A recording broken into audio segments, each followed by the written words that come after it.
there's a limit in the women's league. In MWI, we say, limit? Watch us bounce. From the MWI queens everyone knows, to the stars who came out from nowhere, to the ultimate champions. Now, MWI is expanding greater than ever. Turkey, EECA, Africa, Mongolia, and beyond. We're stretching the map wider. MWI, where dreams get louder. This isn't just a tournament. It's your passport to the world stage. A spotlight for women in the EWC. No rules, no ceilings, no limits. Just this. We're vibrant. We're ready. We're limitless.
They said there's a limit in the women's league.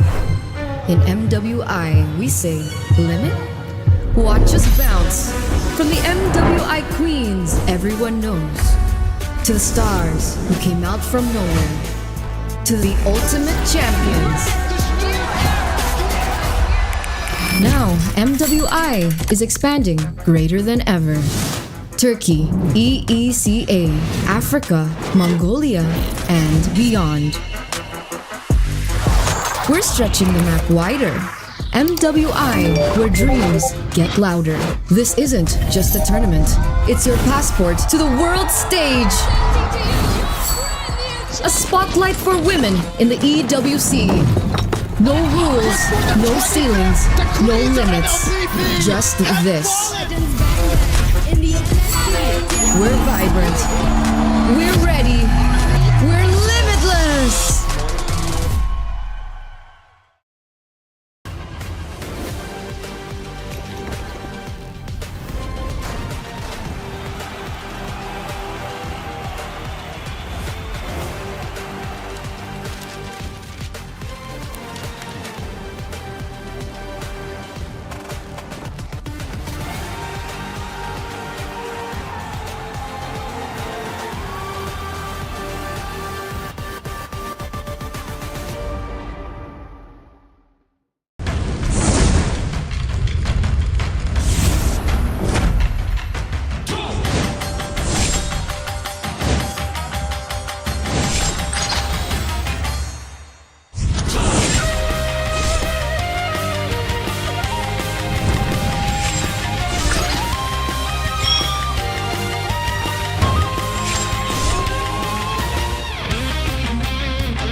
They said there's a limit in the women's league. In MWI, we say limit?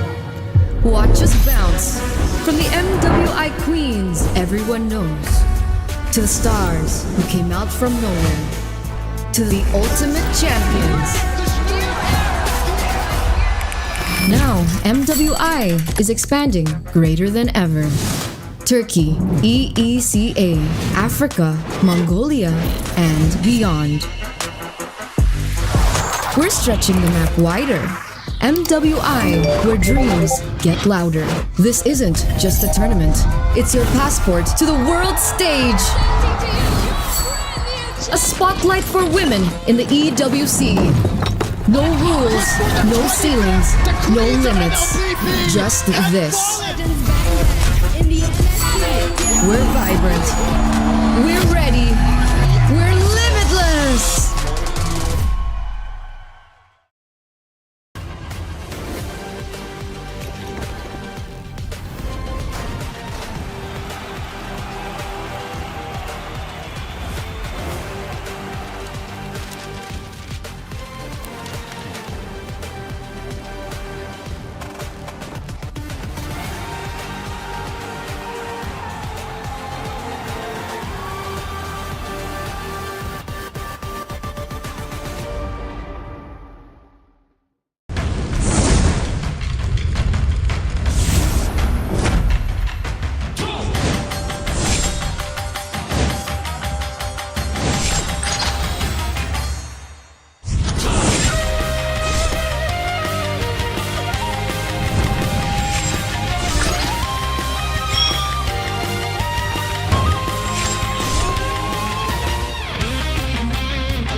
there's a limit in the women's league. In MWI, we say limit?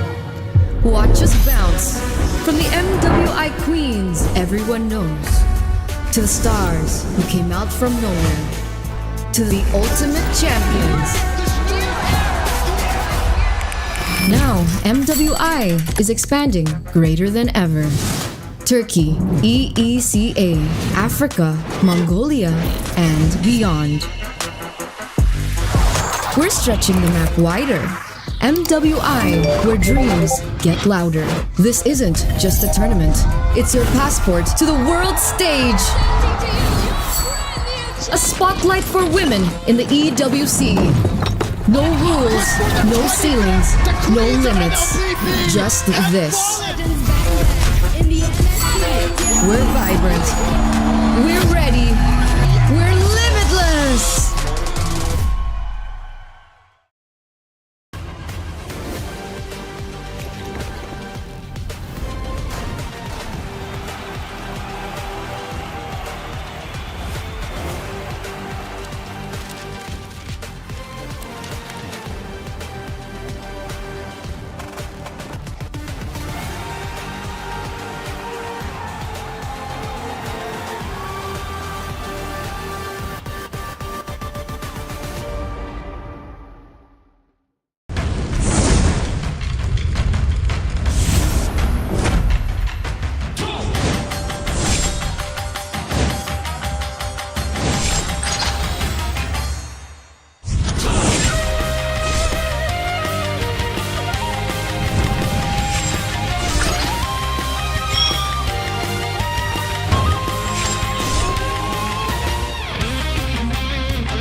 said there's a limit in the women's league. In MWI, we say limit? Watch us bounce from the MWI queens everyone knows, to the stars who came out from nowhere, to the ultimate champions. Now, MWI is expanding greater than ever.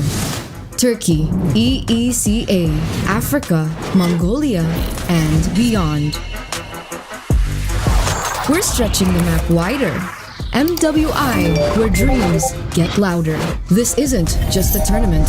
It's your passport to the world stage. A spotlight for women in the EWC. No rules, no ceilings, no limits.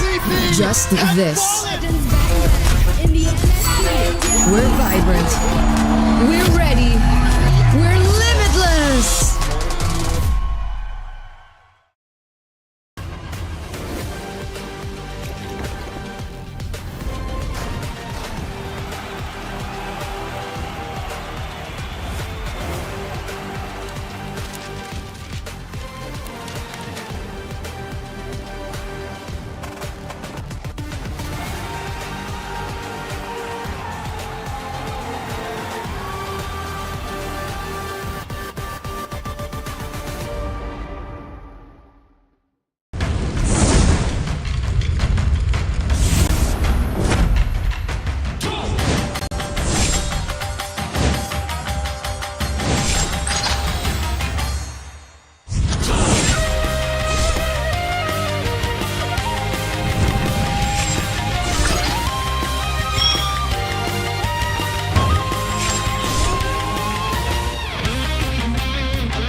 They said there's a limit in the women's league.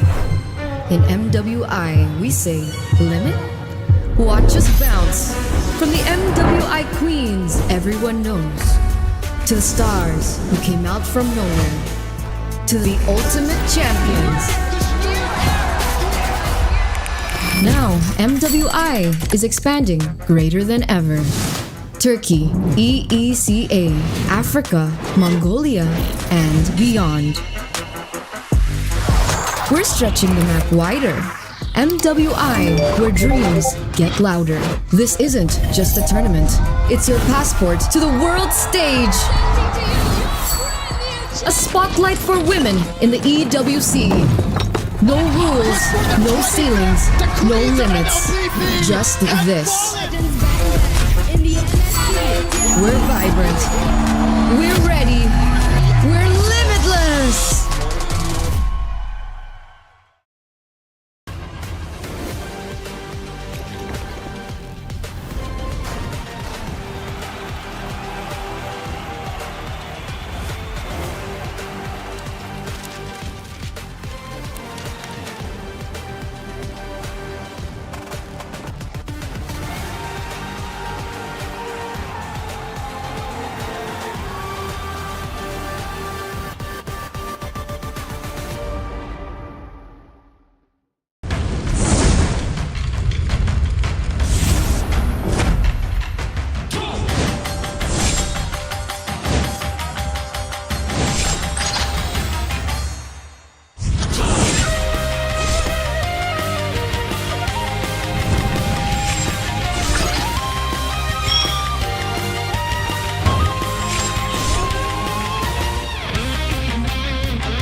there's a limit in the women's league. In MWI, we say, limit? Watch us bounce from the MWI queens everyone knows, to the stars who came out from nowhere, to the ultimate champions. Now, MWI is expanding greater than ever. Turkey, EECA, Africa, Mongolia, and beyond. We're stretching the map wider. MWI, where dreams get louder. This isn't just a tournament. It's your passport to the world stage. A spotlight for women in the EWC. No rules, no ceilings, no limits. Just this. We're vibrant. We're ready. We're limitless.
In MWI, we say limit?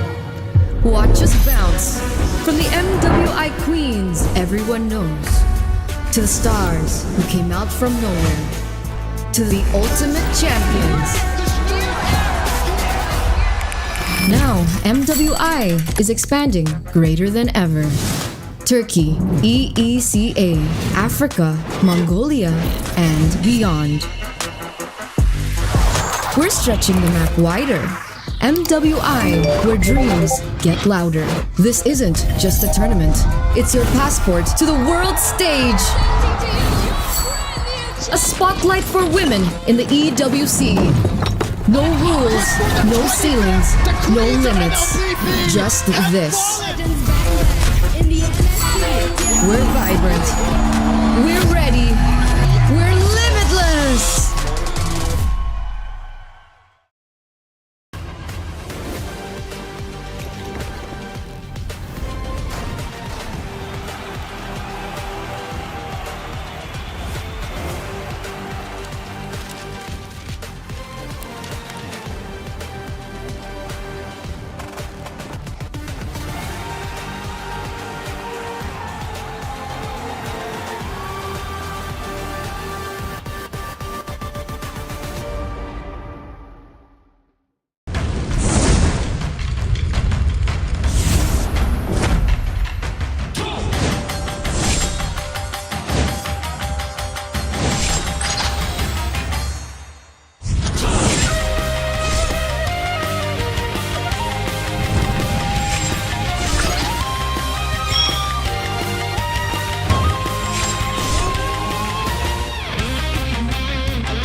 Do you love your mom? Because these players probably do. They're going to do it for her. Welcome, everyone, to Mobile Legends Bang Bang Super League Myanmar Season 1. Alongside with me, my name is Afel. With me is Remar. We'll be casting for today, where today we'll see who will be the best Myanmar team, the champions. But before that, we're starting with the best of 5. Myanmar, are you ready? Not Myanmar. Redmar, are you ready? Yeah, man, I am ready, and I am hoping to see by the end of the day that whoever gets the MVP for the grand finals gets to say, Mom, you the real MVP, just to show how much they love their moms. And I'm pretty sure we're going to see some interesting action because you and Mirko had a interesting day yesterday. Let's put it at that. We bonded. We bonded for quite some time. Some would say we bonded for like 13 hours. But either way, that was really an experience, Renmar. I found out that I am able to do jokes that I didn't thought I was able to do. Yeah, I thought that was a barrier that you've broken maybe like 2 years ago, but hey, man, you're still continuing to break barriers, I guess, with self discovery, with what you can bring to the table as a talent. Yeah, and I gotta say, shout outs to the chat as well yesterday. They really helped us out. They were there to thick and thin, wet and dry, and purple buff to orange buff. Like they were there for everything. But we gotta talk about the opening match for today, the best of 5, because yesterday it was a tight match. It was a best of 5 that went to the point where you thought a reverse sweep could happen. You thought Mythic Seal could do it. Yeah. Then YG is like, yeah, no fam, you're gonna go down to meet AI. Yeah, and you find yourself, if you're AI and Mythic Seal, in this weird spot. Because after casting MLBB for quite some time, this lower bracket final can either go 2 ways. One, Mythic Seal was so ready after yesterday that they were like, this is going to be easy, 3-0 AI. Or number 2, they're so heartbroken by the result yesterday, losing to Galacticos, almost completing the reverse sweep, but then failing right there in the end. And then AI suddenly stomps them. It's just going to be one or the other. So I feel like if you're gonna talk about emotions, you gotta talk about Ken, man, because when he is angry, when he is upset, he tunnel visions to get that farm, to get that kill. Good and bad. Good, because then you'll have an amazing jungler. The bad, if AI can play around it, be like, I know that he's gonna farm. I see a jungle creep. Let's camp here and take him down. Yeah. It just goes to show that if you're too focused on one little thing in life, you're probably gonna lose your mind. And then you're gonna go crazy. But that could also be a good thing, where if you focus on one thing, you know that thing what Bruce Lee said, if you practice like one kick 1,000 times, it's gonna go really good. And that's what we saw with his aggression. And hopefully he can temper it a bit more, because when Ken is aggressive, so is Zippy. And if you have your 2 cores both being too aggressive, that could either go really well, which it did in game number 3 against Yangon, or it's gonna go really bad. Yeah. Honestly, it's going to be interesting when we're going for the draft as well, because in terms of just the playoffs, just yesterday up until today, a lot of focus is on 1-1 in terms of bans. In terms of wins, even when you win, you don't look all that impressive. And the Jushin as well, we're starting to see, even from last week from MPL Philippines, that Jushin is going a little bit down in favor. Not that it's not a strong pick, absolutely a strong pick, but seems a little bit more situational compared to before, where right now, damage seems to be king. Yeah. I think the main condition or the main situation that you're looking for if you want to pick up the Juicin is if the other team has someone who can instantly dive the backline. Might be one of those situations where you think, you know what, maybe we'd rather go for the damage instead. But since you see the tanky fighter junglers coming back up again, then that's when slotting in a juice and sometimes even a Zask might be a good for you. Because if you get that slow front to back and you have someone like the juice in to pester that slow moving front line, that's good. But then if you have someone who can instantly just burst, equally match that with burst. That's why Farsa is really good right now. Yeah. Honestly, like, I thought that Jushin will stay very strong, because out of all the mages, Jushin feels like a tank. Like, she's very tanky. And personally for me, when I play rank in my own server, I do go for that Jushin, because something about in rank games, whenever the opponent has an assassin, I just look like a cupcake. They always want me. So if I pick up a Jushin, then I can protect myself like a strong independent woman, and I don't even do that much damage. So even if they kill me, it really doesn't matter. Yeah, Juicin is thick in defense and HP, and especially once you get the Blood Wings in, Yep, yep. there's some people who even pair it up with the Holy Crystal just so that they get even more shield with the Blood Mm-hmm, Wings. mm-hmm. Although if you get to that point, even with your itemization, is another question. But yeah, it's she's really tanky, and that's why, with what I said earlier, that maybe if there's an assassin on the other side, you don't want to pick up Juicin. There are still some people who are like, I don't care, I'm Juicin, man. I'll get the defense, I'll get the HP, the shields eventually, that I don't have to worry about assassins. And now we're looking at most pick heroes throughout the entire MSL Myanmar Season 1. The most pick is Granger, but I feel like this is everywhere around the world. People really love this Granger. 73 times picked up. The Kacha looking pretty good. The Joy, when you're looking at Ken, one of his favorite heroes. And Badang is the MVP for this tournament, man. Like every single game that there's a Badang, even in losing games, the Badang looks amazing. Yeah, throwback to Madsi in the first match of this playoffs, Paladins versus AI Esports. Just when we thought Paladins could, for AI Esports, it was Madsi there who showed up really well with the Badang. Even yesterday, we got to see some really great Badang games. So because of how much damage there is on the board and how many dashes there are. You see the Joe, you see the Harith, even the Suyo, although he's dipped down a little bit. Granger has a fair amount of dashes as well. Unli, some would say that the Badang is just so good right now with blocking all those dashes or even forcing those dashes out so that those heroes are going to be off their timing. Yeah, and now we're looking at the GPM ranking here. I don't remember Ken being here yesterday, so the games that he had on that Joy probably just skyrocketed his GPM. Now he's sitting at 770. And Lena, amazingly, as a mid laner, on top of the leaderboards in terms of GPN ranking, 712 gold per minute. I'm guessing this is more of the games when he's using the Kimmy, when he's really involved in those team fights. Yeah. With what Lena brings to the table, and not just with the carry type of Kimmy, similar what we saw in game number 5 yesterday. His low Yi almost single-handedly ended the series in 3 games, but then once the low Yi was taken away from him and it went to Mythic Seal, even the low Yi there did really good in the hands of Nico. But then after that, everyone was just like, all right, no more low Yi here. I like how active Lena is on the map, and I think we're gonna see more of that. Yeah, the Lee yesterday, like, it's one of those things where it's like, it's a strong pick, but it's really dependent on the team, not even on the player, because I feel like you can get that mechanic down pretty quickly. It's just that, how's the macro, where do you TP and everything? And the team shows incredible prowess of understanding the positioning of their opponent. So, yeah, I feel like the Louis is definitely pick or ban in both best of 5 as well as the best of 7 that we're going to be having today. Yeah, weirdly enough, I think I'm trying to see if or remember if AI Esports. Yeah, it looks like Paladins did respect ban the low Yi from AI in game 2 and 3.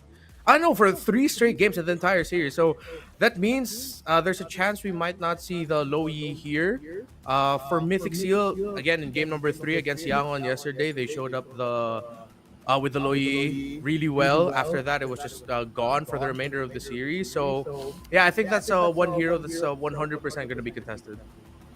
Yeah, let me just say it's pretty insane because I feel like AI they have more advantage for this one for 2 particular reasons. Number one, they only went 3 games yesterday, so they didn't reveal much. Even the last game, we saw a Helker in the gold. So in terms of mystery, AI has more hidden up their sleeve. And the fact that yesterday as well, we can definitely see that Mythic Seal, they were tried and tested, man. Like their mental fortitude was pushed to the limit, went 5 games, almost getting a reverse sweep, but still losing it at the end. And the thing is that game 5, they could have won. It was just one mistake coming in from the mid, and then things just went wrong. So I feel like the real question is actually for Mythic Seal. Can they recover? But now we're going to look at the lineup coming in for AI Esports. We got Madzi, PS, Oh My Jenny, Black, as well as Alita. I think 100% if you are Mythic Seal, just make sure Madzi doesn't end up with a Badang or anyone who can dive or really wants to dive the back line, similar to the Hilda. Madzi understands his man marking very well, and I'm looking at him to be the potential MVP for AI if they're gonna go into the grand finals against Mythic Seal. And paired up with that is the other guy in the other side of the lane. It's Alita as well. So we're gonna have to watch out for if Alita's gonna be a hit or a miss yesterday. Definitely he was a hit, but knowing how AI plays, we talked about the two side laners. Look at Oh My Jenny and how much control he has in the center of the map. And with this team, I think that Mythic Seal would really want to target Oh My Jenny to really mess up the rotation. Yeah, I mean, now we're looking at YG, although I believe that they're going up against Mythic Seal. But either way, just in case you guys don't know, the lineup coming in from YG is Ying, Han, Lina, Blink, as well as Stitch. Or am I crazy? I'm not crazy, right? They're going up against Mythic Seal, right?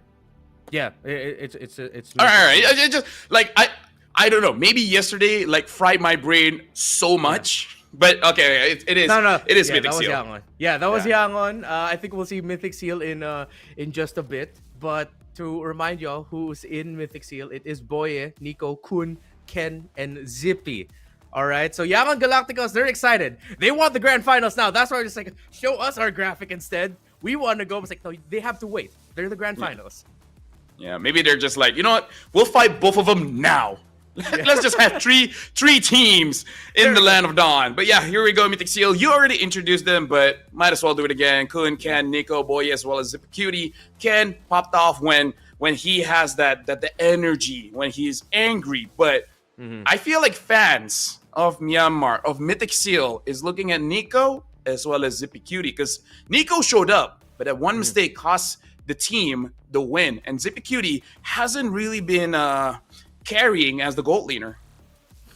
Yeah, it's quite hit or miss. I mean, the one time we really got to see him pop off, I believe it was either game 3 or game 4. Yeah, it was game 4. It was Ken on the Joy, it was Zippy on the Granger, and then they did well. But then and Kun was on Phoveus, if I'm not mistaken, as well. Yeah, that too. So I think if I'm Zippy, yeah, you want him to show up, but then I think I'm gonna go the more safer route here, wherein as long as you have at least one other dude being aggro, then that's where you go. But if you are the one setting the tempo of aggression, that usually doesn't fare gold laners well because they get punished. Yeah. But unfortunately, it does seem like Mythic Seal, they're the kind of team that really relies on the early game, and they're really funneling everything onto Ken. Like, you see minions, that's Ken's minions. You see the jungle, you see anyone's low HP, all of that is all Ken.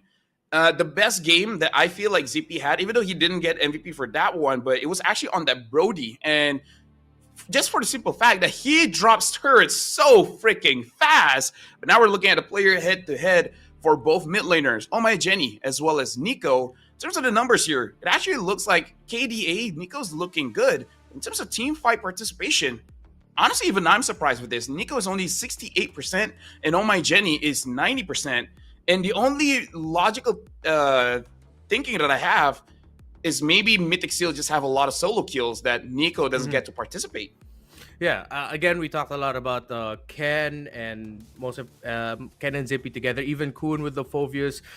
Seeing Kun play on that Phoveus shows that he's the type of EXP laner that's very proactive. That, all right, not everyone's here yet. It's fine. Let me start buying time already. If I get the kills, it's good. And inversely, as we talked about with Oh My Jenny earlier, anyone who has the Oh My tag on their IGN play a very specific way. You play around me, we play as a team, and that's how AI esports likes to play. Speaking of which, remember when I asked, do you love your mothers? One, single. Unless you have multiple mothers, then go ahead, But yeah, this is the battle of the brothers here. Zippy Cutie and Madzi. They're siblings, and now they're playing on opposite sides of the map, where one is a gold laner, one is an EXP. And if I know EXP laners, they will go for that gold lane. Yeah. Or maybe in this one, he's like, you know what, brother? Let me just go for Nico. Like I'm just gonna chase Nico. Someone else is gonna chase after you. We're gonna keep it professional, y'all. Yeah, at the end of the day, family, actually no, not even family reunions. They probably still live in the same house outside of the boot camp. So it's just gonna be awkward in general after today. Or they're both chill. Also at the same time, who are the parents cheering for? Is the mom cheering for one, the dad cheering for the other? Or are they both just equally cheering, maybe even booing the other? I don't know anymore. But it's Yeah. really cool that we're gonna see a brother versus brother, and it's most likely they're gonna be facing off against each other in team fights because the other one is just hunting the other one. I mean, like, here's the thing: if the cameraman does his work well, now we will know which one is the favorite. No, is it gonna be the favorite child or just the favorite of the cameraman? No, like, imagine, it's gonna be so confusing if Madzi kills Zippy Cutie and then the parents cheer and it's like, wait, what are we cheering for? And then if Zippy gets a kill on Tamazi and they just politely clap, oh, you know what's up. Oh, you know who's the favorite. That actually sounds like a cruel reality show of having both siblings playing MLBB and see their parents' reaction. Oh man, now I'm really hoping we just get the little picture-in-picture camera at the bottom once one of the brothers gets a kill on the other. Dude, if that happens, man, that would be one of the highlights of 2025. But anyways, AI going up against Mythic Seal, game 1. Just to remind you guys, this is going to be a best of 5. And AI esports, like, on paper, you'll go for Mythic Seal. But if we're talking about the current, like, momentum that you have, AI kind of has the upper hand here. Yeah. They went up against Paladins. Again, a Paladin squad who could have gone on a Cinderella run, but then reality hit them. Yeah. Of course, they don't have a coach. That's the big elephant in the room with that team. So AI Esports, they needed to dominate that. Any series outside of domination, and they would go into this series starting to doubt themselves. Like, guys, the other team doesn't have a coach, and we dropped the game. What happened? But they were dominating. They even got to pull off a Hellkirk gold lane for crying out loud. So that goes very well for them, and they can go into this one with more confidence. And I just hope that we get to see more crazy stuff like that. We probably won't, but come on, it's the inaugural season of the Super League. It's lower bracket finals. You're contesting for that grand final slot. If you can go local, go local. Yeah, if we're going to talk about bans here, like going ahead just a little bit, if we saw in the previous matchup, YG going up against Mythic Seal, YG has a very interesting drafting pattern where they will invest 2 bans onto Ken. You know, banning out either the Hayabusa Joy. There are games where they just ban out the Harif, but we can see that YG really doesn't want that Chip. And Chip is a very strong hero, don't get me wrong, but I would say in terms of performance in this playoffs, a bit 50-50. Like, even the games that the Chip does win doesn't look all that impressive. Yeah, I think it's the curse of Chip now. Despite still being one of the strongest picks in the meta because how much you can completely change the game with one sequence, and then let's say you ultimate into one fight, you win that, you quickly use Y-Walk to go to another part of the map. Either you push a minion wave that's already been pushing if you've been playing your minion waves really well, but then at the same time, you know what to expect when you're going up against a Chip.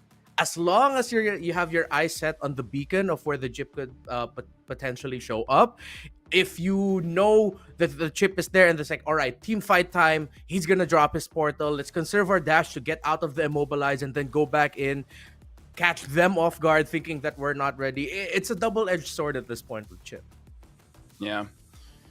Mythic Seal looking in high spirits, or at least they don't look all that down. Ken does look very focused here, and I really feel like he wants to make it happen because we got to talk about this story, man. Mythic Seal has tried multiple times, but they never really go international. Like the highest that I remember them is in SPS, and even that one, they don't make it all the way. They don't go to the offline venue. So I feel like there's only one slot for Myanmar to go to MSC. And Mythic Seal, this is a very good opportunity for them to finally show up, to represent their badge, their organization, and show it to the world. Yeah, which is why for Mythic Seal, losing to AI Esports would be a very disappointing result for their fans, for themselves as well. I mean, they're one of the 2 favorite teams to make it to the grand finals. Yangon Galacticos already waiting. AI Esports, middle of the table, but has a pretty strong competitive history as well in the region of Myanmar. But all roads, all signs point to Mythic Seal is going to be the one going to the grand finals. 100% AI Esports are the underdogs going into this. So what they bring to the table, if they can start off the series with a win, they started off 1-0 against Mythic Seal, that's already a big warning shot. Oh, and now we're instantly going into the draft here. Mythic Seal looking like they're looking to ban out those junglers, but the tankier ones, not the one with damage. Banning out the Boxia as well as the Fredrin, and AI banning out the Chip as well as the Luyi. Completely understand they don't want to play this macro game against Mythic Seal. Yeah. We have just gone back to where we were a year ago or so, or just maybe even a few months ago. Look at that. Fredrin, Baksha being banned out again, being the go-to bans. It's like the world is healing. Healing is a strong word. Yeah. Like now I'm just imagining Fredrin, Matilda healing the world everywhere. And don't bring up the Estes. 1-1 getting banned out, where I really feel like Alita has almost 100% ban on that 1-1. He has not been getting this hero at all. Yeah, respect band also by Paladins. Hopefully we get to see it show up here. I like that. And yeah, good thing that they respect the Badang as well. Kalia open. Fanny open though. Oh. Well, can't go for it. No, he goes for the Kalia. And I kind of feel like Fanny won't have that great of a time against Kalia, so maybe you do want to avoid that. Especially if you look at Mythic Seal, Remar. They banned out the Boxy as well as the Fredrin. Is this their way of saying that you guys aren't that great on those assassins? We're more afraid of your utility. Yeah, 100%. Any team that decides to ban out Baksha Fredrin, blue side first phase is already telling the other, go ahead, pick up the assassins. That's a bit more manageable. They go for the Phoveus Harith. They go for the pair. Harith won't have the counter against him. But now Mythic Seals, they'll be open to pick up a Granger, Hayabusa, Granger if they want to. Joy also going to be really good. But then, considering that the mid lane options for AI are either going to be the strong backliners or anyone who's just easily picked by a Hayabusa, could be good. But now they wait for it. They go for the Granger, but they pick up the Juicin as their prio. Yeah, maybe also just another way of saying that, that AI, they just want 2 or 3 front lines, so the Juicin is able to peel up. And maybe this is just Ken saying, like, relax, there's a lot of junglers left. The Hayabusa does get picked up. So now Mythic Seal, honestly, there's so many counters towards the Joy, but Ken sometimes, he really doesn't care. He just play with it. It's like, I'll deal with it. It won't be that big of a deal. But now AI banning out that glue, just looking pretty strong, especially considering that Mythic Seal, they really need a strong front line to open up the map. Yeah, I'm liking the picks on both sides right now. Although, maybe it's just I'm really more conservative when it comes to my analysis and playstyle. That I hope AI is thinking about more range. So if Mythic Seals decides to ban out the Farsa, that would be great. Kami does have really great range also in the center of the map if you decide to play it more like a utility instead of a carry. So I think a Farsa ban would be good for Mythic Seals right now, considering that they're playing around their Granger. Yeah, Farsa would be good, and then forcing them to use something like Eve, which we haven't seen at all in the past 2 days. Other than those pickups, haven't seen a Selena as well. I think only 2 teams have used the Selena so far, and I think AI is one of them. We'll see if they go for that route. Now AI, are they gonna ban out, say, a Hilda? Because I feel like a Hilda will be able to deal with AI as well. So yeah, Hilda gets banned. Yeah. Oh, great bans here by AI. They're really putting a lot of respect onto the EXP lane. Taking out some of the best picks available for Kun. Come on, I'm really thinking, what is Myth gonna end up here with? I mean, there's still like the typical high losses, the Gatot Kachos of the world if they want to. If there's still gonna be a lot of shield on AI, you could even make a case for an Esmeralda in the EXP later on. Oh yeah, for sure. If you're just thinking about winning the lane against Phoveus, I prefer the high loss. You can go for the CC for more damage, but I feel like you just need someone a bit tankier. So yeah, I honestly, between Gatot and Hylos, I'm completely okay with, especially considering the fact that you can have that revitalize, helping out your backline. And like you said, the Farsa does get banned out. Yeah. And if AI decide to go for the Eve, as you mentioned, or the Selena, I think Mythic Seals will end up with a strong pick in the Gatot Kacha. Hopefully they have their eye set on that, because whatever mid laner you end up with now in AI could potentially be countered by that. If they decide to go Valentina here, then AI are going to be putting themselves in the risk of playing a full dive comp against a lineup that has the juice in. So they read into it and pick up the Gatot Kacha instead. I really like that fourth pick. Yeah, making it so that no matter what you pick up in the mid lane is not going to get countered. And at this point, High Loss seems to be the premier pick in terms of putting it in the EXP. Or Mythic Seal can just do a switcheroo and put Kalia in the EXP. I wouldn't say it's the best, but they definitely have that option. Yeah. And then pick up like a Cho. Again, I don't like it. I don't like double pick off. I prefer one person just to be that front line. But we've seen teams trying it out. Yeah, I think another front line would be good for Mythic Seals. I'm not a big fan of the double pick off. And there you go. They end up with the high loss, as you mentioned, against the Phoveus. And yeah, Ken really doesn't care. He's just, you know what? Joy it is. I get my joy. I'm happy. Yeah, his people are saying, like, even the coach is like, excuse me, Ken, like literally everyone on the opposing side counters your hero. And then Ken is just like, who decided that? Who decided these are counters to Joy? So, you know what? Too much aura, you win. Pick up the Joy. He aura farmed his own coach. Let's see though if it's actually gonna work out, because I'm looking at the picks of AI. It's gonna be scary. If AI ends up with an Eve here, their formation will easily get broken. They have to go for something unique, like a Zask maybe. I don't know. Aurora could help with the control. Yeah, they needed more crowd control. They already have strong burst, but dude, this lineup has like a lot of magic damage. A lot of magic damage, sure, but hey, Moontown doesn't like magic defense, so we don't have a lot of that. So I feel like it's still going to be okay, especially considering that the Hyrif will be building the Starlium Scythe. So honestly, it's not even magic damage. At that point, it's true damage. And the thing here is, it looks like against Mythic Seal, the opponents really like to have a lot of front-to-back crowd control kind of lineups, because they're just like, Mythic Seal will lose in a team fight. At least that's what I saw from YG as well as AI against Mythic Seal. Just like, have a good, solid team fight comp, and then you're good. Yeah. One of the good things here for AI, though, in terms of their team fighting now, is that their Revitalize is in the center of the map. The Revitalize for Mythic Seals is in the EXP lane. So for the early skirmishes, before the turtles, or in between the major objectives, AI esports are actually encouraged to be a little bit more aggressive, considering that they can just play around their Revitalize and trade. Oh yeah, for sure. And now we're jumping into the first game of today in MSL Myanmar lower bracket finals here. The match before the grand finals. We got Mythic Seal going up against AI esports. Ooh, all right. In the center of the map, it looks like it's Mythic Seals setting the aggro tempo. I mean, that's what you get when you have the Juicin paired up with you. That if the other team decides to be aggressive, you can just counter it and crowd control it as well. You know, looking at the emblem setup here, it looks like everything is A-okay, but PS goes to mid, trying to get a kill onto Boye. An early flicker, making sure that he doesn't get taken down in the early game.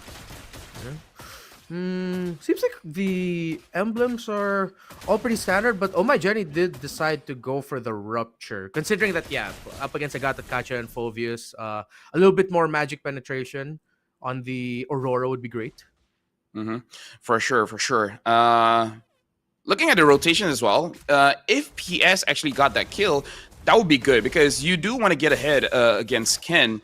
And Ken, I wonder, does he actually force it out and try to get a kill early, or just farm it out? As I say that, he's thinking about it. He's like, I gotta get ahead somehow.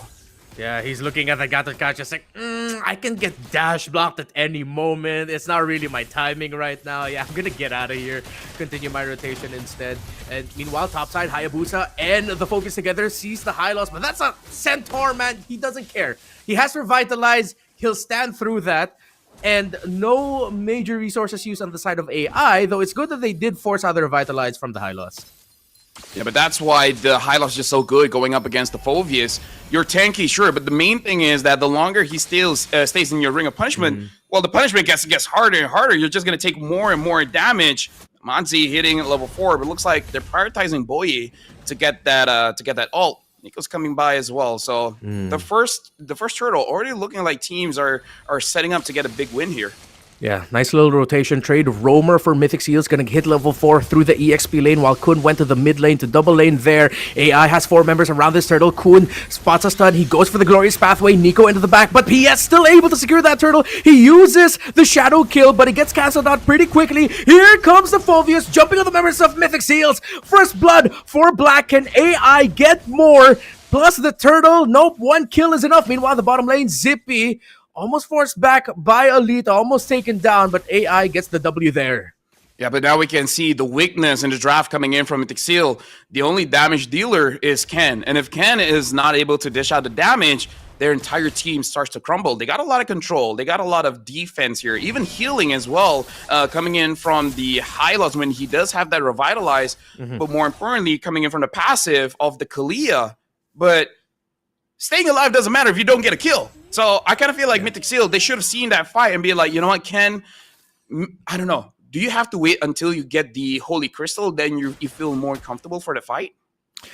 Yeah, I think that's also really one of the toughest decisions for a Joy jungler is, do I fight now or do I wait later? But if I wait, considering how expensive the Holy Crystal is, that you might just completely lose your window of your farm, of your proper timing to scale up, and then the time you spent waiting ended up with the other team actually already steamrolling through your jungle. So yeah, that's a decision they have to make. But I think what we're also seeing here is AI, with all the crowd control that they have around the Gacha, the Aurora, even the Phobius being aggressive, it's messing up the team fight of Mythic Seals. Like, they just look so uncomfortable in that fight. Yeah, and now we can even see Zippy going to mid, getting the farm, and maybe even considering the idea of, oh, hold on, they want this kill, but the Revitalize has been used. It looks like he's going to survive. PS goes in with the Ogi Shadow kill, able to get a kill onto Boy, but no, oh my Jenny's the one securing it. Great counter eventually by Mythic Seal, but at the end of the day, AI Esports still able to walk away with the kill. Black was able to jump away just in time. So AI still gets the dub there, but Mythic Seals will have the advantage for this turtle. AI Esports want to contest. Oh my Jenny, Black and Mad C. Can they buy time for the Hayabusa? Looks like they will be able to. Ken already used his electrifying beast. Not a good timing for the Joy. AI Esports encouraged to go forward. Kun already using the Revitalize. Nico sees Black. It's a Mexican standoff here in the river as AI and Myth have expended some really good resources already just for skirmish. I don't know, man. I kind of feel like if the Granger isn't here, I don't know how much damage that they can really have. Ken is just focusing on farming, and I kind of feel like that's the best thing that you can do. Yeah, already used. Again, the electrifying beats. Madzy thought he could get someone with a Dark Wave, but no, it's going to be a big reset.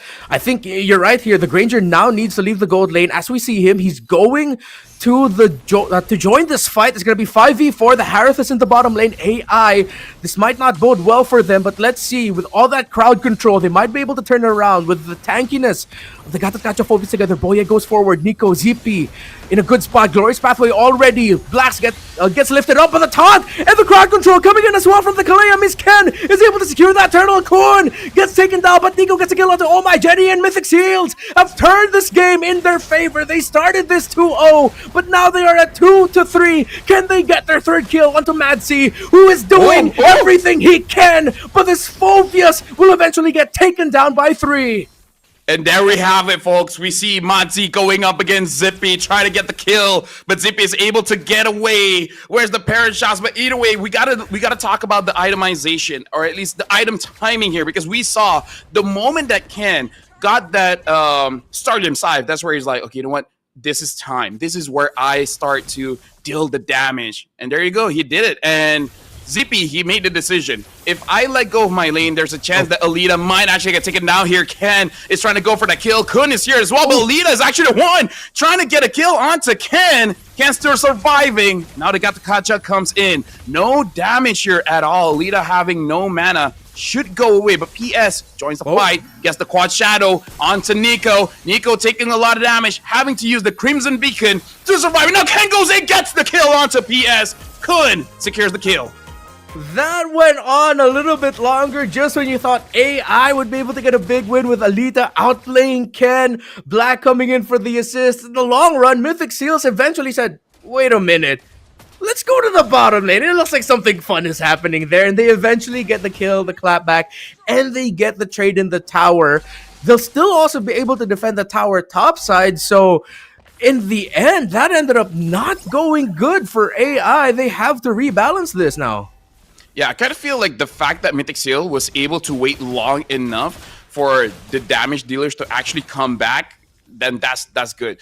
PS, it was unfortunate, man. If he was able to get a kill, even onto the high loss, that would have been good. That would have been something. But I guess he just doesn't have the damage yet. I wonder if Kun has some armor, or is it just coming in from the healing from the Elegant Gem? Oh, they get in!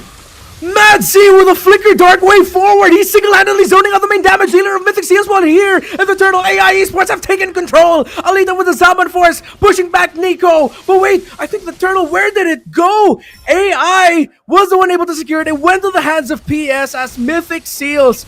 Mad Z yet again, the Mad Lad doing it for AI.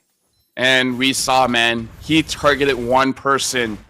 I understand. This is probably the right thing to do. Professionally, EXP laner, go for that jungler, go for that gold laner, because he's the only damage dealer. If there's no Zippy Cutie, then it's fine. Yes, Ken is a monster, 3-0-2 with the Joy, but I kind of feel like the Joy, there's more room for mistakes rather than a Granger. So, Manzi, die if you have to, but you gotta make sure that Zippy Cutie is nowhere in the fight.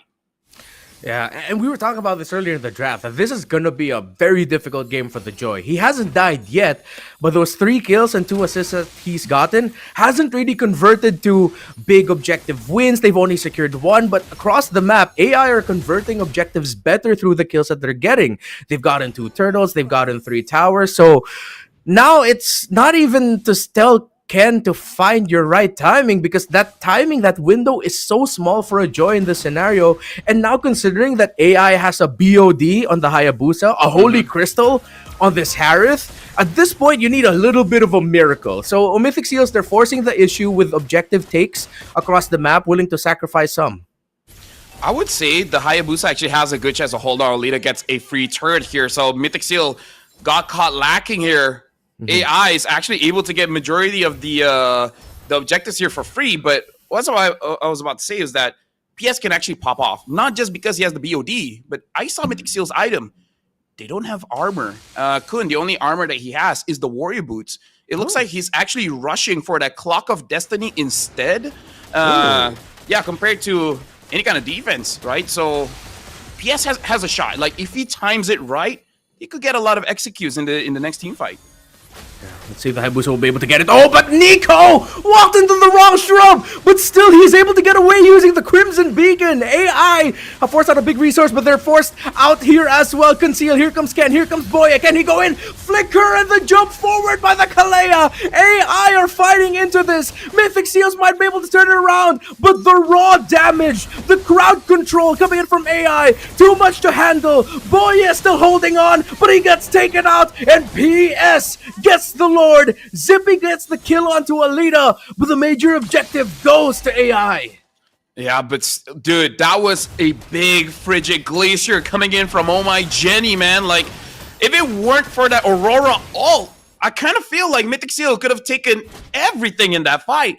AI able to get that lore, but again, with everyone's HP being not so great, they gotta concede this one. Let the lore get taken down, but hey, count your blessings, man. At least it didn't go over the Mythic Seal. And now looking at how everything is going, Ken actually has to be careful because he does have 3 kills. At this point in the game, 12 minutes, 3 minutes, if you give shutdown goal over to AI, it's a big power spike, because at that point, highly likely that they will finish one item, and that item could be the game changer in the middle of a team fight. Yeah, have to really find the good timing here if you're Mythic Seals. For AI, they can keep this up. Honestly, everything that we've said in the draft with the crowd control that AI has, how difficult it is for a Joy, even Zippy, as we've mentioned in the pre-show, that he's really waiting for his right time. I have no problems with how Zippy's playing right now. He was able to get that kill onto Alita. He's 2-1-4, is healthy, but it seems like utility-wise, AI has so much more in their arsenal that no matter how good Mythic Seals are team fighting, there's always like one skill that just changes the game in favor of AI. Yeah, no, I agree with you, man. Like they find these opportunities. They make losing battles look winnable. And now it looks like the high loss is actually he actually went for Blood Wings. I thought he was rushing for the Clock of Destiny, but okay, interesting. I mean, it could be a visual bug, but Blood Wings, very cool on high loss. I've never tried that before. Yeah, same. It's magical. Well, I mean, centaurs are already magical by nature, and that is his kit. But yeah, he gets more defense at the same time. His Ring of Punishment does deal more damage. He gets to deal better damage as well. So it's an interesting build as well. Yeah, the movement speed increase. Very interesting build. Hey, if it works out, I'll give it a shot, man. If it feels good. Hey, you learn something new every day, and that's why you guys gotta watch out MSL Myanmar season 1 here. Looks like they're trying to go for an engage. No one home just yet. The Lord is spawning top, so I do have to see how the junglers manage the wave here, because everyone else, I kind of feel like it's not all that safe for you to actually play that long lane. Alita. Oh, very brave, very brave. Yeah, both of us just reacted the same way. I feel like we both just clenched once we saw him. Once we saw him dash out of that shop. I was like, "What, bro? What are you doing there?" A bit of flashback of what happened like last week. So yeah. Just a bit worried. I was like, oh, is it the same play? All right. AI. Better spot here right now. Oh, Boya looks like he's gonna get caught, but he uses the Tsunami Slam. The Gataraja goes forward. Boya gets taken out. PS with a shadow kill straight to the back, but it's a killing spree for Zippy. Mythic Seals. It's a 1-for-1 trade. Roamer for EXP. Not as bad as it could have been for AI or Mythic. Still very contestable for this objective, but members of Mythic are low while AI, they're just blitzing the Lord. Oh, but they're not blitzing it fast enough. Now Ken sees it. Kun as well. Nico and Zipacutie, AI, they choose to reset it. Probably just waiting for their alt timings as well. Black's taking a bit of damage. Alita does have that Zaman Force. PS probably just waiting for the Ogi Shadow Kill to secure this Lord much cleanly. PS finds Zipacutie! Ooh! Winter Crown! Saves him, and now Ken jumps in! And now he Winter Crowns as well. The Zaman Force is enough to shut down Ken. And now in the back line, Zipacutie gets killed onto PS. So both gold laners able to take down the junglers. With both junglers down, this makes the story of this Lord interesting, as both teams will have to go back to the macro and recontrolling the minion wave. Zippy, I had no idea the man had a Winter Crown on him, and neither did PS. What a play. We told Zippy earlier, I doubt he heard us, but he's playing more carefully, and he played so careful that the man had Winter Crown, and it worked out so well for him. Not so good for Ken, but at that point, Mythic Seals are going to take any win that they can get. Dude, Ken and Zipacutie at what, 30 minutes, 40 minutes picking up the Winter Crown? That's very early timing, but also shows how fast they've been farming in this game. But the Winter Crown is out. I feel like if AI is able to slow it down a bit... Oh, hold on. Speaking of freezing, looks like Boye got freezed up there, but still using the ult to bring him back. Gatakaja jumps in, gets onto 2, and Monty gets a kill onto Boy in the backline. Ken looks like he's gonna get targeted by PS, still able to survive, but Alita gets the kill onto Kun, and now AI is on that Lord. Can he? Will he even try? Zipacutie, Nico doing everything they can to force AI back. They still can't go for a full commit on the Lord. PS, every engagement that AI Esports has means that this Hayabusa is taking more damage than he should be. And despite everything that has happened, despite Mythic Seals losing too, they're the ones who look healthy for the Lord, and the burst damage for them works out. But Ken gets taken out. Alita is the difference maker. PS goes in for the kills and the executes that we were talking about earlier. Mythic Seals are left with 2, while AI looks like they can finally go for the Lord that has long escaped them for the past 4 minutes. Yeah, Alita was good, but Oh My Jenny was cold with it, man. He's able to freeze up Ken, and now looks like an engage goes in. No. But Zipacutie, oh my god, it actually gets Oh My Jenny in the back, and now Alita dashes forward, tries to get Kun, or Boye. Zipacutie has to kite away. He has the damage, but he cannot die now. He has like what? I believe 50 stacks on that Sky Piercer, now a BOD as well. Zipacutie cannot die. 50 stacks in health, 50 stacks in half is not 50 anymore. It's like 25, which is not enough. Yeah, 100% math checks out. Gotta agree with that. AI esports. You actually got to see how much they had to give up on that. They gave up a lot of minion wave control. Mythic Seals, though they lost the Lord, had a lot of minions shoved forward. Good thing AI esports were the ones able to get the Lord here, so their super minions can come in, so that they can push out their side of the river. AI, oh my Jenny, as you mentioned, has been cold-blooded with this Aurora. Play around your star mid laner AI and you will be rewarded, and rewarded they have. Now Mythic Seals has to find a way to hold on and defend this. They do have the range with the Granger, and they have enough crowd control to potentially stop.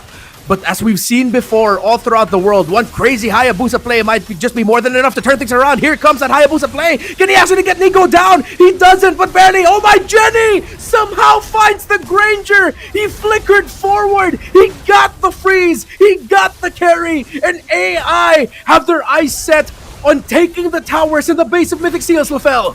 Yeah, now Kel looks like he's gonna get taken down by Monty. Monty flickers out. Now the minions aren't enough for them to end the game, but they're sure as hell gonna try it out. Zaman Force gets the kill. Minion coming in from mid. It looks like they're gonna end this one. Game number 1 is gonna go over to AI Esports. What an explosive game between these two. They've definitely set the tone for this lower bracket finals. You want to make it to the grand finals? You better be damn ready. AI gets game 1. And this is what we were talking about earlier, LaFell. Mythic Seals, they're favored to go to the grand finals. But AI gets first blood in this BO5. Oh, yeah. And this must tick Mythic Seal off just a little bit, man, because that's got a sting. Going 5 games yesterday, and if they want to win, it's not going to be a 3-0. Like, minimum, they have to play 4 games, maximum 5 games for today. And I got to say, oh my, Jenny did a lot. But let's talk about damage profile here. Because the only people that AI really had to worry about was Zippy and Ken. And Ken on that Joy naturally can't play just because of the draft that AI got. And then Zippy Cutie, you see that you just have to send one person, either the Phoveus or the Hayabusa, and then that damage is out. So I feel like Mythic Seal, the best change that they can do in the next fight, maybe draft a little bit more damage, especially in that mid. Jushin is strong as heck, but maybe that's not what they need with the players that they have. Yeah, we talked about burst, proper damage profiles at the end of the draft here, and Mythic Seals, they have a good spread on their damage profile, but AI Esports decided to be focused with theirs. All right, we have a crazy amount of burst magic damage on the Harith that weirdly enough was also supplemented by a Gata Kacha and Aurora's presence because of the sudden burst that the Gata Kacha can deal with his enhanced basic attack. The sudden burst with strong crowd control that an Aurora can dish out. Then you're thinking about all that magic damage. Suddenly this assassin comes out of nowhere, forcing Zippy to be like, wait a minute, I gotta back off out of here. This isn't good for me. I'm already down to half. Suddenly you lose a majority of your damage already with the Granger gone. So with AI deciding to be more focused with their approach, it rewarded them. Yeah, but I gotta say, Remar, as a roamer, as a tank player, whenever someone says like, "Oh, this is gonna be easy for you," the opponents are all magic damage. And when I hear that, I just want to spit on their face because I'm like, yo, magic resist items isn't that great. I can have 6 magic resist items and I still can get 2 tapped.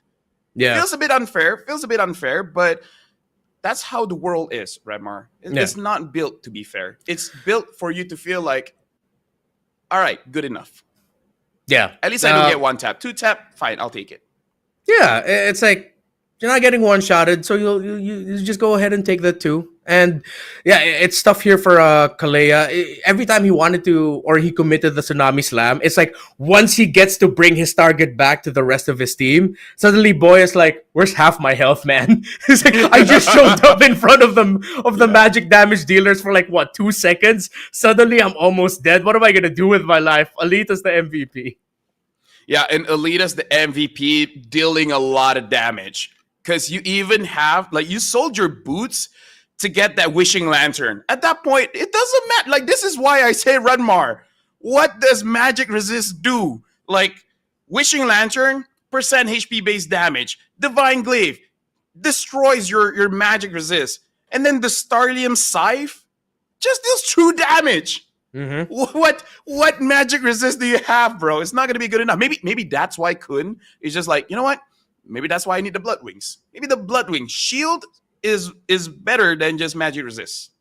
Yeah, it's like at this point, building magic defense and magic resist against magic damage and MLBB feels like, yeah, you're wearing bulletproof armor, you're wearing Kevlar, but you're still gonna feel the impact of that bullet. That it's gonna, knock you down. That's what it feels like, and that's exactly what it felt like for the front line of Mythic Seals. That with the unique approach. Actually, as we look at the items of Kun, he might have traded some items around because I don't see those blood wings anymore. Maybe Or he was it a swapped visual some things bug? left and right.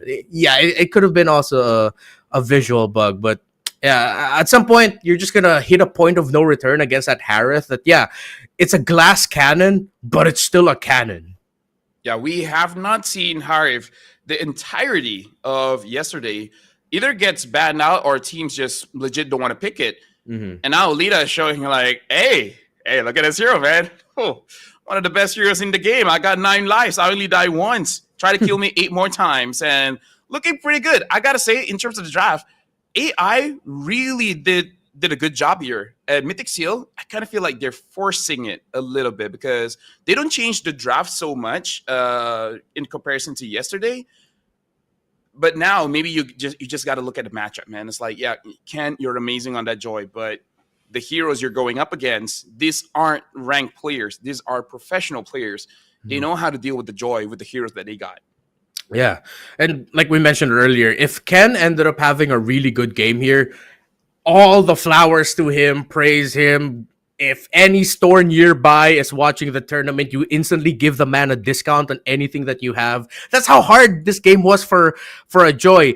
Equally, though, actually, if you look at the pieces on the board for Mythic Seals, this could have been a difficult game for Alita. But considering just how well AI played as such a solid unit, again, you look at that through the kill participation of Oh My Jenny. 90% of team fights, he's there, he's involved. And when they're playing as that solid unit, Mythic Seals looks like they just get outclassed. As we mentioned earlier, anything Mythic Seals brings to the table, it seems like AI always has 1 or 2 abilities ready to instantly turn the game around. Yeah, and I kind of feel like Mythic Seal was probably shocked with that Aurora pick because, yeah, you just don't see her around in the meta, but the moment she does pop off, you're just like, you just forget the amount of CC and damage that she has. Either ways, congratulations to AI Esports for getting first blood here. So now momentum is definitely on their side. A conversation that me and Mirko had yesterday was throughout the regular season, and it's transferring to the playoffs as well. Majority of the wins is actually from red side or second pick. I don't know which one is first and second. All right, I'm colorblind, but I know it's the second pick. Yeah. So I wonder with Mythic Seal losing this one, will they opt for that second pick and then try to win the draft that way? Yeah. If ever Mythic Seals does decide to go for the red side and then they win game number 2, and not just win, if at the end of the draft, because, okay, spoiler alert, it's going to be me and Mirko casting the second game. We're swapping here and now throughout the day. If at the end of the draft we say Mythic Seals definitely won the draft and then they win the game, then something is definitely up with the red side in Myanmar. Oh, yeah, for sure. Honestly, this has been a conversation throughout the years. I believe it started back in like 1720, where people are like, which one is better, first pick or second pick, red side, blue side? And it's been, centuries now, and we still have no idea which one is better. Yeah. I think that's just an age-old bet. I am trying to rack my head with history, and my brain just keeps just going, thinking about... Don't you remember Julius Caesar? He's like... gang, which one do we go for, first pick or second pick? And to be fair, historians have not actually deciphered which pick they went for, but it was good. Genghis Khan as well chime in, is like, hey, which pick is good? Yeah, main colors of the Roman Empire: red. Yeah, Genghis there it Khan, goes. I don't know, but it's probably also red. So red side might be the key here. And as we look at the highlights for Alita and for the rest of AI, yeah, there were moments where they eventually got punished for overextending. But again, once they're playing together as a solid unit, it seems like Mythic Seals just, I don't know, they get outplayed. There's always something that goes so right for AI that makes Mythic Seals look worse. Like this one, you thought Mythic Seals would win this. Yeah. Boya's entry was great, but then as you pointed out, the Frigid Glacier from Oh My Jenny instantly stopped too and forced Mythic Seals to back off a bit. Yeah, and now actually looking back at the highlights, you just wonder who made the call. Is it a coach? Or is Madzi just being like, I'm just going to target Zippy, man. He's my bro. He's my brother. I know how he moves. If I move forward, he will move slightly to the left, and that's where I will catch him. That's how you know you're that close, you know? Yeah.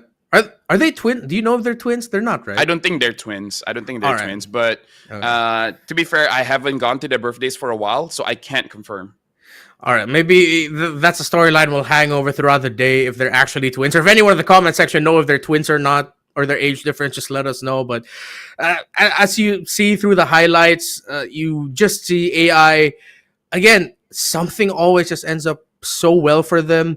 The Mythic Seals, at some point, I felt like they were so frustrated already. It's like, yo, we got this. Wait, we don't have it? Wait, oh my Jenny flickered forward just to take the Granger down? What is up with AI today? Dude, Tippy tried his best. He really tries to position himself in a way that he's able to dish out damage. Because let's be real, he's actually doing quite good on this Granger. But Yeah. if everyone and their neighbor comes after you, like what's with all the hate? Love and peace and all that. Let me do damage.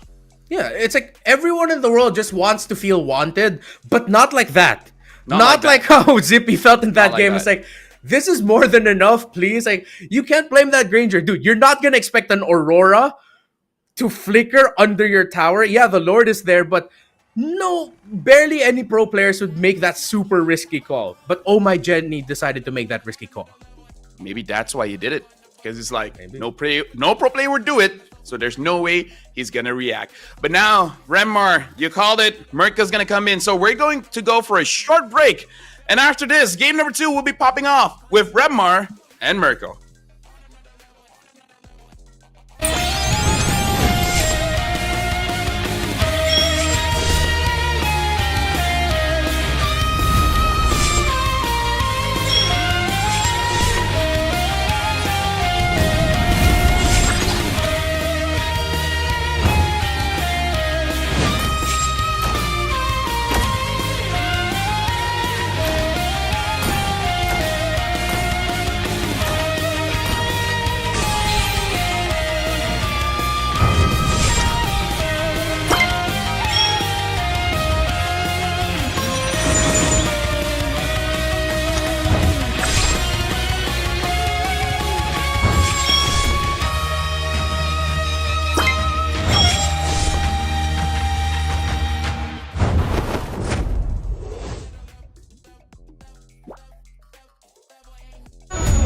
They said there's a limit in the women's league. In MWI, we say limit? Watch us bounce from the MWI queens everyone knows, to the stars who came out from nowhere, to the ultimate champions. Now, MWI is expanding greater than ever. Turkey, EECA, Africa, Mongolia, and beyond. We're stretching the map wider. MWI. Welcome back, ladies and gentlemen, to the Mobile Legends Bang Bang Super League Myanmar Season 1. Day 2 of the playoffs, Match 1, lower bracket finals. Again, elimination match. If you guys didn't watch Game 1, just a quick recap. Mythic Seal lost. AI are now leading the series 1-0. I'm still here with Renmar, and I'm Lafel.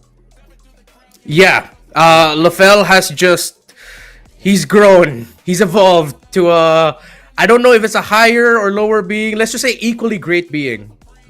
Exactly. So how you doing, Renmar? Nothing has changed at all here. It's still me. I still agree with what we spoke about earlier. The Yeah. drafts are great. The drafts are amazing. I agree that the Joy had a tough time. But, man, I gotta say, Harith is broken. Yeah, I think it is surprising when LaFell did point out, and then when you pointed out, excuse me, LaFell, that we've barely seen Harith all throughout the Super League so far, especially in the play-ins and then going into the playoffs. Like, no one's banning it out, no one's picking it, and then it shows up, and then it's just busted up against Mythic Seal. So what's going on with Harith? Huh? What are we gonna get for Harith for the rest of the day? Dude, at this point, I think if you're on blue side, it's so tough to make that decision, too, because the Kalea was open, right? But if the Kalea was banned out, then, okay, we would have 100% seen the Harith as the first pick prio.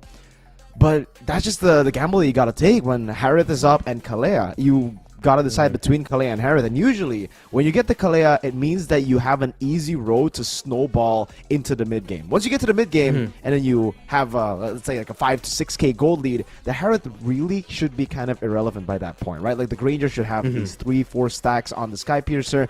And especially with the Farsa, you should have been able to shut down the Harith, but that didn't happen because AI were just so good at managing their resources, waiting for their power spikes, and getting to that power spike without being too far behind. Yeah, and I think also what's tough for Mythic Seals in Game 1 was that with their first pick, Kalea, if you look at the picks of AI Esports, a majority of them are heroes that, outside of the Hayabusa, if the Kalea gets the catch, it's like, what are you going to do? First, the Aurora has the passive. It's like an immortality. So Kalea is going to be like, all right, I will waste my skill on this. I'm not going to do that. You get the Gatot Kacha. Gatot Kacha has a chance to taunt or maybe even just jump away. You get the Phovius, as we've seen onto Madzi. Then he has a chance to Dark Wave and then punish you for wanting to pick him off. It was a tough choice for Boy in the end of like, who am I actually going to get here? This is why I feel like for Mythic Seal in the jungle, for some reason, I feel like they're kind of one-dimensional. It's really only been Ken on Joy for the most part, right? Like, we saw a Hayabusa game yesterday that didn't really go too well. He's only really performed on the Joy, which is concerning now. If Mythic Seal want to play the Kalea composition that we saw earlier with the Juice in, you kind of, and the Granger, the first 3 picks of the first phase was amazing. You need a pick that can win you the early game in the jungle. And Joy is just not it. You know, Joy is kind of like a mid-game to late-game hero. Yeah. And on top of that, it's countered by the Harith. So when you get your power spike, usually Harith gets his power spike too.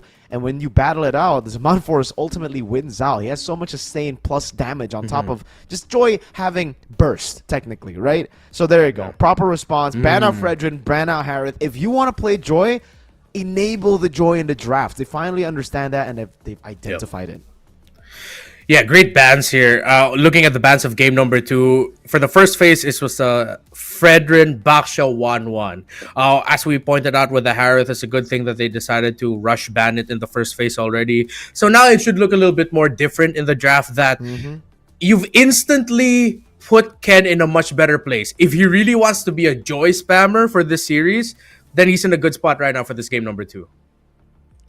I love the changes already, man, from Mythic Seal, and I hope this is what we get to see more of later on in the series, because it's almost been, well, they've already played a whole match yesterday that went to a best of 5. I was really concerned the fact that, you know, they still haven't adapted. They still are trying to put Ken into the Joy without really enabling him. So at this point, play just a safe composition that'll play from mid to late, get that power spike, wait for Ken to pop off on the Joy. We're going to have to wait a bit, ladies and gentlemen, on the draft. And there you go. We're going to resume the draft.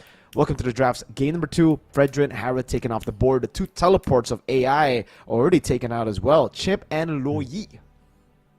But, okay, now that I'm thinking about it, doesn't that mean that the rest of the draft is so easy for AI that they're just going to be thinking, well, they're going to pick up the Joy? Because Fredrin and the Harith ban, that is Joy-coded right now for Mythic Seals. And AIs are like, all right, we're already drafting around making the Joy, or giving the Joy a difficult time. Yeah, you've taken out some of the best answers for it.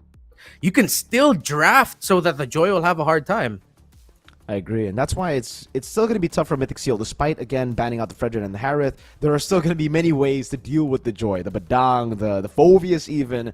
But at this point, whoa, AI are the ones to ban out the Badang. want Mythic Seal to pick up a down first pick, I believe. If Mythic Seal don't pick up the Joy here, and this is the risk that AI take technically when they leave everything open, they can leave the Joy open, but somehow a 1-1 shows up. First pick. Okay, we haven't seen a whole lot of this, by the way. Even yesterday. Yeah. AI versus Paladins, it was always prioritized in the first phase. We got to see the first pick 1-1, I believe, from YG and also from Mythic Seal, and both those 1-1 games were a loss. I don't know why 1-1 so prioritized in Myanmar right now. Seems to be the hero, something with the execution, but so far we've seen that the execution bodes well for it. Instantly, the Phoveus into the 1-1. Not that it'll give the 1-1 difficulty, but more of like the Phoveus will be so happy. Oh, look at all those little micro dashes, giving me a little bit more of my passive. And then the Hayabusa as well for the instant pick. What's tough here is that Mythic Seals, if they want to pick up the Farsa, it's quite discouraging to do that, seeing the Hayabusa on the other side. So if you want to do that, you're like, yeah, Nico, you're probably going to have a hard time here, but we need you on this Farsa so that AI doesn't get it.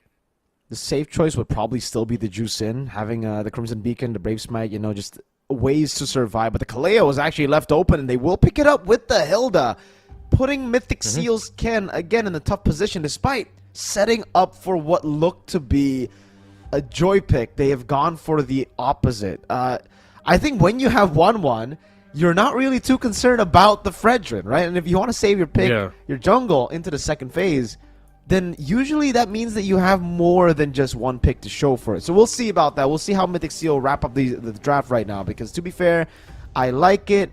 I also dislike it. It depends on which picks. I love the Kalea and Hilda. The 1-1 not so much, and AI go for the Gatot Gacha too. There you go. Another pick that can deal with the 1-1. Yeah, and we saw earlier the timing of AI with the Gatot Kacha and Phoveus. They timed their ultimate so well. Madzi goes forward. Once he sees he gets a good Dark Wave, that's actually a surprise setup for the Gatot Kacha, or vice versa. So it's going to be even more difficulty here for Mythic Seals based off of what we saw in game number 1.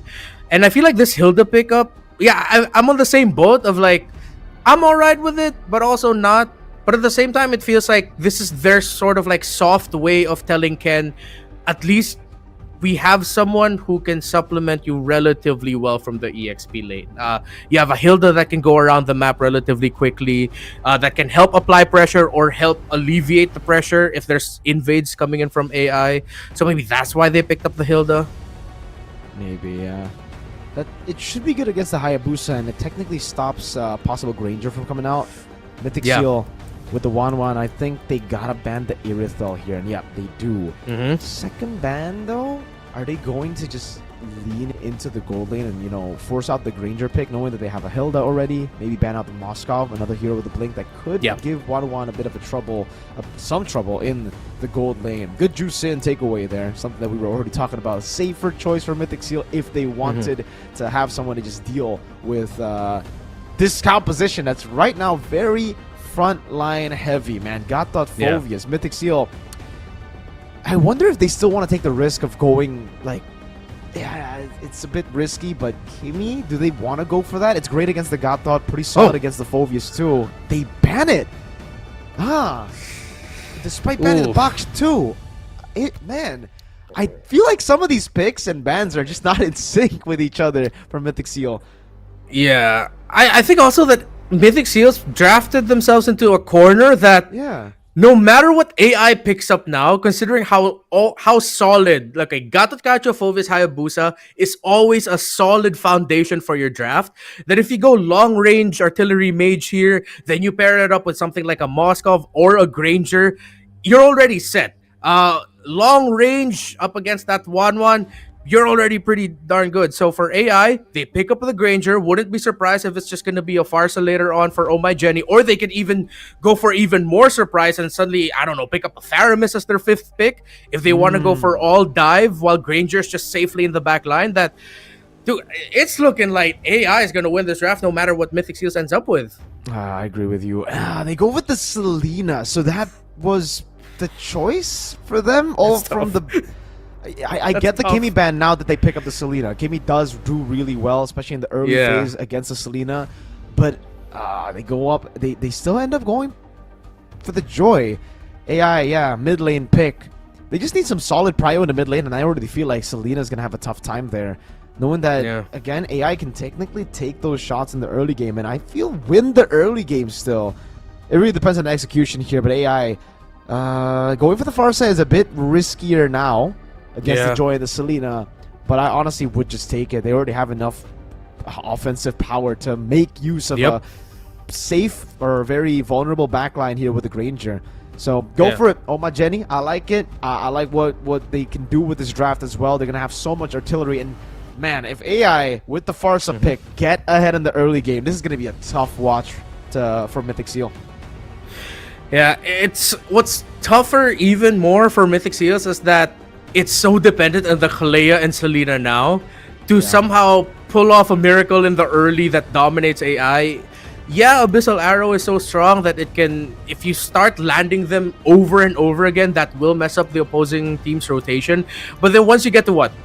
Turtle 1, Turtle 2, you have so many problems just with the Phoveus alone. Because your kit is based on some crazy amount of dashes that the Phoveus Madzi can just continue what he did in game number 1 and just be like, all right, not everyone's here yet. It's fine. I can handle this front line on my own. Let's see, ladies and gentlemen. What do you guys think? Do you guys think AI, do you guys agree with us casters, me and Renmar here, that AI just got the better draft? And if they snowball, it's going to be scary. Or do you think Mythic Seal is going to pull it off with that mid-game extraordinaire? With the Selena, the Joy, comfort picks all around technically for Mythic Seal. I'm not too sure about the Selena. I saw some win rates yesterday. And yes, to be fair, in the regular season, Mythic Seal were the guys who picked the Selena the most. So technically, it could be a favorite for Nico as well. We'll just have to see how they are able to use it here in the Land of Dawn as we get right into it. Game number 2 in the lower bracket finals. Remember, guys, it's an elimination match, and AI are leading. All eyes really are going to be on this Selena. If Nico can pop off, play like how Super Friends, Few, even how Sanji showed off in the grand finals of MPLPH, then AI is going to be in trouble. That's what you get when you're up against a really good Selena player. You give a lot of difficulty for the rotations, but PS, Black already getting pressured early on. And okay, despite the draft struggles that we pointed out for Mythic Seals, this is how they have to play. If they want to make sure that AI doesn't just run away with this, they have to take what aggression they can in the early game. Definitely. Lethal contest 2 here. Black walking up already. It does seem like AI will be the ones to take this. Mythic Seal kind of burnt out a few of those resources earlier. An arrow doesn't land. It'll just be a free lethal to PS. Getting level 4 with the next camp probably. Looking at the emblems though, pull yourself together on both Zippy Cutie and Boye. Means that, yeah, they're really going to be looking to utilize those battle spells as much as possible. So that means they're looking to fight as much as possible. Look for picks at least. It's going to be a high-paced game from Mythic Seal. Trying to combo in the Abyssal Arrows with the Tsunami Slams. And looking at it again, honestly, it really depends on how they set up for the first turtle. Yesterday, Mythic Seal were always kind of late to set up for first turtle. They don't have that mid lane rotation for the XP lane. They stay in their individual lanes to get level 4. Therefore, you know, the roamer, Boye, actually suffers for not having level 4 in the first fight. But this time, it does seem like AI going to be playing it safer. Oh, PS really wants to get this turtle, but he gets Abyssal Arrow! Nico in the clutch, stopping the Hayabusa right away, and AI Esports will not be able to healthily contest this turtle. Mythic Seals! Nico landing the arrow just in time. Okay, you know, I was said they were going to play it safer. I thought it was going to Quad Shadow back. Turns out, no.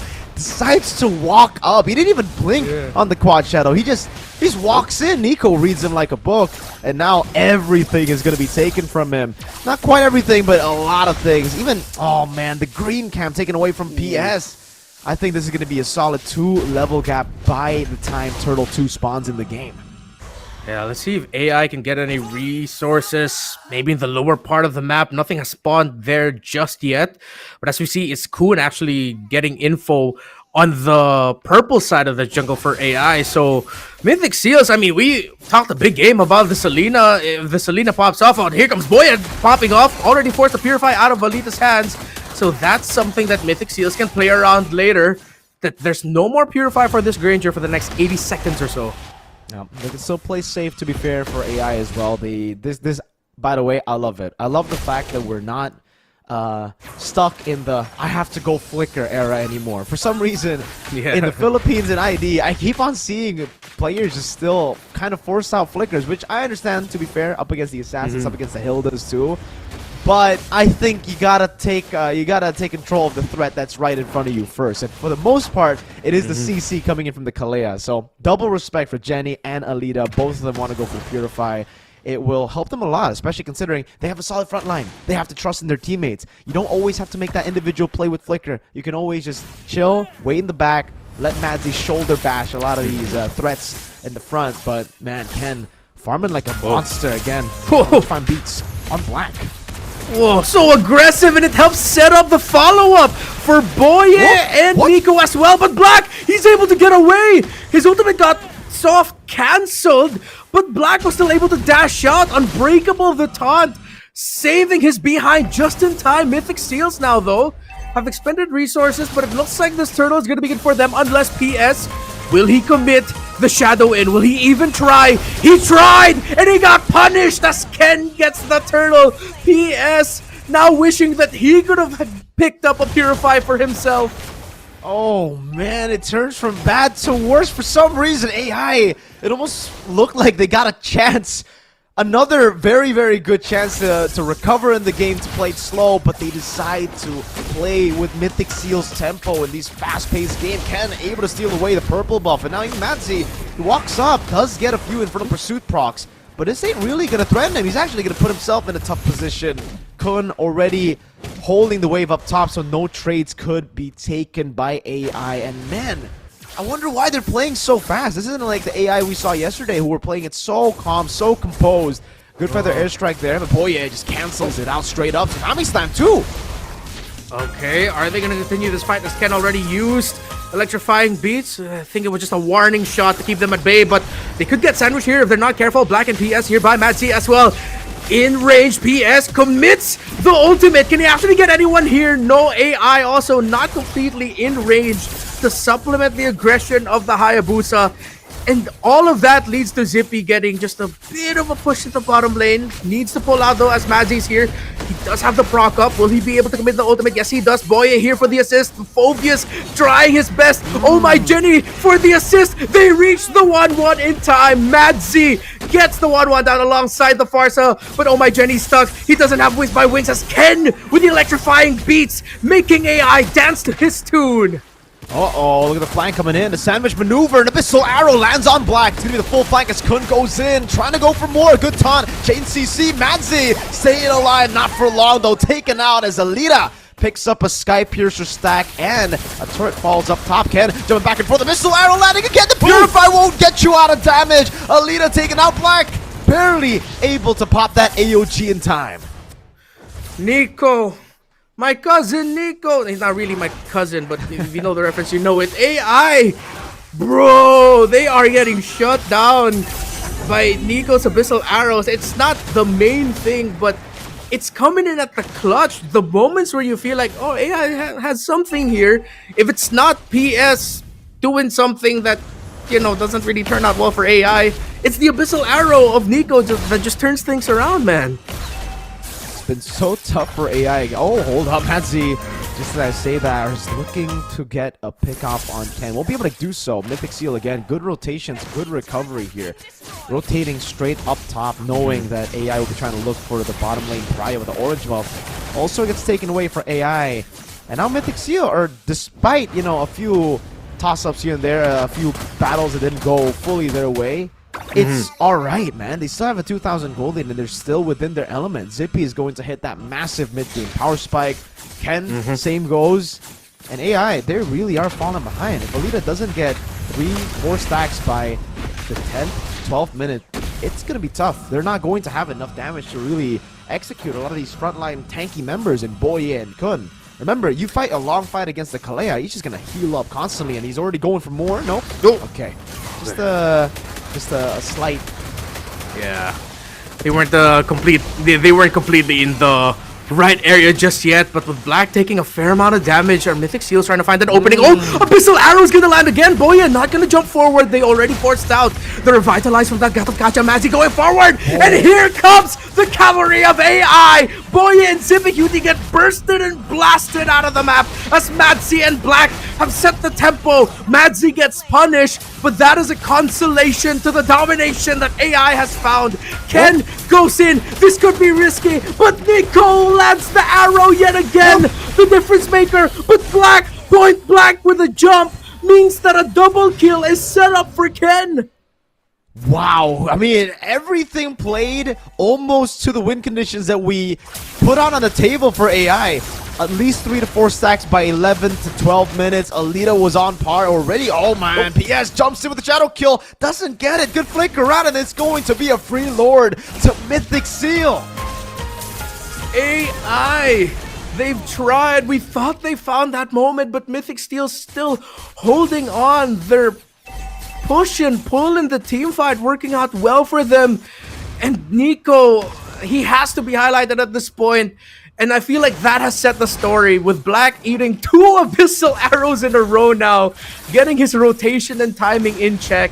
Even though AI were the ones who found that big team fight win early on, it was the abyssal arrows mid to late team fight that turned it around. We talked about mid to late game in the big picture, but even for mid to late team fight in the smaller picture, it goes well for Mythic Seals. It's just so tough for AI right now, but they are going to go on to Kun again, who's going to be picked off. But with the Lord, I think Mythic Seal really don't care about Kun. They've already used Feather Airstrike and the Shadow Kill. Big resources being burnt out as now they slowly but surely utilize the Lord to get the tier 2s around. Luckily though, AI are able to do some pretty good work on the waves, stopping the tier 2 from being taken in the mid lane, and now it's a slow build back for AI. They've got yet another chance to prolong the game, to wait for the late game. But that's where I'm kind of concerned about this composition. But their airstrike again, Nico! Way too aggressive, Madzy! Utilizing that shoulder bash to chase. And, man, Mythic Seal, they can't let this lead go like this. This happened yesterday, by the way. They were leading quite a bit, and they lost it all just because they lost on that discipline. Yep, slight overheat there by Nico, but the good thing for Mythic Seals is that they've taken relatively good care of their minion waves before that pickoff, so there's no clear opening for AI in the map to actually make the most out of that kill. But with a 3k gold difference, this is the 100% within the range of AI Esports to turn things around.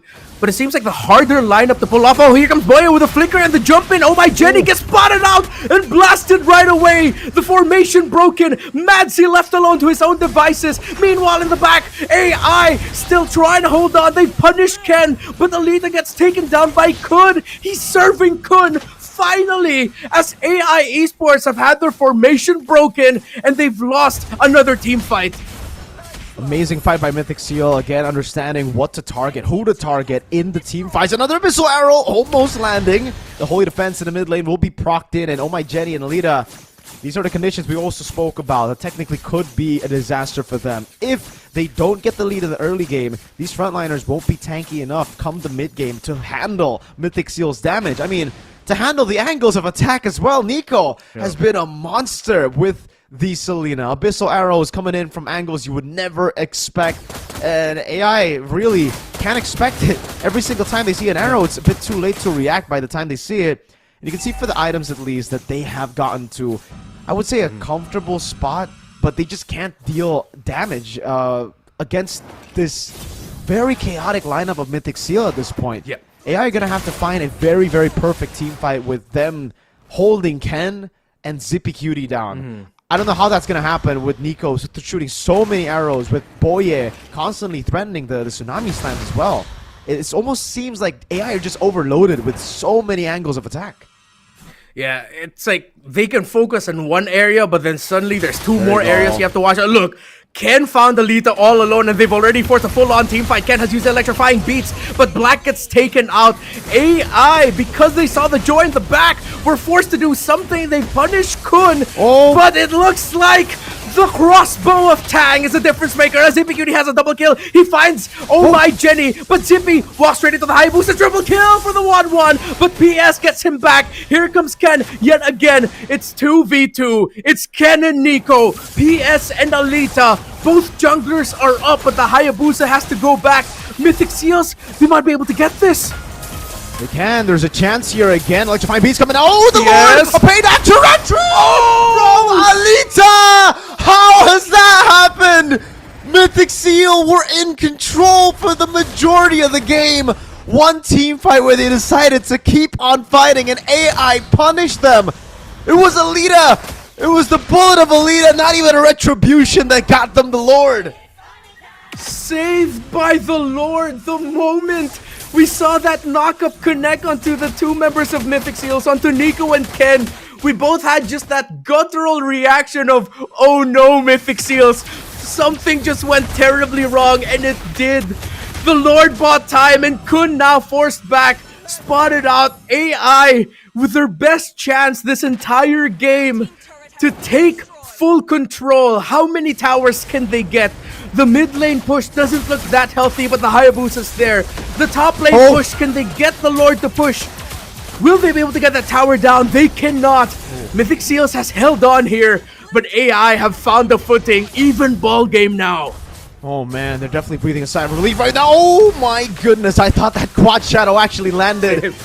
That could have been the game ender there had the quad shadow landed on Zippy Cutie. But I gotta say, usually I just give props to AI, but obviously I gotta give props to AI. Amazing plays again, understanding how to punish Mythic Seal, but Mythic Seal has done this too many times for me to say that it's, just the enemy team outplaying them. They had the winning team fight already. Zippy Cutie wanted to continue around that Lord fight. He ended up dying, giving another kill because Kun was so low. Or was it Boye? And then it became a 2v2. That really should not have happened. That should have still been Mythic Seal with a Lord for free. It would have been, should have been a 4 versus 2 situation for Mythic Seal. But again, oh man, some of these really, really risky decisions from Mythic Seal just does not end up paying off. And it ends up just looking like a pure throw, these gambles. The lead's gone. And that was what they were playing with, Redmar. If AI somehow can get their frontliners to hold on and play properly, like a proper front to back with the formation, it's going to be tough. Kun already. What?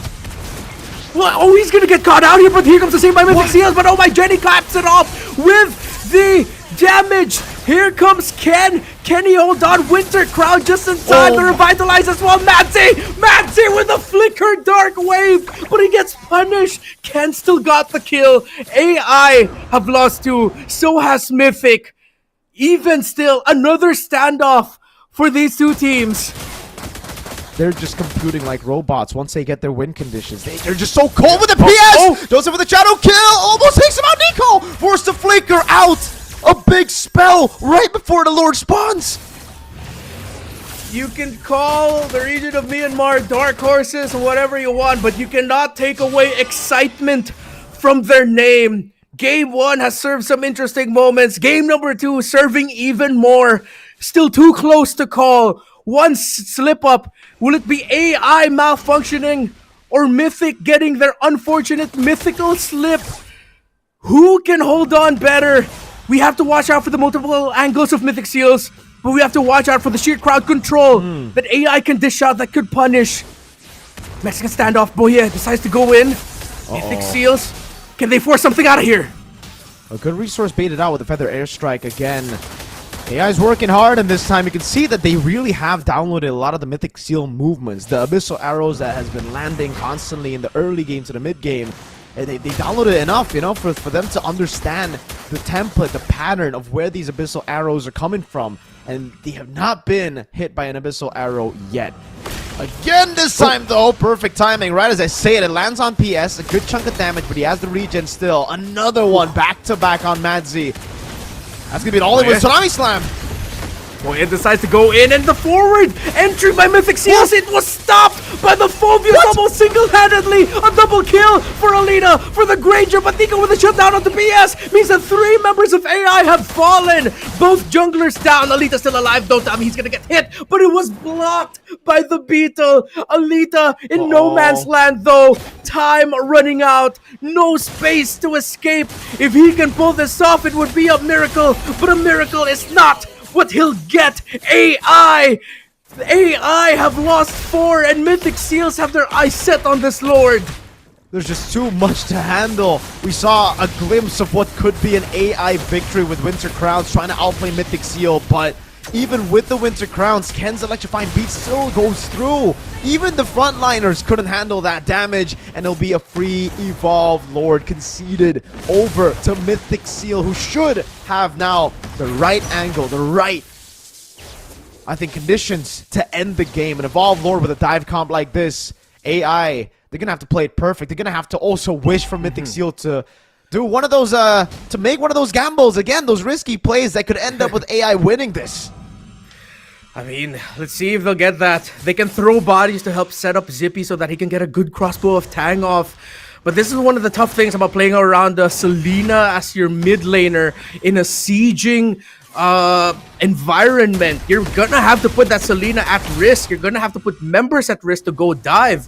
But again, it looks like for Mythic Seals, throwing bodies works out well for them. That last fight for that Lord happened because they just threw bodies. They weren't approaching from multiple angles. There was one clear angle, but it all worked out. Boyan decides to throw his body in, but the damage coming in from the far side might be enough to stop Mythic Seals and their push. But the leader gets found. He gets punished. No more Granger, but the damage from the Shadow Kill can only pop the immortality. Nico and Mythic pushing forward. AI doing their absolute best, but this looks like an endable angle for Mythic Seals. PS walking up again, gonna be caught, knocked up in the air, and a missile arrow landing on Black as they are going to go for the end. Another wave in the bottom lane, a Purify used up with the Feather Airstrike 2, full turret lockdown, but a Tsunami Slam will stop any hopes of AI defending this Lord siege into the base. It's an equalizer by Mythic Seal 1-1. What a crazy back and forth between these two teams. It wasn't the cleanest, but damn was it entertaining. The Selena that we were both skeptical about ticked off his condition in the early game, set the tempo, be the one to tell AI Esports this isn't going to be an easy game for you. And the smallest man on your screen right now had the biggest impact. Nico was just an absolute king on that Selena. So good on the Selena. The Abyssal Arrows really becoming the game changer for the team that they didn't have in the previous games. They've just been looking at the game very one-dimensionally, very, I would say, kind of tunnel vision. But with the Abyssal Arrow, it opened, it widened their field of view. It really, really gave them the angle of attack to really stop this AI 2-0 start to the series, which is crazy. The fact that AI could have still done that. But man, they really made AI lose track of their win conditions too in the early game. Yeah. That crazy fast tempo was not how AI thought that they would play. Like, they just got reeled into it constantly. Yeah, if you're AI, you're thinking that, all right, Mythic Seals are going to try to play like robots. They're going to be calculated, slow, pick their moments. But they didn't. They were just like, nope. You know what, let's just throw bodies early on. Let's try to test them. Let's force out resources. There were even moments in the early game where I was wondering, the Gatot Kacha already using the Revitalize? You don't need to, but okay, it felt like that was the heat check by Mythic Seals, and eventually it worked out for them. We talked about gambits here. Gambles, and Mythic Seals took it at the right moments, although there were some times where they really shouldn't have taken it, but it paid off in the end. Man, well played again to Mythic Seal. A comfortable draft for them, a comfortable mix of picks that we have seen through the regular season, and again, enabling Ken on the Joy. I guess that's what you need if you want to enable the Joy. First, you ban out the Fredge and the Harith, and then you play it as chaotically as you can, right? Make them kind of miss, make them faint a lot with a lot of the other heroes, so that the Joy can come in with one swoop, take them all out. That electrifying beats, the dashes as well. Once Alita had already used the dash, had already used the Purify, it was a sitting duck. It was so easy for Ken to just walk up and smack through even the frontliners, who, again, Madzi was kind of forced to use the shoulder bash. He had to save it for the joy. He couldn't though, because there's just so many dives. There's so many ways that they could force the fight, force the issue upon AI. And even AI couldn't compute that, man. The artificial intelligence got outmaneuvered, got outsmarted in that game. I think the coding just wasn't ready for it, man. There were just a few strings of code that just weren't available just yet. And for how Mythic Seals played this, I also liked how, looking back at it now, they always had one angle reserved for Oh My Jenny. They knew how much trouble the Farsa could bring to the table.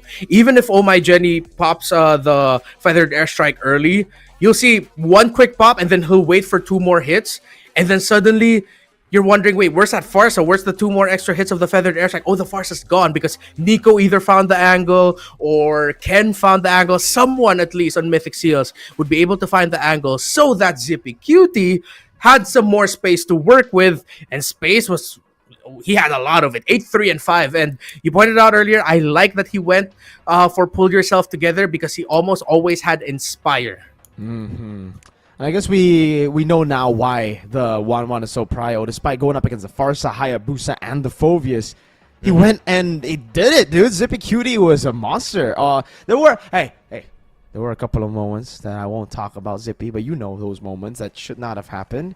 In the end, it still worked out. So I'm not really gonna be talking about those little mistakes that he and the team made decision-wise, because mechanically it was amazing. And I think Mythic Seal really remind me a lot of Bigatron. Not just because they never qualified to international events, but also the fact that they are very mechanical reliant, dude. Their decision making sometimes make their fans, I don't know what they're called, seals maybe, very, very worried. Like, bro, I was sweating for Mythic Seal after getting that lead. For some reason, it seems like Mythic Seal and Bigatron, man, that make you as a fan sweat when they have the lead. It's like, dude, please don't get the lead early. Just like try to come back later, Give the lead to the enemy team early. You can come back. I trust you. But when you hold the lead, there's a bit too much risk. There's so many bounties on y'all. Yeah, no, dude, I get you. Like, for the first time in this series, this entire day so far, I'm sweating. Like, actually sweating with what happened in this game. And I think a good amount of that is, because of the decisions that Mythic Seals decided to take. The moments where you're like, bro, why? But also, wait, you still had Nico alive to help turn things around. Nico deserves an award for what he was able to do for Mythic Seals in this one. Because there were moments where I really felt like if Nico was dead, it was over for Mythic Seals. But since that Selena was still up, they were still able to keep fighting. Agreed, definitely, man. Nico was definitely the unsung hero here. Not the MVP. Zippy Cutie took that one, but Nico was phenomenal in this game. A good shout out to Ken too. Even though a couple of times we did see AI finally get the hand of the joy, there's always other ways by Nico. Again, mainly it's Nico. Yeah, you're right. The arrows just keep landing towards the end. There was, I think, a window where we didn't get to see the arrows land, and that was the window where AI were really able to force the issue. Mythic Seal then adapted again, played it slower, slowed down their tempo to wait for the Abyssal Arrows to land, to wait for the Wishing Lanterns to proc in, to get AI in a comfortable spot for Mythic Seal to get just all in. Once the Phoveus is at half HP, once PS has already used the regen, and is half HP after utilizing the regen, I think that's pretty good conditions for Mythic Seal to just go in and do their thing, which they did, definitely. You can see everything here getting taken away by Mythic Seal. Rich Guy, the carry, Sandbag, best wingman. The better mechanics definitely goes to Mythic Seal, but those decisions, some of them has to be fixed coming into game number 3, because AI... looking at the way they played against Paladins as well, they are able to download their opponents so quickly. So these patterns and these drafts where Mythic Seal are playing just purely to get high mechanical heroes on each of their players, it'll be shut down, I think, in game 3 onwards. Yeah, I like now for the series, with it starting 1-1, we got to see some of the best qualities of the two teams. For AI in game number 1, we got to see just how solid they are as a unit. When they're undisturbed, when Oh My Jenny isn't getting pressured, it seems like it's an unstoppable robot army of like, how does everyone know their assignment and is executing at the right time? Well, for Mythic Seals, it's a little bit more of that old school Myanmar playstyle that we loved, and even as a Filipino at one point in our history of MLBB esports, we greatly feared, because of they'll take decisions that you didn't you'd think like, why are you doing this?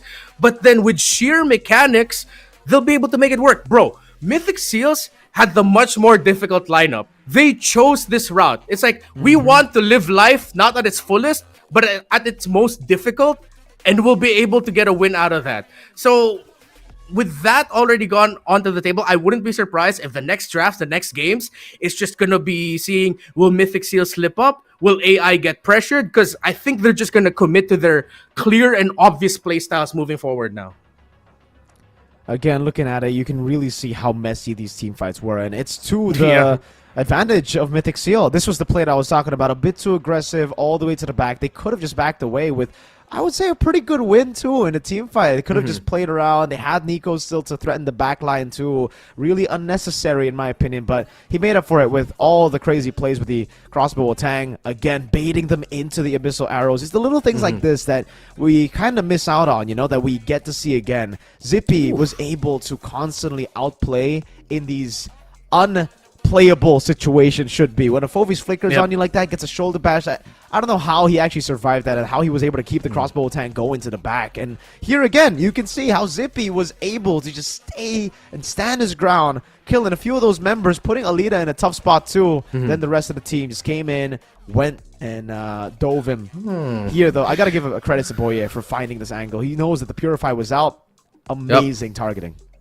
Yeah, that was a deep tsunami slam dive. He had to maximize the animation of the flicker plus the tidal strike combination, I believe, and he was still able to find Alita there in the back. And I think looking back at the highlights now, Zippy, I think he's playing it so ballsy because dude is conserving needles and flowers for the absolute moment where he'll really need it. Like look at it, he's willing to take a buttload of damage and then trust in the items to give him shield at the right time, and then needles and flowers where if he gets crowd control, it's like, bam, one press, I'm free, I can basic attack, jump away again. So that's really good timing by Zippy and a lot of bravery to really conserve your second skill for that specific moment. Yeah, a lot of bravery, a lot of patience too, and definitely a lot of time playing 1-1. And that's why it was so feared yesterday and a few of the days so far. I think even in the play-ins, it's probably going to be the same thing, right? That's why we're seeing it through in the playoffs too, where the 1-1 is just heavily prioritized. It's heavily respected amongst all the teams. Even Paladins had a few 1-1 bans that they had to get through as well. But I believe, Renmar, it is time for you to take a break. It's fine. I'll be calling in Mirko to cast with me, so it's all good, Renmar. For you guys, stay tuned because we will be back with game number 3 very, very shortly. Where dreams get louder. This isn't just a tournament. It's your passport to the world stage. A spotlight for women in the EWC. No rules, no ceilings, no limits. Just this. We're vibrant. We're ready. We're limitless.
Sup, boys? It's me, Mirko. I like that team, so they're gonna lose. And I gotta say, that was the game, Mirko. Like, looking at how Mythic Seal plays, like in my head, the way that they go about life is like they buy milk, wait for it to expire, and then they drink it because they like to live on the edge. They want to live dangerously. They want to make life matter.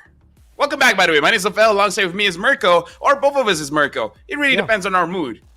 Could be both, LaFell, too. Depends on the mood as well. But that's actually very true, LaFell, what you just said. It really seems like that's the way they play. You know, they just have to live life on the edge. It always has to be like pressure, high-stakes situations. If not, it's too boring, man. Like, I don't want these picks. I don't want Farsa, Jusin. Give me the Selena, yo. Or even in the goal lane, right? Granger playing it safe from the back. I want to be up front. I want to be the guy to outplay. If I die, I'll be a thrower. If I win, I'll be the world's best.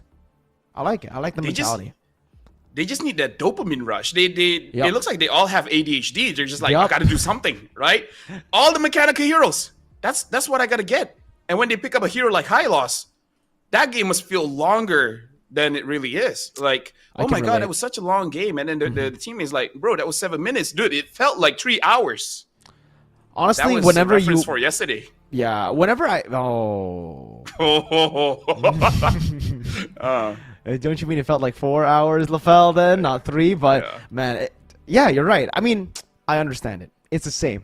Every single time I have to play on a hero that's so slow-paced, it just plays discipline, plays in the back, I'm like, oh my God, man, these games going on for ages. And my friends are just like, no, these are like 12-minute games. I'm like, no, you know what? I'm just going to first pick my 1-1. I'm going to get countered by Irithel. The game's going to go on for 30 minutes. But it feels so good. It feels so fun, you know? When you have to battle it out, it feels so much more than just a win. It feels like you stomped. Like as you would say, LaFell, you spat on their face. Yeah, exactly. And speaking of spitting on someone's face, we got to talk about Nico, man. Because Nico is like, you win or lose because of Nico, man. Because Nico's got the mechanics. He's amazing on it. But then the moment where he's just a little bit too confident, like, I feel like the team needs to have a leash on him. It's like, up. Come back a bit. Stop, Nico, stop. It's 23 minutes, Nico. If you die, oh my God, that'll be bad, Nico. That's 70 seconds, Nico. That's 70 seconds, man. Yeah, that's true. It really feels like everybody on Mythic Seal has needs a leash on him, right? Like every single one makes Zippy as well, dude. Like, oh my God, that game could have been very, very bad if that Lord ended up being like a Lord that AI will be able to utilize to get more and ultimately win the game. Zippy would have gotten the Nico treatment that Nico got yesterday. Yep. Hey, Zippy was the one that flickered forward on that Brody and almost died yesterday. Yeah. Right, it happened up top. But either ways, this is their win con, Mirko. Because I feel like the more pressure that they have, the better they perform. And fair. I like maybe it's just the Harif ban, right? I kind of feel like the Harif was a big problem in game number 1. Game number 2, when there's no Harif, Ken just electrocutes everyone. Honestly, I'm sure that's what they say. I don't think it's just the Harith, right? It's also the fact that, because the Harith gets banned out. I love the fact that they ban out the Harith, especially if they have no means to pick it up themselves, right? Yep. What I'm concerned about is AI actually got a pretty solid draft in that game, but they weren't able to execute the draft. I wonder if they just got thrown a curveball and they were just so confused at how Mythic Seal were playing, or if that's just their normal response with a winning draft. They just always expect to win out the first few turtles, to battle it out, and ultimately get a snowball. Because there were so many moments where PS used the Quad Shadow to try to get a very ambitious steal on the turtle that did not work out. Ended up being taken out twice for both the moments he tried. And he put himself in a tough position. I think if he just let go over the first few turtles in that position and just farmed up, he would have had a better way to attack, to get the win con going and around ganks. You don't need to get kills around turtles all the time. It's possible to get pickoffs around the map through lanes. Yeah. If I was a coach, I would be upset. But as a viewer, respect. You just gotta show that you're that guy. It's like, I will 1v5 take this Lord. He failed. But then the leader's like, this is how you do it. Shurikens just don't have the firepower. Bullets, man. Bullets. Hayabusa, use a gun. Yeah, that's true. That would actually be funny if Hayabusa used a gun. That would be pretty funny. Hayabusa comes up, Quad Shadow teleports to you, and then bang! Instead of the shurikens that take a while, he just one-shots you, right? I guess now that's a term that we can use, LaFell, when a Quad Shadow lands and he just one-shots people. That ain't a shuriken. That's a shot. That's a gunshot. That's a That's a you bang. could also say shotgun. Yes. Dude, technically. here's the thing. Like You can't say shot. ninjas. Their origin is that they're farmers, so they actually Wait, just really? take scraps. Yeah, legit. Wait, Dude, I Naruto was learned a about this. farmer? Huh? Naruto was a farmer? Yeah. Okay, Oh. so history lesson in olden times, Japan has like a emperor and all, not emperor, but someone in power, and then they have samurais, and then you have ninjas, which is just farmers, Yes. just everyday people fighting back. But you can't fight a samurai. They're well fed. They have good at sword. They have armor and everything. So you got to get creative. So you just take your farming tools as weapons, and then So you that use that. Yeah, That's you why use they have that. a So sight. That's why they have a hole, right? exactly. No, exactly. Yeah. They Interesting. even use I forgot what it's called, but it's basically just a stick, but you use it like a knife. So Naruto was just farmer. It should just Everyone's be a renamed farmer. as everyone. Hey, to be fair, everybody's ancestors was once a farmer, right? We all had to farm to get money. We all had to farm to get food back in the day. So we were all farmers once. Yep. In Now our people past just farming lives. aura. Now people are farming aura a bit too much, some aura the aura that people farm, sometimes it's undeserved. Lofel, do you agree? Do you agree with that? 100%. I agree. But Sometimes I'm confused. I don't know whether to take your facts as facts or to research it myself, because you yap a lot, so I don't know if it's true, Hey. but I'll believe you. okay, you know? let me give you a tip. If you want to waste your time, go fact check, because you're just gonna hear the same thing that I said. All right. Some Do you scholars know suggest ninjas may have included farmers in their ranks. Their origins are more diverse See? than simply a farmer-based group. So it's more diverse, but yeah, technically there was a bit of farm in there. All right, let's get into the draft, fella. Let's see if the ninja, aka the farmer Hayabusa, shows up again despite taking a loss in game numero dos. Yeah, this setup for the joke that I was gonna make, it's Okay. funny because ninjas started as farmers, just taking scraps as weapons, and now just like, hey, here's a gun, boom. Well, that's technically funny. that could be a scrap as well. It depends, right? Maybe someone threw that gun away and he just finds it. It could be. He could be a gun farmer. Who knows? If growing the guns on trees. No? Yeah, you do have guns in farms now, right? Guns in farms? You do. Yeah, like you want to protect your crops and Yeah. your that's livestock, true. right? That's You do, true. right? You do. Yeah. Well, I don't. I'm not a farmer, but maybe Hey, the should try it actual out. farm. There you go, though. The joy gets banned out. Proper respect. Something that we already kind of thought about last game. I thought they would still just ban out the joy after seeing the Harith and the Fredrin banned out, but here we are. Mythic Seal, are they going to ban out the Baksha to take away all the utility jungles and force the 1v1 assassin duel? Fanny's been left open quite a bit, by the way. Yeah, in game number 1 they ignored it. I'm looking at Ken. He was very upset with that joy ban, but here's the thing, man. The angry. Lucas, though. We're talking about Oh. ninjas, right? How about that Naruto. Lucas, though? So are we going to get a Naruto versus Sasuke moment? Baksha going to be banned out. First pick, Kalea, still up for grabs. I think it still is the best choice to go for, knowing that the Harith is The ninja as well. has been banned. But Chip and Loyi were the choices for AI. So it could be a Chip and Loyi pick to respond to Kalea. To respond to the Kalea. Yeah, I kind of feel like Kalia is very dangerous, but I would not let go of that Lu Yi. Oh, Badang, I love that ban. Completely forgot. Badang is such a game changer ever since yesterday. But now, Mythic Seal, are you going to pick up the Lu Yi or the Kalia? Personally, for me, I'm more worried about the Lu Yi. Yeah, that's it. I have nothing else. I think Kalea for me. I would just go for the Kalea, the standard first pick. If not, then the Chip, I think, over the Loyi.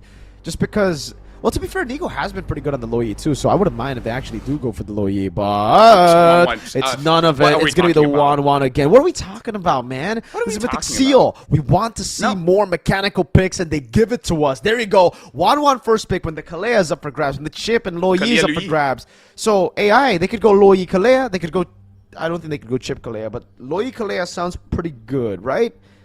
I wonder if they want to just go Irithel now. They banned out the Joy. Might as well just fully counter the 1-1, right? Yeah. Is there a priority jungler here? Because I'm thinking of the Lucas. We haven't seen them using the Hanzo. Oh. Yep. So they go for Lucas, man. Get Naruto and then Chip. get Chip as well. They could have gotten the family, man. Just take Sakura. But now Mythic Seal, they can still get it, which is insane. They can get Lu Yi and the Kalia. Yep, they could. Lo Yi and the Kalea, I think, will be a solid choice to go for. But looking at the Lucas, I'm not too sure if you actually want to teleport. I think you just want to react to it, right? Oh man, Lucas and Chip and Lucas in any teleport with Lo Yi too, it works, is a pretty scary combination. Right as you see him teleport, he's going to go full Ninetales form, skill 1 anti-CC, TC's your entire team doing AoE, and then shoots out that Teal Beast Bomb. So Mythic Seal, I really don't know what they're gonna go for the Phoveus and the Valence, so they're gonna skip on the possibility of picking up the Lo Yi and even the what were we saying earlier? Kalea, yeah, Kalea. Yeah. Interesting. Yeah. I kind of do like it. Like the Phoveus is generally just pretty good. Only that you don't have this mysticism. You know where everyone's going. You know that the Phoveus going XP, Valentina going mid. I feel like AI should ban the Ling here, but they ban out the Kalia first. Okay. I wonder if there's anyone that Mythic Seal has to worry about. Just because there's a chip, you don't have to worry about them Matilda. But if AI can make it work, woo! Robots, man, robots. I think the Glue is still a pretty solid choice to go for right now for AI, right? They just need frontline, proper frontline. The Gatot Kacha actually is a pretty solid choice to go for too. So Mythic Seal could still ban out the Gatot Kacha. It will be a pretty good XP laner for the chip, as the chip will go roam. But technically, this Lucas is still a flex pick. Yeah. Yeah, and you can't really flex that Valentina to go EXP. Unless Nico's like, yo, you want to give me that Phoveus, dude? I would knock it. I wouldn't knock it. AI now, in terms of the bans, I still feel like you gotta respect that Ling, unless you really do want to flex and actually put Lucas in EXP, and then you yourself pick up the Ling. But no, they ban out the Tigreal. Really? Hold on, let me see here. Ich Nissan 3 bans for Boye. Wow. Yeah, a lot of emphasis on just shutting down Boye.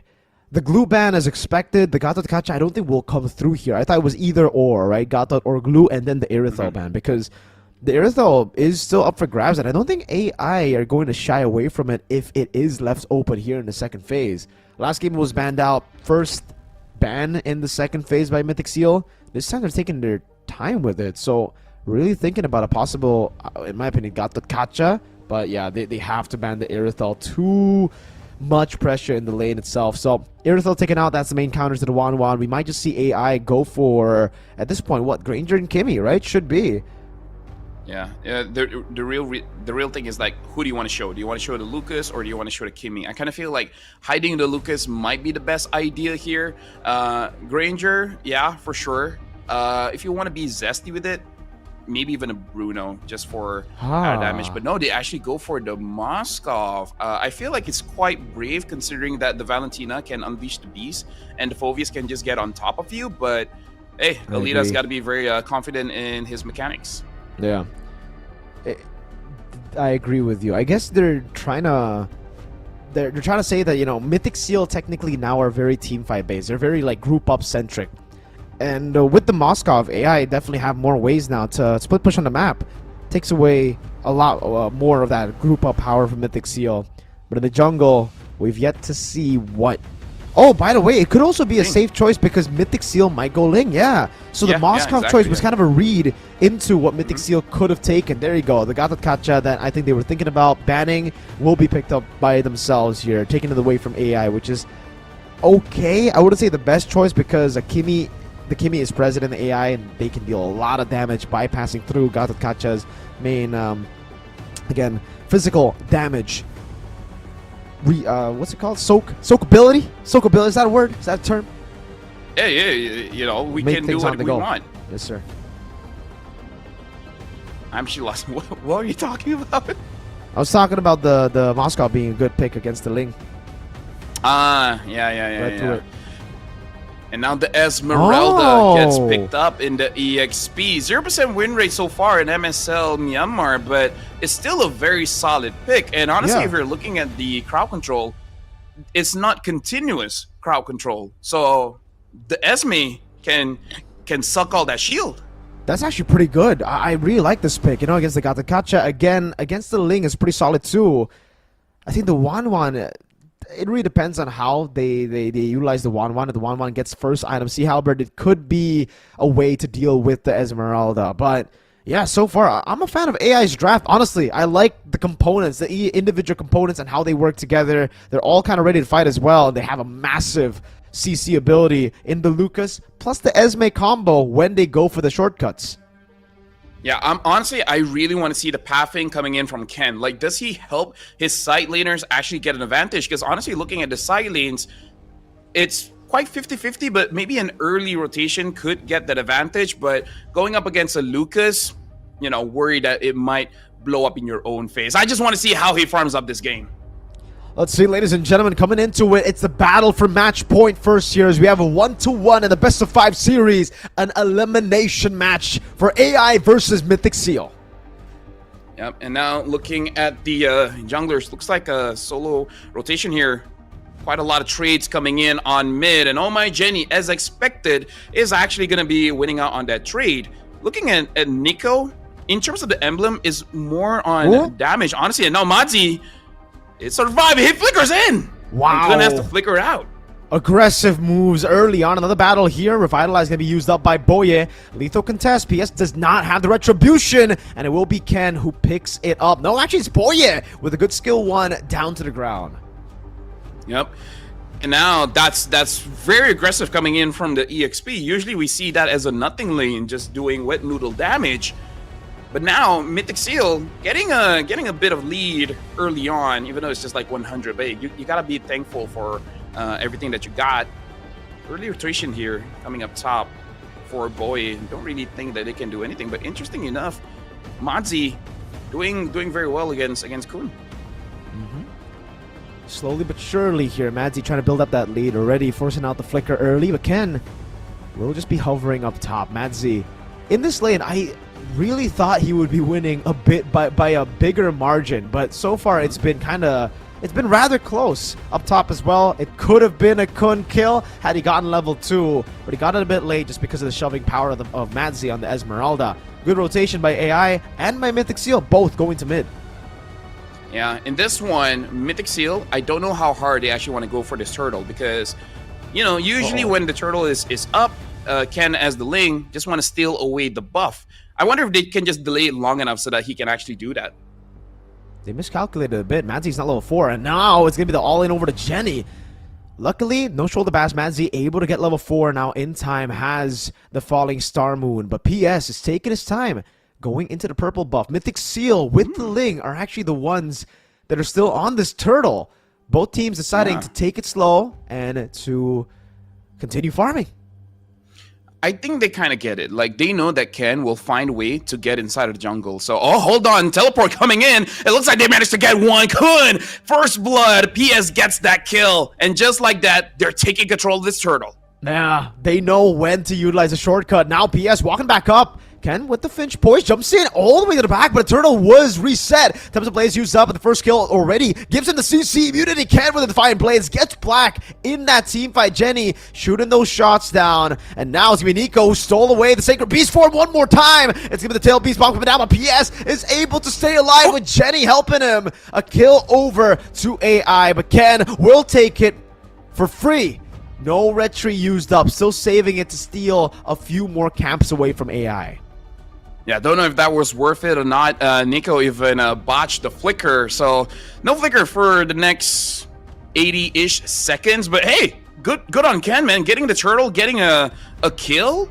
Like, this is what I was thinking of, because Ling, a lot of Lings actually try to do something early. Sometimes it's bad, but hey, Ken got a kill, man. At this point, AI got to be a little bit worried. Just a bit though, because they do scale very well. Oh my Jenny, Esmeralda 2 on Madzi and Alita all of them are kind of scaling picks, right? And that's why I guess it could be in the hands of Mythic Seal this early game where they could take control, but AI could just be the ones to hold on and weather the storm, waiting for those item power spikes. So far, so good, though, in terms of farm. Even in the bottom lane, wow. I thought Alita would be the one behind up against the 1-1, but Zippy is falling behind in farm. Yeah. Interesting enough as well, looking at Madzi, looks like he did prioritize the Dreadnought armor. I thought he would go ahead with the Enchanted Talisman just to make sure that he can actually harass the lane, but he's prioritizing defense here, going quite aggressive on Kun. I don't know even if PS joins the fight, can he actually get a kill? Ken now having that Berserker Fury, it's gonna be good. This bot wave, man, like they're just how do I say this? They're just waiting for someone to make a move. Mm-hmm. Slowly but surely, just playing it very slow. I wonder how Mythic Seal actually crack the first few turrets here, because they have so much lane prio AI, and they have those teleports ready to go with a shortcut. Ken's gotta be careful. Black's in the bush. No shortcut used. AI playing it really slow, knowing that, yeah, it'll take some time for some of their members to get those items. The thing that I have to talk about now is that Nico first item is going to be that glowing one, and you do need that glowing one. Right now they're going on to Madzi. Madzi trying to escape, has to use the flicker, able to get out scot-free. But here's the thing, Nico, you're gonna unleash the beast. If you're going full magic items, you're not gonna be able to actually stay in that front line compared to the original Lucas. That's true. Shortcut already used in as well. Black taking control. Kun jumping into the midst of it all. Jumping on Madzi. Now has it in front of Pursuit again. That's going to be PS with the Sacred Beast form. Jumping in with the CC. Good CC immunity as well as Madzi's able to pick up the kill. But Boye is able to hold him in the back. Now SOD lands. Immobilization. Catches Boye. Will be taken down by Oh My Jenny. But now Black is able to flicker out. Ken joins in the fight as Alita stays up top taking the turret. Nico trying to zone Jenny, will be able to do so. Free turtle, but AI take the fight. Well, we do say win or lose, we got to look at Nico, man. And even though the score is just 1-1 and 0, but you can already see the impact of just taking that Lucas ult, just unleashing the beast. Now PS does have that War Axe, so he can actually stay in the fight a little bit longer. The question is, when does he actually go for the fight? Because right now Black isn't super productive when it comes to engaging into those fights. Definitely not. For AI, it really is just about holding on at this point. There's no real risk in losing the first few turtles as long as you're able to go for trades on it, right? And Alita, not only have AI been on the winning front in the trades kill-wise, they've also been getting some solid turrets. Up top, it's taken down. You can see Alita already moving down below with a level lead on Zippy Cutie. Now, on these gold laners, a level lead means that you're at least 500 gold ahead. Up top, you can see a 1v1. PS definitely winning this one. Ken forced to back away. The power of the Lucas, even without the Sacred Beast form, man. Constant Rasengans. Hey, very balanced. Just to remind everyone, Lucas is just an okay hero. Just okay. Now we gotta see. Black does have the portal, but looks like Zippy wants Madzi. Madzi's gonna get taken down, and then the crossbow of Tank connects onto Oh My Jenny, but he's in a bad spot. Re-engage, SOD landing as well. It's gonna be taken here. Oh, wow, it doesn't! Alita just leaves them all the way for the rest, and now he decides to take a Spear of Misery to pin Boye down in such a very tight angle. He got that Spear of Misery. I don't know if you saw that, LaFell. It's a very interesting interaction. So Ken jumps in, instantly gets CC'd. Will be able to escape. Good traction pulse to zone Nico away with a turret down below in the mid lane. A great SOD take. Now a Lord in their sights. AI are looking to take over. You know, I'm opening YouTube just to see what really happened, the interaction, but oh my goodness, this is what we talk about Mythic Seal. They buy milk, wait for it to expire, and then drink it. They like to live life on the edge. And that one, unfortunate, but they got punished. Uh-oh, two-man falling star with the shortcut stolen away. Nico bringing it back. A lot of members. Madzi forced to flicker out. Kun with a flicker forward gets the kill in front of Pursuit. Now jumping onto Jenny. My lord, a good flicker out, but Ken is looking for the chase now. Right onto Jenny he goes, and it will be a kill back. But Alita is waiting right there. Tempest of Blades. Oh, even the SOD not landing. Alita! SOD into the few basic attacks to recover. Black coming in with a shortcut too. Alita's a monster. Spear of Misery again. Right as Boya tries to get himself out of the way. He finds the wall. Dude, that's amazing, man. Like, Alita, the fact that you still hit your SOD when Ken was trying to avoid it, and then still, like, just at the edge, continuing to fight. And now we can see that AI is just waiting for that timer, 11 seconds. Now they take down the Lord. Mythic Seal, like you said, they do scale quite well, but we gotta wait for that scaling to come in. And Alita looks like maybe he's done farming. Maybe that's enough, because in the previous fight, after getting the kill onto Ken, he got the Demon Hunter sword. Maybe that's all he wants. Maybe that's all he needs. That's his code, man. And for you guys, if you want your code, go ahead and check out our official beverage code. MSC 2025, remember, this is the qualifier for that event, and AI are showing promise. They are showing what they haven't shown in the wild so far. Everybody, I think, in Myanmar has kind of looked to AI as a team who always gets close to qualifying, who always looks pretty good, but never does. But this time, they're trying to go all the way, Lafel. Alita in the bottom lane, sieging the turret already with the Lord slow pushing up top. They're trying to take it as slow as they can as Madzi continue to zone Ken under the turret, even forcing a Finch poise. But the traction pulse does not land. AI will get another tier 2 before the Lord even comes in. Now this is going to be pretty difficult, because honestly, Mythic Seal, they don't have the best wave clear here, because even their mid laner is just a Valentina. It's like you can clear, but you put yourself in a very dangerous position of getting attacked. They still have the holy defense, so this should be fine. Falling Star Moon, not going to engage onto anyone on Mythic Seal. Yeah, way too aggressive there. Had he gone in, I think that would just be an easy kill. No Falling Star Moon means that that's a waste of resource. Traction Pulse coming down as well. AOG by Boye. Good Spear of Misery to pin them down, but it's going to be a massive Inferno Pursuit in the back line. Zippy! Oh, crossbow attack finding them all. The shot down into the back as well. Big tumble. PS almost finding the play to at least get one, but it ends up being 3 for 0. But dude, that's set. I mean, like, I was questioning, boy, are you sure the AOG now is not the cleanest? But then the Dark Wave coming in from Kun, 3-man a knockup. It looks like that's all Zippy needs. That's all Ken needs. It's like, that's enough, bro. You've done your job. And then getting those weakness stacks, we can see Zippy flying, getting those kills. But I gotta say, PS almost turned things around. He actually could have legit gotten a Maniac there, but Ken had enough damage to deal with PS. And now a big shutdown goal is given over to Mythic Seal. This goes to show you the teamfight power of the 1-1, right? One time it cracks open that crossbow Tang, and you need to run as fast as you can, especially when Mythic Seal are the ones pushing in, doing damage while you guys are running away. That is a free way for the crossbow Tang to translate over to the squishy members from the frontliner. And Zippy has the Inspire back up again. This is the mid game where the 1-1 finds himself in that... Oh, well, conceal. Looking for probably a play. Just opening up the bush. Whoa. Ken, this is a very aggressive move, Mr. Ken. Okay. Okay. He gets out. They're not gonna go in, but just saying, roamer things. We use the conceal so that people can hear the conceal, so that we can get the bush. If you get a catch, that's amazing. But if not, at least you control the map. But now Ken looks like he gets pinned down. Able to survive. Oh, Marco, you can relax. You can relax, Marco. Okay, man.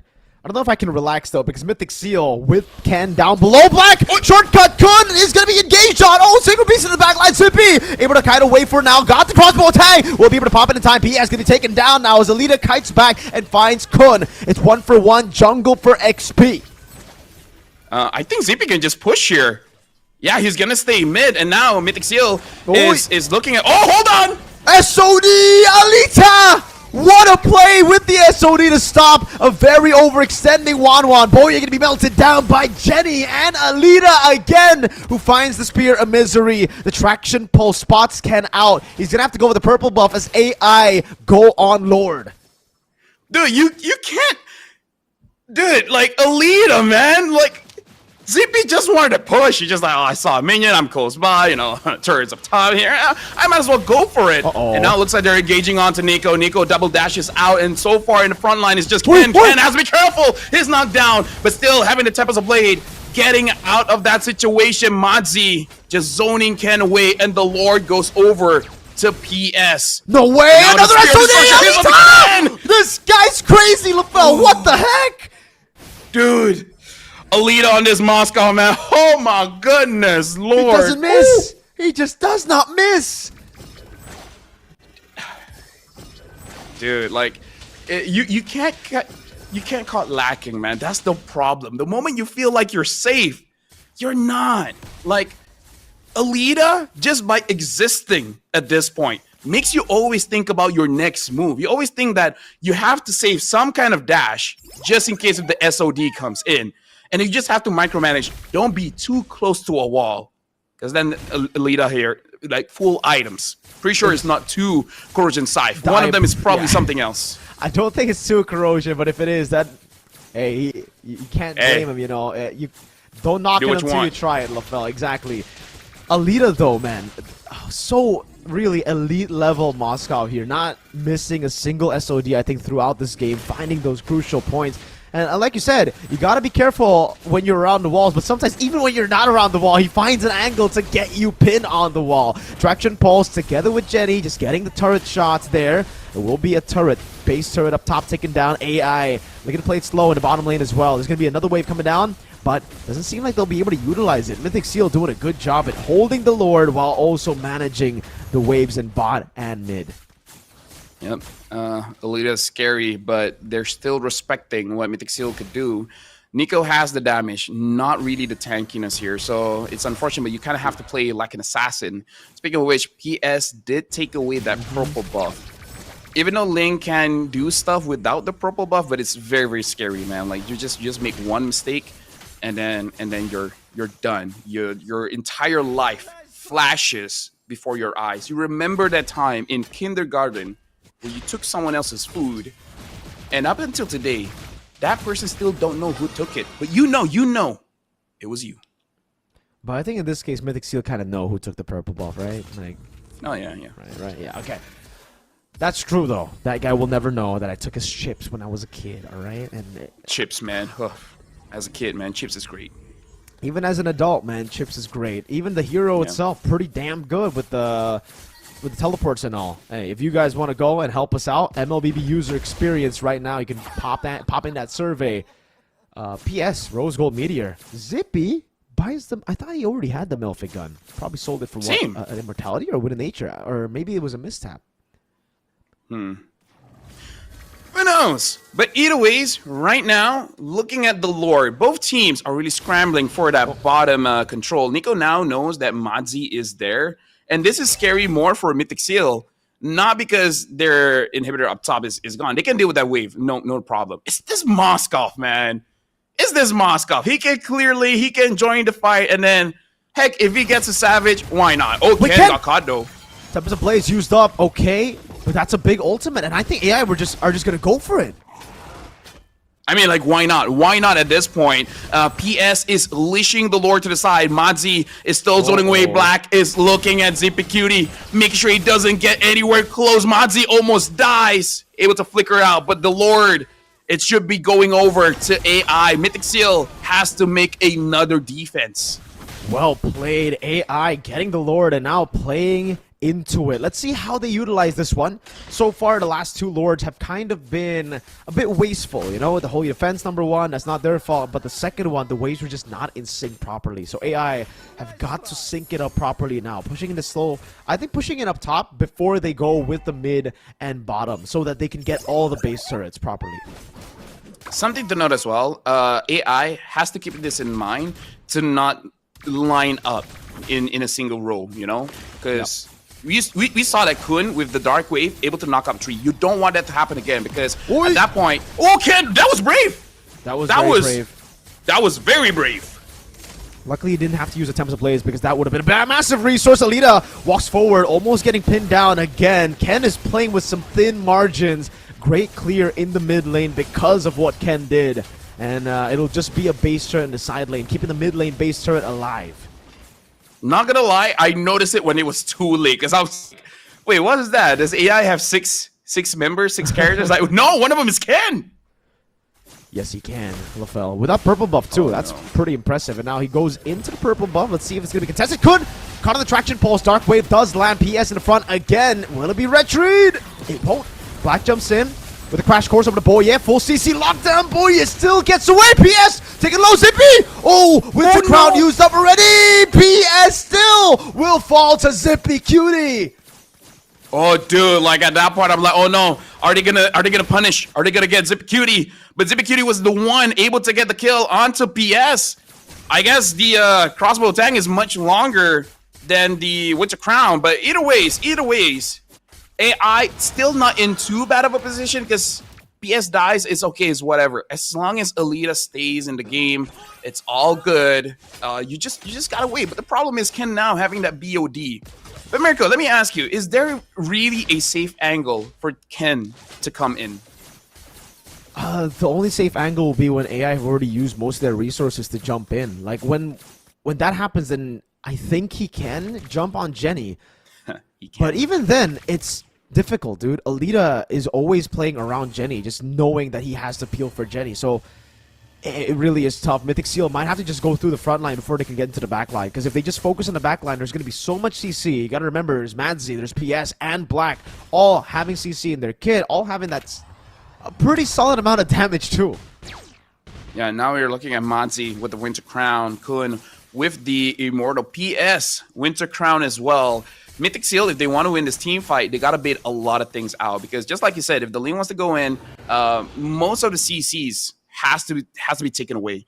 And now even for Zippy, he kind of has to just hold on to his crossbow of Tang unless he does want to bait it out and then just use it and then just don't overextend. Just kite back and then wait for your timings.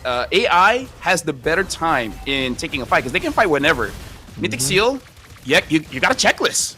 And that sounds boring, but it is what is it, you know? You got a checklist. That's true. They tried to bait out the Moscow and the chip up top, just trying to get a catch before the fight even starts. But even then, it's kind of risky, right? Even if you dive on Black, there's always going to be a shortcut. So your gank ends up being AI's gank. It's really tough. These forced errors are really starting to build up for Mythic Seal, and you can see the frustration build up for Mythic Seal. They're constantly going to have to send Ling up top without purple buff, so he's going to have to walk slowly there to save the Finch Poise, to save energy so that he can Finch Poise over to the Lord as being held by AI. So the question is, who's going to throw their body for Mythic Seal? Because someone has to have a good setup. Either Boye or Kun. Make a miracle happen by getting a good engage so Ken can go in, Zippy Cutie can go in. Looks like they do want this Moskov. Alita sees this. Should be fine. Should be fine. Even Black is there. Wait, they're going to go in?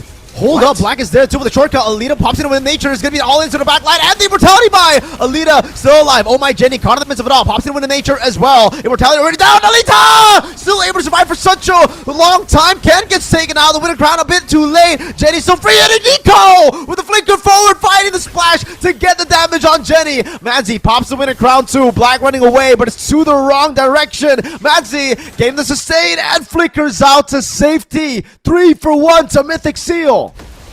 Oh, Kun! Able to find Black, and Black gets taken down. Credit where credit is due, man. Even we're like, wait, is that a good choice? It is. Ken is willing to throw his body just to make sure Alita's taken out. Now, 3-man push coming in from Mythic Seal. Madzi looks like he's going to get taken down as well. Nico even taking the Falling Star Moon. Can they end it here?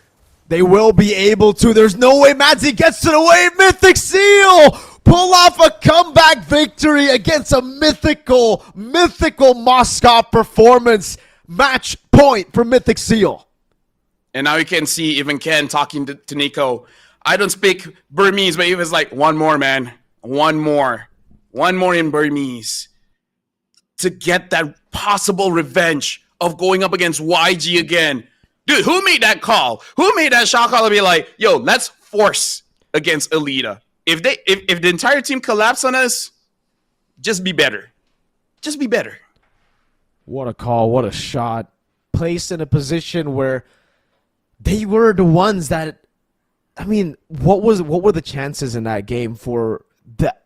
There was no forced error there. It was, yeah. I mean, there was no error for the side of AI. It was forced out by Mythic Seal. They really just forced that team fight. They forced that issue upon AI. They were not ready for that. And even when you thought they were, because Black had the shortcut, all 5 members were ready to follow through to the call of whoever made that. it's insane because every single one of Mythic Seal understood that they can't hold back for disengage. Yeah. Gatot, use your ult. Ling, all if you in. have to, use your everyone all in. If you need to take someone's car and throw it to Alita, do it. Yep. You can't hold yourself back, and that's good because some players are too smart, Mirko, where they understand don't go all in. I need to keep myself safe. KDA important, but then they're like, KDA not good as win, so just win.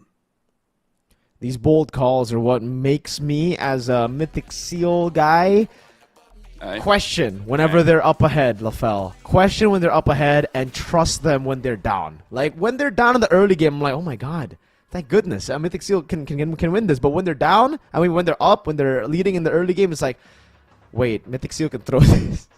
It's always like that for Mythic Seal, man. Apparently, one more in Burmese is not the Pwai.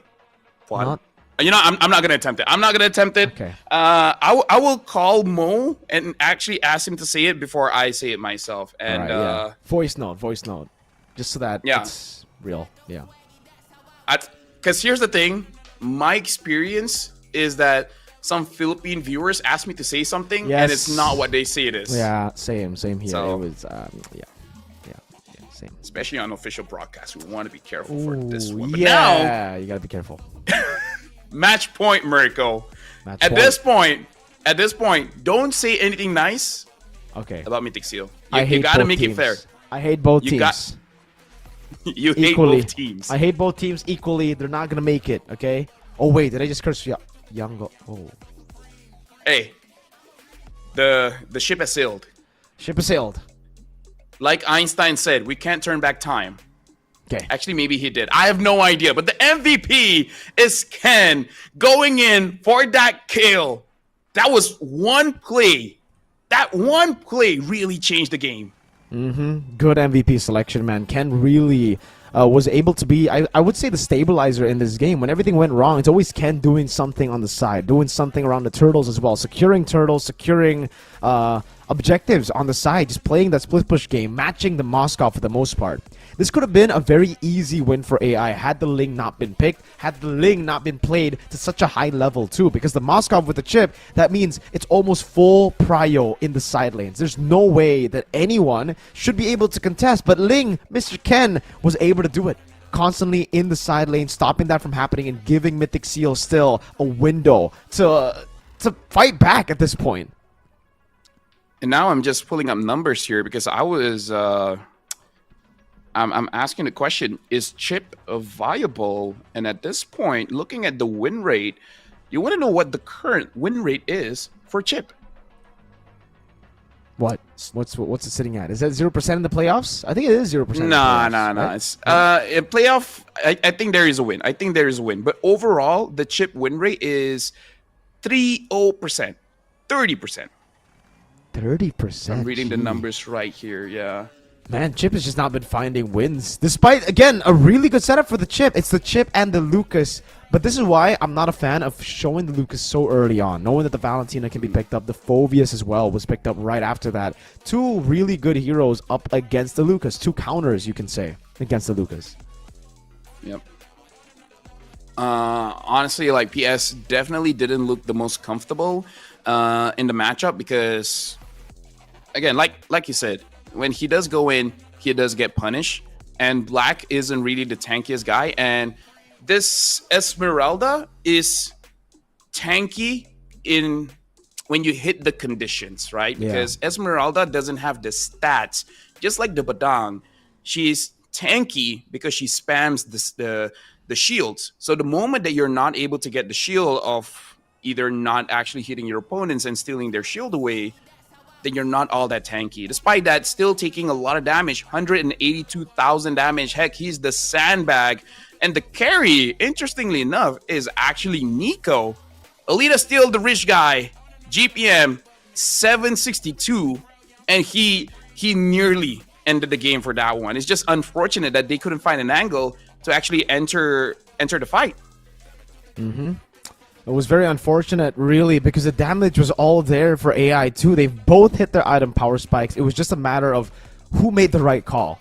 When we're talking about 22-minute games, by the time I think the Evolved Lord starts spawning and both teams are still rather equal, it really comes down to who makes the right decisions, right? Who is able to force their opponents to make the error first. And for Mythic Seal, it almost looked like there was no angle for them to force an error out of AI because of just how many more ways that AI have with the chip, the Moskov, even the Kimmy there. There's just so many ways to poke your opponents with the extra range, to trap them with a traction pulse, that I thought it was game over. Ken, however, and Mythic Seal never thought it was game over. They never surrendered. They understood how they could win the game with one big play, and they made it. That massive gamble. This is why, as a Mythic Seal fan, always support the team when they're behind, because they're always going to be a shocker with Mythic Seal when they're behind. When they're ahead, pray that they don't throw. Personally, for me, maybe AI can take a page out of the books of Mythic Seal and try to throw a bit, because that might actually work out. Because I feel like, do you think that Alita was amazing? Yes. I think right? I think Alita was amazing. Do you think that maybe, just maybe, crazy thought, someone sacrificed themselves, give an opening for Alita to jump in? Because I feel like when you're about to end the game, try to get a good falling star moon on maybe like 2 or 3 people, and then try to get a few kills. It might fail. Honestly, it might fail, right? It's not the smartest thing to do, but at the same time, I feel like Alita was just waiting. He's like, dude, if you guys aren't going to start something, I'm going to do it myself. We see a lot of SODs connecting and then just getting those solo kills. But at one point, like, everyone's just staying inside the base. There's nothing much that he can do. He doesn't have incredible range. So someone please open up something so that I can do something. That's fair. It could be, right? But I think at that point, they just should have played it a bit safer in the side lane. The fact that Moskov was shown there, I think was the big mistake, because yes, you want to get prio in the side lane, but there was already a slow push building up. They could have started playing around the Lord instead, you know? There was always going to be a slow push having the base turret already taken. The far lane would have been slow push anyway. So I think the big mistake for AI was they played it too by the books. They always had to have the Moskov in the side lane. They never knew when to break that rule, when to break off from the code that was set for them. Had they done that, I think they would have still had the prio. Again, having the Moskov in the bottom lane doesn't mean that you don't have prio up top. You still have the SOD that could land, you still have a shortcut, and you still have so much more prio because, again, both the side lanes were pushing in constantly towards Mythic Seal. The one thing that I can argue for AI is, like, there's no way they're going to make that play, right? Yeah. Right? Maybe that's in the back of their mind. It's like, Probably. no way. Fair. There's no way with Alita performing this insane that they will go for a 5-man gank onto Moscow. But hey, now they know. Now they know that Mythic Seal is loco enough to do those kind of things. But ladies and gentlemen, we are going to be heading into a break before we get into possibly the final game of this series. Mythic Seal currently up 2-1. So if you're an AI fan, keep on supporting your team. If you're a Mythic Seal fan, don't celebrate too early. We might see an equalizer into a Game 5. It's been LaFell and Mirko. We'll see you right after this break.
there's a limit in the Women's League.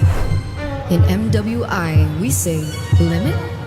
Watch us bounce from the MWI Queens everyone knows, to the stars who came out from nowhere, to the ultimate champions.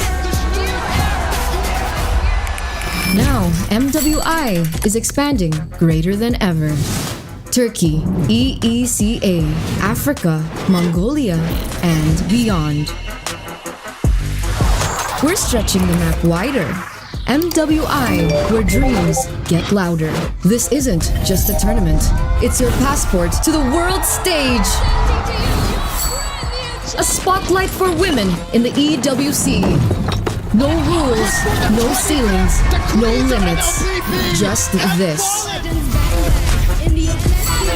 We're vibrant. We're ready. We're limitless.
There's a limit in the women's league. In MWI, we say limit? Watch us bounce from the MWI queens everyone knows, to the stars who came out from nowhere, to the ultimate champions. Now, MWI is expanding greater than ever. Turkey, EECA, Africa, Mongolia, and beyond. We're stretching the map wider. MWI, where dreams get louder. This isn't just a tournament. It's your passport to the world stage. A spotlight for women in the EWC. No rules, no ceilings, no limits. Just this. We're vibrant. We're ready. We're limitless.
They said there's a limit in the women's league. In MWI, we say limit? Watch us bounce from the MWI queens everyone knows, to the stars who came out from nowhere, to the ultimate champions. Now, MWI is expanding greater than ever. Turkey, EECA, Africa, Mongolia, and beyond. We're stretching the map wider. MWI, where dreams get louder. This isn't just a tournament. It's your passport to the world stage. A spotlight for women in the EWC. No rules, no ceilings, no limits. Just this. We're vibrant. We're ready. We're limitless.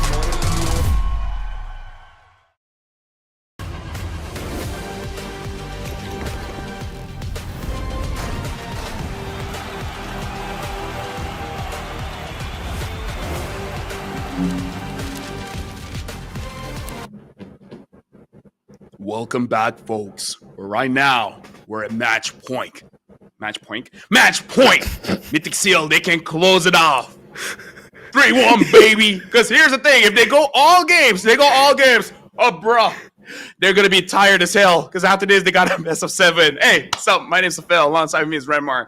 Had a good break, Renmar? Yeah, man, it was good. The last game was very interesting, very fun to watch. And yeah, we are most definitely at match point. Yep. I know you don't know this, but in my ear, it looks like you keep getting censored out. You know, maybe it's just a sensitivity. But either ways, man, who would have thought? Right now, it's a 2-1 for Mythic Seal. If AI can turn things around, I like if I was Mythic Seal, I would have flashbacks of yesterday. Be like, is this really gonna happen again? Are we really gonna go 2 games win and then eventually losing it out? So, dude, imagine 3-2 and then 4-3. Myanmar, man, like that shows how important that one slot is. Yeah.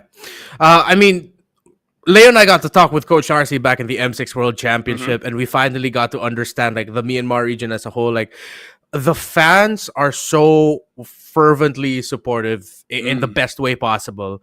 Like, some of the conditions sometimes for the tournaments could be quite difficult, but the fans will show up. In Coach RC's words, like, even the non-league, non-Moonton tournaments, the third-party tournaments where some of the bigger teams are involved, and sometimes even some of the best amateur teams, quote-unquote, it can feel like you're fighting for $1 million grand finals top 1 prize with how active the fans are. So it's cool to see just how crazy supportive in the best way possible the fans in Myanmar can be and how really fun the games can get.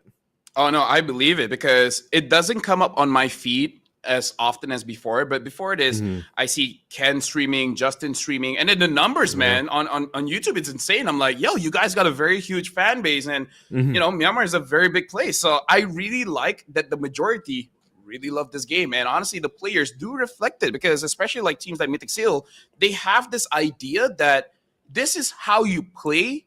So don't do that. You gotta get out of the box. You know, you gotta, as a wise man once said, get a box and then destroy it. And then that's what he did. That Squidward, one of the philosophers of all time. I think it was Patrick Starr. It was Patrick Starr that said that. And he was saying that with the plank on his head. Yeah, that's true. Like nailed there. Yeah. Yep.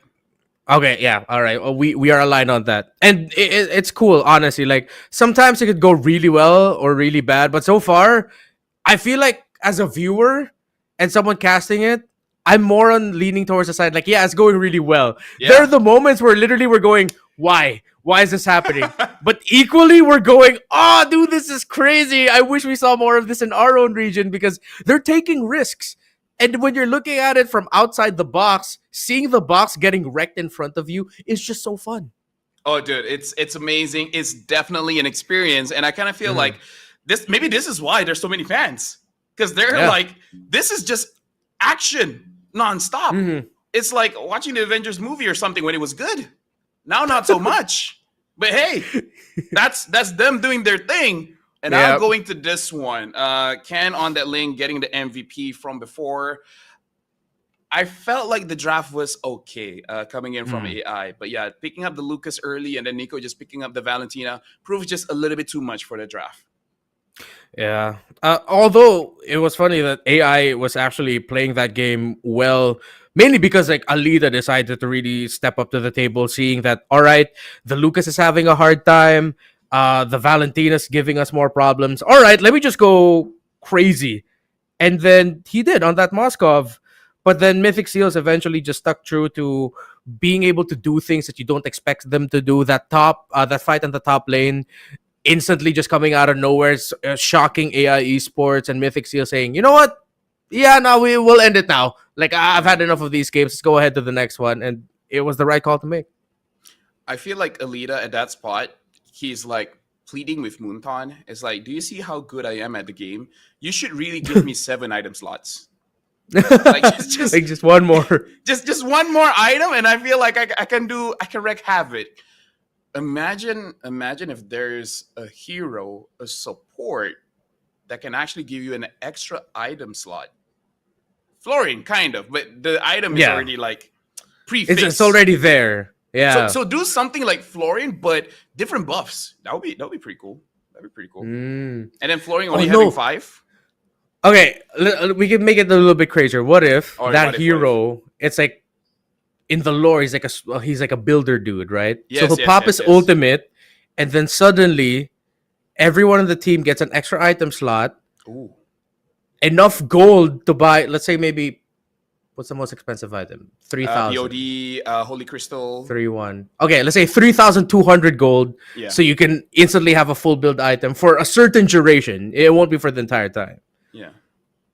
Crazy though. Right? What would be the drawback, right? Like extremely long cooldowns, or the timing for that item is like only like 5 seconds, or after the duration is over, you're immobilized or something. Like that sounds crazy. Like legit. Yeah. That sounds amazing. But if it's like a builder guy, that would be interesting if you can build other things instead of items. Build repair turrets, or is that too overpowered? Right. Hey, you don't need to repair it. Just give it shields. Even that one. Oh yeah. Even that one is like, whoa. Can we increase the ban rate? Like yeah. No, to be fair, that's a trade-off. If you can build shields again, that means the opposing team can get gold again from lowering those shields. That's it. So that's a trade-off. Now we're thinking. Now we're balancing. It sounds good. I think we need developer contracts, or at least we can consult with us. Oh, dude, we have ideas. I have ideas, not just for the heroes, but for the skin as well. I'm cracking my brain for something for Phobias, and I'm already thinking M7 or MSE when he lays down, when he's smacking the floor, it's just MSE glow up or the M7 glow up. Oh, that's good. Right, so it's like a recall effect, but it's with every hit of the ultimate. I like that. Yeah. And then, yeah, that's it. I feel like I just want one hero as a support, because right now supports are either heal or shields. But there's no buff or debuff, right? Like other games, you have someone that plays music and then just increases their attack speed or just raw damage or something. Like, I feel like we could have that, or just have this hero where you're just making your opponents not having fun, like having a lot of debuffs, including silence. Oh, remember when Hellcat was good with the silence? Ooh, I like it. You know what? Hopefully someone out there are taking notes of our ideas. We have so much that we might forget them. So please take note of it. And then go to comment sections and comment them. Like, hey, Lafell and Renmar had these ideas for heroes, so that Moonton hears it and then they apply it, and then we'll all be happy. By the way, shout outs to Moman coming in. He said Mythic Seal is going to make it a full BO5. So buckle up, boys. And I trust him. The moment we see that a good early game comes in for Mythic Seal, That's where you gotta worry. That's when you know who are the true fans. Okay. Waiting for the draft. I wonder if it's still just gonna be, dude. The entire series has been Mythic Blue and then AI Red. Hey, everyone has their own superstitious things. Maybe they really just like that first pick. In terms of priority, for me, it's just Kalia. That's really super prior right now. But hey, well, we'll just see what keeps popping off. And I'll box up pick. Something to note in the previous game, the Louis was open, but no one picked up the Louis. Just to remind everyone. What if that might play a factor for this one? I think AI might actually panic and ban a 1-1 prio. I actually wouldn't mind. I mean, yeah, because at this point, I think we've seen enough that it warrants the respect ban. Usually, I'm not a fan of like super early 1-1 bans, but no, they're still willing to play into it. I think they were happy with the fact that the last one was so close that they almost won. There's like, hey, go ahead, play 1-1. I think we can still try to outplay it. But with them banning the Hayabusa, when it could have been first 2 picks against the 1-1, is a little concerning. Maybe they just in their head they're just like it's just the Lucas, man, or it's just because we didn't have a Matilda.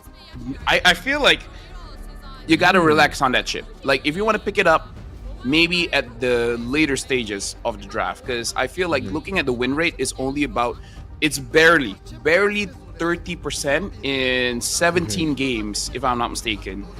And I feel like at that point it's really not that convincing. Okay, so it is a 1-1 rush for Mythic Seals. Let's see if AI will follow your advice and pick up the chip a little later in the draft. If they pick it up early, maybe they're just concerned about going up against a chip plus 1-1. But they take up the Badam. So either this is a counter to the chip or they're pairing it with the chip, which they will. So I like this Badam pick. But with these two on the board, Mythic Seals can actually take a page from the AI book and pick up an Esmeralda later in the draft, or they pick up a glue. Yeah, I kind of feel like the glue is okay, but knowing them, they might actually prioritize the Phoveus a bit more. Pick up now they pick up a Lucas. They themselves want this Lucas, and yeah, you can fight against the Badang as well as the chip. And now just to make sure, they even pick up the Valentina Mythic Seal, taking away the possible counters. Good choices here. I think Mythic Seals might be leaning on the same idea that they had in game number 2, where they overloaded AI with going through multiple angles. They can do it again with this one. With these first 3 heroes alone, especially now that you see an Irithel, there's some Valentinas who are crazy enough to get the ultimate of the Irithel just so that they have that extra mobility to either access the backline or reposition and then be hard to catch, making the most out of the dashes that you get with the Valentina cosplaying as an Irithel. So I'm liking the first 3 picks of Mythic Seals, mainly for the idea of they can actually just overwhelm AI. But the inner roamer in me, the inner fighter, the inner warrior in me feels like if I pick up this Valentina, I might want to get that Badang juicy fist break and actually punch my way through, because there might be no damage, but a Valentina punching like Luffy will look hella cool. Actually, yeah, no, that'll be sick. Get that Gomu no. Yeah. Wait, Valentina doesn't. Okay, so no, you do transform into a Badang, but still, like, just in your own imagination, that she's just like I legit Kakashi could have been Valentina because he's the copy ninja. And then the special thing about the skin is that you don't change into the hero, you just stay as Kakashi, but you're using other skills. Like, I feel like that will look super cool. But also, I have to be fair, that sounds like an animation nightmare, because you have to come up with a new, completely all-around skeleton for the hero that all animations will work out well for him. And you know what? I can only wish. Maybe that's why we're not hired as developers. But we should be considered as consultants. We have ideas. Again, we have ideas. Because then when they say like, "Oh, that's difficult," and I'm like, "Hey, figure it out." Yeah. You can do it. Wait, they're willing to ban a Faramis even though they have the Valentina? I thought they'd be willing to let that go. Let me tell you, because this is like the old days back in like in the 1500s. The Firebiz was actually good against the 1-1 because what usually happens is that you have a lot of bodies in front of the 1-1 and then the Ghost Bursters is able to take out the 1-1 before the fight really even starts. So it's really not about that ult, it's really just about that Ghost Bursters. Funny enough. Fun fact from 1500s. That explains a lot. I like how I've learned a lot of human history from you from this cast so far today. It's been a very Yeah. Dedicate my life to MLBB history. It's an honor to be taught by the mentalist. Anyways, right now, Mythic Seal. They pick up the Kalia. I totally blanked out. I didn't realize the Kalia was still open, and now they pick up the Hilda. This is a lot of front line here. The 1-1 should be pretty free to do whatever she wants. Now, what's the jungler? What's the jungler gonna be? Because it's hard for you to go into fights here. Alpha? Maybe go for an Alpha. Yeah, I'm thinking Alpha. You go fighter here. I was even thinking that they'd be crazy enough to go Akai, but then you have a Valentina on the other side. That it turns off that idea. Yeah, I think you have to go fighter. If you go assassin, you're playing something super mobile like a Lance or a Ling. Yeah, Suyo is so out of the meta right now because of the. Although to be fair, the Valentina's still here on the Suyo, but X-Borg. Oh my god, how did I forgot about the X-Borg? That's good too. That is good too. Yeah. Okay. It's. I mean, the last Insanity I feel like might be used defensively a little bit more, but then it's paired up with a Novaria, Badang chip. Yo, these are some pretty crazy ideas that it might just work enough for AI to force game number 5, but their lineup is harder to pull off. Mythic Seals, what's cool about their lineup is, all right, everyone can spread out, do their own thing, and you're still making the lineup work. While AI, sticking true to their identity, clearly has to play around some very specific conditions. The last Insanity, the Astral Echo, the chip ultimate, even the entry of the Badang, you have to consider that it might be too rigid, that Mythic Seals again can just run away with this by being chaotic. Yeah, I kind of feel like that X-Borg pick is slightly forced. Yes, it's good because you're going up against tanky people, but at the same time, you're picking a hero just to make sure that you survive. And now, folks, we're jumping in to maybe the final game if Mythic Seal can close it out and take down AI Esports. Mythic Seals have their eyes set on making it to the grand finals to get revenge against Yangon for bringing them down to this point. LaFell and I were talking about it before we showed up on your computer screens that actually Mythic Seals getting taken down by Yangon was a bit of a surprising result. Yep. As usually it's Mythic Seals getting the edge over Yangon. Yep. So now I'm pretty sure that they have some kind of vendetta. So they want to get this win and then tell them like, hey, yesterday was a fluke. We're just tired. Today we're gonna get that revenge. Now look at Kun, really cutting it very deep inside AI territory, and we don't need to see the emblems because probably same old, same old. Yeah. At this point, you have to accept that going up against that X-Borg, you're not gonna disrupt his jungle flow. The best you can do is just like get the info and control it, as is the story for majority of fighter tank jungle types. Emblems, yeah, you're right, still pretty the same. Although, yeah, nothing changed. Pull yourself together on the Valentina, though. I don't usually see that. I think this is just Nico being a little bit, how do you say this, cautious, because he thinks that maybe he will be the target for black. So just getting that flicker on and on again, it's good. Or he really wants that last Insanity and then just spam it with the flicker every chance that he has. Which, by the way, I still don't know the interaction. If you get the last Insanity and you basically like have full build on the damage, on the heat, do you actually deal true damage after that? Because if that's the case, kind of broken. Yeah, I know, because right with Valentina, with the amount of magic damage she has, she still scales the damage depending on it. So it's like you're building for that. So I think it's not going to be a crazy amount of damage, but it'll still be a good amount that you're dealing. As we see, Nico did get the ultimate of that X-Borg. The X-Borg already gets spotted out. Is he gonna get bursted down enough just in time? Last Insanity still able to get popped off, and Ken is gonna be the first blood here. Oh my Jenny takes him down, but PS will still be able to get the turtle, but he'll have to pay for it with his own life. 2 members of AI down. Double kill by Jenny though. It's a 2-for-2 turtle for AI. AI wins that. Hey, are we gonna see a mid lane battle here? Nico and Oh My Jenny is like, yo, everyone is doing cool things, man, but don't forget about us. Oh My Jenny already starting off with a double kill is just gonna ramp up much faster. The moment this after the buff, 2 items on that Novaria honestly is enough to wreak havoc in the game. Yeah. So for Mythic Seals, let's see what will find their comeback. Alito already has the Wind Talker with him, and now, as is usual when going up against a chip, you see the gold laner of the opposing team trying to play it safe, but Black is hunting him down, but Black is actually gets spotted out. No, actually, no, that's a provided info for Black, that there's more members of Mythic Seals there, and he is able to flicker out. They burn the flicker out of the chip.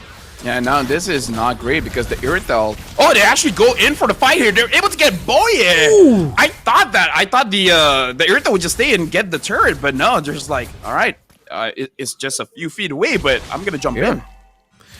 All right. A lot of trades for this one.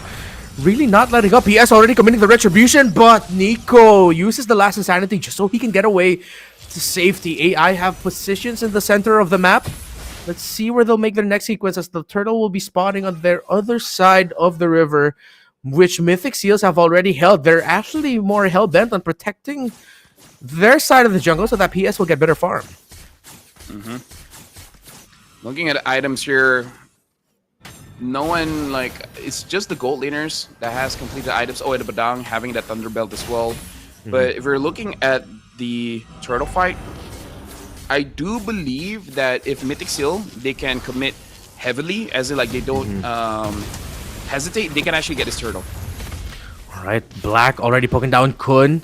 Mythic Seals, they're not hesitating. They're trying to bide their time, but maybe this isn't hesitation because it's a natural echo. And Madzi goes in, but he's forced to cancel it out. Ken finds the perfect angle to just go in with a Sacred Beast form, but he gets punished. Madzi with another wall, and the ultimate from the Valentina cosplaying as an X-Borg. Nico finds Oh My Jenny, but Alita finds him back. Madzi with the Irithel means that Mythic Seals will have to take what they can get. They did get the turtle though, with AI balancing it out in terms of the kills. Dude, Mythic Seal, they understand. Going up against an X-Borg, you gotta be decisive. And hold on, they want to get this Irithel, but no Tsunami Slam yet for Boye. But yeah, if you like just wait it out, the X-Borg will just increase your temperature, and then eventually you will get true damage. So Black is there. He does not have the shortcut though, so he's just here just to protect Alita, making sure that Alita does not get ganked. Yeah. Seems like your theory earlier about this being a mid lane battle is coming true, as Nico has been on point with the last Insanities as an X-Borg cosplay, while Oh My Jenny, just when we think Mythic Seals have already gotten a considerable victory, still able to land a Star Shatter to balance things out in terms of the kills, and even those Astral Echoes are coming in perfectly to provide the information and the utility for AI. So we might just get to the point where it's going to boil down to one big team fight leading to a wipeout for someone, and we'll see who ends up winning from there. Because at this point, when you get a lot of skirmishes and fights that just end up being like equal trades, it almost always leads to that one big team fight that just goes horribly wrong for one team. And now AI is using the fact that they know Zippy Cutie will go to the mid lane, getting a double wave. It looks like Ken is gonna fight against 2, fight against 3, fight against 5. Can he actually make it out of this one? It looks like he actually got Oh My Jenny. How did that happen? But Alita, make sure that you secure back the kill. Ken, he died, but hey, he got a trade. He somehow found it, but at the top side, Zippy gets found out, and that's gonna be the Tsunami Slam onto PS. Here comes Kun, the damage, and it lands onto PS. Jungler out for AI. Mythic Seals will be able to get this turtle without a problem, without their jungler. That's insane, man. Like, both junglers are having a hard time getting caught out, but still, I believe Ken got the kill when Oh My Jenny was outside of the map. Now, that's impressive. That's that just shows that Lucas is balanced. Yep, totally balanced, totally just an all-right hero. Some would say he's even mid, you know? Yeah, quite mid, quite mid. Getting a kill when the person is already out of the map. Yeah, average. with a really strong long-ranged ultimate that comes from your second enhanced form. So mid, bro. Yeah. Now, speaking of which, Ken is down by. He actually goes on to Black. He wants to kill this chip. He might do it. And now everyone engages onto Ken. Ken got caught. Mozzie got the kill. And Kun can't do anything. He has to disengage. Ken really has that fighter mentality. I see someone, I'm going to pick him off. Yeah, even if it's a chip, even though he knows what a chip brings to the table, he says, I can. But in that moment, he could not. And AI Esports punish him for it. But Mythic Seals still have river control because of the lead that they've had. And with AI playing around a chip, actually, Mythic Seals have been playing the map well. They've been quite low-key about it. Yep. But all of these shortcuts have actually been a trade for AI. They're losing towers across the board. Yep. Basically, Mythic Seal is using the fact that AI, they're gonna have empty lanes. Now Black, Zipacutie has to be careful.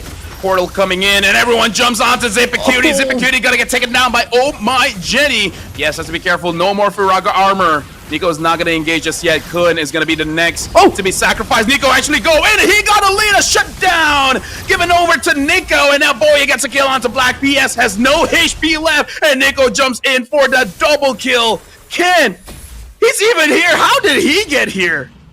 Yeah, I'm surprised too. I think it was...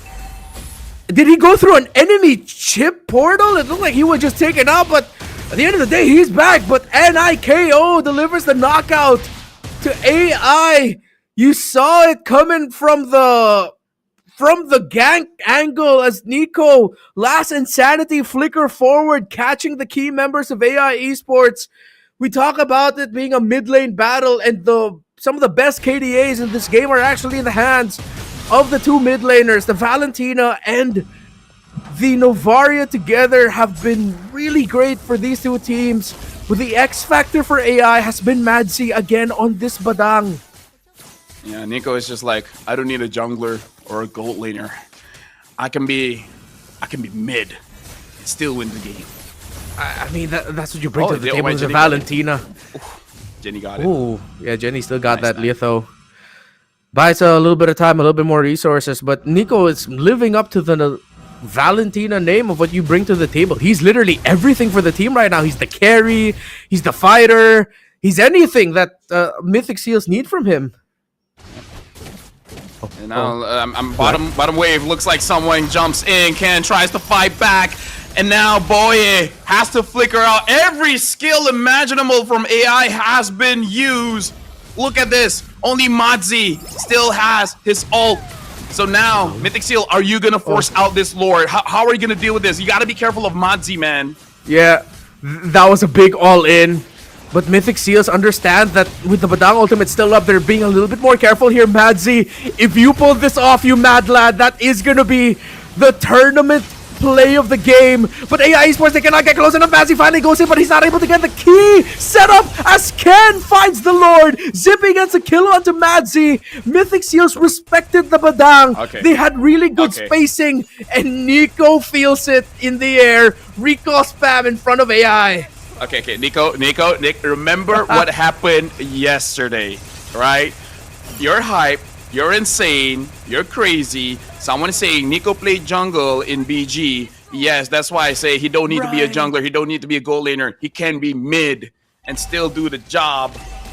But bro, Nico, just don't troll. Just don't troll. Yeah, chill out, bro. I know you got last insanity, but you gotta chill out. They're taking this nice and slow. Nico takes a run of damage. A nice push up top by the Lucas of Ken. Black from out of nowhere. Zippy has to be careful. He's already used needles and flowers. Madzi, they pinned down the 1-1. They get the Tsunami Slam PS, but Boye just tried to buy time. Time that he did not have enough of. And that's a double kill for PS. AI immediately with a clapback. Mythic Seals need to be very careful against this chip. Oh yeah, for sure. Looking at itemization here, even with the Wind of Nature, I really feel like it's not going to help a lot in this matchup because Export true damage, Mazi sure physical damage, but true damage coming in from the Thunderbelt and Alita as well. That's like your only concern. To the point where I actually don't mind selling that for something else. Nico has the angle, good burst, good terrify. Last Insanity finds Alita right away, paired up with Kun, and Ken and Kun together will be able to find Madzi. Oh my, Jenny on the run. Nico made up for the recall spam after losing 2. They get 2 back. The instant clap back by Mythic Seals. Yeah, and now they got a wave up mid. Can actually go for this. Boye finds Black. Do they actually want to go for this kill? They're managing to get it. Immortality popped. And now they're able to get a kill. And now even the mid inhibitor, the Lord, will be spawning in around 50 seconds while Madzi and the leader are coming back. Mythic Seal choosing not to make a mistake. As I say that, Nico. Just respect, bro. Yeah, Nico, it's all good, man. We get it. You're 6-1-4. This was the storyline, the mid lane battle. You're winning it so far. Yep. But you can still get punished. It's only a 3,000 gold lead at this point. AI has enough resources to turn things around. So chill out. I mean, like, he's just aura farming at this point. Because I've heard the question asked before. Which is more important? Being rich, getting the win, or aura? And so far, it has been a landslide of saying aura is more important. But I have a counter to that. Being rich gets you everything else, though. If you're rich, you have the aura, you have everything else, man. Hey, you Money know what? gets you everything. That's the internet, man. The internet has spoken. Aura exceeds all. All right, I will be broke and homeless maybe one day. Hopefully not, but I will still have my conceal. aura. Conceal play by Mythic Seals. Another concealed counter by Black. Forced to flicker out is the chip. He'll have his... I think he does have his Y walk, though, to be able to find a gank angle because that beacon closer to the purple buff of Mythic Seals is open for him to take. But he'll be holding around in the shrub. AI Esports, though, not letting up here. Nico, dude, he's so aggressive. He's really in the zone. He's really confident. Ken! No, oh no, Ken might get caught out here. Winter Crown, but it might be enough. Ken gets taken out, spotted by AI, and all those recall spams gets countered. Zippy Cutie goes up in the air, but here comes Nico! That X-Born cosplay feels like the real deal. PS will get taken out. Zippy helps supplement with the kills and the damage as well. And Mythic Seals might be going to the grand finals. PS is still standing strong. Maximum stacks of temperature onto Kun. Mid. PS still surviving in mid. Is the 1-1. Is the Valentina. Kun is making sure that this X-Borg doesn't come back. Oh my Jenny, can you protect this? Clearing the minions so far. You can't do much now. And now looks like going to the grand finals. It's Mythic Seal. Mangalaba to Mythic Seals. They are going to the grand finals and will have a shot at revenge against the Galacticos who got there first. You can see Ken as well as Nico telling the crowd, hey, louder, louder. We just made an awesome play. And now, 3-1. Look at this. Even the camera is just like, okay, we got to get a shot of Zippy here, man. Oh, Battle of Brothers. It's unfortunate, but one brother has to be better. Yeah, it is what it is. But Nico, the little brother of Mythic Seals, the aura that he has. Short he may be in stature, you cannot deny the massive presence he has in-game and even seeing him on stage. That is the man who was hell-bent as a Valentina, cosplaying as an X-Borg, even looking better than the real deal. What a performance. Hey, he's showing like, hey, PS, this is how you play an X-Borg. You know, yeah, dude. I don't even need all the skills. just one is good enough for me. But yeah, having 2 dashes and then the X-Borg ult as well, that's a lot. That is a lot. Nico is definitely the win condition and the lose condition for Mythic Seal. They're going to the grand finals, man. Revenge is in their sights. And based on what we saw, it's looks like we might be seeing an all-timer of a grand finals in Myanmar. Dark horses for the longest time. And in this series, we got to see some of the best, some of the worst, but most definitely the most aesthetically pleasing qualities of the Myanmar playstyle with how exciting it can get, all the surprises it brings to the table. I'm excited for what we'll see in the best of 7 later today. Might be too early to talk about this, but the chip win rate just keeps going down and down. Yeah, I kind of dude.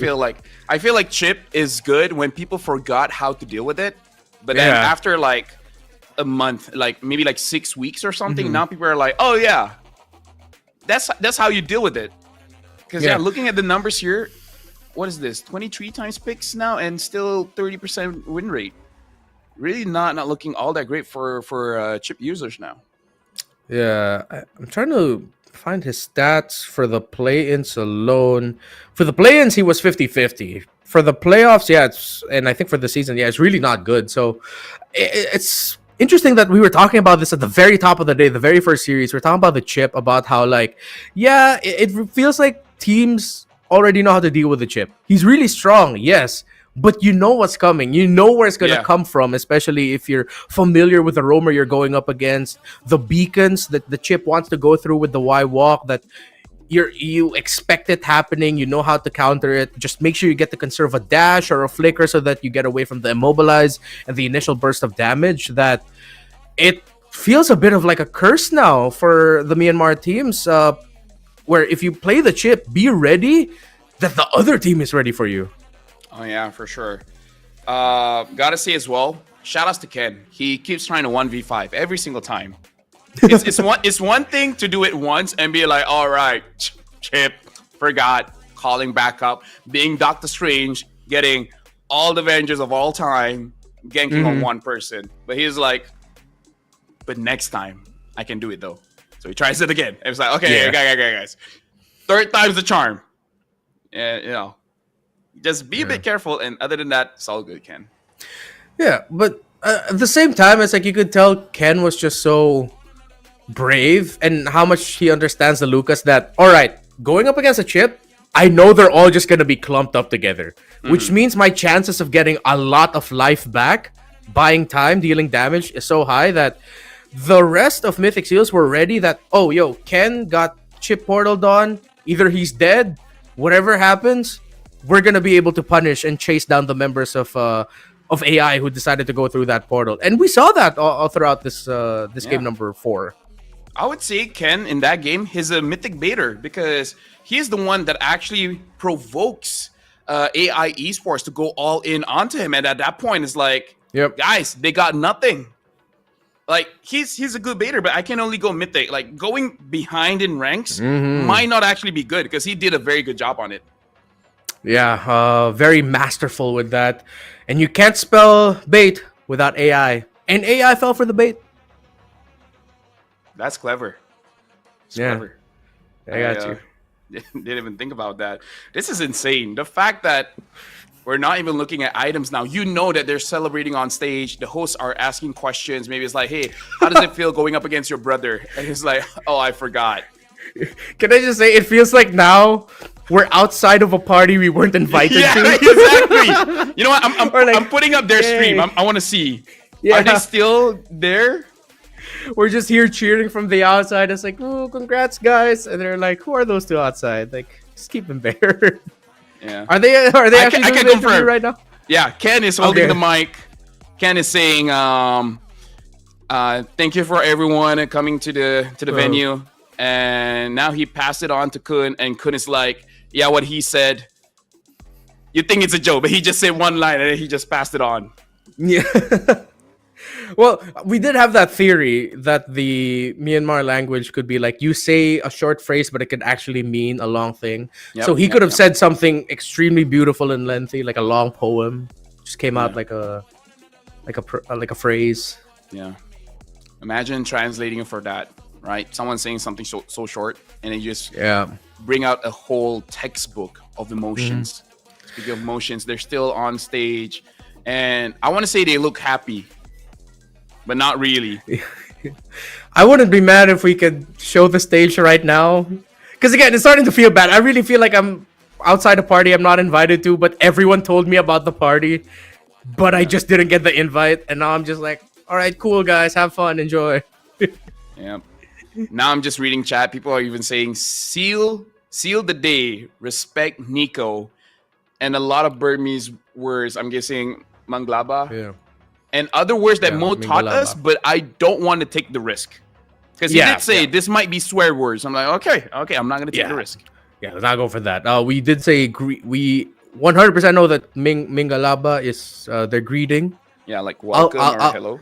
Yeah, I will stick with that. Any other word that I am taught, I will be skeptical about. But again, dude, Nico was insane. I think Too good. if he continues this string of performances and if Yangon isn't ready for it, he's gonna be the MVP of the grand finals. You can already see shades of it in this game. But the thing is, Mythic Seal, they're just the team to do that extra bit of work that gives an opportunity for your opponent to do something, right? Like Nico True. might overextend, and then Winter accidentally, and then bad things can happen. I'm actually looking at a set of the caster here, or at least the panelists. It looks good, but at the same time, why are they so far apart? I'll take a picture for your reference. All right. It could just be respectful And someone crossed in distancing. front of the camera, by the way. Just saying. Classic. Classic. A classic. It's age old. It's not a full production if there isn't at least one dude crossing in front of the camera at the worst possible time. That always happens. It just is. You know. Shout outs to Leo as well. It seems like he's watching the stream because even he's like, y'all be careful. Mo might be teaching you something that could increase your rate of reproduction chances. Huh? Okay. Yeah. Roll with it. Just roll with it. Just Yeah, roll with it. I'll roll with it. But I had to double check that it does actually mean hello or may you be blessed. Right. Oh, that's beautiful. Speaking of which, we have a translation here. Ken said he wouldn't be there without people beside him. Thank you, teammates and coach. And Nico, you're amazing. Yep, that's what he said. He's like, thank you, everyone, especially Nico. But Nico said that? No. Ken. Oh, Ken. Oh, I thought for a moment Nico was thanking himself. That honestly would be an aura farming move. It's like, I Yeah, like to dude. thank myself because I can only get this far because I'm this good. Yeah, I wouldn't even be mad if he just said, if Nico went up the stage and said, thank you, Nico. I wouldn't have gotten here without you, Nico. Nico, you're amazing. Because, dude, come on. That was one of the all great Valentino performances I've ever seen.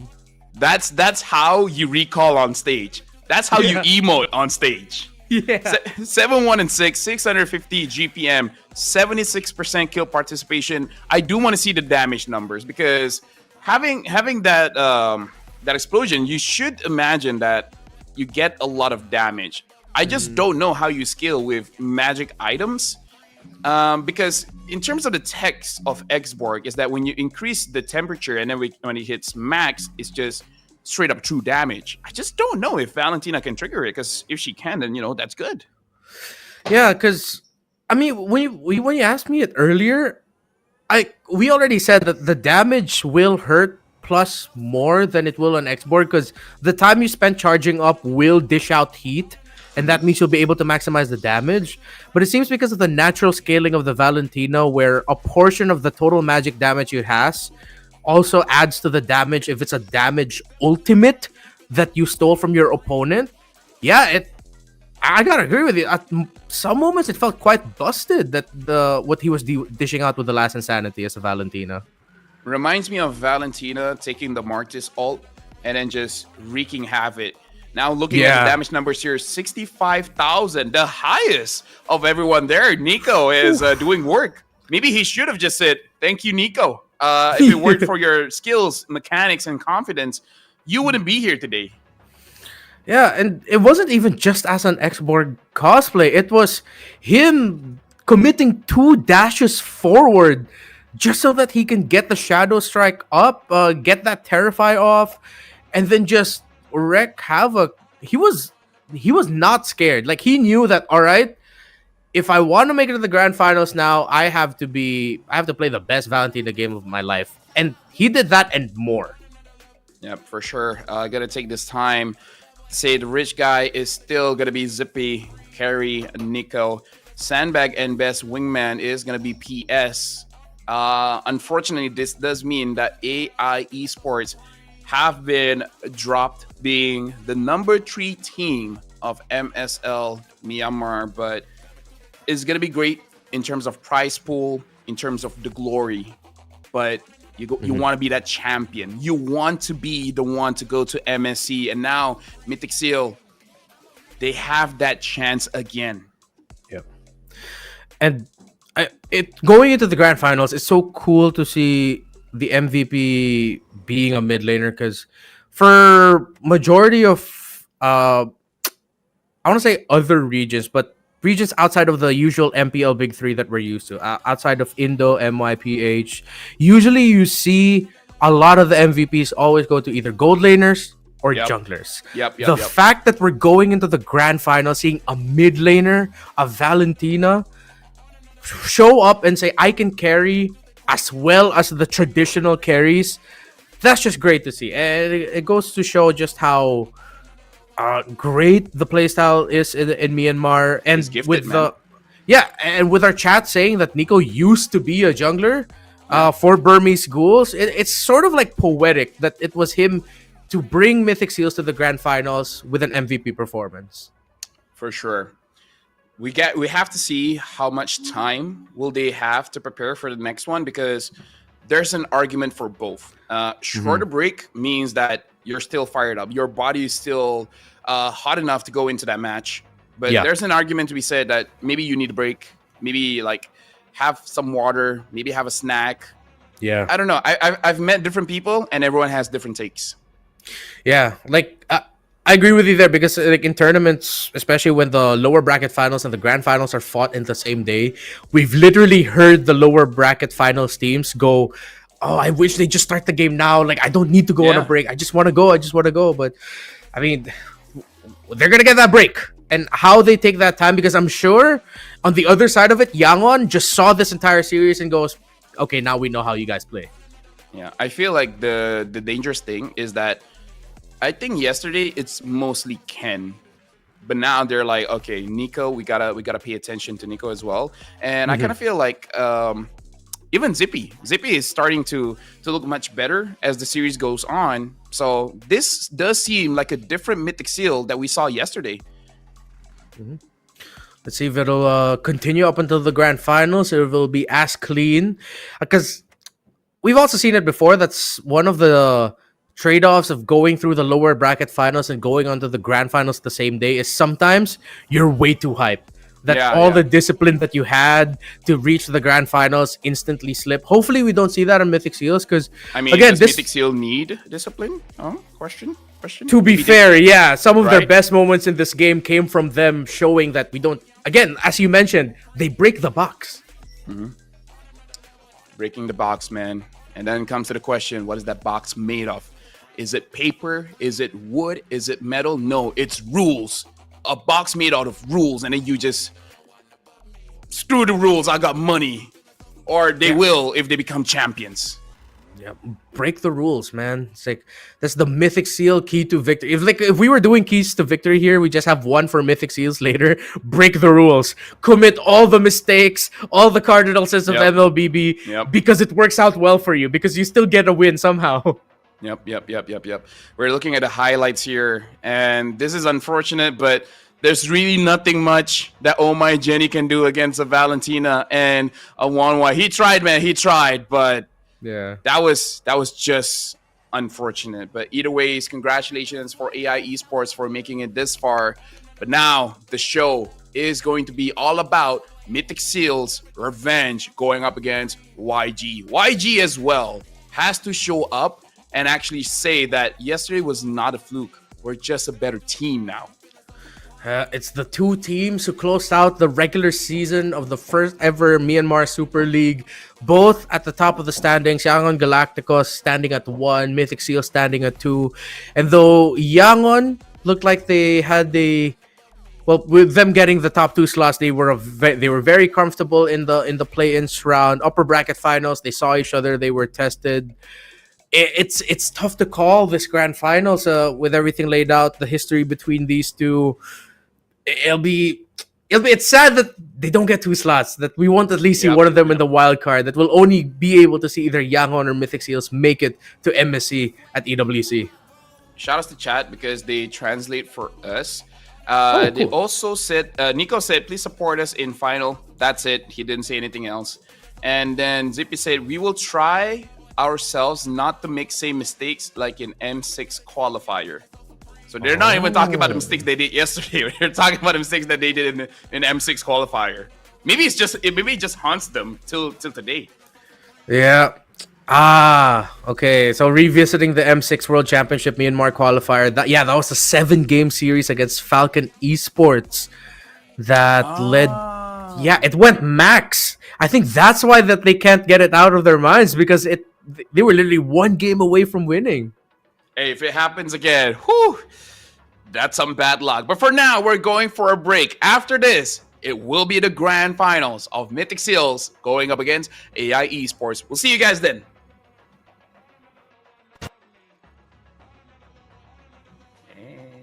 Hey. Hello. 30 minutes. Okay. Oh, hey, hello. Ooh. Can I go away?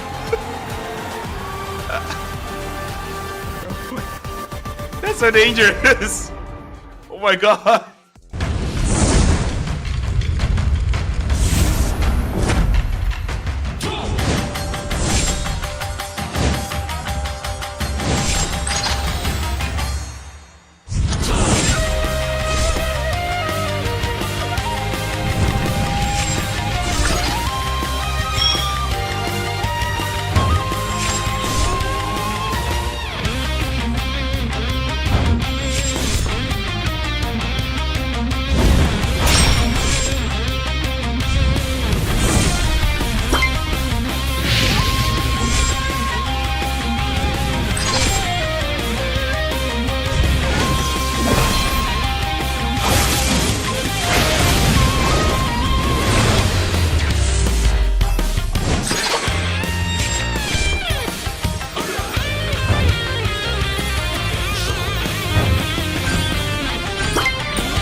said there's a limit in the women's league.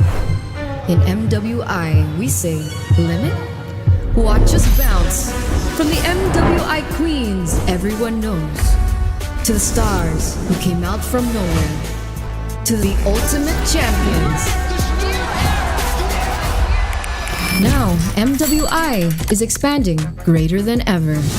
Turkey, EECA, Africa, Mongolia, and beyond. We're stretching the map wider. MWI, where dreams get louder. This isn't just a tournament. It's your passport to the world stage. A spotlight for women in the EWC. No rules, no ceilings, no limits. Just this. We're vibrant. We're ready. We're limitless.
They said there's a limit in the women's league.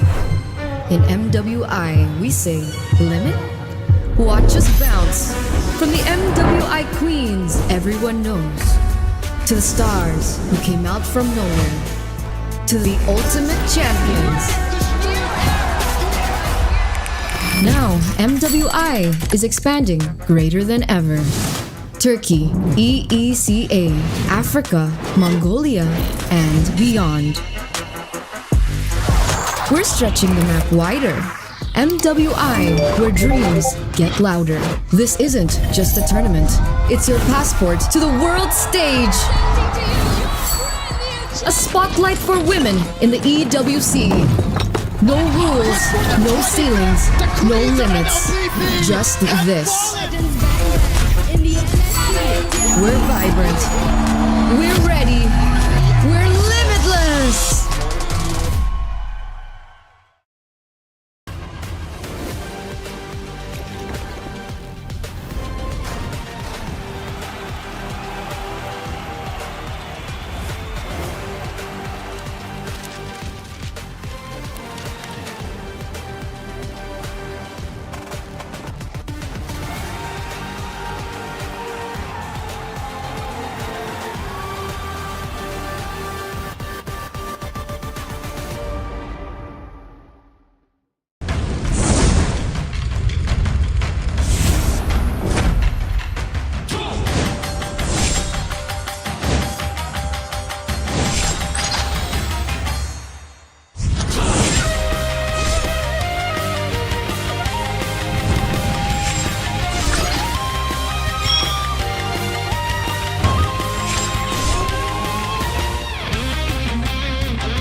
said there's a limit in the Women's League.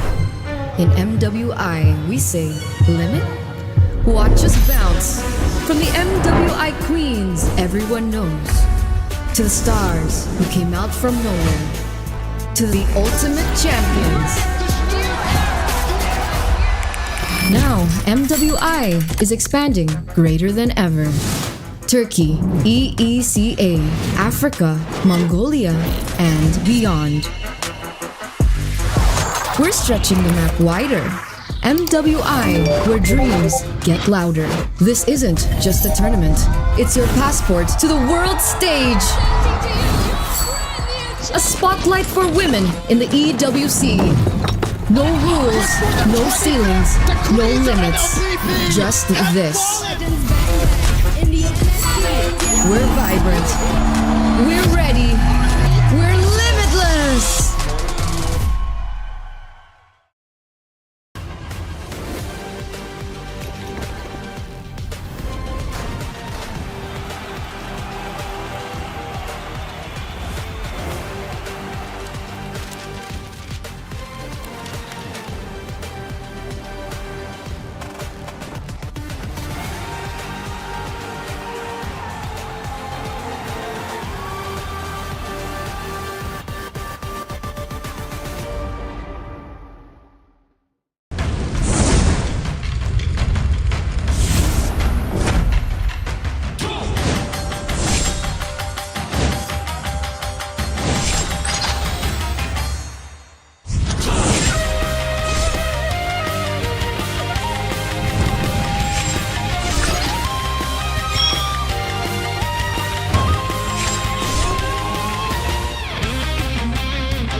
Women's League. In MWI, we say limit? Watch us bounce. From the MWI Queens everyone knows, to the stars who came out from nowhere, to the ultimate champions. Now, MWI is expanding greater than ever. Turkey, EECA, Africa, Mongolia, and beyond. We're stretching the map wider. MWI, where dreams get louder. This isn't just a tournament. It's your passport to the world stage. A spotlight for women in the EWC. No rules, no ceilings, no limits. Just this. We're vibrant. We're ready. We're limitless.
They said there's a limit in the women's league. In MWI, we say limit? Watch us bounce from the MWI queens everyone knows, to the stars who came out from nowhere, to the ultimate champions. Now, MWI is expanding greater than ever. Turkey, EECA, Africa, Mongolia, and beyond. We're stretching the map wider. MWI, where dreams get louder. This isn't just a tournament. It's your passport to the world stage. A spotlight for women in the EWC. No rules, no ceilings, no limits. Just this. We're vibrant. We're ready. We're limitless.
They said there's a limit in the women's league. In MWI, we say limit? Watch us bounce from the MWI queens everyone knows, to the stars who came out from nowhere, to the ultimate champions. Now, MWI is expanding greater than ever.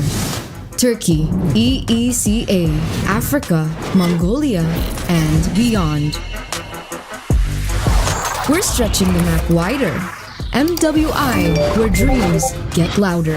This isn't just a tournament. It's your passport to the world stage. A spotlight for women in the EWC. No rules, no ceilings, no limits. Just this. We're vibrant. We're ready. We're limitless.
belt in the Women's League.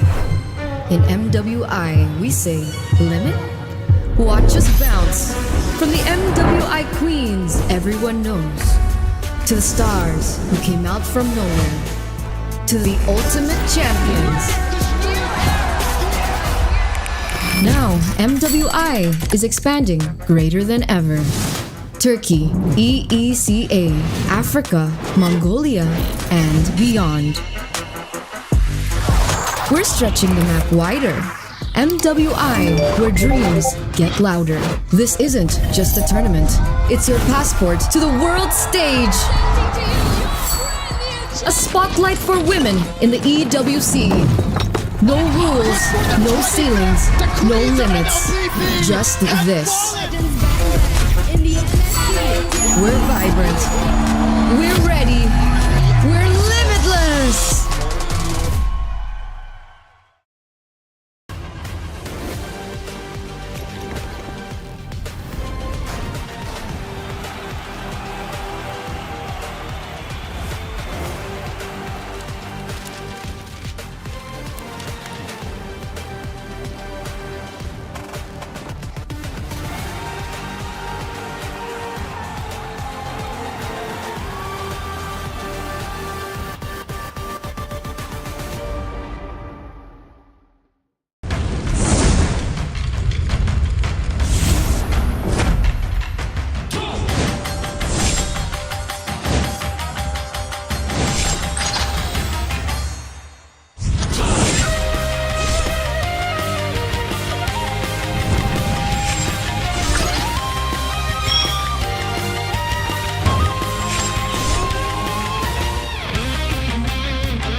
There's a limit in the Women's League.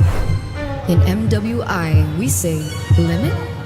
Watch us bounce from the MWI Queens everyone knows, to the stars who came out from nowhere, to the ultimate champions. Now, MWI is expanding greater than ever. Turkey, EECA, Africa, Mongolia, and beyond. We're stretching the map wider. MWI, where dreams get louder. This isn't just a tournament. It's your passport to the world stage. A spotlight for women in the EWC. No rules, no ceilings, no limits. Just this. We're vibrant. We're ready. We're limitless.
They said there's a limit in the women's league. In MWI, we say limit? Watch us bounce from the MWI queens everyone knows, to the stars who came out from nowhere, to the ultimate champions. Now, MWI is expanding greater than ever. Turkey, EECA, Africa, Mongolia, and beyond. We're stretching the map wider. MWI, where dreams get louder. This isn't just a tournament. It's your passport to the world stage. A spotlight for women in the EWC. No rules, no ceilings, no limits. Just this. We're vibrant. We're ready. We're limitless.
They said there's a limit in the women's league. In MWI, we say limit?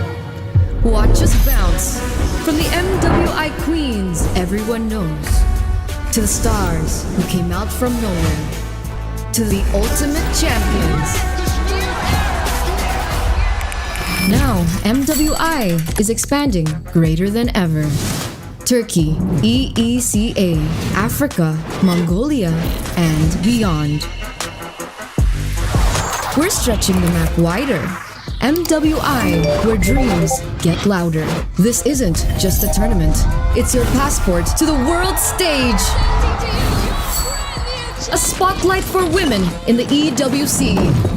No rules, no ceilings, no limits. Just this. We're vibrant. We're ready. We're limitless.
there's a limit in the Women's League. In MWI, we say limit? Watch us bounce from the MWI Queens everyone knows, to the stars who came out from nowhere, to the ultimate champions. Now, MWI is expanding greater than ever. Turkey, EECA, Africa, Mongolia, and beyond. We're stretching the map wider. MWI, where dreams get louder. This isn't just a tournament. It's your passport to the world stage. A spotlight for women in the EWC. No rules, no ceilings, no limits. Just this. We're vibrant. We're ready. We're limitless.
There's a limit in the women's league.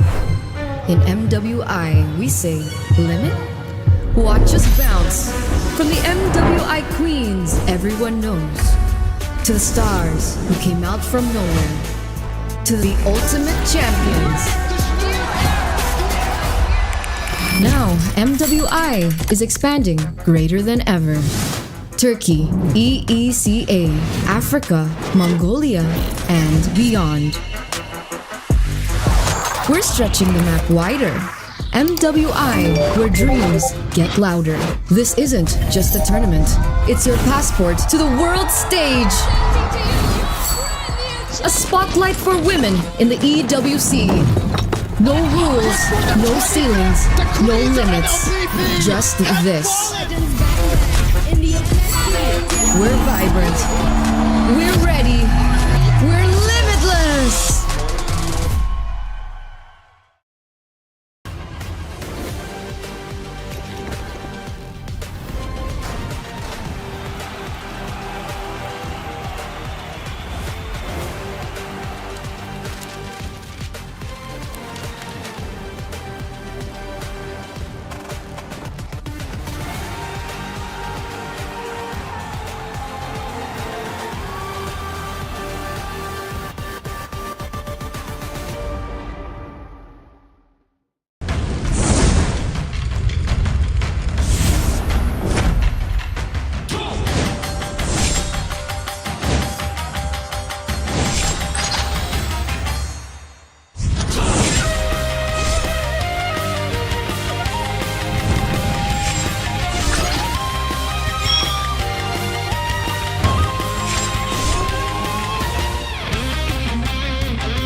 They said there's a limit in the women's league.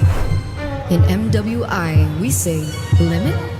Watch us bounce from the MWI queens everyone knows, to the stars who came out from nowhere, to the ultimate champions. Now, MWI is expanding greater than ever. Turkey, EECA, Africa, Mongolia, and beyond. We're stretching the map wider. MWI, where dreams get louder. This isn't just a tournament. It's your passport to the world stage. A spotlight for women in the EWC. No rules, no ceilings, no limits. Just this. We're vibrant. We're ready. We're limitless.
There's a limit in the Women's League. In MWI, we say limit? Watch us bounce from the MWI Queens everyone knows, to the stars who came out from nowhere, to the ultimate champions. Now, MWI is expanding greater than ever. Turkey, EECA, Africa, Mongolia, and beyond. We're stretching the map wider. MWI, where dreams get louder. This isn't just a tournament. It's your passport to the world stage. A spotlight for women in the EWC. No rules, no ceilings, no limits. Just this. We're vibrant. We're ready. We're limitless.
there's a limit in the Women's League.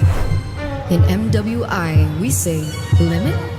Watch us bounce from the MWI Queens everyone knows, to the stars who came out from nowhere, to the ultimate champions.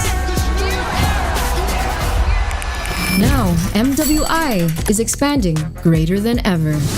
Turkey, EECA, Africa, Mongolia, and beyond. We're stretching the map wider. MWI, where dreams get louder. This isn't just a tournament. It's your passport to the world stage. A spotlight for women in the EWC. No rules, no ceilings, no limits. Just this. We're vibrant. We're ready. We're limitless.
always said there's a limit in the women's league.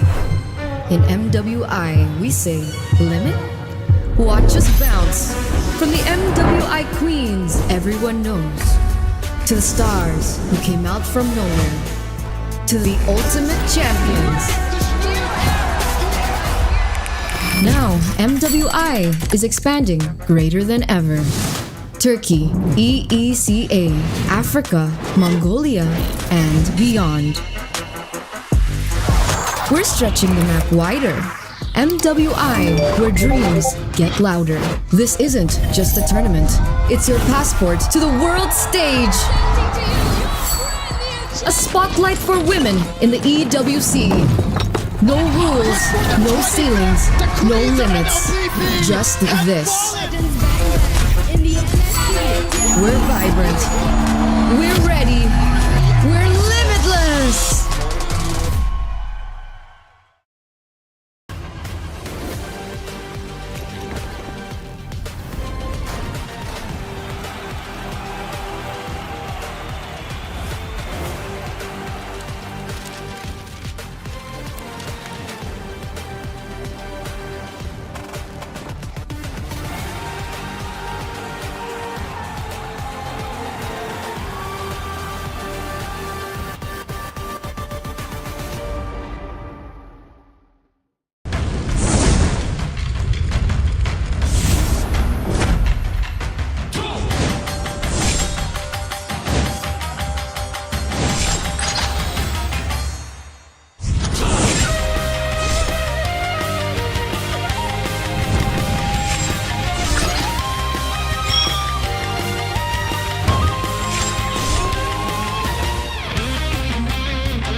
They said there's a limit in the women's league.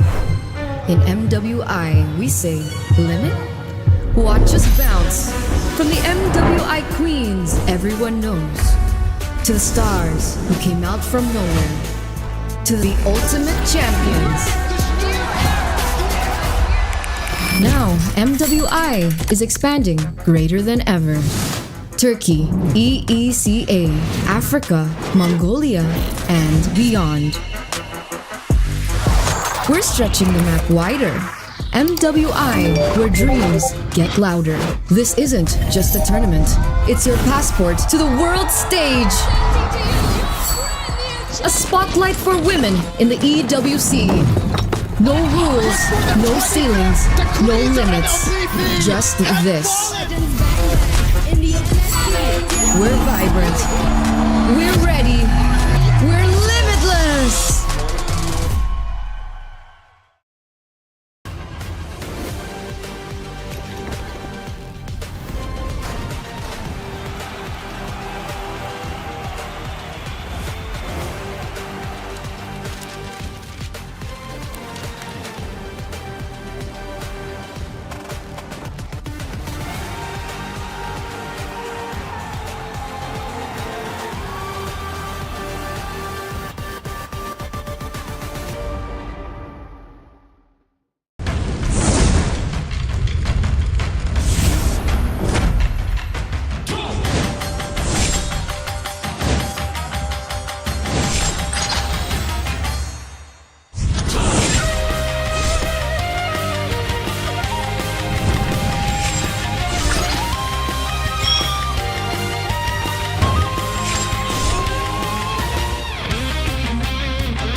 we're here in the grand finals where this best of 7, oh, I spit everywhere, we will determine who will go to MSC. Is it YG or is it Mythic Seal? Welcome to the grand finals. My name is Afel and this is Mirko. I need to get some tissues because, oh, spit everywhere.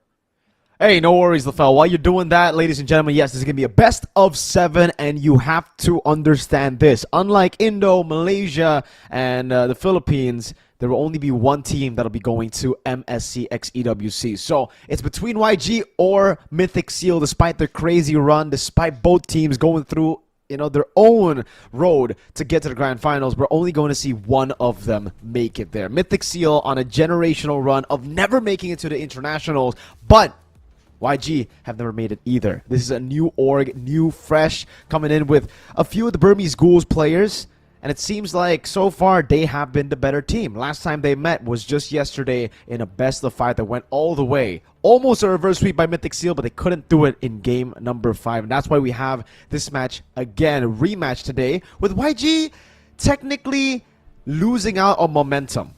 But they have had time to prepare for whatever they saw in the lower bracket finals earlier in the match between Mythic Seal and AI. It's all destiny, Mirko. Because here in fate. MSL, Mobile Legends Bang Bang Super League, Myanmar Season 1, the tagline is Beyond Destiny. In fact, I know it's destiny because even in our chat, someone is named Destiny there. Like, this is all written, Mirko. 3,000 years ago, it's been written. It's going to be Mythic Seal going up against YG. Who wins? I haven't finished that book because I'm not a reading person.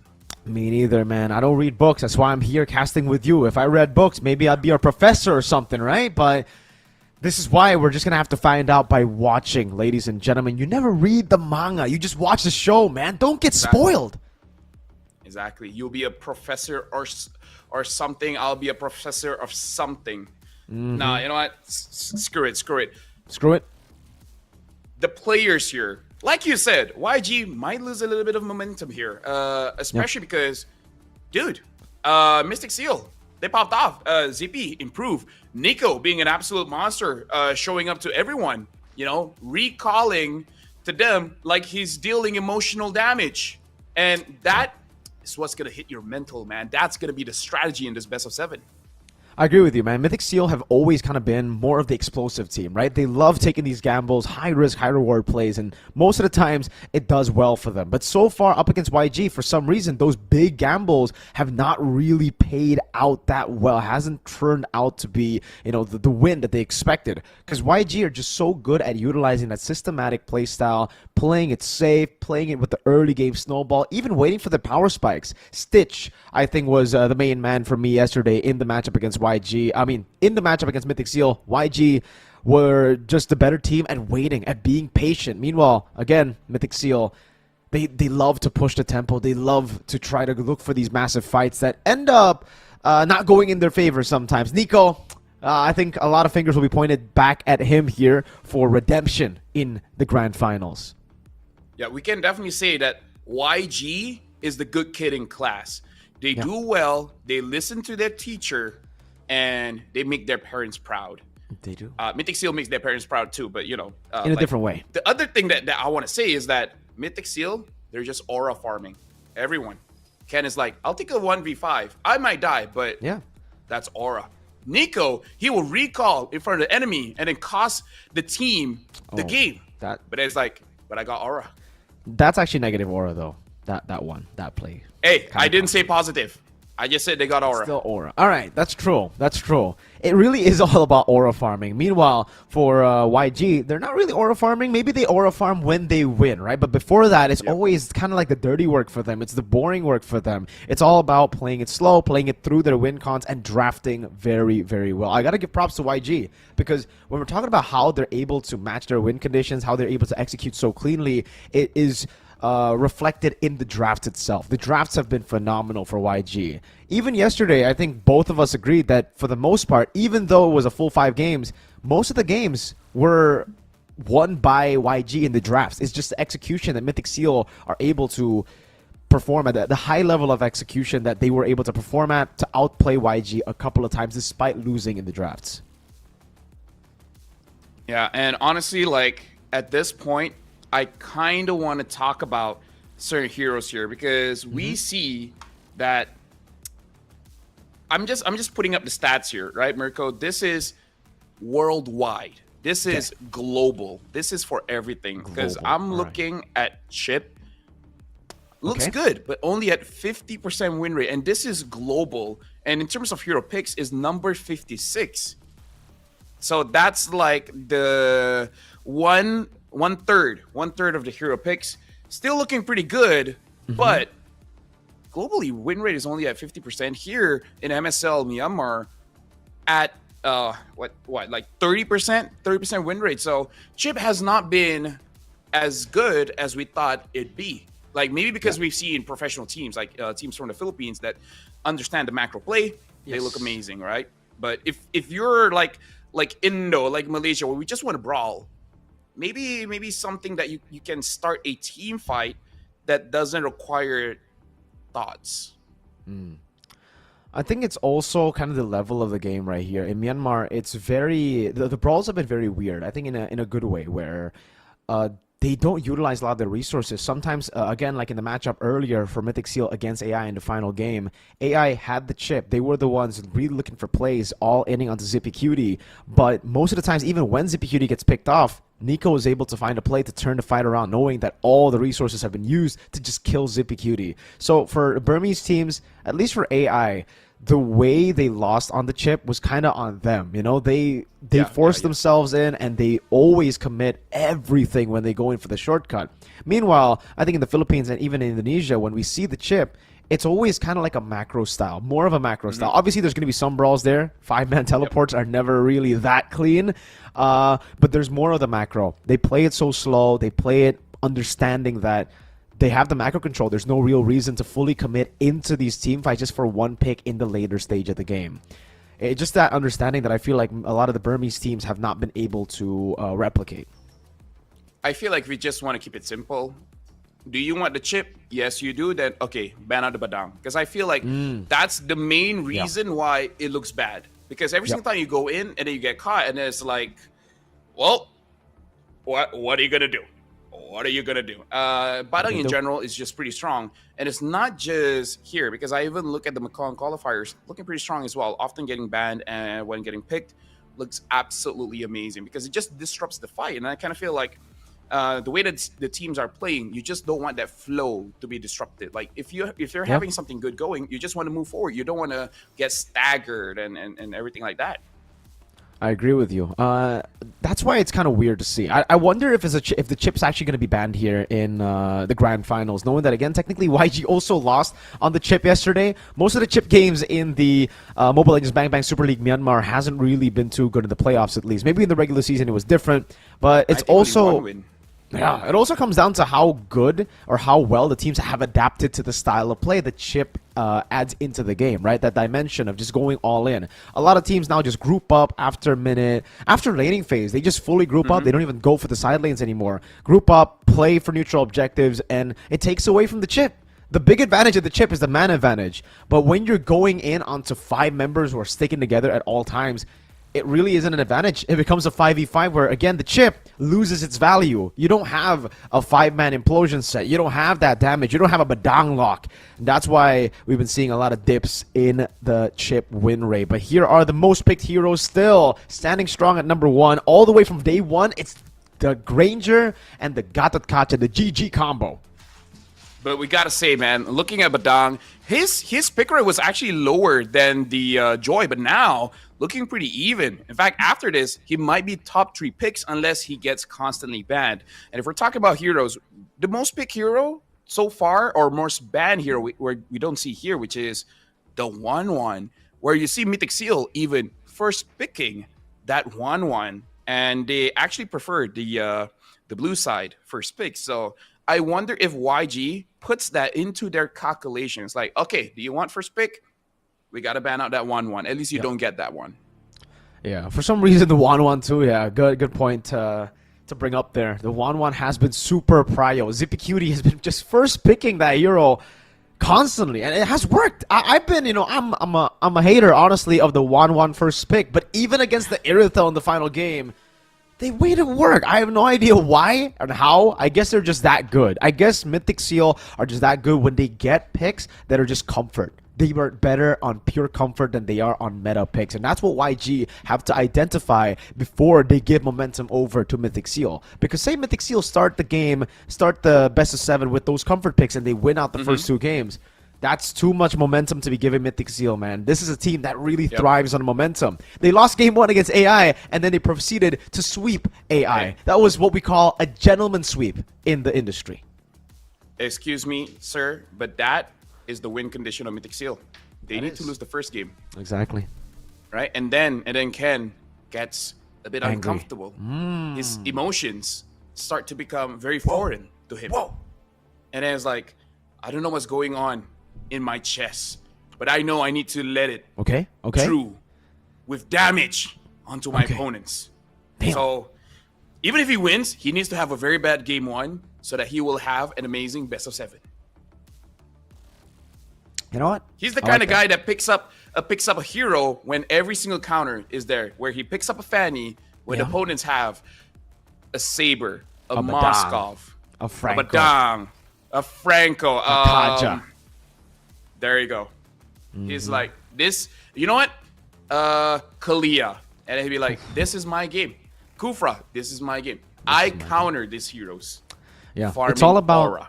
It's all about mentality, right? LaFell has mentioned this a couple of times. The mentalist here, the mentalist LaFell, has always been a big preacher when it comes down to having that mental. Even though you're countered, it's all a mental state. You know, you only get countered when you feel countered. But if you have that confidence in you to make it work, nothing is a counter pick.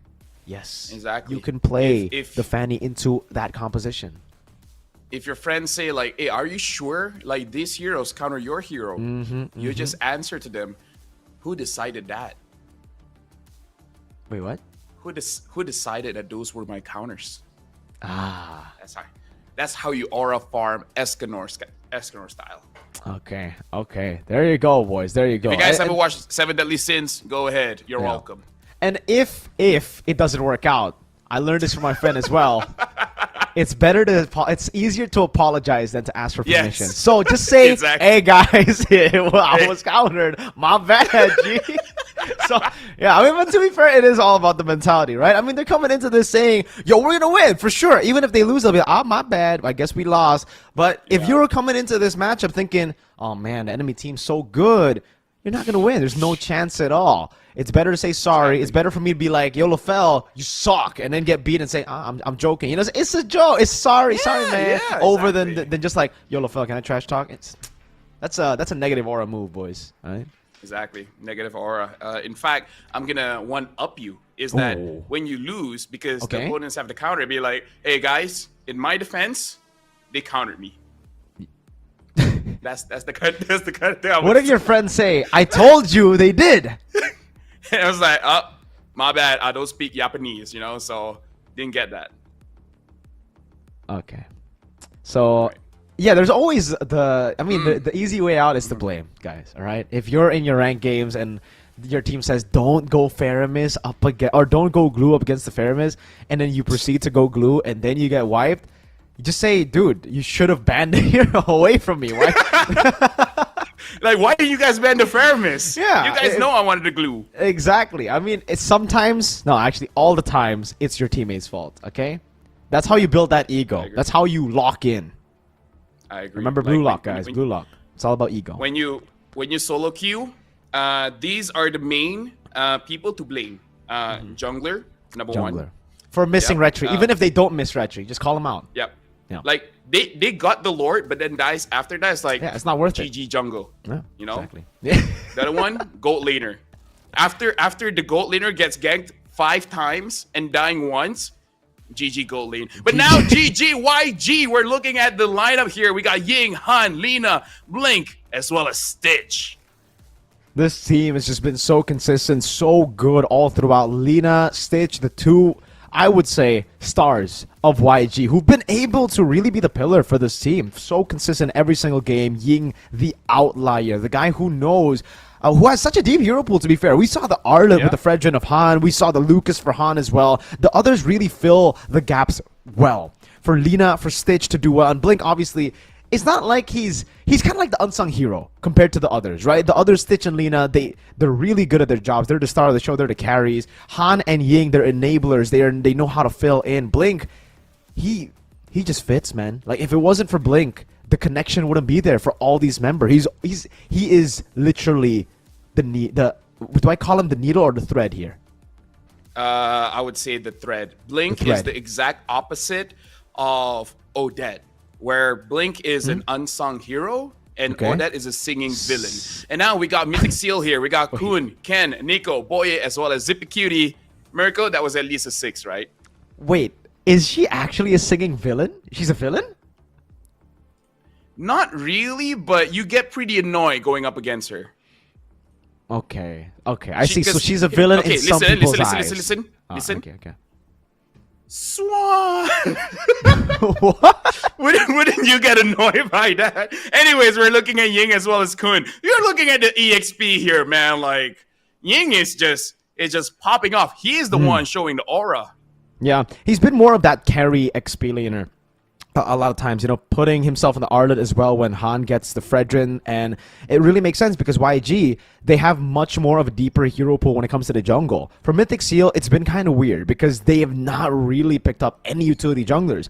It really depends on how you view Lucas. It could be a utility jungler, but I'm thinking it's more damage, right? So it still carries for the most part for Mythic Seal. Joy, Haya, Lucas, even the Ling, that was phenomenal. And for YG, they can do both. That's why YG have been the cleaner team, and that's why Ying has been able to pop off more than Kun, who've unfortunately been placed on heroes like Hilda, just very non-flashy, just there to be there type of heroes, Yep, I agree. They're there to absorb They're there from to, everyone. to let the main character thrive. They're the side Exactly. characters. Yeah. Worse enough, they're the side characters that only has like 3 episodes of the entire series. That's a lot of episodes. So I'm thinking more just like a scene. He has a scene in a whole season, 30 episodes, one scene, and then you don't see him ever again. Yeah. Either ways, right now, I would say the more fired up one should be Mythic Seal because they almost won that one. They would tell everyone, it's like, bro, look at the game. We could have won. Yeah. And It's then Nico, that one guy. Yeah. That one guy, he misclicked. There's always that one guy. He wanted to, like we said, it's easier to blame. Okay. Yeah, exactly. It's easier to blame. It's easier to blame. So blame your teammates, ladies and gentlemen. Especially if you play mid on a Juicin, if you die by recalling and then popping Winter Crown, you can just be like, guys, where's my team? Like I'm an enabler here. What are you guys doing? Why am I alone in the front? It's not my fault. It can't possibly be my fault. I baited them. Yeah. You guys weren't there. Where's... Oh, my God. And that's why Nico has taken a step back. Actually, taken a step forward. He's like, I'm not playing that anymore, man. The Juicin? Nah. Give me the Valentinas when I can actually pop off. I can recall and escape in style. I don't need to be engaged on. I don't need to win a crown or recall aggressively if I'm always aggressive. That's just my my passive, yo. I'm so aggressive. I'm gonna take what was it again? The one that makes your spells faster? Pull yourself together. I'm gonna take pull yourself together just so I can flicker every single time. And now this is game 1. And yes, folks, this is the grand finals. Get ready for 7 games, baby. Or at least 6. 7. Maybe 5. Maybe 4, to be fair. That's true. But we're not getting anything minimum. less than 4. Minimum 4, maximum 7. I really hope next time they make it a best of 9, at this point, because... No? Are we not welcoming this change, maybe? No? You don't like it? I would go for a global ban first for going for a best. Oh man, you're a global ban enjoyer. Here's the thing, Mirko. Oftentimes I'm an analyst on the desk, right? Okay. I don't feel I'm that good if I keep saying the 10 heroes all the time. Like, I'm correct, but I don't want to be correct. I want to see some Yi Sun Shins. I want to see some Karinas. I want to see some more Clints. Yo. I do too, but not at the cost of making the game RNG. Hey, you know what they say about RNG? What? Well, if you don't know, then heck, I don't either. This best of 7, we gotta see game number 1. This tempo, man. This tempo. Personally, for me, I want to see Mythic Seal not having the perfect game, so that they have the momentum. Marco, you gotta be a hater.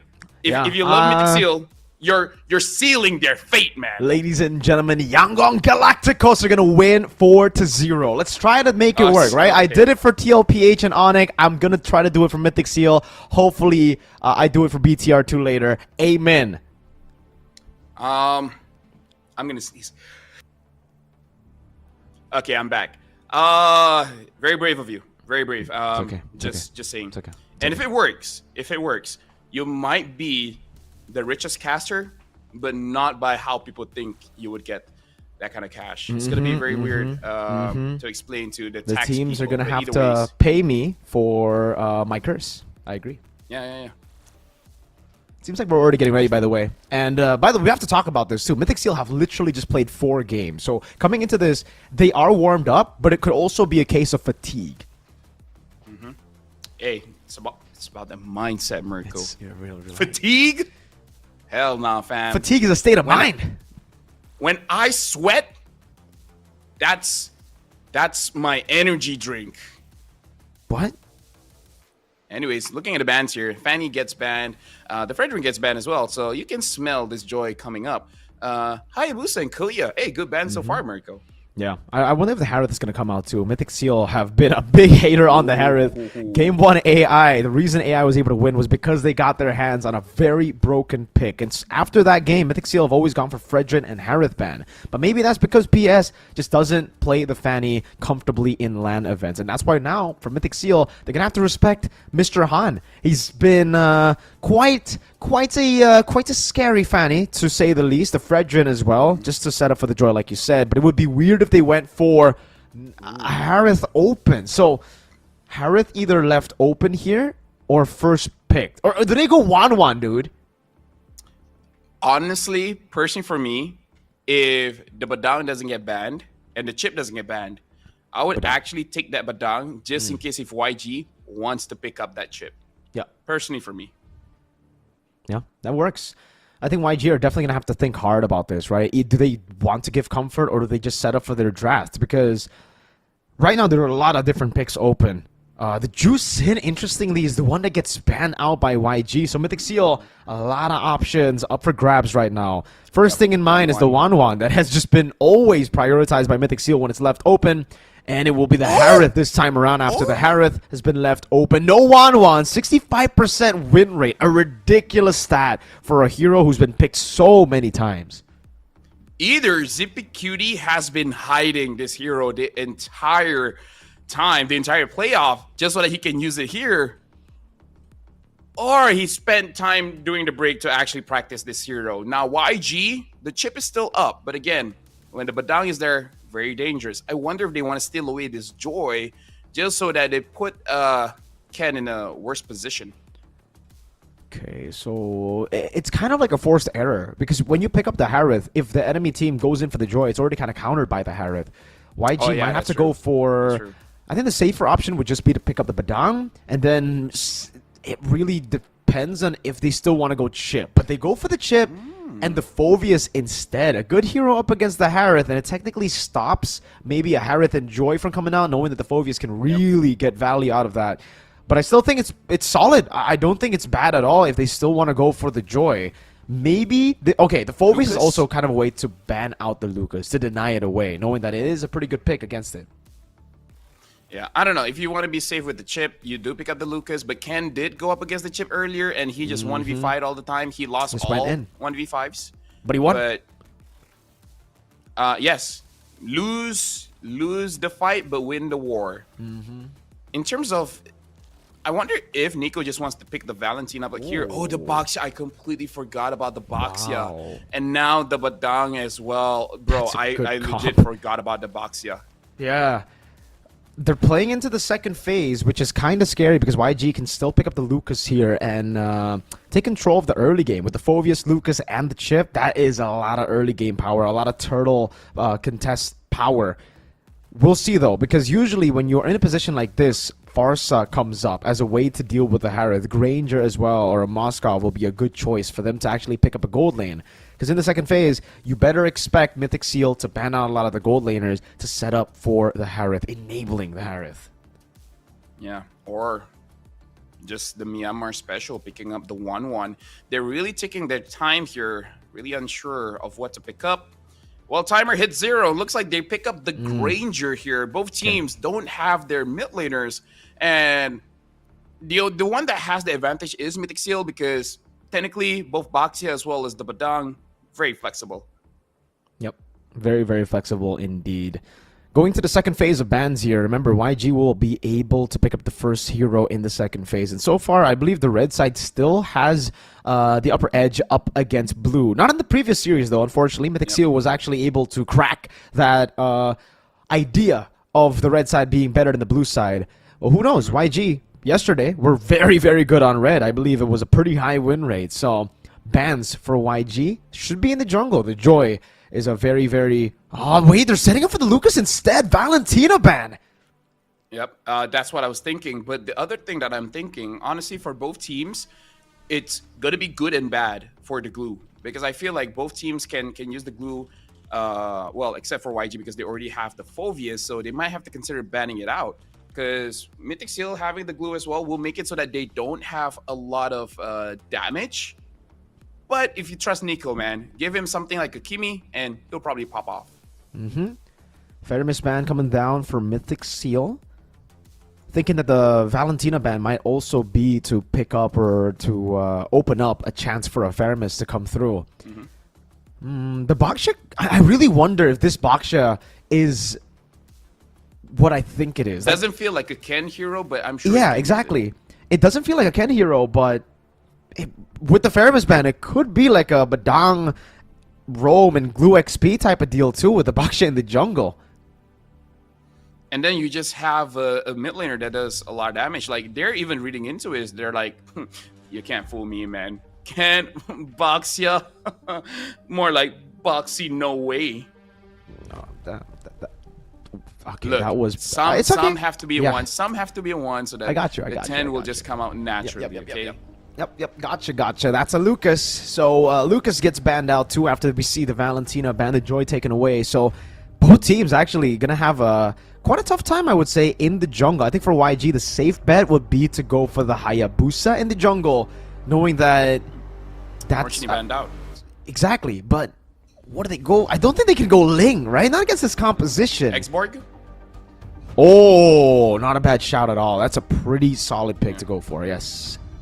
Yeah, like maybe in the late game, the Hive could pose a problem by destroying the shield, but then you don't want to get at that point of the game anyways. In terms of, yeah, there you go, Xborg, because I think it's better for them just to delay that mid lane a little bit, see what everything is up there, because I'm thinking Kimi as well as Farsa, or maybe if they have a lot of frontline, the Eve, because I kind of feel like YG, they have a good draft for that box. The chip is a bit of an outlier, but other than that, Eve, Farsa, Kimi, I feel like all is solid. I understand the Baxia counters the Kimi, but at the same time, still pretty good.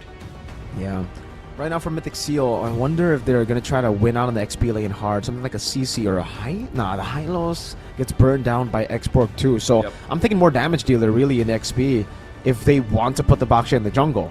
If not, it'll probably be Baxia Roam. And then what? What assassin do you go for? I don't even think the Ling is good here. They go Suyo and the Varia. Okay, so someone has to have a bad? lot of burst here to do with the Suyo. Yeah, they need magic damage burst. And honestly, this is still looking like a very good Farsa game. They have some solid frontliners, solid backliner as well. And there's no real dive. But like, I mean, it really depends on how the Suyo gets played here. But Actually, Kimi might be good because it's hard to get onto the Kimi.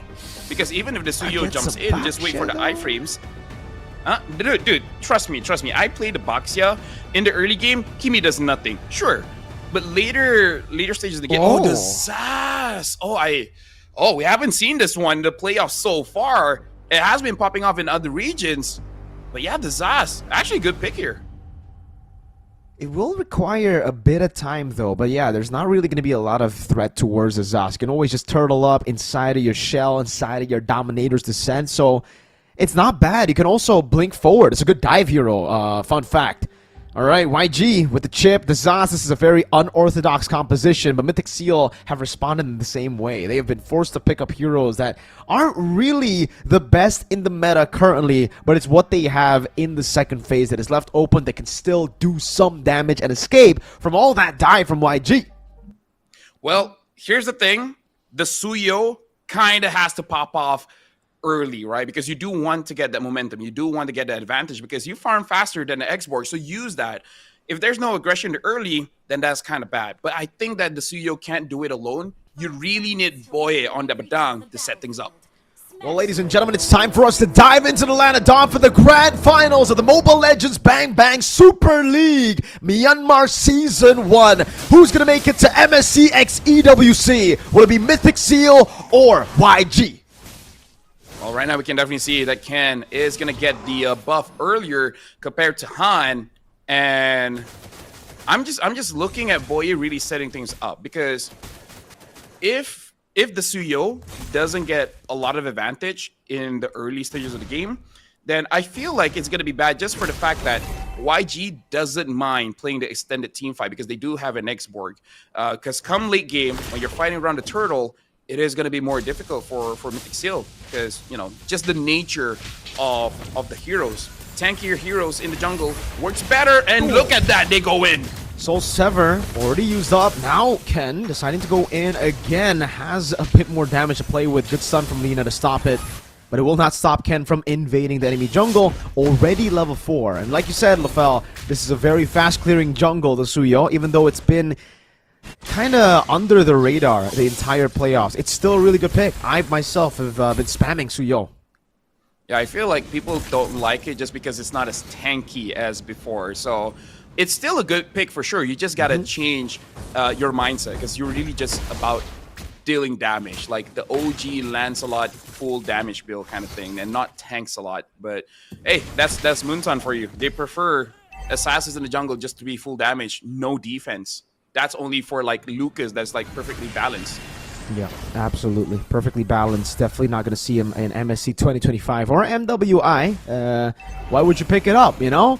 This time, though, set up already. Whoa, they're going to go all in onto Han, taking Faraga armor down already. Last Insanity popped in, too. Revitalize going to be used up. It's an all in over to Ken, who's going to be caught in the bad situation. Taken out by Han. It's actually Lino takes him out. Han takes the turtle, and it is a win for YG early.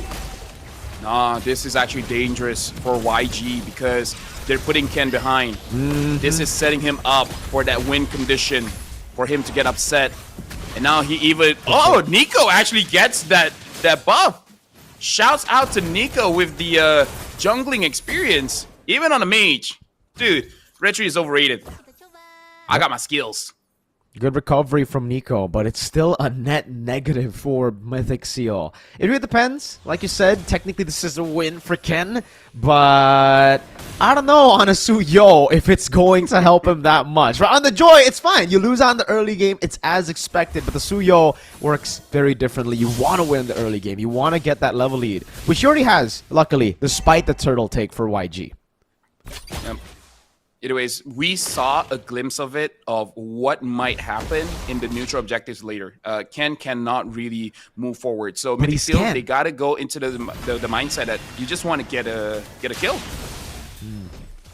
Taking away You're the saying gold it's Ken? crab. Yeah, you said he can't, but I'm saying, but he's Ken.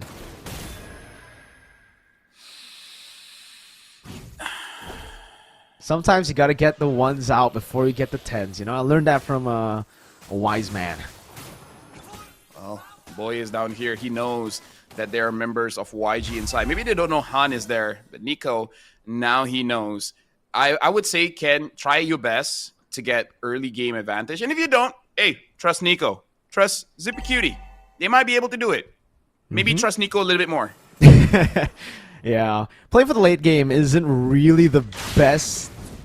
To be fair, it's not bad. It's a skill matchup as we get into the later stage of the game with the Granger and the Zask on the enemy team. Technically, the Xborg too. Yeah, it really is going to be a skill matchup, but I'm always a fan of the Harith when it comes to the later stage of the game. Turtle 2 spawning in the land of Dawn. Han first onto it already, burning it down, putting the full stacks on it. Good. Astral Meteor to actually Let me find know. him with the Echo too. Kun walking up, Poison's used up in the back, Bling able to go for the crash course and the shortcut. Good escape from Ken with a Blade Surge. Now a lot of poke coming down again. That's gonna be the Star Shadow locking him down. Kun taken very low. Ying actually decides to go in as Boye gets taken out. Ken too low to deal with the Dominator's descent.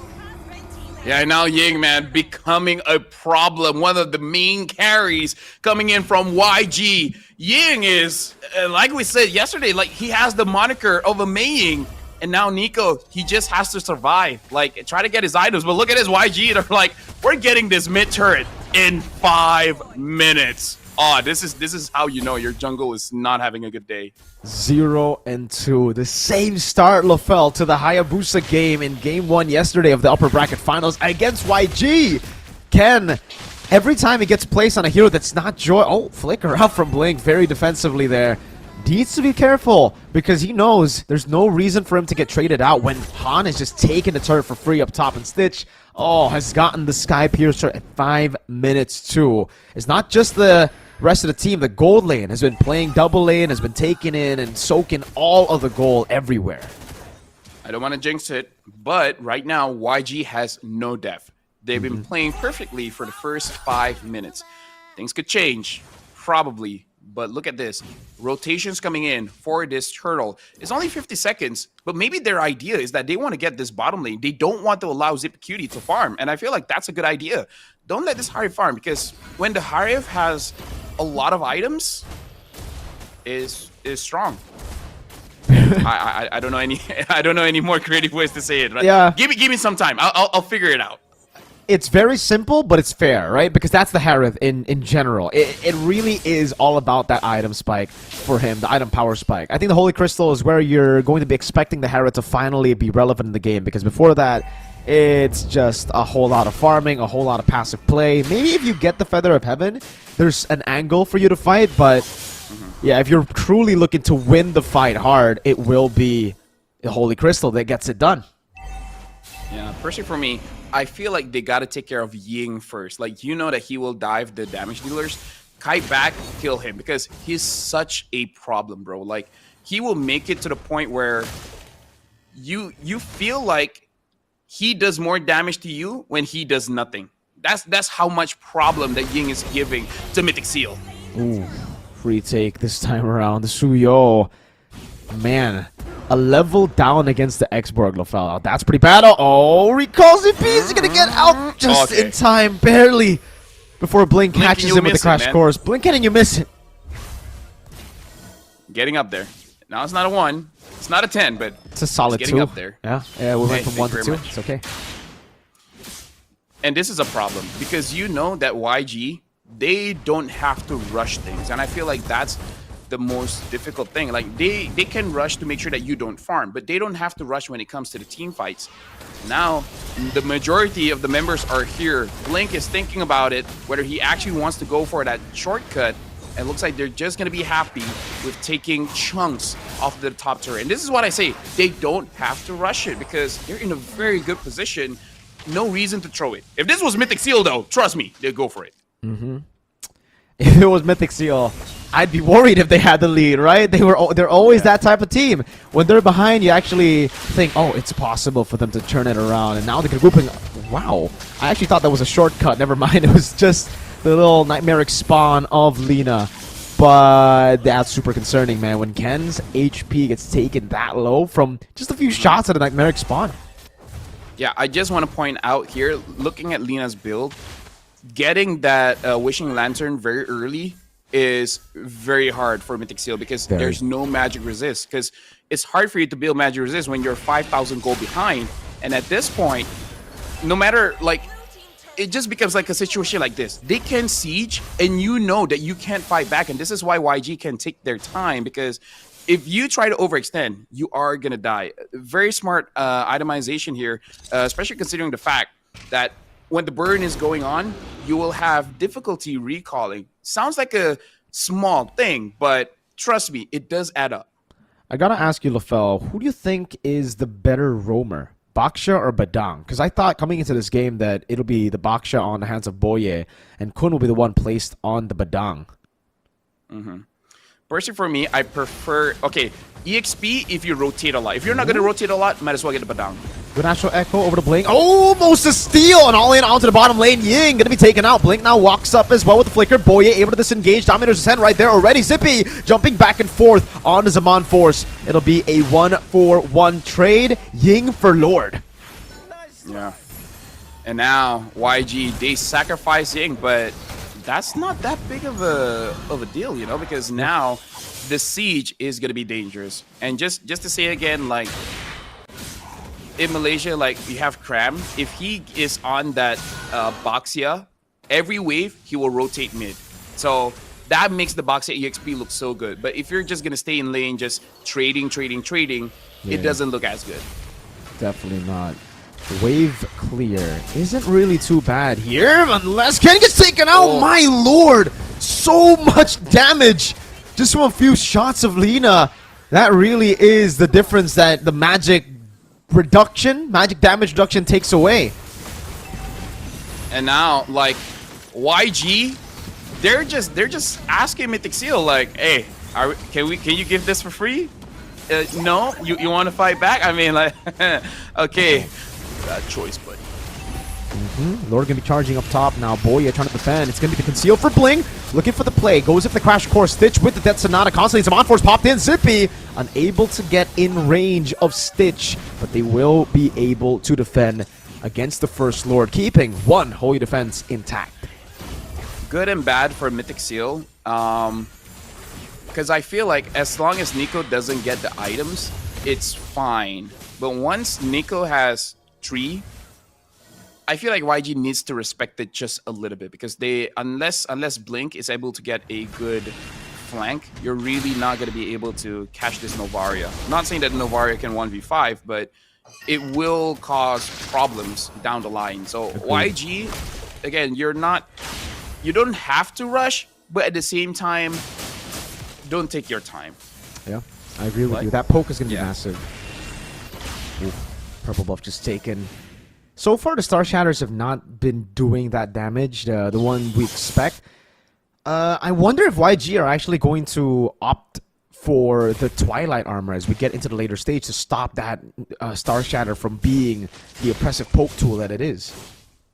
Yeah, I feel like eventually they will, because there's no reason not to. Because even on just one damage item is all you need. And at this point, what are you worried about? Are you really worried about Ken? Only the magic damage is the one that you really have to be concerned with. So, yeah, I kind of feel like in terms of building the items, it should be pretty straightforward for YG here. Ken can build damage, but he's not the main threat here. The Holy Crystal that we were talking about has already been built up by Zippy Cutie. So, when it comes to power spikes, they have gotten to a point where they're strong enough to take battles. Ying, though, already interesting. He's going to use a Dark Wave like that, unable to go for the Infernal Pursuit. Lina gets caught on the Astral Echo. Pops him Dominator's Ascent very early on. Blink looking for the engage. Good punch back by Boye. Good reset. Oh, Lina has already used Dominator's Ascent. Walked in forward. That was a bit too aggressive. Yeah. Which is showing that Mythic Seal, they're starting to get the items to actually be relevant in a fight. Heck, Ken, if they wait just a little bit, he can get level 15, so he can actually contest for this Lord. Yeah, Stitch able to bait out the Revitalize. Ying with the Dark Wave already used up. Mini Wave in the mid lane. Going to be cleared up by Nico. As Han continues to hold it. Oh, risky move by Zippy.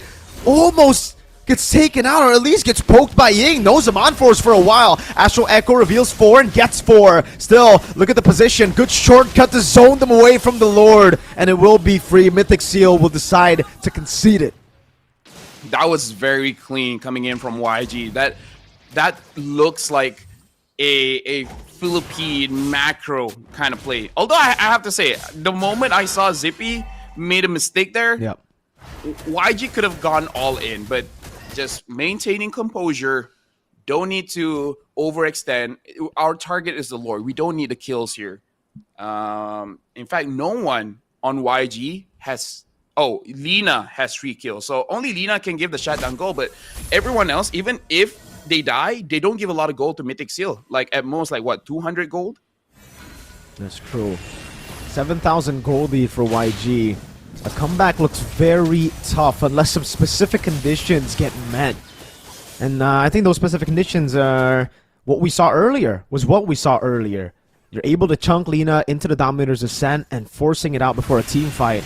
But Zippy needs to be way more clinical with the usage of Zaman Force. Top lane Baser are going to be taken down. Boye trying to hold it back, bringing it back to the mid lane as Kun just goes in with the shield unity to get a bit more of the attention taken away from these turrets. So only one turret taken down, but it's optimal for YG. It is the far lane base turret from the next Lord. I kind of feel like Mythic Seal, they just need to pick off one person at a time. Because I don't think going for a full-on team fight would really work. So Boye has to get a very good setup. And then allowing Zippy to actually go all in. Yep. The poke, Queller, Shatter. Oh, wow. Aggressive move by Ying. Goes up the flicker. Won't be able to find it in the backline as well. Blink pops in the shortcut and all in. And soon Zippy so low. Kun dies. Couldn't handle that much pressure. And another base turret falls down below. Yeah, and now we're starting to see the Twilight armor coming in. So the poke coming in from Nico will be manageable. Though we saw the poke actually happen onto Lina. Not really one-shottable just yet. And now Nico is doing an amazing job at clearing the minions. This is where YG will start to struggle just a little bit. They will need the assistance of the Lord to crack the base. Because the wave clear is starting to be good. And Mythic Seal are slowly getting to their second big item, Power Spike, which is the Divine Glaive for Zippy. And I believe later on it will be the concentrated energy into the Oracle with the boots getting sold. For Suyo, we've kind of gone past the time for him to snowball and look for full control. So that's why you're seeing more of a defensive build after the Malefic Roar. He's gone for the Queen's Wings, and it should be... Well, I thought it was going to be the Immortality last item for him, but... He's building towards... What is he going for? Is he going for a bod still? Or he wants to go for the Rose Gold. That makes more sense. Gold or the bod. But yeah, I feel like Rose Gold because you need some kind of defense here because the Lord has spawned. And we saw how YG handled this Lord dance. They just make sure that the space is created. And then get the Lord for free. Heck, it looks like they're going to get the Lord for free anyways. Yeah, it's going to be a full blitz. No way to respond to it. They're all just so easily zoned away by YG's damage dealers, by YG's main initiator tool too. Blink, so good on this on the chip this game. Unlike what we've been talking about recently, or the last 2 days, Chip has had a pretty abysmal win rate. Chip, so far in the hands of Blink, has looked unstoppable. You know what I like that YG is doing in this game, Mirko? What? They're not allowing Mythic Seal to do anything crazy. Yeah. Because they don't give that opportunity, right? Like, even dealing damage, they deal it in the safest way possible. So Mythic Seal, even if they do want to get, they want to make a play, they're like, what play are we going to do? And they're nowhere, right? YG is everywhere and nowhere at the same time. Yeah, they've been denying Mythic Seal's risk-taking, basically, right? That gamble, they've not let it happen. Nightmaric Spawn again plays down with a shortcut too. Kun bursts it down. Oh, man, the fire. Way too much damage. Gets done over to Ken. Has a Blaze Surge Blink to get out of there. Zippy Cutie does a lot of damage, but not as much as the full damage comp of YG, who's able to get game one of the best of 7.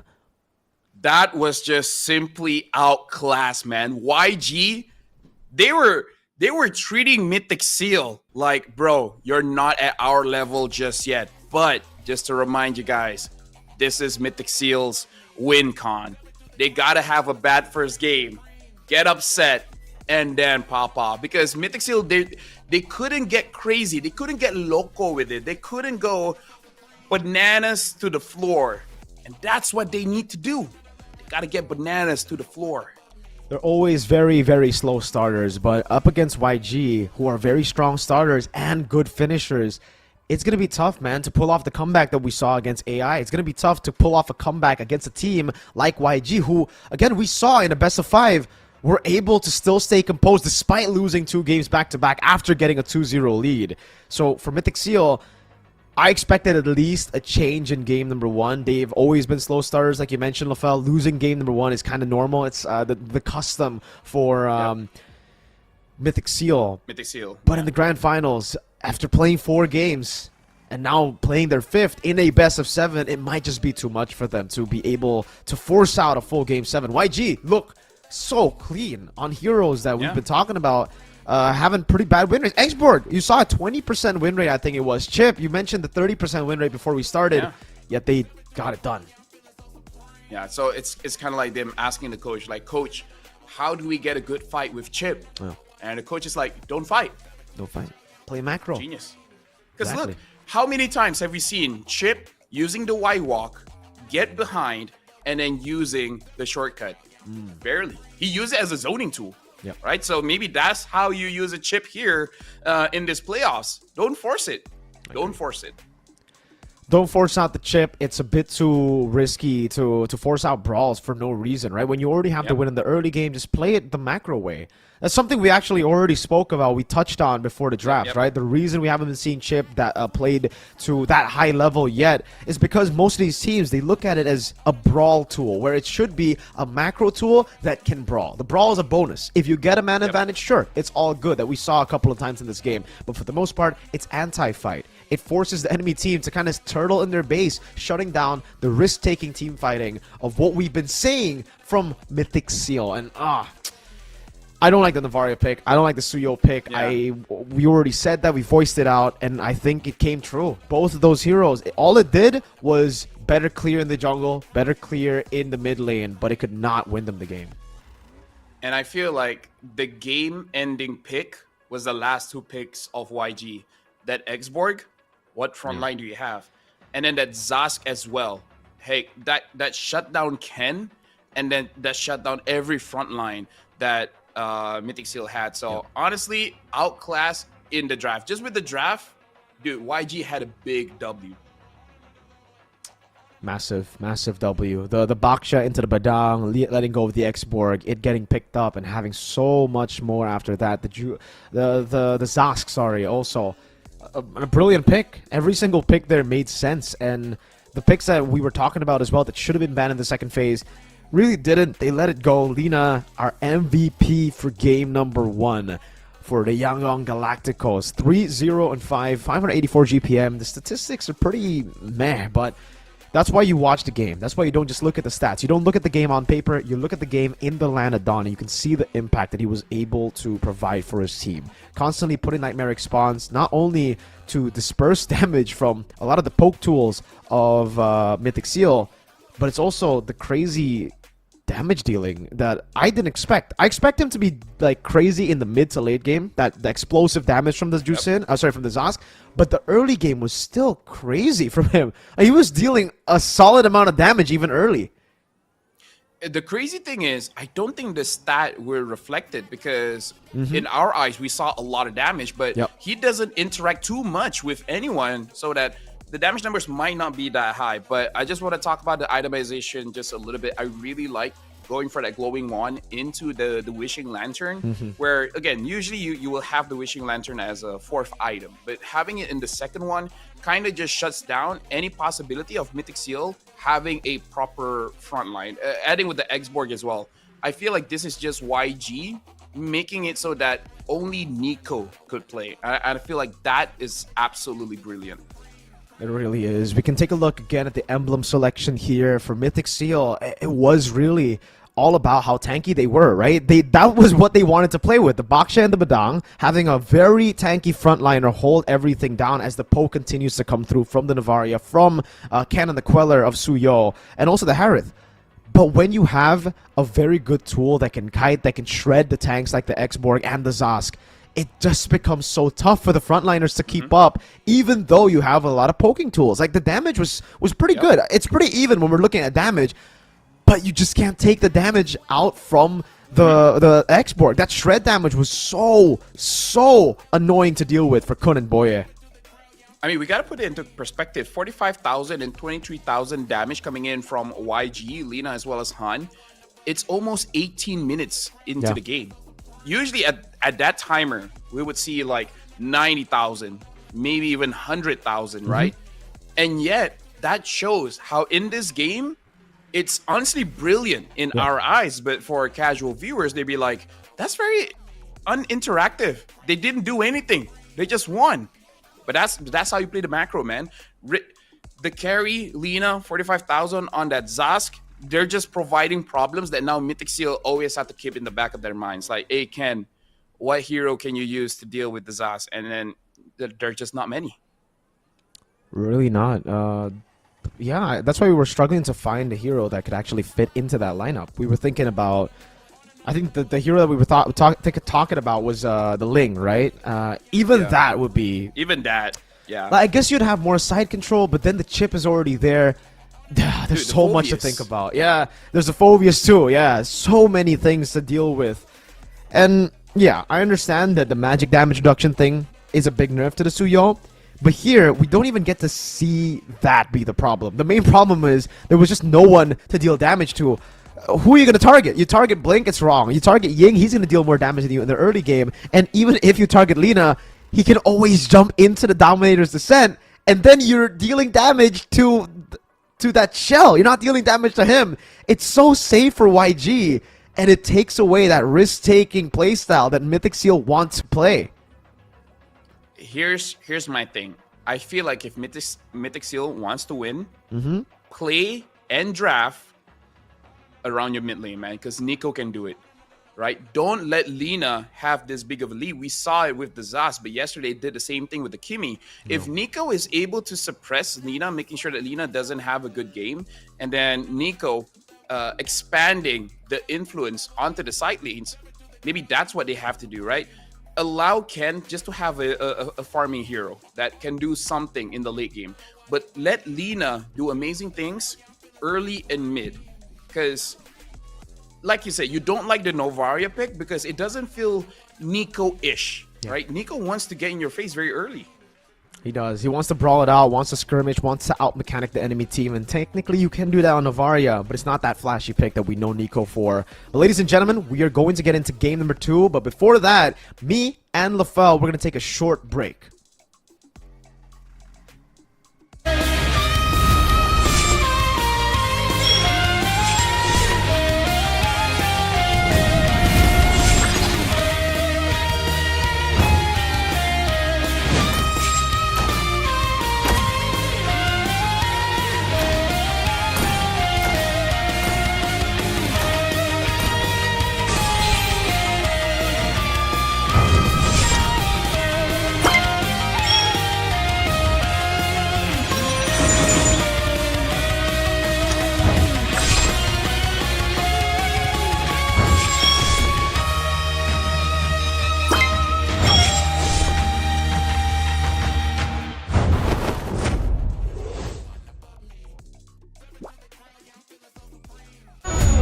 They said there's a limit in the women's league. In MWI, we say limit? Watch us bounce from the MWI queens everyone knows, to the stars who came out from nowhere, to the ultimate champions. Now, MWI is expanding greater than ever. Turkey, EECA, Africa, Mongolia, and beyond. We're stretching the map wider. MWI, where dreams get louder. This isn't just a tournament. It's your passport to the world stage. A spotlight for women in the EWC. All right, everyone, welcome back to the grand finals of the Myanmar Super League. It's not just gonna be me. Don't worry. I'm also gonna be joined here too. I don't think I'm alone. I think it's time. It's time. Hey. Bam! There we go. What's up, LaFell? How you doing? Hey, sorry, man. Shocking result after that game number 1. We thought that Mythic Seal would be able to put up a better fight, but it looks like the other side of the story that we talked about that could happen happened. Yangon Galacticos looked like they just saw the lower bracket finals and just went, oh my goodness, this is how we beat Mythic Seal. And it looks like they've already solved them even just after game 1. Yeah. Honestly, like, the best way that I can say, it's really just like, how do you deal with a boxer? It's basically get out of his range. Now, I know in real life that is very difficult, but just to put it into perspective, that's basically what YG did. Just get out of range and then just ignore whatever that Mythic Seal wants to do. Yeah. And if you miss game number 1 and somehow you're just hopping in right now to see the action for this grand finals of the Super League in Myanmar, it looked like it was just a total outdraft. And then, as you mentioned earlier, outclassed as well were Mythic Seals. Yangon, with what they brought to the table, I like how in the game 1 of the finals, they already immediately just showed surprises already. That's how I like grand finals being played. We're already showing we're willing to play X-Borg in the jungle. We're willing to bring out the Zask, even pair that up with a chip. That was just crazy. And you could tell that Mythic Seals the entire time was just super uncomfortable in terms of trying to play the game they want to play. In fact, the way that he used the chip is kind of like following up, actually, because there were moments where I saw someone was very low, but the chip was already in position to catch them off, just using the shortcut and then allowing Ying to go into the fight again and then continuing it, making sure that they don't run away. So it's the chip is more like, instead of bringing everyone to that one guy, have a fight first, and then whoever tries to escape, don't let them. 50 seconds, we're gonna jump into the draft here, and I feel like YG showed a little bit more to the point where Mythic Seal's like, dude, it's like they have the heroes to counter Ken. So I really feel like Mythic Seal shouldn't play around him. Make him the secondary, maybe even the tertiary damage dealer. Try to make Nico your priority. Yeah, I really gotta agree with that, especially since Mythic Seals, I felt like they went into that draft with that idea. They tried to make Nico the priority in game 1, but they were just a bit too safe with it. They waited all up until their last 2 picks to get their mid lane and even their jungle pick. So they really wanted to put Nico and Ken in the very comfortable spot. But at the end, they just ended up with a very uncomfortable spot. They had a Novaria Suyo paired up with a Harith Bakshabadang. That sounds like a pretty okay lineup, but then you're up against X-Borg, Zask, which was the last pick and became the MVP. Even the chip was there, but the Novaria was picked up as sort of like a soft response to the chip. But they just really could not get the ball going. The last 2 picks of Yahon were way too good. Yeah, I kind of feel like maybe having a Kimi there might be a little bit better. Because, again, I just want Nico to be able to do some kind of damage, because we saw in the early game that was so risky where it's all in onto the Suyo. At the moment that Ken got 0 and 2, it started just because he wanted to get a turtle. I still remember turtle fight, and he stayed inside the pit. He didn't even leash outside. So maybe this is just Mythic Seal showing a bit of fatigue, because usually, you have a protocol. Bring it to the side, away from the walls, and then you're looking good. Because he played it inside of the turtle pit, allowing Ying on that Phoveus get on top of him, Dark Wave, and at that point, hey, Suyo, you can dash, but I'm going to follow you. Yeah.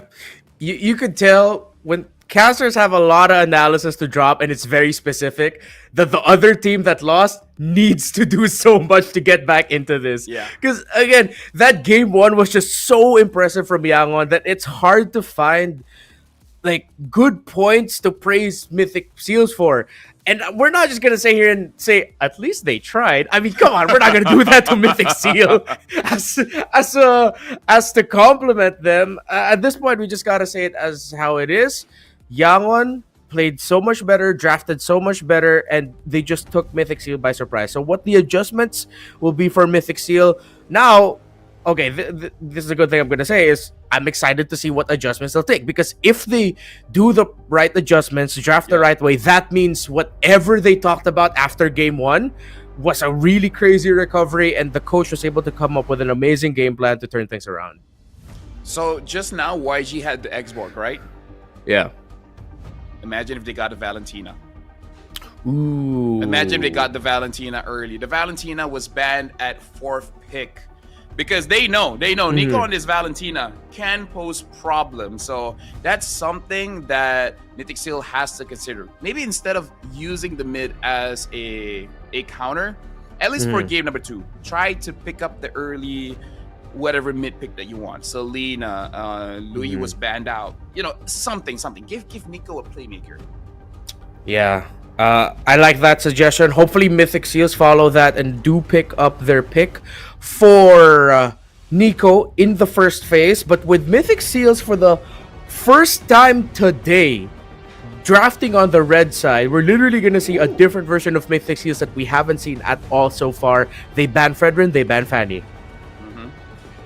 Again, I feel like Ken just trying to get that joy.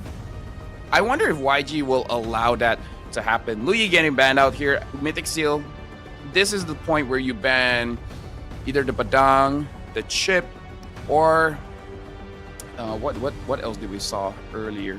The Jushin, but that one was banned out by YG. Yeah. Kalea also still on the board if Mythic Seals wants to ban it out. I don't think Yangon will go the same route as Mythic Seals did in Game 1 and rush pick the Harith. But Mythic Seals are thinking that. They banned the Harith. They're willing to give heroes such as the Chip Juicin. But to be fair, when this happens, that means that makes the red side first two picks even stronger because you can get two of the top picks in the meta. We talked about this before. Early pick should be the Kalia. Doesn't reveal too much about your draft and pretty strong either ways. You know, healing, catch, kind of like Lucas, a catch-all kind of hero. The Baksha is open. So I wonder if YG would favor that. But then Mythic Seal, they could just pick up the Baksha and then deal the same way how Mythic Seal was got it in the Game 1. Yeah. And Yangon do get the Kalea, as you pointed out. And God, I agree with you with this being a relative unknown. Majority of Kaleas do go in the roam, but there's always that possibility of it going to the EXP lane and changing things up with the matchup and how the first turtle will be played. So, Mythic Seals, the juice is available for you if you want to pick it up. The Chip as well. Lots of power picks. If you want to go Chip Badang to keep your combo safe, that could be possible. Yeah, because I feel like Jushin is pretty strong onto Nico, but again, prefer that damage dealer, man. At one point, pick up the Chang'e. I don't care. I feel like Chip Badang is the best. If you want Zippy to be comfortable, Granger. Granger would be a pretty good pick as well. Even though, yes, YG can counter with the Irithel, but so far, Zippy looks like he's good on those two heroes. It looks like, hey, Jushin, man. Chip, Jushin, YG, do you pick up the Badang? Because Ying was pretty nasty on the Badang as well. Yeah, and considering there's a Chip on the other side, Badang, I think we're both in the same boat here that Badang would be one of the best picks that the Yangon could go for right now. It's going to be up to them if they're going to go into the second phase without their jungler or gold laner. Might be too much if they pick both of their cores here. You're going to want to get one of the utility answers to the Chip playstyle in this scenario, and then just choose either the jungle or the gold at this point. Yeah, and I kind of feel like Mythic Seal, they might want to try to get that Phoveus later. Oh, they pick up the Valentina and the Lucas. Oh, a different angle here to deal with the Chip.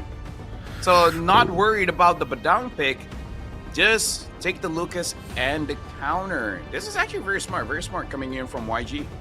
And then the Joy as expected.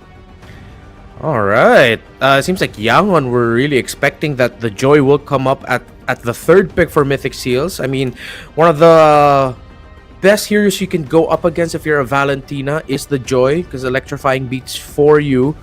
Time Things Right also act as an extra purify, while at the same time it's good damage or even good defense while escaping, because they're gonna hesitate to chase you down if you have electrifying beats up as a Valentina. So great two picks there. Bans for Mythic Seals. What are we looking at here? They still don't have EXP and gold.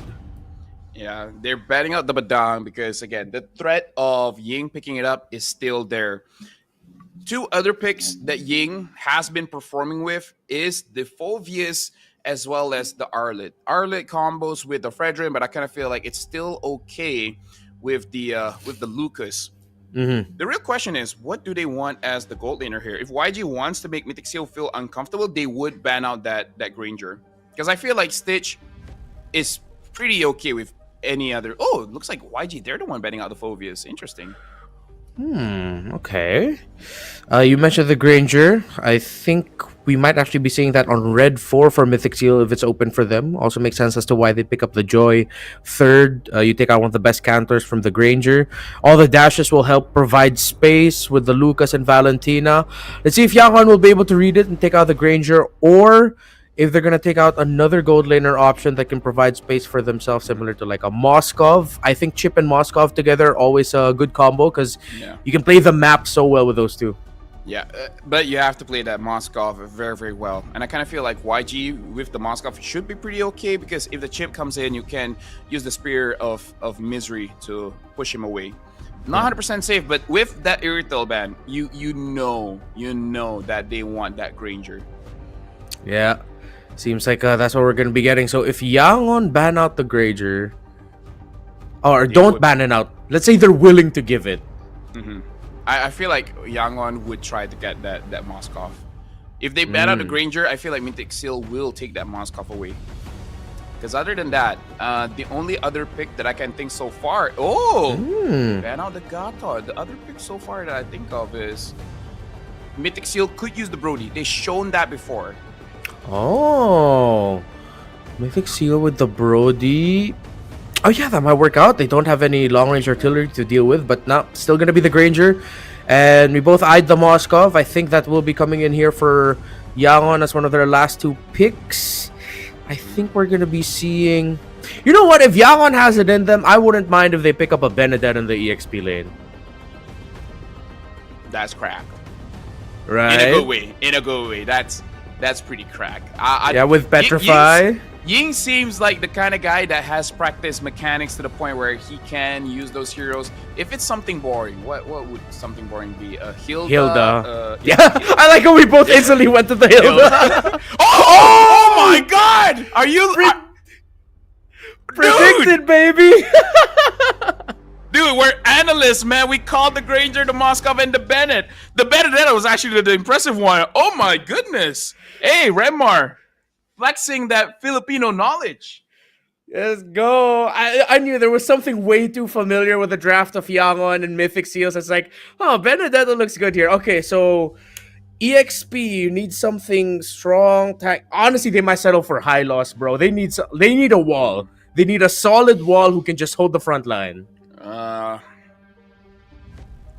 Yeah, I'm thinking the tankiest guy I know is Turizla. I don't know if they will use that out. They might try to Boxia again, right? No, they pick up the boring hero. I don't know why we both think Hilda is a boring hero.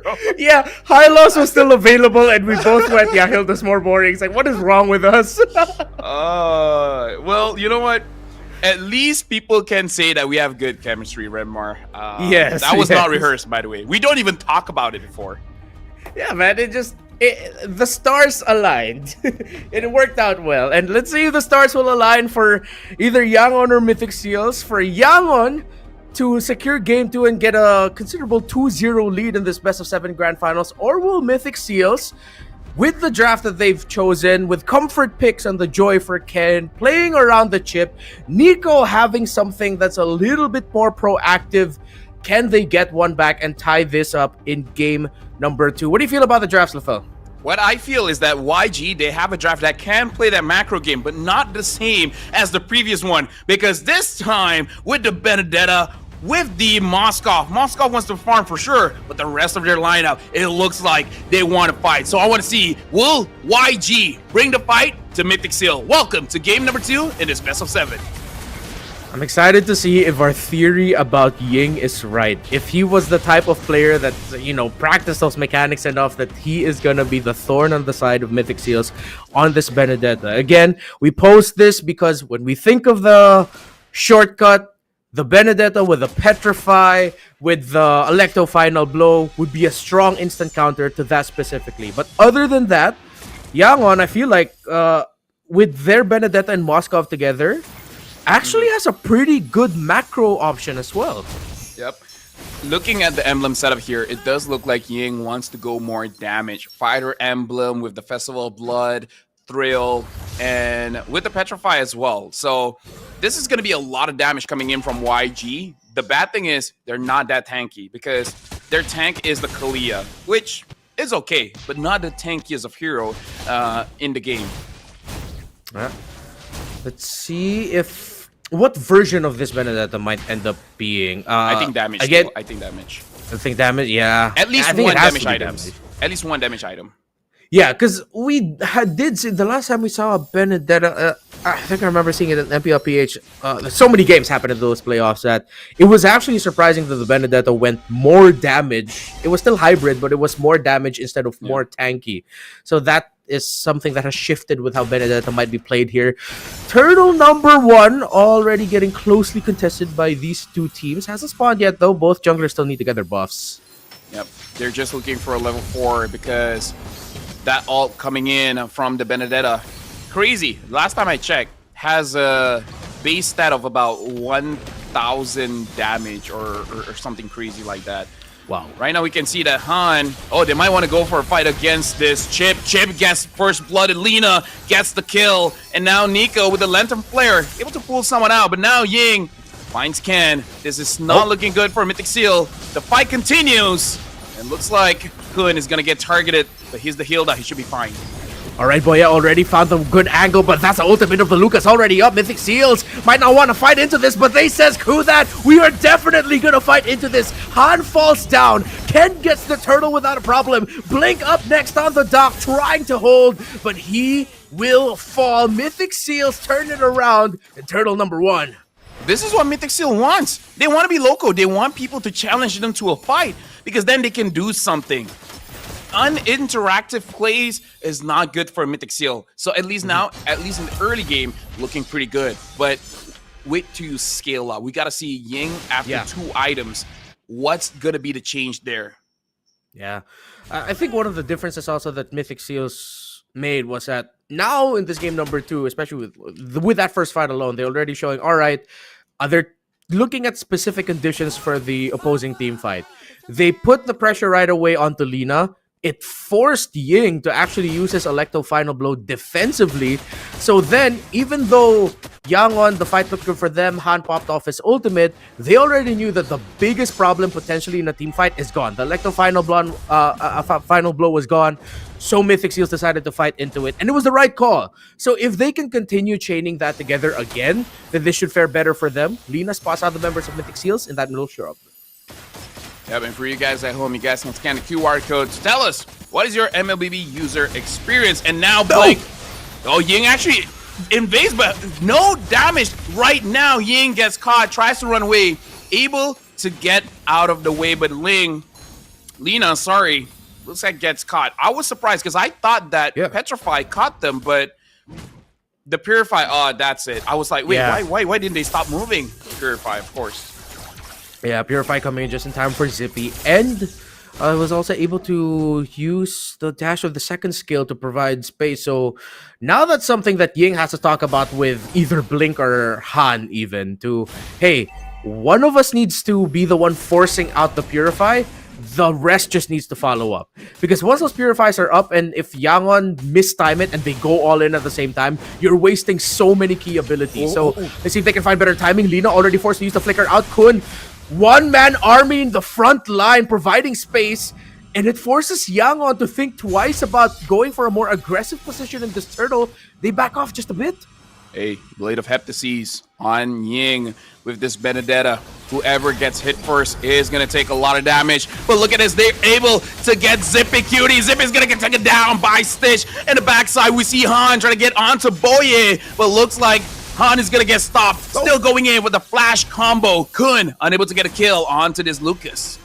Han didn't commit the full damage of that Lucas, knowing that if he accidentally use the basic attack to go behind, he's gonna put a put in a bad spot. Mythic Seals right now, they're forcing it, they're trying everything they can, and yes, they can, with a double kill for the Joy. Kun sees Han, they're trying to give space. Han has Retribution, but he doesn't want to risk it. Yangon give up another objective as Mythic Seal, with their bravery and fighting, they're outplaying Yangon. Yeah, I kind of feel like Yangon right now, they're a little bit overhyped here because yes, you had a very good game 1, but you still got to respect. And now Ying is going to try his best. He gets onto Zippy Cutie, but still unable to one-shot and unable to control him as well. With what could have been the main X Factor pick in the draft with this Benedetta has looked to be one of the weak links in this game number 2 as Mythic Seals just look ready for the Benedetta entry. Look at Kun giving all the space for Zippy to break the tower, and Stitch and Blink can only watch and wait for a better moment to fight things out. Mythic Seals, gotta give it to them. After that game number 1, not a lot of people were impressed by their performance, but then here in this game number 2, dude, they're literally just going... I mean, if you translate Ken's name to Malay, it'll be Bole, right? They're literally just going Bole. And Ying under the tower trying to defend it with everything he's got. Ooh. But he's going to get taken out by the Juicin. Nico active in this game. But here's the thing, Renmar, YG, if they're able to stall it out long enough, YG can start playing the macro game because they have 2 side lane damagers here. You got Stitch on that Moskov and then Ying on that Benedetta. Just play a 1-3-1 and then start making it so that Mythic Seal is unable to interact. Like maybe that's the secondary win condition that they're thinking of. Like if we win the team fight, we're amazing, we're going to MSE. But if we don't, hey, let's be clever about this and just split the map in half. Once again, these 2 teams, they want to go to Riyadh. They want to go to MSC, happening in the middle of July all the way up until August 2. MWI happening from July 10th, or excuse me, middle of July towards around July 20th as well for MWI. But before we even get to Riyadh and EWC, it's all about championship. The first ever championship for the Super League. Blink is going to be able to get away. No, Mythic Seals found the angle. They found Blink. No roamer for Yangon. I don't think they're going to risk it. They're going to try to play the back row game, but the Granger took the portal back to the mid. Ying took the portal as well as he goes into the bottom lane. A switch in positioning for both Zippy and Ying. The Benedetta, is it finally online? Can they find that opening as Han and Ying are getting zoned out by Nico the Petrify? Electo final blow. Ying doing everything he can, but he gets taken out only to get set up by Lina. A double kill for this Valentina as Ken still gets the Lord. They got the kills, but they missed the major objective. Hey, at least they get the kills, man. Lina right now is looking pretty strong. This might be a battle of the mid laners again. Ken comes in and looks like he actually was able to iframe out of that tsunami slam. And with that, he gets a kill onto Lina. Talk about timing on Ken. Finding that iframe and the electrifying beats. Avoiding the tsunami slam. Say what you will about Ken and his joy. It's a comfort for a reason. 5,000 gold lead and climbing. Mythic Seals still in control. Yangon, similar to how Mythic Seals played in game number 1, now they look uncomfortable in this game number 2 as Nico has gotten to the point where he's single-handedly stopping a Benedetta from wanting to split push. Remar, real talk. Man to man, mano a mano. If you were in the grand finals in YG shoes, would you let Ken have the joy again? No, not at this point. I think the only time you'll give Ken joy is if they end up with a Fredrin first pick or something on the blue side or whatnot. Yeah, I kind of feel like I'm sure they can fight against the joy, but do you really want to take the risk? Maybe at match point, you know, you can play around with it because we've seen Ken on that joy and we've seen Ken on that Suyo. Different performance, man. Yeah, it looks like, you know how every dude has their favorite, I don't know, their favorite car, their favorite pair of shoes. Yep. It's like Ken just has his favorite something, and then it just makes him feel so much better. And maybe he just like the color yellow. Or he likes the color yellow, and Joy has green on her, right? Or is it just color yellow? Color Wait, blind. you're colorblind. Yeah, I'm asking the wrong person here. Sorry about that. Yeah, okay. So Mythic Seals, they can just keep this up, honestly. With how Nico's been playing, Zippy doesn't have an impressive KDA, but at least everyone else on the side of Mythic Seals seems to be on that. If one of them fall, there's always at least 2 people ready to cover. While for Yangon, it's they cannot get a comfortable team fight. There's always a misposition somewhere, Mythic Seals getting to the key spot first, that they just can't get a good spot for them. Ying right now, he doesn't deal enough damage and he's not tanky enough because he doesn't deal enough damage to take down the Hilda, and Nico by himself is able to kind of 1v1 against Ying if Ying does not have that Petrify. I mean, like, to be fair, Nico even has that Purify, so he can fight back. So Ying is in a very awkward spot where he's not tanky enough to make disruption, and he doesn't have enough damage to one-shot anyone. So I think you just got to play the side lanes, man. And I listen. I know the chip can go to the side lane, but even the chip only has one choice: bottom or top. So attack both. All right, Chip already spotted out. SOD is gonna land. It's already in the Lord Pit. Is the Moskov gonna go in? Han is close enough. Retribution still won by Ken. Han falls down. No more Lucas. Yangon back off, knowing that if they decided to fight even more, it would not have gone good for them. Yeah. In terms of wave clear, honestly, not the best unless they use the Electo Final Blow. But you because you're doing damage. If possible, you want to make it so that, yes, you want to clear the minions, but at least one kill. Because I feel like if they can get Zippy or Nico, that's good enough. If you get Ken, amazing. Shutdown goal for everyone. Looking at the items here, look at that Benedetta. Really focusing on that penetration, which makes it worse. You have the Blade of Heptases and the Malefic Roar, and you couldn't damage the healer. Yeah, Yangon needs to talk. Set something up for the Benedetta if they can, but right now Mythic Seal's just running all over Yangon's base. They're already in front of the crystal. They want to get the bottom tower down. They want to end it here and tie things up, but there's no more minion waves. Despite a 10,000 gold lead, despite Yangon desperately lacking in items, Mythic Seals play it safe. Is that warranted, or is it too cautious? I mean, 10,000. Oh, hold on. As you say it, they actually go in, and Lina having to use the Crimson Beacon to get away. This is just caster curse things. We say Chip has not been good getting 2 wins back to back, and then, well, not win yet, but you can kind of see it happening. And they're like, they're playing too safe. Put Portal in. Yes, it's just everything that we say. The reverse of it happens. Let's see. Ying will be able to get away. Eye for an eye already used, and the pick that we both keep boring. Oh wait, no, Blink goes in. Might be risky for him, but he doesn't get crowd control in time by Mythic Seal, so he's able to get away. Nico tasted a bit of damage from the members of Yangon, so that might be a bit of a warning shot. But we still have to acknowledge it's a 10,000 gold lead. Mythic Seal's comfortably closer to the 45,000 gold mark, with Yangon still just about to scratch 35.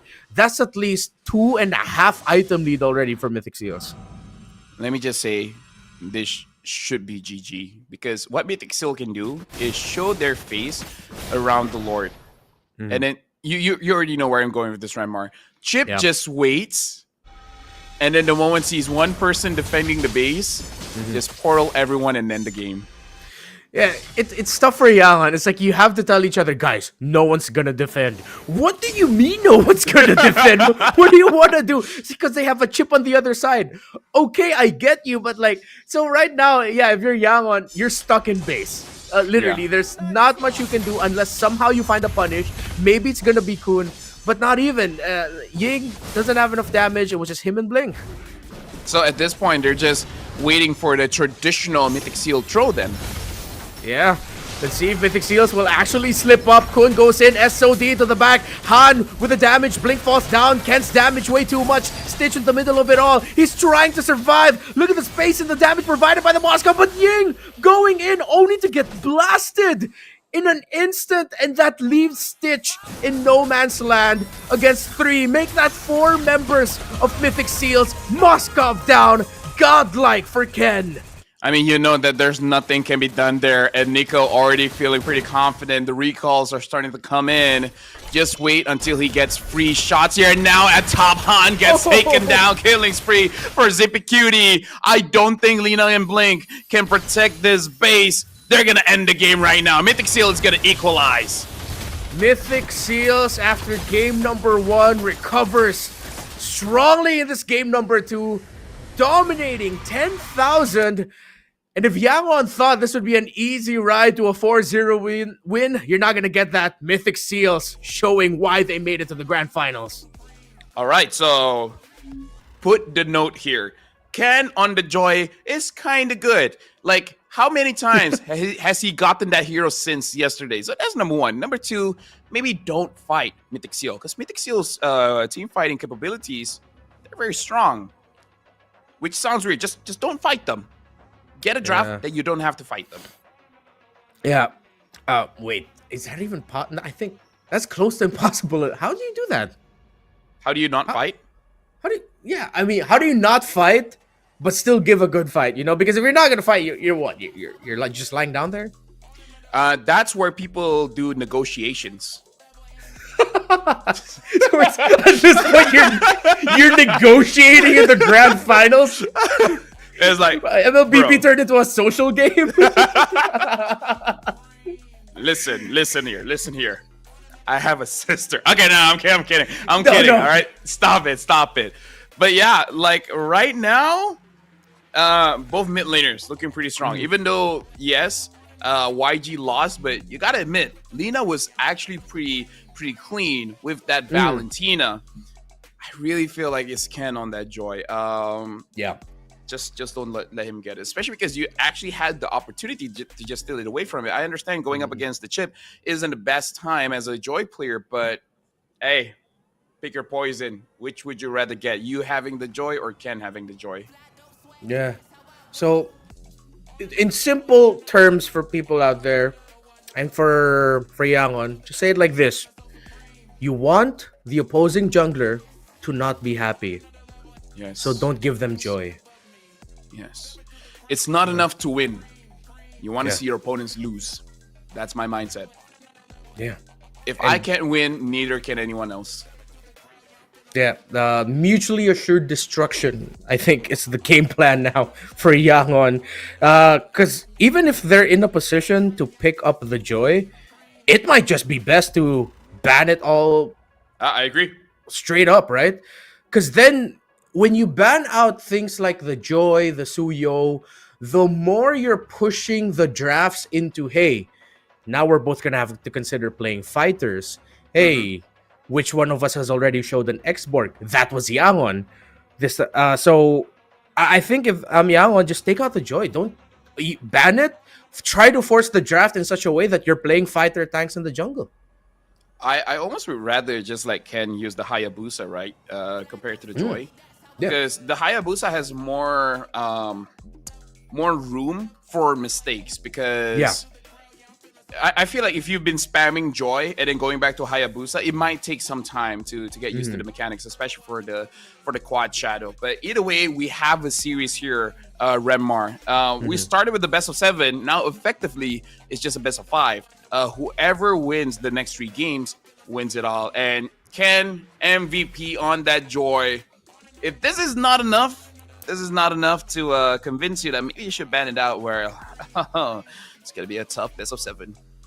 Yeah, I mean, Yangon went into game number 2. Personally, I preferred their draft. I felt like they had enough surprise, the Benedetta and Moskov, but you can only draft so much that if the other side just has like pure comfort, it looks like your very smart game plan was like wasted. So, yeah, I think it's unanimous. You can no longer give joy to Ken. He's had 50-50 performances, but he's also had completely dominating performances. If you want to win this grand finals, you take out that comfort. And not just the joy even. I like how Mythic Seals also readjusted their draft so that game number 1, it was a mistake that we waited all the way until the second phase to pick up a hero for Nico. They gave him a juice in, and it was just perfect. The aggression of Mythic Seals were supplemented by the great crowd control and timing that Nico was able to dish out in the early team fights. And I think I talked about it the entire time during the draft, where Zippy looked okay on the 1-1 and the Granger. To the point where I kind of feel like them betting out the Gata Kacha, again, maybe just because they do want to use that Benedetta, but I feel like moving forward, you can see that maybe Benedetta next week or something, give a little bit more practice. But for now, like, don't give them the comforts. Ken on that Joy, Zippy Cutie on either the 1-1 or Granger, because both of these heroes are heroes that Zippy Cutie has been doing okay with. I'm sorry to say, but everything else, I forgot that he's in the game. Yeah.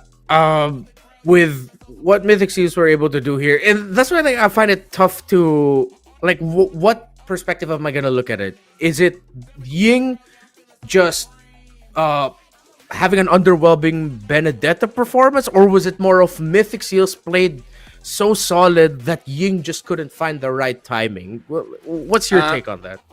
My take is that everyone just couldn't get anything here because, yes, you can say that Ying didn't have a good game, but we can say the same thing about Han because when he went in, he was disrupted so many times that he couldn't deal the damage, and the one that disrupted him was Nico. And then Kun, even you said he could 1v5 at the early stage of the game, where Yangon, they couldn't pick off anyone with the Kalia because of Purify or just bad targets. And you even saw that Ken used the electrifying beats to iframe out of that. So Mythic Seal, legit, with their macro, they're able to stop Han, Lina, as well as Blink. If your mid trio is not having a good time, your silence is going to suffer.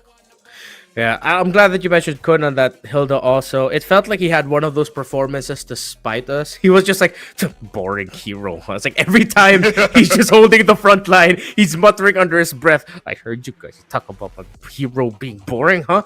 And then with him getting sandbagged, it was perfect because he played the perfect Hilda game. He was holding the front line at the right time. He was zoning out at the right time. He barely gave any deaths. He only died once. That's exactly what you want to see from an aggressive EXP laner that can deal a surprising amount of burst damage. Well, it's boring, but if it works, guess what? Just use it, bro. Just use it. And we're looking at the key players here. Every single one from Mythic Seal, the carry, Zay was able to do a lot of damage, and Rich Guy, I couldn't remember the damage numbers, but I'm pretty sure Ken was able to do a lot as well. So now YG going back to the drawing board. Game number 1 worked. Try to replicate that. And I honestly, in terms of banning, you can make an argument for the Jushin, but I feel like they should be able to play around it with a long-range hero like an Eve or Farsa. Speaking of which, haven't seen the Eve at all this entire playoffs. Yeah, which is quite surprising. However, it seems like the more I see the Myanmar playstyle, it seems like there's something about the Eve that might be a bit too static for their playstyle, considering that not just Mythic Seals, even Yangon in their run towards the grand finals have shown moments where they look comfortable playing a very messy team fight. Like there's a method to the madness. They find joy in that chaos. And it seems like Eve just might be a non-factor all throughout. It'll be so ironic if, like, let's say game 7, the team that picks up Eve wins. That's just gonna be vindication at that point. But let me just say, looking back at the highlights, I can see it now. Looks like Kun is on man-to-man defense on Han. So I feel like that's also a factor of why YG was stopped. Kun stopping Han, he inherently stopped Blink and Lina as well, even just by providing the vision. So I feel like they won just because Kun is able to do his job. And then what is Ying gonna do against a Hilda? Like I said, he couldn't even damage the Hilda. So they just could, like, Mythic Seal closed out the win condition of YG. So it is a bad game for YG just because of that fact. Yep. I think you mentioned the key phrase there, which was man-to-man defense, not just on Kun, although that was definitely the highlight as to why Han struggled here. But it seemed like Mythic Seals in the team fights, they knew their man marking and they knew what to watch out for. We talked about the Benedetta earlier. The Lucas was what you mentioned. Even the entries of maybe the Moscow or the Kalea, they were ready. So gotta give credit where it's due. And Mythic Seals, I really thought that they'd go into game number 3 with a 2-0 deficit, but no, they showed up and they played so damn well in that game number 2.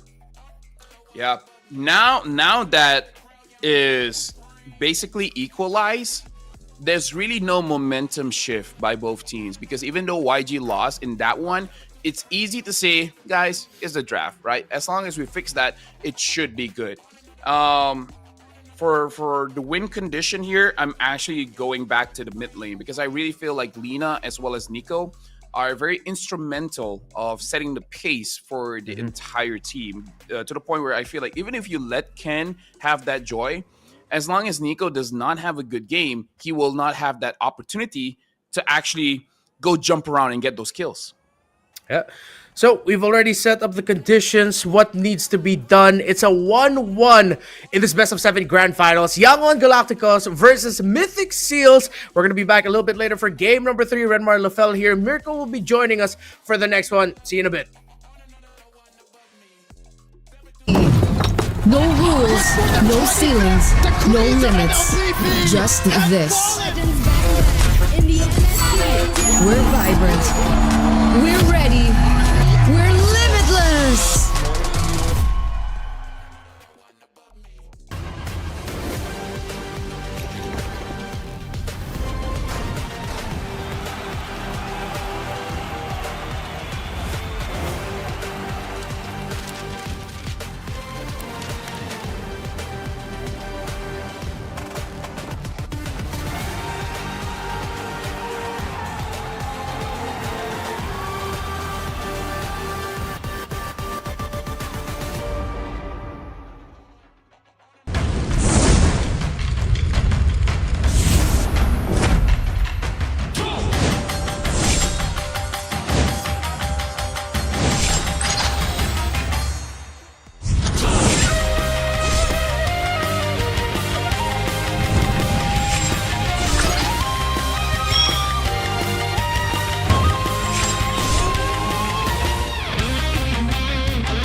See, we weren't lying when we said we'll be back in just a bit. That was literally 2 minutes, and here we are. Renmar and Mirko here for this game number 3. We were just talking about it. You were not surprised that what happened in game 2 happened. Could you care to elaborate to our viewers? Well, hey guys, we're in Myanmar. We're technically not in Myanmar. He's in the Philippines, I'm in Indonesia, but we're casting from Myanmar. Last time I did this, I was with Naisu and Mo. We thought possibly it could go 4-0, but it was a full 4-3 for Mythic Seal up against Falcon, and I don't expect anything less than a 4-3 for this Mobile Legends Bang Bang Super League Myanmar Season 1 MSC qualifier. I mean, at this point, all the teams in Myanmar are so good. They've developed, they've progressed so much, and I think we got to see that. Again, it was also kind of Yangon letting go of a few crucial picks with joy for Ken. I don't know why they did that, honestly, but not surprised. Looking at both these teams, they kind of want to beat each other through their comfort picks too. It's not just about beating each other to make it to MSC. It's about beating your opponent in their meta, in their comfort. It's about sending a message on top of qualifying to MSC. Yeah, it seems like for the Myanmar teams, and I mean this in the best way possible, it's like they equally care and don't care. Yeah. They care because they want to win. You see them trying to win the drafts. You see them trying to get that surprise 4th or 5th pick that can make the other team go, oh, damn, we didn't expect that. But they also don't care that if you get your comforts. That if you get your comfort, we'll still find a way to beat it. So let's see if Yangon will surprise and still somehow let the joy through for Ken. If they let it through and they beat it, then they definitely make that statement that you were mentioning. Yeah, they definitely deserve it. I mean, to get the dub against Ken on the joy again, if both of them end up just leaving these power picks open and then they just go guns blazing one more time, just like yesterday, right? A Blaze of Glory or the Calm Life. They choose the Blaze of Glory actually not almost, 10 out of 10 times, 100%. They will always choose to battle it out to see who is truly better. Because it's one thing winning, Renmar, by banning the signature picks of your opponents, by denying those picks. It's another winning, beating them at their best. And that's what Myanmar is all about, I feel, right now. Both Yangon and Mythic Seal, they've gone at it so many times. And unfortunately for Yangon, Mythic Seal have been the ones that have come up on top for the majority of third-party tournaments. It's just, for some reason, Mythic Seal, in these big tournaments, in these major tournaments to qualify for major internationals, there's always something that halts them, man. There's something that just stops them from being their best version.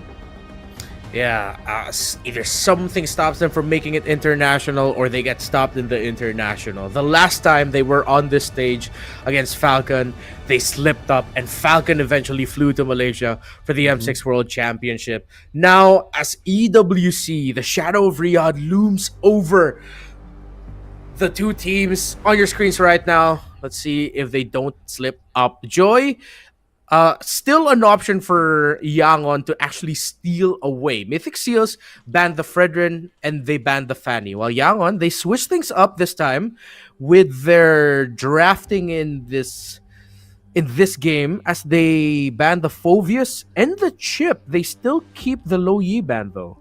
Oh, all right. So a few changes here and there. The Chip finally banned out. 100% win rate this time around.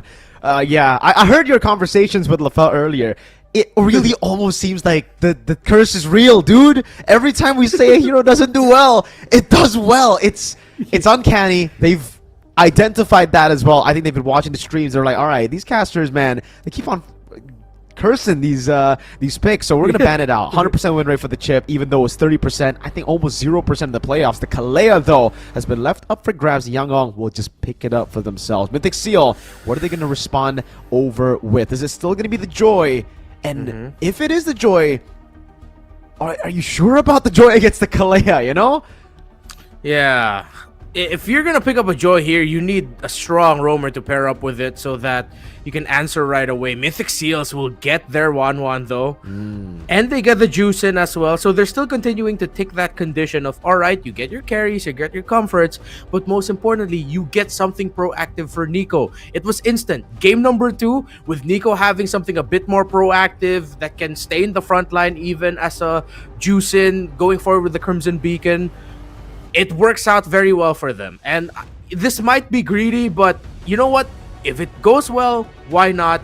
Yangon can respond though, and I think they need something that can hold and blast that 1-1. So they immediately go for 2 blasts on the Granger and the Joy Rush.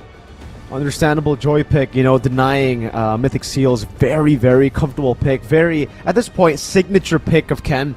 The 1-1 in the Juice In, though, has already been picked up, so they can really go back to the old style of Mythic Seal of just winning out in the early game. Knowing that Yangon, with the Joy, you're not really the best at contesting for the first few neutral objectives. It wouldn't be too crazy to see a Lucas here, right? For Mythic Seal, I think it's solid, gets you the wins around the Turtles. You already have a Juice In too, so extra utility, extra CC to enable a pick like the Lucas. And hey, it's one of the picks that Ken has actually found a win on. It's kind of rare. It's either Joy or Lucas, but they go for the Hayabusa. That hasn't really been a winning pick for Ken at all in the playoffs. Yesterday we saw it, game number 1 against Yangon, and it was similar to the Suyo. Yeah. Okay, so it looks like Mythic Seals, they're being forward thinking about this. They pick up the Haya, they ban the Zask. That means they're sort of trying to funnel Lina to end up with an artillery mage that won't be happy with the presence of a Hayabusa. And I think Mythic Seals might actually be eyeing a Gatot Kacha 4th pick as well, as that taunt will be great against the Joy. Especially, I'm just looking at it as an answer for a Joy, honestly, and maybe even the artillery mage. So if Yangon don't read that Gatot, they're gonna end up with a long-range mage going up against a Gatot Kacha and the Hayabusa. So they take out the They take out the Farsa? I thought they wanted to give the Farsa. What's going on? I guess it is a way for Yangon to play for against this 1-1 and the Juice In, right? It's a good counter. Yes, you have Hayabusa, but technically 2 of your picks do struggle up against the Farsa, so it's a good deny, knowing that Lina has been one of, if not the main carry for the team, if it's not Stitch, right? Good way to deny that away. All right, so they decide to play the safe route. They, instead of pressuring them in the gameplay, they ban it out. And as expected, Yangon does take out the Gatot Kacha even. So Mythic Seals, you mentioned I don't think we'll get a Lucas XP. I think we're just gonna be stuck with. They need a tanky front, that's for sure. Yeah, they do. Young Oh, Baksha. They can go Baksha Rome if they want to. for Mythic Seal. Yeah. Okay, I think the Baksha works. It's okay against the Joy, but maybe, yeah, it's kind of tough right now. Maybe with the Batang and the Kacha banned out, do they want to just go Phobius, win out the XP lane, and just It's try to banned. win out early? Yeah, man, everything's been taken out now. I wonder what they go for actually. Hylos, not the Okay. best against the Kalea. You can get locked down quite easily, but. I mean, this technically gives the angle for YG to go for... Actually, you know what? It's fine.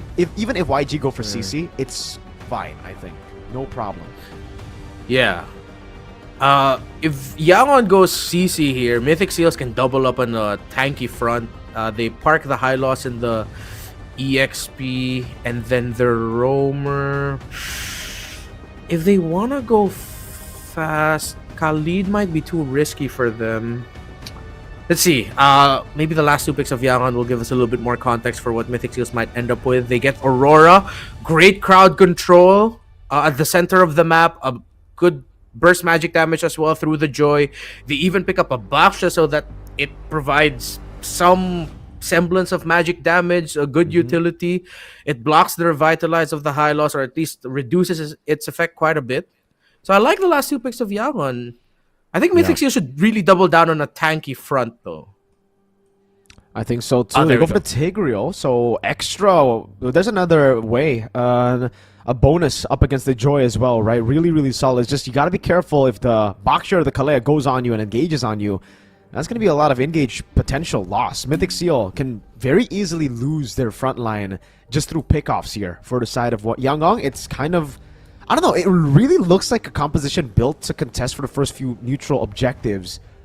But Mythic Seal should be the ones that win out, right? Yeah. I think this is one of those drafts where you have to see which team is willing to give up either one or even both of the first two turtles. Because that's how you balance things out usually in that regard, right? It's like, okay, if you're not going to see each other in the turtle pit, that means you're either forcing minion wave pushes at mid, trying to trade things up in the opposite side of the map, applying pressure there. So maybe that's where we'll see the difference.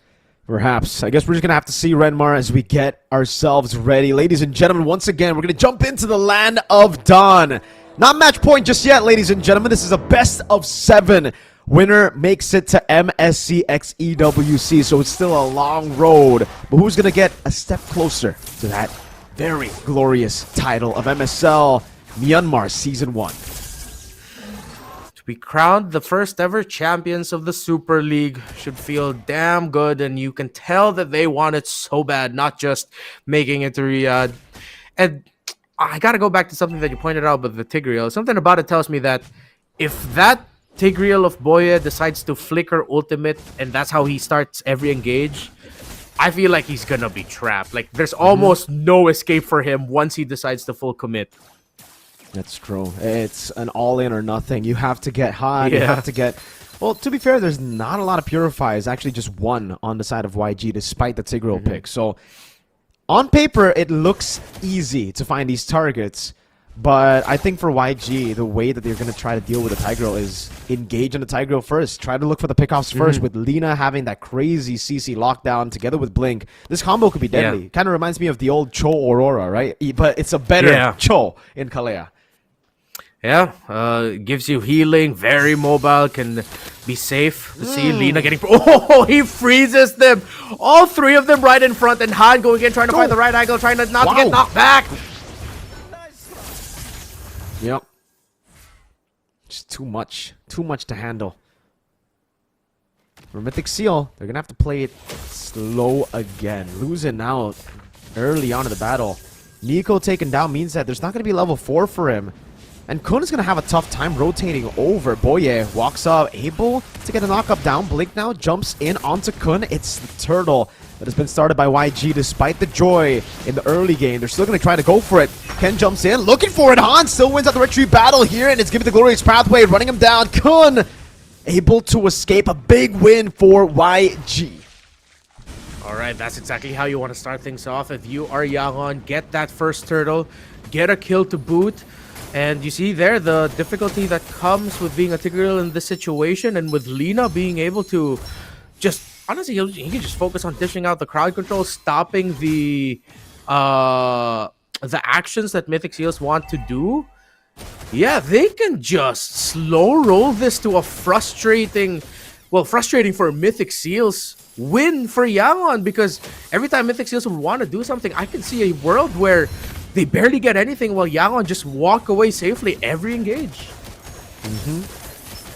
Really tough there. I mean, at this point, it's YG who's going to take control of the game, despite the fact that Mythic Seal are the ones that kind of need that snowball. It's always the opposite in these Burmese games. It's so tough to read, despite the early, I think, readier composition to fight early. Yeah. It doesn't really matter because YG's execution was just phenomenal. The Lina 3-man stun set up for that beautiful turtle take. I mean, I don't know which one's more beautiful, the early lead or that 3-man stun from Lina to stop that momentum. Yeah, there's something really cold-blooded about just being able to press a button so quickly and then seeing the other team just be like, oh, are we doing that? What was that old trend from before? The mannequin challenge? Yeah. Were you old enough to remember that? Yes, or do I just sound like an old man? Okay. That okay, was I was during, worried like, I said... young, that was Young Miracle. But yes, that was a challenge Alright. that I was present for. Alright, I was worried I was just rambling like an old man to you now. Okay, so with Yangon, let's see where they're at in terms of the items. Okay, no full build just yet, except we do see a Hunter Strike on that Hayabusa. Tough boots on... Oh, okay, on the Kalea, of course, just so he can survive all the crowd control being dished out by Mythic. Yangon and Mythic for turtle number 2. Ken and Han still both getting their buffs. Looks like they'll be here, though. Yangon starting things off. Mythic Seal, the ones contesting the turtle here. Ying holding onto it. Stitch in the bottom lane, trying to get some prio. Zippy Cutie going for the gold crab. It'll be taken by Stitch with a Detonata. Now Ying jumps in with the shield. Unity gonna be stunned up with the glorious pathway in the backline as well. Han, good position. Great tsunami slam to cancel out any threat of the retribution. And that was good. Even with the poisons, he can't escape. He can't soak in the bullets of Stitch. Picture perfect pick off by Blink.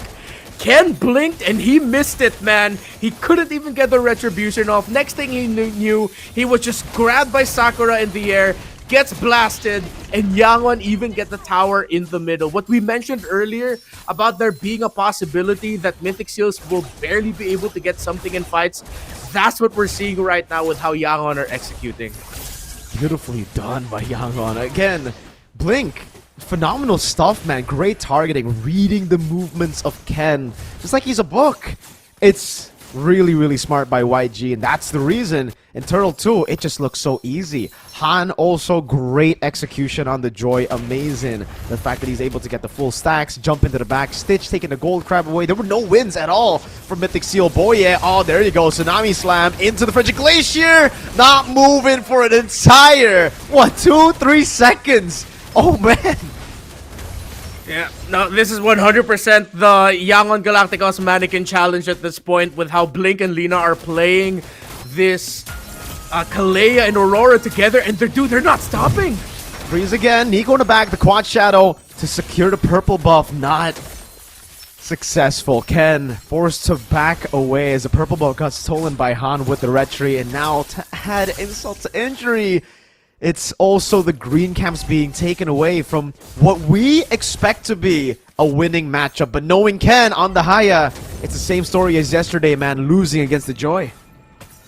Yeah, and we mentioned also one of the conditions that Yangon could do, which is like, okay, wait, Boya conceal is actually gonna find something good. The Frigid Glacier though cancels it out. Oh, great shove back, but still going to be still passive. Locking him down. Tsunami Slam from Blink, locking Ken down. Poisson's on Ying. He's just holding Ken. That's gonna be the shadow kill. That won't take anyone down. He'll fall to the music of Han, the electrifying beats, shocking him to his demise. We were just talking about it. Boy, you gotta feel so bad for this Tigreal. He's trying everything he can. Mythic Seals are doing everything he can, but if you can't get that Aurora down fast enough, if you even just get crowd controlled once, that's it. Blink is gonna jump in, find the catch. Han, Stitch are just gonna follow up with damage, and there's barely anything Mythic Seals can do. They haven't secured a kill, haven't secured any major objective in this game. Nothing. To make it worse, they might even lose another purple buff. We saw a 9-1 stat line in game number 1, Renmar, when the comfort pick was taken away. Stitch! Oh, my lord, Nico! Wow, just had to eat that up. Purple buff taken, just like you said, Renmar. And it really does seem like Mythic Seal, when they don't get their comfort pick on Ken, they're a completely different team. Boy, yeah. Spotted out all alone, isolated from the rest of the team, can't recall, and will be cut off by Blink. Boy, yeah, 0-3, gets an implosion that would have been a game changer had he had, I mean, if anyone was there to follow it up. Yeah. But it ends up being his 4th death of the game. Shadow kill? Ken? What? Tsunami sound? What was that? Bro, no, not like that. That has to be some tilt in there. That feels a little. That was a tilt moment by Ken. He tried to get Stitch down, but with the members of Yangon all close by, I'm pretty sure he saw that there was help for the Granger. He's slipping right now. I think Mythic Seals are already thinking about game number 4 at this point. Realistically, they have to, right? If they keep on staying in this game, I don't know. I don't really see a comeback angle here. I might have to, rephrase that, knowing the curse, but even then, I'm not afraid. Mythic Seal, this composition was really built for the early game. At least you need to have an a level playing field by mid-game. This is an 8,000 gold lead by mid-game. It's a 1-1, Juicin, alt Nico, already Crimson Beacon out of there. Yeah, very hard game to come back here. Shield Unity over to Kun. This should just be free. If Mythic Seal fight this, I think it's just going to be a free wipe for YG. Yeah, it looks even if it looks like Mythic Seals might get a good picture perfect setup, I don't think they'll have enough damage. Yangon are just blitzing the Lord. Full all in again, no movement. And Ken won't even be able to pop in the retribution, gets bursted. Nico has stolen the Lord. Will it matter? I don't think so. Han constantly on him, the 1-1 in the bottom lane, trying to get a tier 2 and will be able to do so. But YG will ignore the Lord. They'll look to go for the holy defenses, and then they will get rid of the Lord. How did Nico steal that? I have no idea. Han uses retribution, but somehow, some way, the game decided, you know what, let's give something to the Juicin. At that point, that's like the best thing that we could surmise. Because Han had his retribution off. That means it was early. That means there was just a little sliver of health on that Lord. That somehow, some way, out of all of that chaos, it was the Juicin that got the last hit. It buys a little bit of time, but again, we're still at the point where you could still say that it's just Mythic Seal delaying the inevitable. That Yangon can slip up one more time and they'll still be okay. But if this continues to pile up, then Mythic Seals might be able to find a comeback angle. But Kun, Kun still got away. Okay, wow. Yeah. That was pretty surprising. Very surprising. Glorious Pathway got out of the chain CC. I guess it wasn't combo properly, or the tenacity of the tough boots made YG miscalculate. But anyways, it really should still be a big win. That only delayed the inevitable, it seemed, right? Because it's still an 8,000 gold lead. YG, have they built a few Winter Crowns? Because if they have, Zippy is going to have a lot of trouble getting the crossbow tank transferred over to any of the members. Look at the stacks. Tsunami Slam, locking him down again. Freeze, and this time not even a Frigid Glacier. It'll just be Stitch with enough damage on, what, 4 stacks on Sky Piercer? Yeah. Sky Piercer built second after a rush on the Hunter Strike. Yeah, should be at around 4 or 5 stacks. 1 Winter Crown, although it's in the hands of the Baksha. Wait, we might have to double check if that's actually accurate. But if there is a Winter Crown being reflected, that means there's at least 1 on the side of Yangon somewhere. We'll see where eventually it is. For the side of Mythic Seals, again, it's at this point, you're strategizing for the next game, and you're just trying not to add more to the frustration. You're just trying to keep your spirits up. If you find something good, a miracle happened, but yeah, with how this game transpired, the front line are just at the mercy of the Kalea and Aurora combo, Kun and Boye. At this point, I wouldn't be mad if they decide to tell the rest of their team, no, I am not going to give vision anymore. I don't want to give another kill. Because there's barely anything the front line can do. Absolutely nothing. I don't even think we can count them as a front line. They're so behind that they're very, very squishy still. And right as we say that, Lina picks up the Divine Glaive. So any magic defense or any way they would have had to actually prolong the burst from happening is kind of gone now. Lina's basically dealing true damage at this point. They're going to start up the Lord as well. 12 minutes in. Kun and Zippy are the only ones here. Mythic Seal, they got to bank on Boye getting a 5-man set at this point. That's the only way I see a win happening. 2 Death Sonatas and a few Rhapsody bullets. Got Nico up to half HP. A good stun from Kun, opening it up one more time. Let's see the conceal from the back, but Blink! Good read. Tsunami Slam, but no one's there. Everybody's gonna go into the other side. Frigid Glacier missing out as well. An all-in over. Blink there in the midst of it all, taking the damage with the Revitalize too. Ying taken down. Blink's gonna be following next now. Oh, 2 for 1. Stitch walking up, looking for the play, but he's all alone. This might be a mistake. Picked up Purify. Stitch able to escape. Ken has the quad shadow. Wind of Nature from Stitch to hold down that damage as Han deals with the Lord alone. Stitch knows he has hella stacks on that Sky Piercer. He can afford to be aggressive. Lina was there for the assist. And most importantly, just when Ken thought he could finally get that Granger down, Wind of Nature activation meant that Stitch can just laugh and deal damage. Yangon, I think this is already going to be the end moment for them. 700 stacks on this Granger. Minion Wave's going to crash in at roughly the same time for them. A Lord past 12 minutes. If Mythic Seals still somehow hold on, it's a miracle. Let's see. YG already going for it. That's going to be the Lord. Marching down in the mid lane. Good shield unity. Catching him. Ken caught in the Frigid Glacier. Still able to get out with the quad shadow, though. Slowly but surely taking him down. Boy, yeah! In the back, finding an implosion. Is it going to be enough to turn the tides around? Nico, Crimson Beacon, Kun walking up. Stitch gets picked up and has the immortality. And despite the big Boye play, Ken won't be able to get Stitch with a snipe. Another one. Wind of Nature. Zippy Cutie trying to save the game. Stitch on it already. Just a cannon minion. And somehow Mythic Seal are able to live for another fight. Han walks up, stacking up again. Stitch with that Sonata. Boye taken down again. Crossbow tag going in. It's going to be 2 kills taken away. Zippy Cutie making miraculous plays.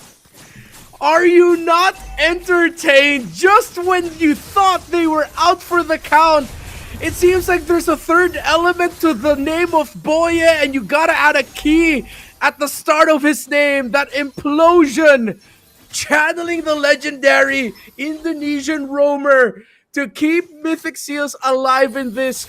And of course, Zippy finally showing up at the right time on this 1-1. 4 kills, no deaths, 2 assists.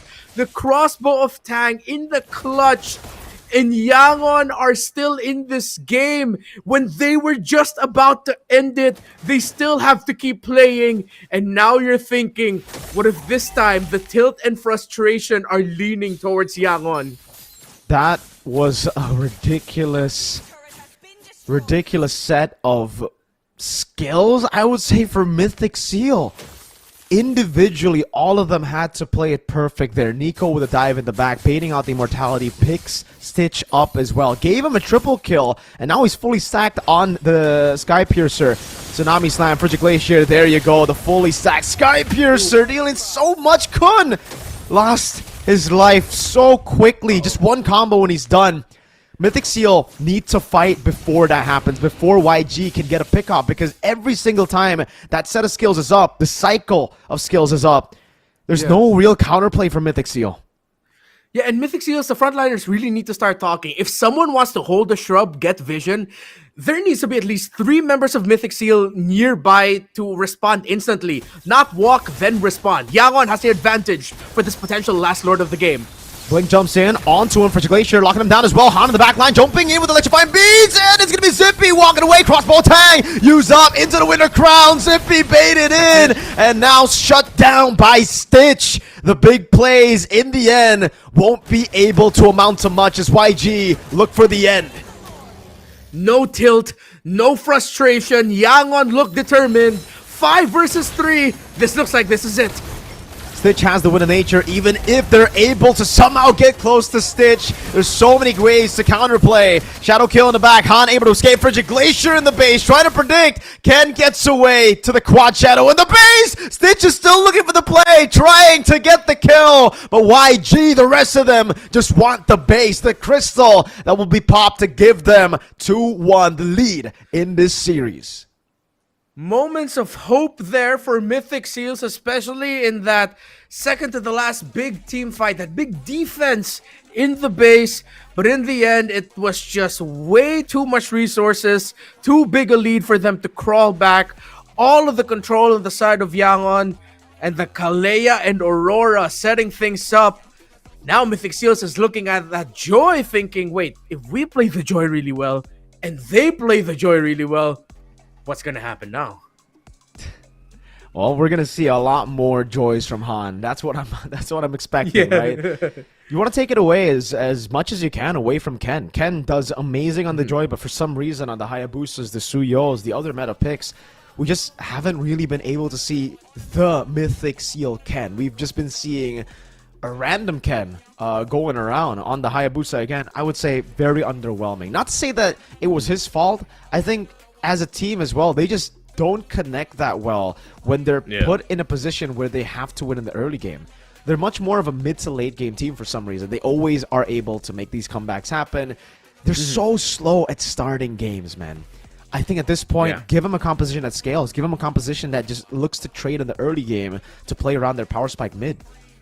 Yeah, and I think at this point we've seen enough that it's already a fact, because you have the Tigreal as one of the slowest roamers you have in the game, and then it seems like it just magnified the problem of Mythic Seals, where, all right, you have a slow-moving roamer, then suddenly they just cannot find any footing at all. Yes, gotta point out that the Tigreal was already dealt a bad hand, considering that he's up against a Kalea, he was up against an Aurora.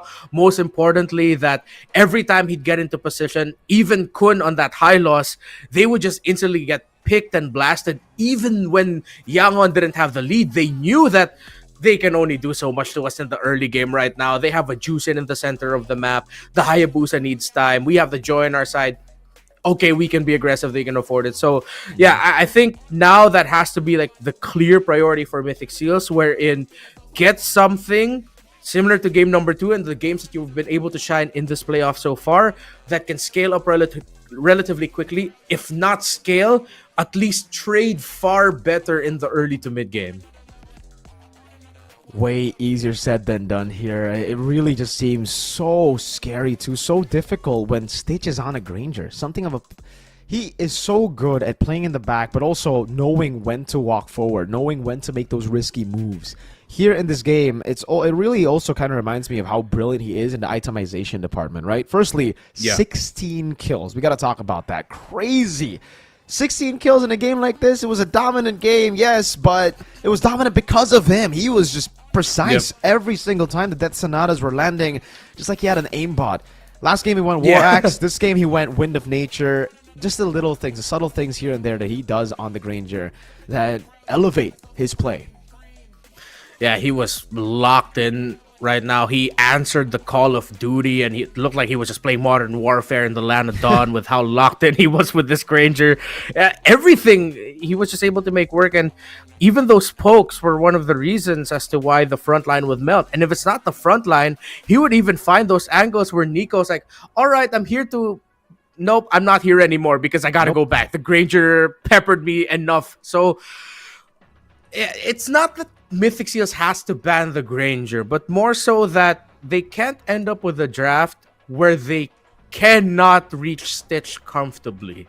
They need to have someone, not just the jungler, not just one hero, but at least 2 options so that you break the formation of Yangon so that Stitch isn't comfortable.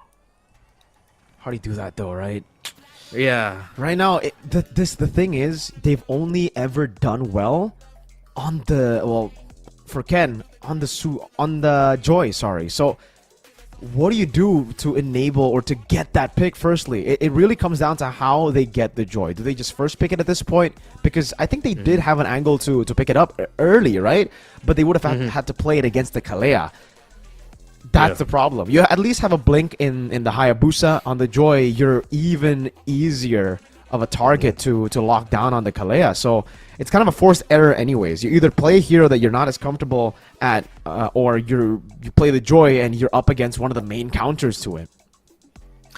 Yeah. Whatever the adjustment will be here for Mythic Seals. Now, similar to how we felt going into game number 2, now going into this game number 4, it's an even stronger feeling because this game number 3 loss was considerably worse than their game number 1 loss.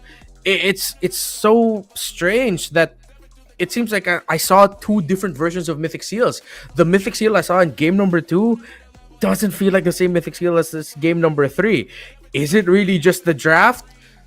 I feel like there's a universe where this game could have been much closer, but it seems like the disconnect was strong enough that it just magnified the draft loss. I'm on the boat of this 100% could have been a much closer game heading into the mid game.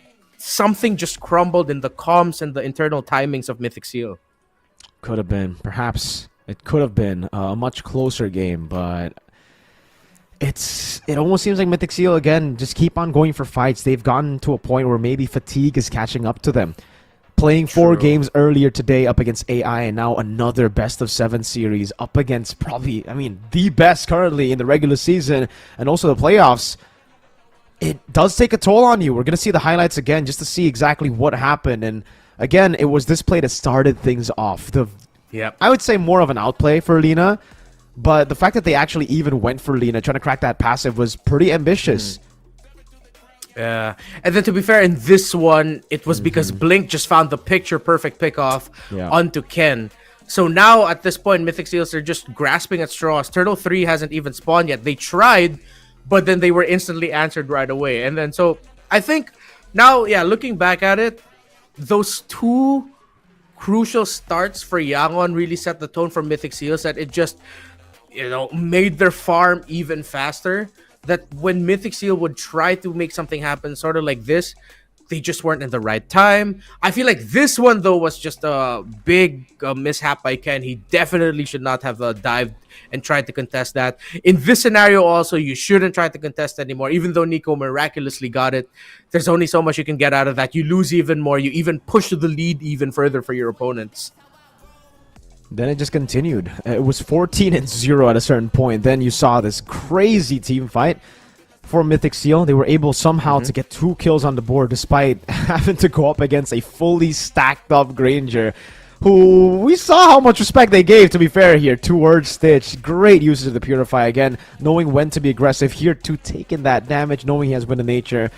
It was really a good, really, really good performance by Stitch. This was the miracle play from Mythic Seal. I want to take it slow again to see just how he were able to do it. Boye, great read. No combo instantly. It was almost, every single time Boye gets picked up, it's always comboed in with the Frigid Glacier. So the only time that it wasn't, Boye saw the angle to attack the back to get it. Yeah. Zippy, okay, Wind in Nature. He spotted Stitch. Han. Boye's going to get clipped here by that Granger alongside the Frigid Glacier. Was able to get the crossbow tag off. It's a crossbow tag, and at this point, Stitch didn't want to risk it. If they gave a wipeout and he got killed, that's hella resources for Mythic Seals, because it ended up being a perfect game for Stitch in the long run. And this one, it just felt like Yangon at this point, they were no longer surprised. They had the better positioning. They knew it was their team fight to lose, and with the lead that they had, it was difficult to mess up that specific scenario. Then the end just happened. Good reads there. Trying at least. There was an attempt for Lina to catch Ken with the quad shadow, but Blink was able to get the knock up too, so it was kind of missed time. I think Ken would have jumped there and would have been a kill if Blink didn't walk up and use skill 2. In the end, though, a game is a game. It doesn't really matter if they got the kill on Ken or not. It was already over at that point. I think I'd go as far as to say that Turtle 2, it was done. When Blink found that pick on Hayabusa on Ken, it was done because they kind of needed Turtle 2 to go in their favor. If not, the gold lead, the snowball would have been too much, and that's what we saw. Yeah, it seems like we're getting closer and closer to a point that, yes, we saw Mythic Seal win game number 2, but the losses that they've had in this series have been spectacular losses, to say the Yeah. least. I'll use a positive adjective for something negative that happened to them, just so that, make things not seem so harsh. But we've seen Yeah. what's happened to Mythic Seal so far in this series, while Yangon, the wins that they've got have been dominating. Game number 2, yes, they look like a completely different team from their game number 1 efforts, but you still saw some fight there. Mythic Seal, yes, just played a better game. But every time Yangon would win, it makes it look like Mythic Seal aren't playing in the grand finals. That's how crazy the disparity is in the win quality that we're seeing. That when you see something like that, you really have to look at the drawing board for Mythic Seal to see what they'll do to come back. But that is only game number 3. We will be back for game number 4 after a quick break. Renmar and Mirko here. But when we get back, you're going to see me evolve into Lafel. See you guys in a bit.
They said there's a limit in the women's league.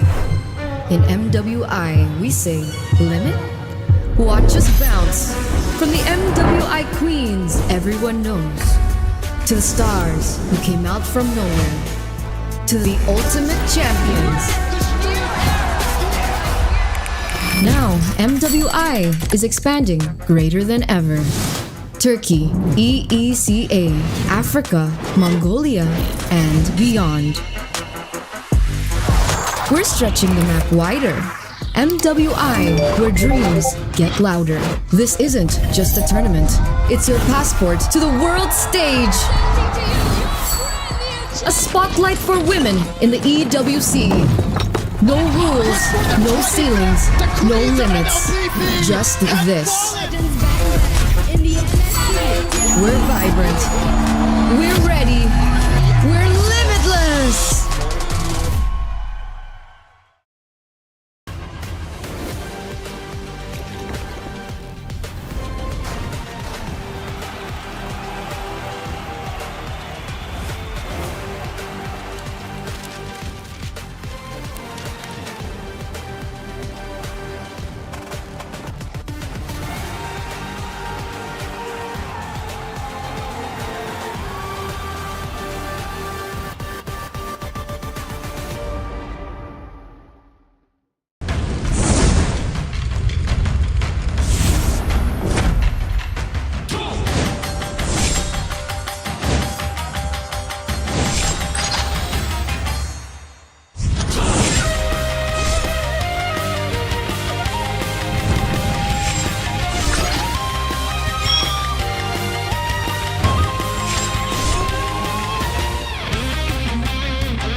In MWI, we say limit. Watch us bounce.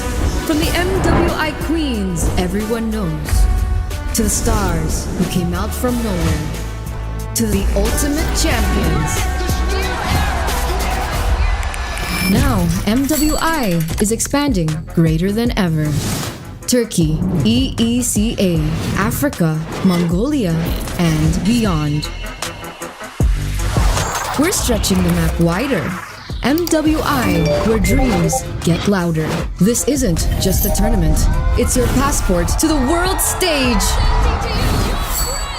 A spotlight for women in the EWC. No rules, no ceilings, no limits. Just this. We're vibrant. We're ready. We're limitless.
A Welcome back, ladies 2-1 and right gentlemen. now in this best of.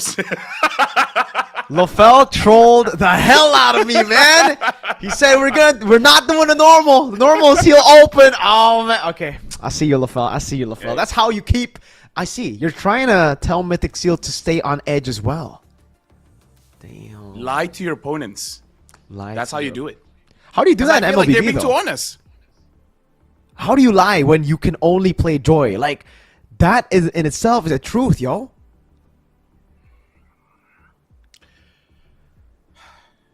Maybe there's one other damage dealer in the jungle that Ken can use. Maybe the Harley. Well- Maybe the Karina. Hey, your main thing is Loco. But what's the Okay. alternative? Hayabusa? Oh. Because here's the thing. I do have to say this. Mythic Seal, I feel like they're drafting themselves into trouble. Because I see a lot of anti-synergies in the previous lineup. For example, you pick up the Tigreal, and then most of the damage that's on your team is like slow burning. There's no instant Yeah. burst. So even if you get a good catch, what's gonna happen? It's just gonna be a long team fight anyways. And then the second one, isn't the idea of a Hayabusa is to isolate someone, not grouping them up? So it's Yeah. kind of like anti-synergy, you know? It's like Anti-synergy, I agree. you bring them in, but then there's no AoE damage. Even the 1-1 is single target. The Hayabusa prefers to be single target. The most is the Jushin. But Jushin can pick up one person. It can't pick up the entire team. But that's an idea, though. Maybe for Mayhem. But still, I feel like anti-synergy there, where it does look like YG is just a little bit more prepared. And I make fun about the Joy and then pick up the Harley or Karina. But at the same time, I'm pretty legit. I'm pretty serious. Maybe Ken just needs that instant burst that comes from magic damage. And if it's not the Joy, within that 10-minute break, they better have found something else. Because if not, they're in trouble. They're in deep trouble, yeah. It's also just because Han is so good on the Joy too, right? It's not just Ken who's good on the Joy. Ken is just good on the Joy. Han has been good on every pick you give him. You give him the Lucas, the X-Borg, the Joy, the Hayabusa even, he performs. So This is a big problem, like you said, for Mythic Seal that they have had to fix by the time we got that 10-minute break away, right? It's now or never for Mythic Seal because now YG aren't just playing another game. This is match point that they're playing for. I found another jungler. I know that he can use, but it's just not in the meta, bro, because you don't do enough of anything. You don't do enough damage. You're not that tanky. The Julian. That's another magic damage. But see your reaction, right? Yeah. Joy is number 1, and number 2 and below there's a big gap because magic damage in the jungle right now is Joy, Amon, Julian. I guess Selena, if you can use her, Gushin, no, Harley, and the Karina. And if you want to go with physical burst, there is the Nolan, which deserves a shout. I don't know how much practice he has on that Nolan in this current patch, though. Yeah, I gotta agree with you. I don't know if it's gonna be good. And in this meta, the Nolan just... I gotta say, it just sucks, dude. The Nolan's so bad. Like, you go for the burst. The burst is kind of conditional because you need to have the opponents not be mobile. Yep. Nolan is a far-fetched idea for me. Okay, tell me a story, LaFell. Tell me a story. I had a game in rank, and no big leads from either team. Actually, my opponent Nolan had quite a lead in the first 6 minutes of the game, and then he tried to burst at me. I was using the floor in, mind you. Wow. Full combo. I didn't flicker. I didn't anything. You just healed. He only destroyed a part of my shield. Oh. So that was a floor. That was a Nolan that was ahead. He was like level 11. I was like 9 or 10-ish. No, I think 9. The interaction that damage? Did you have any defense damage? Physical defense? No, none. So for you to make it make sense, what I did was just that I saw him coming, so I preempted my first skill heal, and then proccing that Flash of the Oasis, that big shield. Yeah, that shield just mitigated all damage. So that's Nolan. Okay. I mean, maybe my opponent was bad because it is the Malaysian server, so I don't, I guess asterisk there. At this point, I think if we're not talking about the Joy, it has to be the Ling. The only other hero that he's performed well on is the Ling, right? It's also pretty good against the Hayabusa, so maybe at this point, if you don't get the Joy, sure, just go for the Ling. It's way more risky compared to the Joy. You need the purple buff, very reliant, and when you don't get the purple buff, it's tough. But we've seen Ken, even without purple buff, do really well up against AI. That comeback game, that decisive engage up top on the Moskov was what got them the victory. And right now, it's time to show your cards. You can't be hiding anymore. It's game time, man. It's match point, almost, for YG. I played with Ken before. We played with Ken before, and I can read a bit of his mind. In this situation, you know what he wants? He wants a Natalia roam. He wish he has that right now. Naomi in Rome. Yeah. Imagine like he had this conversation with the boys like, hey, I know this is a bit of a stretch, but can you use Natalia? Because I feel like if someone takes the attention away from him, even with the Hayabusa or the Suyo, I feel like he can make work. Let's see. We're going to jump into the drafts. Again, same template for Mythic Seal on the blue side. Fanny and the Fredrin banned out. Man, it's really strange to see that... First pick Joy. Do you want a first pick Joy if the Harith is left open? Hey. Then ban the Harith. Let go of the Baxia. Who cares about the Baxia? First pick Joy. If Ken is amazing only with the Joy, what else are you gonna do? First pick the 1-1 again? Yeah, the 1-1's gotta go, by the way. Even though it's come clutch, a lot of times it's not that good. It doesn't guarantee them victory. So far, the Joy is more of a guarantee. At least Ken is on a comfort pick that can enable everyone. So I gotta agree with you. The Harith already banned away, but YG can very simply use the Dark Arts, which is ban the Joy. Oh, the bans, man. Like, what if that happens? Then what? You know how many mythical nights that we practice the Dark Arts to have 3 bans? Back in the day, Mirko, it was just 2. It was just 2, bro. Dark Days, but now the Lui gets banned out. Joy. 1-1 is great. I get it. But give Ken the Joy. He can 1v5 at one point of the game if he's far enough hit. All right. Let's see. Mythic Seal. What are they going to pick here? Blue side. Thinking about it. They gotta think about it because the what's left open? No Loi, no Kalea, no Chip. It really seems like it's obvious right now for the Joy, right? Later on, maybe they could see Kimi. There you go. Joy first pick, and then YG take the 1-1 away. But then ZP gets the Granger anyways. Yeah. I don't think pick the 1-1. I think at this point... Oh, I was thinking more Phoveus, right? Try to stop the Joy early on. Try to win in the early game. But yeah, the Badang works too. Badang is a pretty solid choice. And Jushin. Phoveus... I am not the biggest fan of Jusin currently. I think Phoveus and Granger make sense too. Yeah, I just feel like Zippy can have that 1-1. It really isn't that big of a deal. They do pick up the Granger, as you said, and then the Phoveus. Reading out the draft a bit better here. Mythic Seal. I want damage coming from Nico. He might get that Jushin again, but I'm actually preferring either a Valentina or a Farsa. I agree. Coming in from Nico. I agree with you. I think the Valentina should come through here for Mythic Seal because for YG, this is the old and gold setup of just picking up Lucas last pick in red phase or red side, and Mythic Seal won't be able to respond with the Valentina if they don't pick it up here. 1-1 Valen. Do you want to go 1-1 and Joy against the Phoveus though? Gives him so he stacks the passive so fast.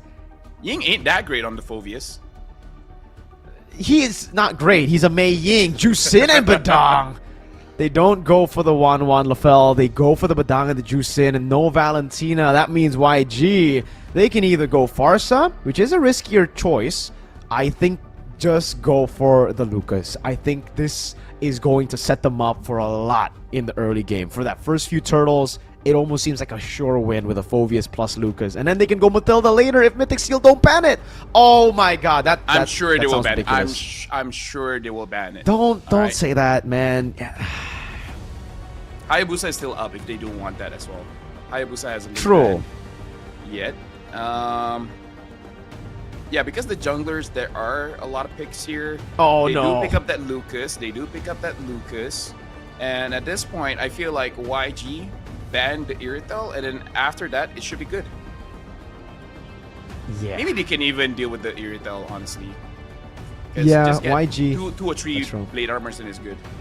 I think at this point for YG, just ban Irithel and Moskov, right? Two of the MMs that can actually deal with YG. The 1-1, no problem. I think the Phoveus is going to have enough with the Lucas to deal with that, and the Granger as well. A lot of kill pressure in the lane itself. And then YG can also still go for the Farsa. If this is a Matilda Farsa, I'd say this is a perfect draft for YG, and Mythic Seal are going to be in for a lot of trouble.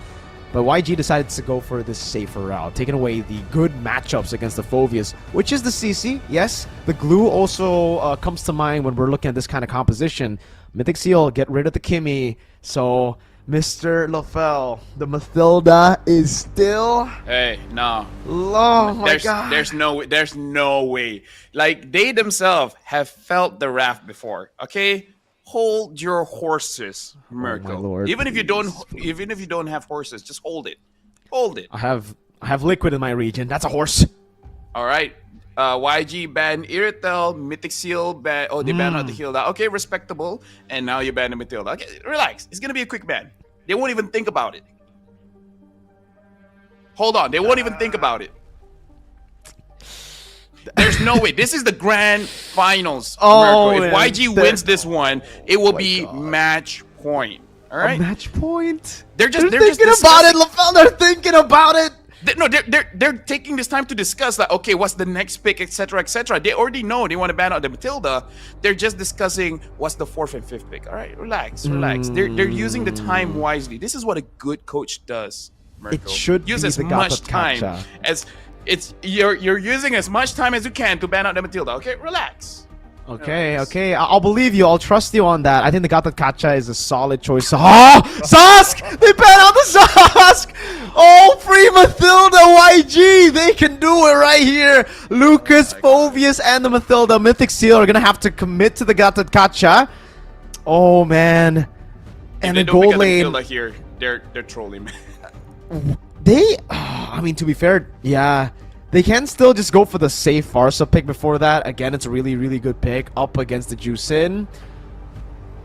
They're thinking about it. And possibly the Irithel later that they're expecting. So, let's see. What is it going to be? They're also they're taking a while right now. It's kind of wild if it's not a Mathilda, right? LaFell, like, this looks like a very... Did they forget about Mathilda? No, they're looking for it. Okay, they're searching. It's like, yo, where is it? Is it in tank or support? Faramis.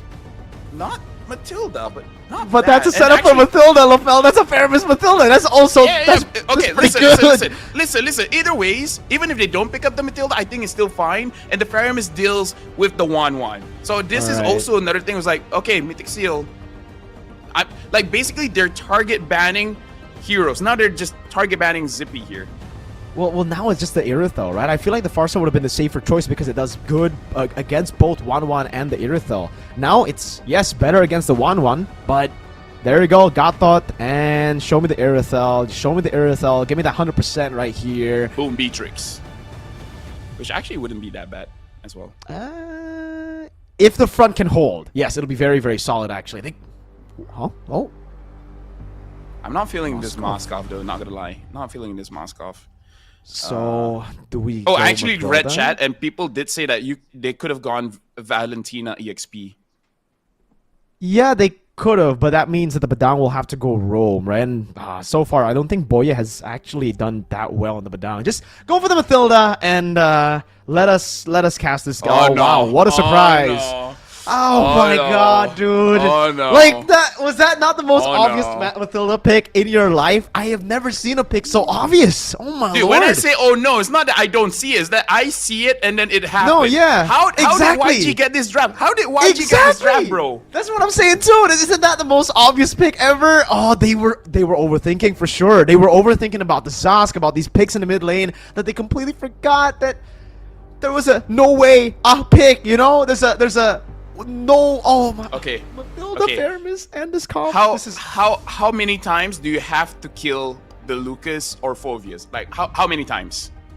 You start the game with a 0-2 Phoveus and 0-2 Lucas, and you win. All right. If you stop them early game from doing what this comp can do, then yeah, you have a chance, and you can actually scale to mid to late with a Moskov and Joy. Maybe I'll play YG. But if YG win first two turtles, back it up, Unk. All right. We got to look at this here. Get the Phoveus 0-2. Get the Lucas 0-2. Because if not, this is YG's game to take to match point in this best of 7. Coming into this draft, it's going to be an uphill battle for Mythic Seal. But can they do it? A tough batter. Definitely. LaFell Han on the orange buff. Sorry. I had to get the jab in. Really though, I still like the Farsa over the Faramis. I think the Faramis is actually quite weak in the current meta. You can already see it here, actually struggling up against Nico. The Farsa wouldn't have struggled, I just want to say. Actually, if I'm remembering correctly, I feel like Lina kind of made his name in SPS with the Faramis pick. I could be wrong, but I think I was impressed with his Faramis during that time. So it might be a comfort pick too, yeah? Yeah, it could be a comfort pick, honestly. Okay. Slow game, waiting for the turtle. But the first turtle is definitely going to be explosive here. So both these teams, well, actually, Mythic Seal are the ones that have to be very careful because YG, they have all the early game that they want. Look at that. Han already level 4. Not yet getting the ultimate. Ken opening up. You know what's the crazy thing is? What is the power spike for YG? It's one item and it affects the entire team. That Flash of the Oasis. Oh. The moment the Flash is there, it's gonna be a game for Mythic Seal. They don't even have that much damage in the first place, mind you. Yep. Ken also on the comfort pick, really looking to stop Ying from getting this cannon minute, but he will still be able to get it with the help of Lina. Pure setup for the first neutral objective. Different kind of rotation here as they've actually rotated up top, but Ying is going to be dragged down into the mid lane, and they're going to leave the Faramis up top to get level 4. Yep, and with that level 4, even Ying is going to get that level 4 anyways. I believe that YG at this point try to get kills. If they get Turtle for free, they're the kind of team that would be disciplined enough just to be happy with that. But I feel like they do have the damage and more importantly the sustain to actually force things out. There you go. The guiding wind already used up. Ying in the back again. Dark Wave actually locking down 2 members. Ken gonna be targeted down as well. In front of Pursuit constantly. Could with the pin down. SOD does land. It's what? So many resources used preemptively. No Sacred Beast, no Netherrealm. Mythic Seal might be able to get a chance here. Ken walks up, wins on the red tree battle. Resource wasted for YG, and they end up conceding. Ken jumps in, AOG onto 2. Ken looking for the stacks again. The pin down coming down. Ying still able to get so much damage out with Infernal Pursuit, but finally ends up dying. First blood and the turtle to Mythic Seal. I blame you. I'm gonna be very transparent here. We glazed the draft. Oh. And I even said that Lina is good on the Faramis, and then they did that. I mean, it's not over, right? Once they get the Flash of the Oasis, it's gonna be good. But if somehow YG loses this one, let's never say good things about a draft. Let's just be like, it's mid, all right? Usually, LaFell, I want to take credit of the curse, but I just feel YG dropped the ball. I'm sorry, that was so weird. Sacred Beast and Netherrealm for nothing is kind of wild, though. I think they were anticipating the Moskov to come in. Although, like, why would you think the Moskov would go in, right? Yeah. Even if he does, that's 4 members. That's a bad engage. That's a bad take. Like, to take the SOD there. Hey, if Nico can accidentally press the Winter Crown, they can accidentally press their ults, right? It's close. It happens, Mirko. It happens. It was a pre-fire. Like, they pre-fired. Yeah. During that time, it's like, what, 10 p.m.-ish at this point? And now Ken trying to get onto Han because they already almost hit the win condition on Ying. Ying is 0-1-0. One more death, and it's Mythic Seal's game. That's true. But it has to be 0-2 on both Han and Ying, I feel. I don't think Ying alone just getting shut down will get them the game win. But this is already a really good position for Mythic Seal, definitely. The Moskov constantly farming. This time Stitch will be able to participate in the fight, though. So it's going to be a 4v5 unless the SOD lands. And even then, I don't think he'll be able to take it. I think Zippy Cutie is better off just farming up top as YG set up for Turtle. Yeah, honestly, like, get as much turrets as you can before the Lord spawns. Like, oh, hold on, flicker in. Ying tries to get onto Nico. Nico is just trying to push Ying away, but now SOD connects. Looks like the turtle is going to go over to Han, and they should be disengaging. That's the expected result, the expected outcome for this composition. A free neutral objective. That should have been the case for Turtle number 1. The Guiding Wind brings Granger. Stitch up top gets the Sky Piercer as well. But look at the damage that Zippy Cutie has been able to do onto that turret up top. 1v1 down below as well. YG back on track, even though it's not according to their expectations. I don't think it is yet, right? I think at this point, it should have been a 2k gold lead. Yeah. Maybe as well, they just don't have a lot of practice with this draft, because let's be real, Mirko. How do you get this draft, right? So maybe this is Mythic Seal's idea. It's like, hey, it's a strong one, but I'm pretty sure they don't have practice with it, because who would let this composition go? So maybe that's their idea, right? They don't expect to get the draft, so you give it to them. Overload your opponents with the meta as you go for comfort. I like that. I like that. That idea. That could work. Could also be really, really bad. But so far, it's working. It was working for Mythic Seal. Couldn't able to hold up top as well. Hey, Mythic Seal, like, you know the gamble, right? It's not just in the gameplay, it's in the drafts as well. So far, not looking so bad. I say that with caution because it ramps up. This draft definitely ramps up. If Zippy Cutie can have a similar game like Alita, the start of the day, hey, they could make it work. They could. I'm not going to give too much hope, but they could. LaFell, Alita lost that game though. He had an but still, amazing individual performance. But yeah, I get what you mean, man. Flash of the Oasis on Blink. 6 minutes in, a full team win con has been activated. At this point, it should be very difficult to kill Ying and Han. So I want to see them actually use that to their advantage. Again, slow build. Lina back in the mid lane. Turtle gonna be spawning up top. It's a 1v1. Han actually taken quite low. Has skill 1. Ooh, almost taken down. Mathilda bringing Stitch back into the fight. Ying getting position here, and Han will have to sustain back up. Does he even have a War Axe to sustain? He's still so low. I think he needs to get some green camps, but it's cleared away from him. Yeah, at this point, I think he can. You have to remember that the Matilda can heal. There you go. And now, oh, look at that. They're going in. Got to win in the Circling Eagle onto Boye, but it's only onto Boye, and they've already wasted the Sacred Beast form. Zippy Cutie, meanwhile, the mid lane will get a turret for free. One last shot on the cannon minion. Good clear from Stitch. A Shadow Stampede, but Kun back as that's going to be Ying jumping to the Infernal Pursuit. A jump into the back with the AOG as well. Now the run for Lina to find Beast onto the back again, and good night, Han. It's going to be the SOD to the back as well. Stitch going to be caught. Lina caught in the tough spot too, has the guiding wind to escape, and somehow Mythic Seal again win out in the battle. No more analysis for this one. Let's just talk about the draft, how Ken is able to get the joy. Like, let that be the analysis. Give Ken the joy, and then GG, easy win, no competition, going to Riyadh, MSC, heck, you might even go to MWI as well. Right now with 2,000 gold lead, around 1,800-ish, but still Mythic Seal is looking pretty good. YG trying to get as much advantage as they can in terms of the farm. Now Ken having that Holy Crystal is going to be trouble for YG. Oh, the pickup. Blink getting pinned down by both the Spear of Misery and a Fist Crack. Down below, a free turret, and YG have lost that early game lead completely. Ken almost with the assassination. SOD! Zippy Cutie! Pulling out the SOD, gets the DHS at 8 minutes as well. Right now, Ken taking away the buff. This is almost 4,000. At this point, YG has gotten the side lanes under control. So now the situation on the Lord later on is going to be much cleaner coming in from them.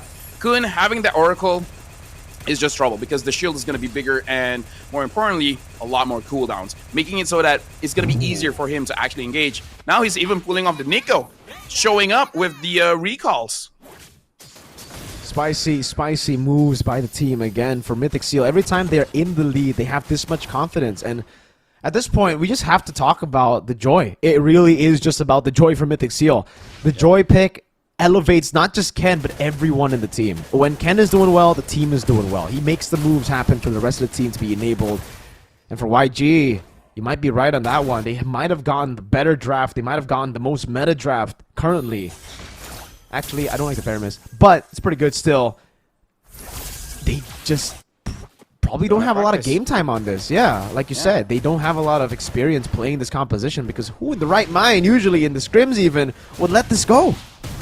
Yeah, because here's the thing. Ken is not just using the joy as a hero. Joy is an emotion, and joy is a battery. And now Mythic Seal, all they needed was just a good battery. And now the Lord looks like is going to get taken down. Han is going to try to contest it, but Ken still able to get that Lord. Nico, everyone else coming in from Mythic Seal is going to disengage. And this is just one of those days, man. One of those days. Like, even one of the best Fanny users in the world, they have one of those days where they haven't played a Fanny for 3 years, and then they get it, and then they just get rusty. It happens. It happens.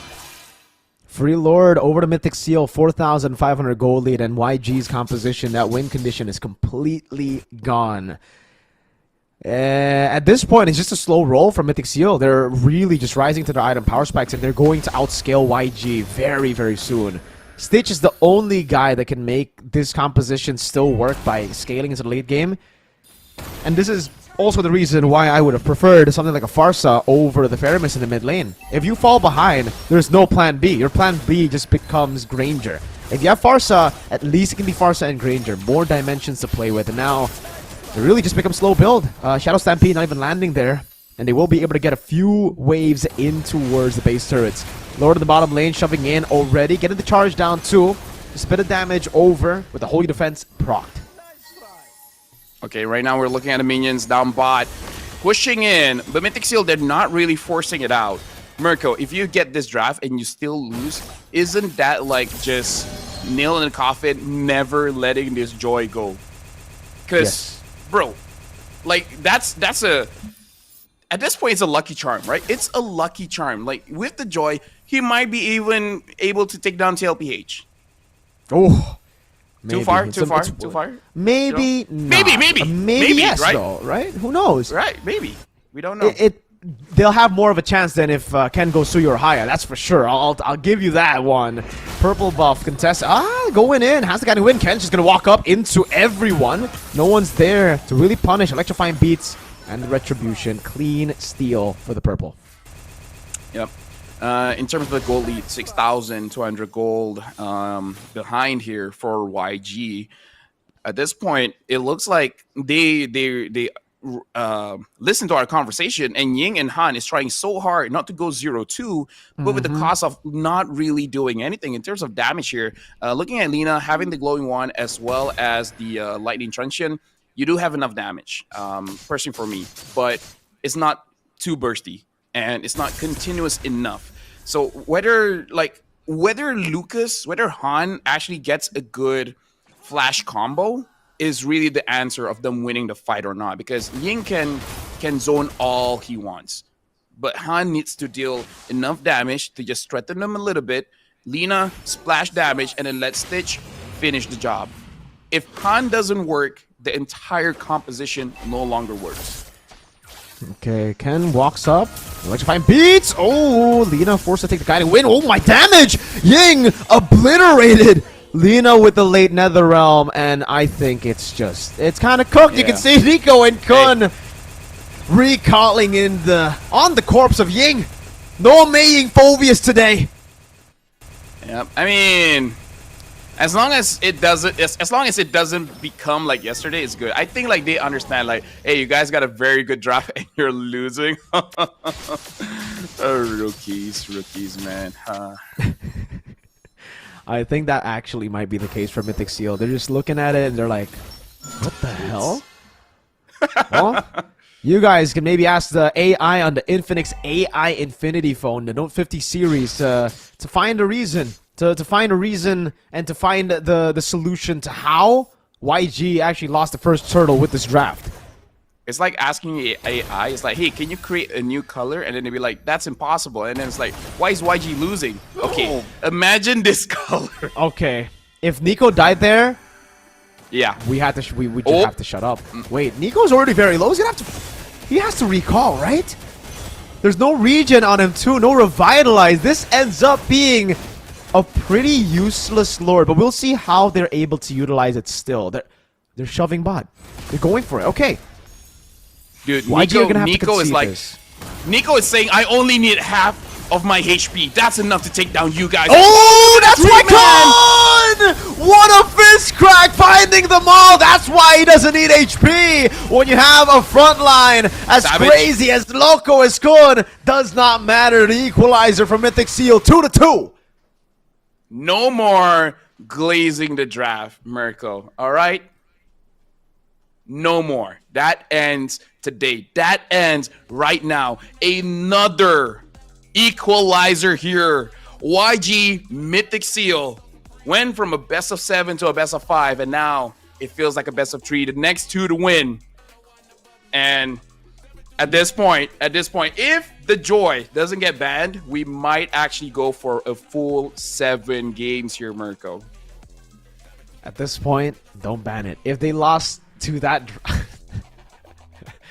hey, I don't know whether to say like Mythic Seal are legendary for that, or if YG just really dropped the ball, because this is one of the moments where I feel like they just dropped the ball hard, man. That first turtle, oh my god, Sacred Beast and Another Realm, that was an oh my god Mirko stream moment, you know. It's like an emote almost. It's almost like they were like, haha, look at our ults, boom. Oh man. I mean, like, maybe just picking up the Joy does that to you, you know? Like, maybe if I went up against Ken using the Joy and, I don't know, a Minotaur, I would ult the minion wave, right? Maybe that's the effect. Maybe that's why they keep on winning. They just have this psychological factor where Ken on that Joy just makes you use your ult way too early. Yeah, way too early, and then the recall started happening. At this point, I'm not going to be surprised if Mythic Seal take full control of the series. You know, momentum is on their side. As long as they get Joy. YG, I think, don't overthink it too, right? Like, if the Joy is consistently the problem, and consistently how Mythic Seal are able to win, maybe you ban the Joy over the Lo Yi, you know? Like, whoa. Look, Mirko, I don't care, right? If I'm on the grand finals and my opponents have had 3 straight wins on the Layla, and I keep getting the Fanny, the Ling, the Hayabusa, and I still can't kill that Layla, dude, I'm banning that Layla, man. Like, how is he? How many MVPs have Ken gotten Every on time he this got Joy. 602, 89% kill participation. The guy popped off. The guy made this look like a Tuesday. Bro, he made it look like a Wednesday, a Monday. It looks like every day, bro, when it comes to playing the Joy. This is just Ken's bread and butter. Every single time he gets the Joy, he's able to pop off. No kills for YG. It's 9-0. 9-0, yes! With this composition, LaFell. With a composition that should have won early, should have won Turtle 1 and Turtle 2. They were able to get Turtle number 2. But that Turtle 1, man, oh my lord. We laid the conditions on the floor. How do Mythic Seal beat this composition? And Mythic Seal were like, okay. Actually, YG were like, okay. We had to see Lucas go 0-2 and Phobius go 0-2. Turns out, doesn't matter if it's 0-3 and 0-1 because it's still the same 0-4 stat for both of them.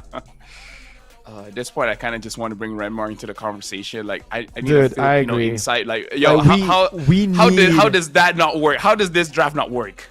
We need some milk. I would not mind getting some chocolate. Actually, you know what I really want? Yesterday, I had a waffle. It's very sweet, maybe a bit too sweet, but I still enjoyed it. I didn't know yam flavor on waffle actually works. Well, this is almost like, I mean, for YG, it's almost like getting a really good breakfast and then getting punched in the face after. Well, Kun punched people in the face for sure because he did 21,000 damage and Han only did Damn. 12,000. 12,000. He got more than the Moskov. He got more than Zippy. Yeah. Kun been punching people in the face, man. There you go. Although that might be bad for Zippy because, like, dude, you got a Moskov and you did less damage than the Badang. But either ways, rich guy here is Ken. The carry is Ken. The MVP is Ken. On that Joy. In any chance, did he get a Joy in this game? Did he get the Joy by any chance? Not chance, really did he get it. I No? think it was first pick. I think it was first pick to Joy. Yeah. The pick that he got MVP with in game 2 too, yeah? Yeah. Man! All the wins are on the Joy, huh? What a coincidence. I can't even blame the Joy getting let go because I keep thinking about that draft. They got Lucas Phobius. I can't. I actually can't. If I was a coach, I would just be like, you guys are great, but I don't trust you guys anymore. Let's just ban Joy, guys. I think that's what I'll do as a coach. I'm like, you know what? Never mind. Whoa. I wish I could speak Burmese so that I can hear the conversation. Like, imagine Oh yeah. all Oh yeah. 5 people say ban the Joy, but then there's that one guy. It's like, guys, We can do it. guys. Yeah. come on. There's always got to be that one guy in the team, man. Every single time, Yeah. you know, like you think, guys, we need to ban Chip, and then that one guy's like, guys, come on, that's a low rank thing. What? Even in Epic, we don't have to ban Chip, you know? It's like, bro, there's a reason.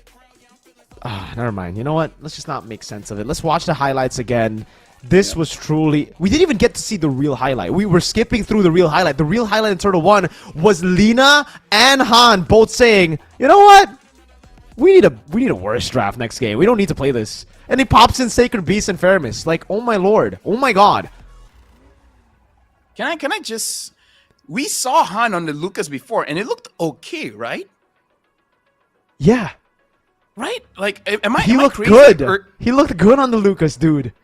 in this one, he looks awkward, right? Very I'm not crazy, awkward. right? I think it's because, for the most part, he is the main initiator. Maybe he's just not comfortable being the main initiator. Maybe he's used to having Ying on a Badang going in before he walks up. Yeah, really big miss on the win conditions here for YG as well. Always late to rotations. After Turtle, I think it's just the given that you're always going to go into the gold lane, right? The lane that you'd expect the enemy team to go as well. Defend your turrets, rotate between mid and bot. And I think this is another display of why I personally do not like the Faramis pick, okay? I said this, like, I think 4 times during the game, 2 times during the draft, 7 times. So, yeah, 4 times during the game, 2 times during the draft. There was the 7th time. And I think it's warranted, man. When you have a composition like this, yes, you can go all in, but that relies heavily on, again, just winning Turtle 1 and 2. Or you could just go Farsa, where even if, say, you don't win out completely in Turtle 1 and Turtle 2, you have poke, you have late game, you have insurance with the Granger and the Farsa. Here, it was like, all right, we lose Turtle 1, cooked. I feel like that draft can really work if you have a I'm sorry to say this, but a world-class jungler that can legit carry on any hero, right? Because that's really just about supporting the jungler, right?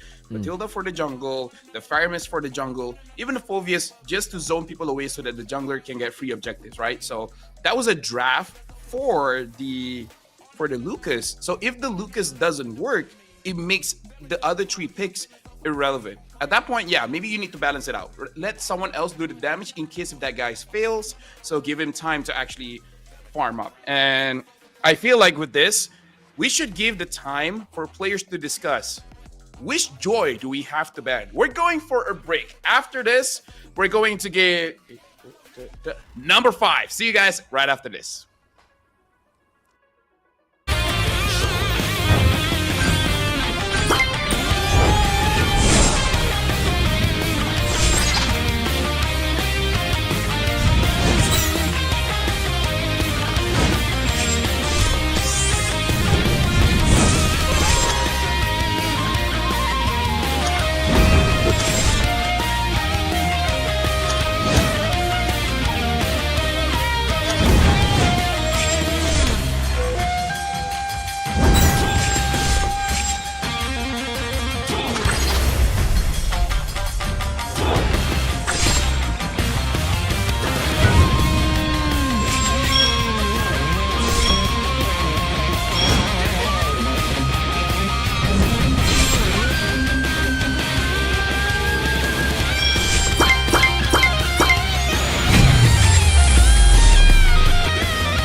They said there's a limit in the women's league. In MWI, we say limit? Watch us bounce from the MWI queens everyone knows, to the stars who came out from nowhere, to the ultimate champions. Now, MWI is expanding greater than ever. Turkey, EECA, Africa, Mongolia, and beyond. We're stretching the map wider. MWI, where dreams get louder. This isn't just a tournament, it's your passport to the world stage. A spotlight for women in the EWC. No rules, no ceilings, no limits. Just this. We're vibrant. We're ready. We're limitless.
Say what you will, but YG has the potential to play basketball because they know how to drop the ball. Going up against Mythic Seal, had an opportunity to go for a stomp and then just making it a 3-1, but they couldn't do it. Now it's a 2-2. Welcome back to the grand finals. My name is Phil. Alongside with me is Renmar. What's up?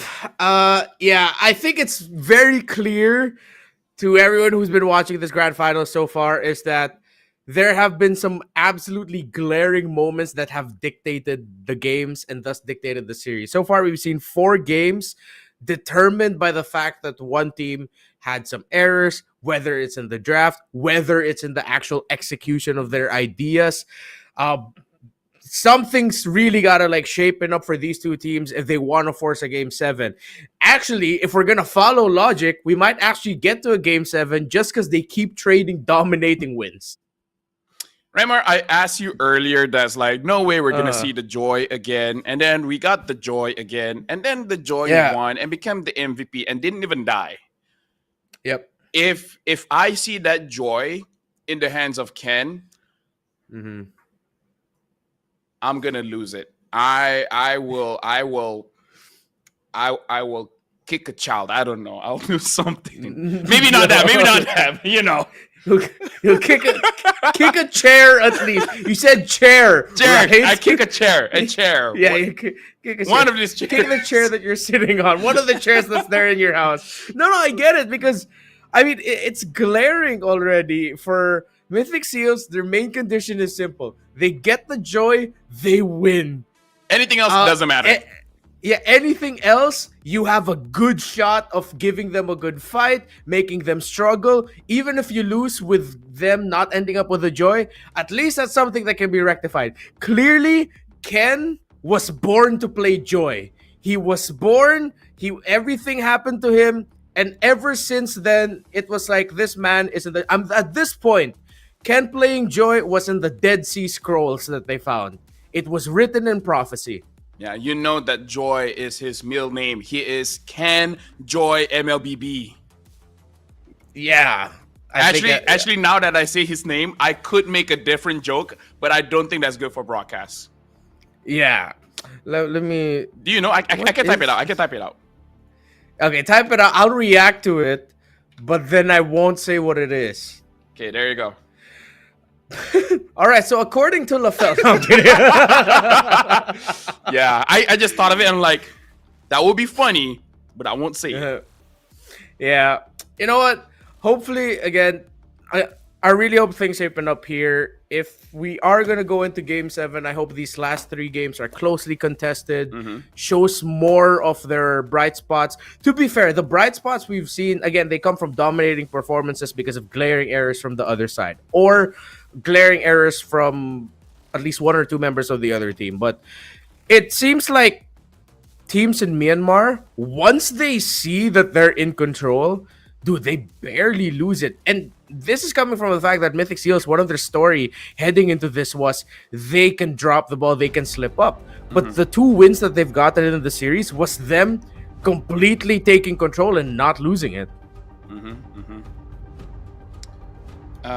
Yesterday we see a lot of Kimmy. Today, absolutely no Kimmy. We've seen some bans, haven't been picked up so far. And despite not really... Like, Jushin hasn't been super top pick, but Nico has been popping off on that one. I wonder if they do get the Joy, but because of the recalling, they end up losing as well.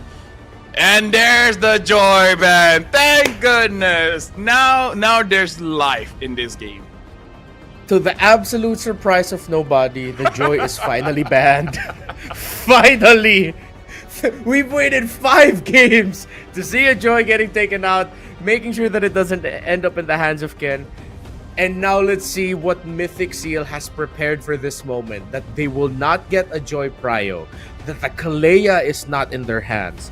The last time we saw them in game number 1, where they were on the blue side, they rush picked the Harith, and they were counter-drafted like crazy by an X-Borg Zask surprise pick. And now the Harith gets banned out, so... If Mythic Seal is not banned out, they will probably go for that 1-1. If it's not the 1-1, I don't know if they will consider the Lu Yi, but I'm pretty sure Mythic Seal really wants that 1-1. So YG, they might either ban out the Badang or Chip here. Yeah. I feel like whatever choice Mythic Seal... Or Lu Yi. You know, this... Or Lu Yi. This might actually benefit Yangon more because Mythic will only end up with 1. So whatever Yangon ends up with, I think it's gonna be a Badang +1 most likely. Badang or they're not. Yeah, but Badang Granger, Badang Chip, Badang Loy, anything that just centers around the Badang. Because uh, in game number 4, the Badang played very well. So I think that's also something that they have to consider, that they really have to respect that pick on the hand of excuse me, not Kun. Kun? Kun, yes, Kun. Actually, now that I think about it, if they do pick up the 1-1, eventually you might be able to counter with the Iritel third pick. So maybe even like a Badang Hayabusa. Maybe that's what Mythic Seal is also thinking about. Do they want the Hayabusa or the 1-1 here? Because you got to get Ken on a good hero. Yeah. There's also a possibility that Ken might end up with an even older assassin. Back in the day when he was still a member of Team Falcons, he did... excuse me, not Team Falcons. Falcon Esports. Have to be very careful about the distinction. He is also a prolific Ling player. So if they want to go mega macro on this one, the ultimate of the chip plus a Ling actually fare well because you set up for the Tempest of Blades better. That might be an option down the line. Yeah. So now YG, I still feel like Hayabusa Badang should be pretty good. The Badang make it so that even if Ken gets a fighter in the jungle, you should have some counterplay to it. In fact, we saw just now, Kun on the Badang deals more damage than the Moskov. I don't know if that's good for the Badang or bad for the Moskov. Yeah, it's I think they'll really have to choose. I think they just 100%, as you mentioned, Badang Moskov. Well, Yangon should just lock it in right now, unless they go a different route with a gold laner. All right, great journey. Whoa. Okay, I'm still all right with this. Sorry, I got startled a bit there. Yeah, same here. Yeah. I'm thinking Jushin here because Nico has been so comfortable on it. Yeah. Jushin Irithel, maybe? Jushin Irithel looks good. If there's a Prio EXP, like Glue hasn't been showing up, and if Lina isn't all that great with the Faramis, then hey, maybe you're not that scared. Maybe you're not that worried. Yeah. Honestly, you could. All right, Lucas Chip together. Okay, great aggressive combo. Mythic Seal can take control here. Then will they go Juicing or something with a bit more burst damage, just to change things up? A Valentina. Oh, they go Valen. Yeah, making sure that they don't get countered themselves. So good opening, but I feel like I had this conversation before, but that team lost. Yeah. It's okay. Did that happen earlier in the series? I think it did, and I think it was YG actually, and then third. Yeah, because Mythic Seal third pick the Joy. So now YG third pick. I'm not even sure if the Hayabusa is the best, but I feel like it's still, because going up against the chip, that makes it difficult for a Hayabusa. Maybe delay your jungle pick here, because I don't know what is really good. Even the lane might have some problem. I agree with you, because even if you go into the second phase without your jungle pick, 2 bans mean that you'll always have at least 2 options available in the meta right now. You could even swerve, but nah, they still want to go Hayabusa. Might be risky. They will have to 100% commit a ban on the Hilda, though. I wouldn't want to see them consider picking up the Hilda 4th pick. It might be a bit awkward paired up with the Badang against a chip. So better they ban out the Hilda here. No, I do agree. The Hilda is going to be pretty oppressive. I wonder if they will consider a pick like, I guess, the Phoveus. The Phoveus as well as the Hilda is really the big problems here. I would consider Irithel as well, because that could be bad, because Chip portals in and then Irithel comes in with the Lion, with Leo, and there you go, Irithel ban. Yeah. Smart ban by Yangon. We were seeing eye to eye there, really. If the Irithel gone through paired up, even in the laning phase, could have been a struggle for Stitch. So, I'm thinking if Yangon might want to consider... Is there any mid that's problematic here? Like, maybe Aurora? Yeah, I think an Aurora ban is warranted. Just considering we saw like, Lina play it. Yeah. Okay, so you take out the Aurora, then you're left with a strong burst. I mean, Vexana has completely fallen out of favor in the meta. I don't think we will see that. Yangon might even be trapped with a Novaria pick later on. Alright, Jushin, respectable bad. The other pick that Zippy Cutie, like, now you gotta consider, do you want to get take out the 1-1 or take out the Moskov? I would say both are quite okay considerations for the ban. Either or, considering that Yangon, if they open up the 1-1 for themselves, that means they're already thinking about burst. I wonder though if they're still Oh wait, willing to Hilda. Like you flex said, up Hilda. with Hilda might be a good band here. yeah. Okay, there you go. Oh yeah, okay, yeah. Completely forgot. The hill. Yeah, same though. It like slipped my mind too. I think there's somewhere in this draft we'll see either Hylos or Gatot show up along with the Phobias. I feel like if either or, they would prioritize banning out the Gato because I feel like the Gato has been banned quite a few times. I feel like Gato Aurora is okay. Aurora maybe a little bit niche. Maybe they feel like it was just a fluke. Lina just had a good positioning to do that. So Gato does seem pretty okay in terms of the ban. If they get them themselves, that could actually be much better. That could actually be really, really good. Yeah. You know who's been completely overlooked this entire grand finals? Glue. Well, now that the Fireman gets banned, it should be the Glue. Let's see here. I feel like the Glue will have actually a harder time going up against YG unless you're very patient, because my experience with the Glue is that sometimes I want to rush pulling people in, but then they just dash away. So I'm just end up in a very bad spot. But if you're patient, just wait for the dash and then you pull them in, then your glue is annoying as heck. That's the kind of glue that separates friendships. Yeah, friendships, families, entire communities. That's what the hero was built for. Let's see if Mythic Seals will end up with it. With the long longs. It's been a long time since we've seen that hero pop up in the... We didn't see it yesterday, but... Ooh, Basha, that's interesting. Now, actually, the glue is looking pretty good because you can actually handle the box because he doesn't have a dash. He rolls, and then you'll be hating, but he can't dash away. Yeah. So I think they might lean towards either a glue, high loss, if they want to revitalize Glorious Pathway. I like the 1-1 that you mentioned. We might actually see it pop up. Unless Mythic goes for an absolute super swerve and they go X-Borg jungle, they put the Lucas in the EXP. Oh, I don't mind that, actually. I don't mind that. Later on, it's going to be trouble with the Granger, but you'll cross the bridge when you get there. Just win the early game. So there you go, the glue. I like that we're actually ready to draft and the 1-1. Hey, we're kind of good at this. Yeah, I think this could be our jobs. Farsa? You know? I like the Farsa. Yeah, just to deal with the 1-1. And then just ignore everyone else. But then are you willing to give the feathered airstrike to the Valentina? And you're up against a chip. Are you willing to be static? Well, then maybe the Aurora then, right? It worked before. Gives a lot of space and then makes it easier for the Hayabusa to actually get his quad shadow win. Other than that, if you want to be super safe, I guess the Novaria. Oh, the Kimmy. Completely forgot about the Kimmy for this one. And we just talked about how there's no Kimmy in this series. And then there's one. We finally got it. So the two heroes that we both mentioned has been kind of missing in the in-game action finally pop up. The Glue for Mythic Seal, the Kimmy for Yangon Galacticos. I'm thinking though, there's something about the lineup of Yangon that I feel like if they lose this early, it's so devastating to try and make a comeback because they are not an early comp. They are 100% wait for Kimmy and Granger to get their items comp.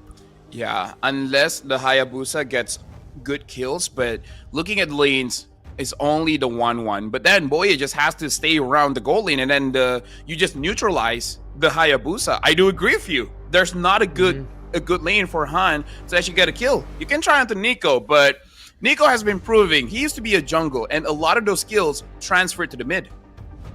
Yeah. Let's see what's gonna happen in this one. It's game number 5. Will it be another stomp trade? Will it be an even more competitive game? If I've learned anything from this region and for their gameplay, you never know what to expect. It's the grand finals, baby.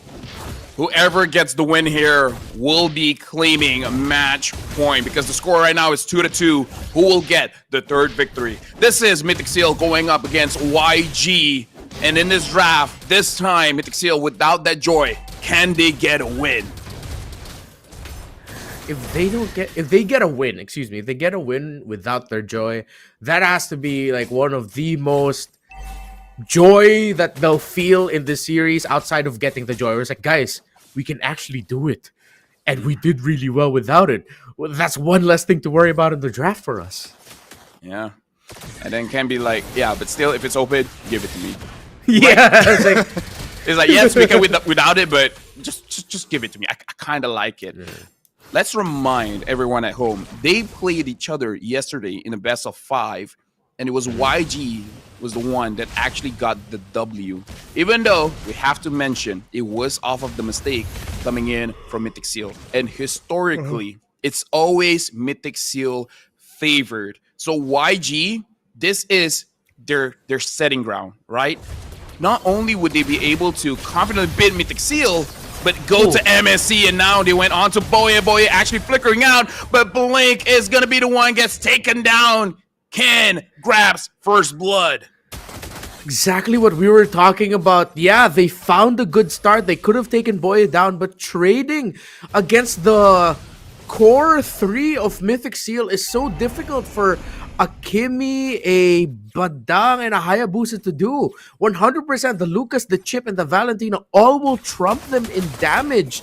That even if they get a good pick, 100% Mythic Seal will be able to trade out with the composition that they have in the center of the map. Unless Mythic Seal just completely whiffs a lot of skills. And now looking at a turtle, the turtle has been started. Ying trying to push people away. Nico doing significant damage onto Ying. And they got to be careful because between the Hayabusa as well as the Lucas has a better time, but now Boye got caught. He uses the ult here, but Boye gets taken down by Lina. The fight continues. Ying actually takes down Ken. What was I saying about missing abilities? Now Mythic Seal, they're the ones gets taken down. Oh my goodness, Ying! I did not see that coming. Neither did Kun. And Yangon, just like that, turned things around. The sheer willpower of this Baxia with a Revitalize was the difference maker. Tortoise's Pusans also dropped down. Oh my good, I did not see that coming. Yeah, now Lina, quite early, getting that concentrated energy, making it so that you can stay in the fight for a long time. Not just with the sustain, but with the build up of the damage as well. Funny how whenever we say like, oh no, this is bad, they're in a bad spot. Oh wait, they just got a few kills. Oh, now it looks better now. Lina popped off yesterday, getting an MVP performance. I believe only dying once. 2-0-1, already looking pretty good on this Kimmy. And unless Boye gets a good flank, no one can get on top of this Kimmy because the Kimmy is very, very slippery. Facing an opponent that you don't expect is dangerous. Facing an opponent that don't even expect what they're doing is even more dangerous. I feel like that's like the learning I'm gonna get after this grand finals, where it's like your opponent even doesn't know or completely understand what they're doing, yet they're beating you. Then that is more terrifying than anything. And with how Yangon are playing, with how Mythic Seals are playing, again, I can't fault Mythic Seal for wanting to take that fight. They take this fight in the bottom lane, but look at Ying. An absolute wall in the bottom lane is like, I'm fine here. I don't even need to pop my Revitalize. Though he did use his ultimate.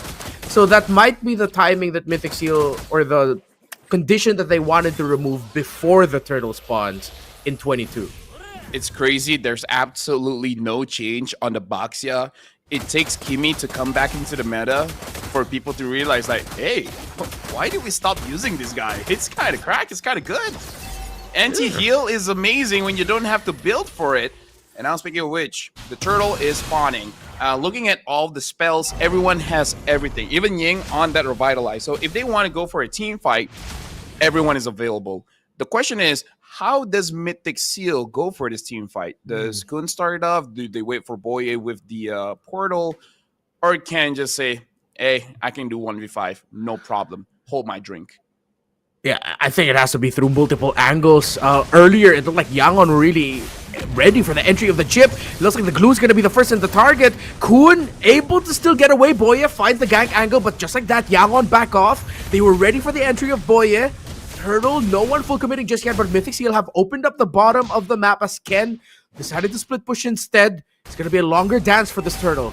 Yeah, I feel like Ken really wants to rush those 2 item power spikes because that skill, that would really help out. Nico now, oh boy, use a teleport, gets onto Stitch. Stitch tries to run away. There's no way that you can go. Ken secures the kill. Hun gets the turtle, sure. But now Ken with the War Axe, he will be ramping up higher and higher in damage as the fight goes. Good trade for Mythic Steels. They decided to give up that turtle. They got a kill up top onto the gold laner. They'll get their 1-1 out, but in the bottom lane, looks like Ying and Blink will stop Ken from being able to defend the tower in the bottom. So trades across the map. Both teams playing to the macro. I'm liking how this game is going down more. Yep. I think this is the closest game that we've seen so far this series. Yeah, looks more balanced. Yeah. A lot of teetering, seesawing, not really a single stomp. We don't see anyone making huge mistakes, and we're just seeing that teams just trying to outplay each other. So yeah, definitely looking pretty good. Lina now having the Blood Wings is going to be a bigger problem soon. I'm really looking at how Mythic Seal can take care of Lina, because if not, going to take over the game. Because at late game, when everyone skills up, I would say YG has the advantage here. Oh my goodness. Oh, they popped and found Ken. That was just Ying providing vision and Han deciding to go in shadow kill. Ken gets blasted in the map, and Yangon looks like aren't completely phased by what happened in the previous game. They're making the right decisions across the map. Yeah, and now Boye is holding that bush. Even if he does use the shortcut, I kind of doubt that they're really ready for a kill. But now that Ken is up, he wants to go onto Stitch. Shortcut comes in. Ken gets the kill onto Stitch. And now no one can help out. Everyone disengage. And put the cherry on top. Even the turtle spawns there. Yeah, you can't blame anyone at that point. At that point, it's literally just accepting reality. It's like, oh, this is what it feels like to go up against a chip. You know, this is what happens to us. And now Yangon will have to try and contest this turtle. If they will, with just 4 members, they don't have their gold laner right now. Stitch has returned to the map, but it looks like Ying is going to get trapped there. Already popped the revitalized tortoise. Q-Sa's keeping him alive as well. Crossbow Tang already committed. No ultimate here for the 1-1. Han goes in. YG goes in, but Ken gets the retribution. He gets the turtle down. Hayabusa down as well. Make that a double kill for Ken. He's going after Stitch, but Ken has taken too much damage. He backs off. Meanwhile, another kill on the board there for Nico as he takes down the Basha to boot. Oh, it's starting. It's starting. Kun and Nico trying to show up. Dude, I like when Nico gets an aggressive mid lane, man, but something to note. I saw signs that actually YG can control this like crazy, because we talk about how the Boxer is good against the Kimmy. Now to think about it, it can be good against the 1-1 as well, because he took the entirety of the crossbow of Tang and it barely hurt him. The one that hurt him was Nico and Ken. Yeah, I was surprised too. I was waiting to see the health bar go down quicker, but oh, wait. Oye, gets para Belina and Blink. Let's see if the 1-1 will have enough damage. Only up to 2 main items. Had to build the Wind of Nature, so went for defensive for the 3rd. Let's see if Ying will be able to absorb the damage of the 1-1 later on. Again, another fight at the bottom. It looks like Kuan got caught, immobilized, and now Han goes in with the Ogi shadow kill, but it only hits the longs, the glue, making the Hayabusa be like, bro, what you're targeting? I'm still here. That was unfortunate for Han. I was wondering, it's like, wait, what is this hitting? And then you pointed it out. It was the longs of the glue. And you can't blame it, because I think Hayabusas are used to that timer. Even though it's been a while since this revamp came out, you're used to thinking of that as the ultimate. But now it's just the 2nd skill, bro. Yeah, not gonna lie, even I forgot. I was like, hey, there's no damage. And it's like, bro, of course. You're split up into multiple beings. Hey, now it's something for us to consider in the draft after this. Like, hey, Hayabusa, counter with the glue. Yeah, let's see. Okay, attempt. Bro. Oh, at 10 minutes. When the Lord is gonna come up, now it's really game time. I feel like Mythic Seal, if they can seal it in the next 5 minutes, they're good. If it gets longer, man, hey, maybe the Kimmy will do work. Maybe the Granger will do work. Maybe the Boxer will be too much for Mythic Seal to handle. In the closest game we've had so far this entire grand finals, now we wait with bated breath. The first pause of the day. as this might. Let's see what happens. Of course, we know we gotta do our best to give a good environment for our players, but what does this do for the momentum that Mythic Seal have found themselves in? Because the players are not allowed to re-strategize at this point. That's true. Yeah. But if you're Yangon, that's a moment for you to go, all right, we have a moment to breathe, guys. Yeah. I honestly agree with you. You're even thinking the same thing that I'm thinking. I feel like this pause will hurt Mythic Seal more than it will hurt YG. But maybe we can. I don't know. If I were to turn this around, I feel like for a professional team, when you're having this big of a lead, it's actually good for you to take a breather, right? To make sure that you don't make plays that you don't have to, because we've seen that multiple times where it's really unnecessary to go for fights, but because of your emotions, because of the heat of the moment, maybe this is good for both teams. Chill down, don't force things out. Yeah, that's true. And if I'm not mistaken, I think this is also. I know not all teams do this, but just so people know there that teams all throughout the world will try to simulate real life scenarios. Like they'll pipe in crowd noise through their ears, even though they're wearing sound blocking gear, sound blocking tech. Just anything that could simulate the potential hiccups that could go on in the live setting, and included into that are pauses. So maybe Mythic Seal Yangon, they have training in this regard of like, guys, we have to remember pauses. They can happen. We have to make sure that it doesn't mess up our flow, because if it messes up the flow for Mythic Seal, it'll be incredibly unfortunate. They have a good lead here. They found their footing. The longs are even showing up at the right time up against that Hayabusa. They have everything going right for them. At least we gotta say that it didn't happen while they're doing the Lord dance. The Lord is about to spawn. Yeah. But I would say if there's any time for a pause, this is actually a pretty good one. 10 minutes in. Yes. I feel like during a Lord dance, that would be one of the worst times because you just lose your tempo. Yeah.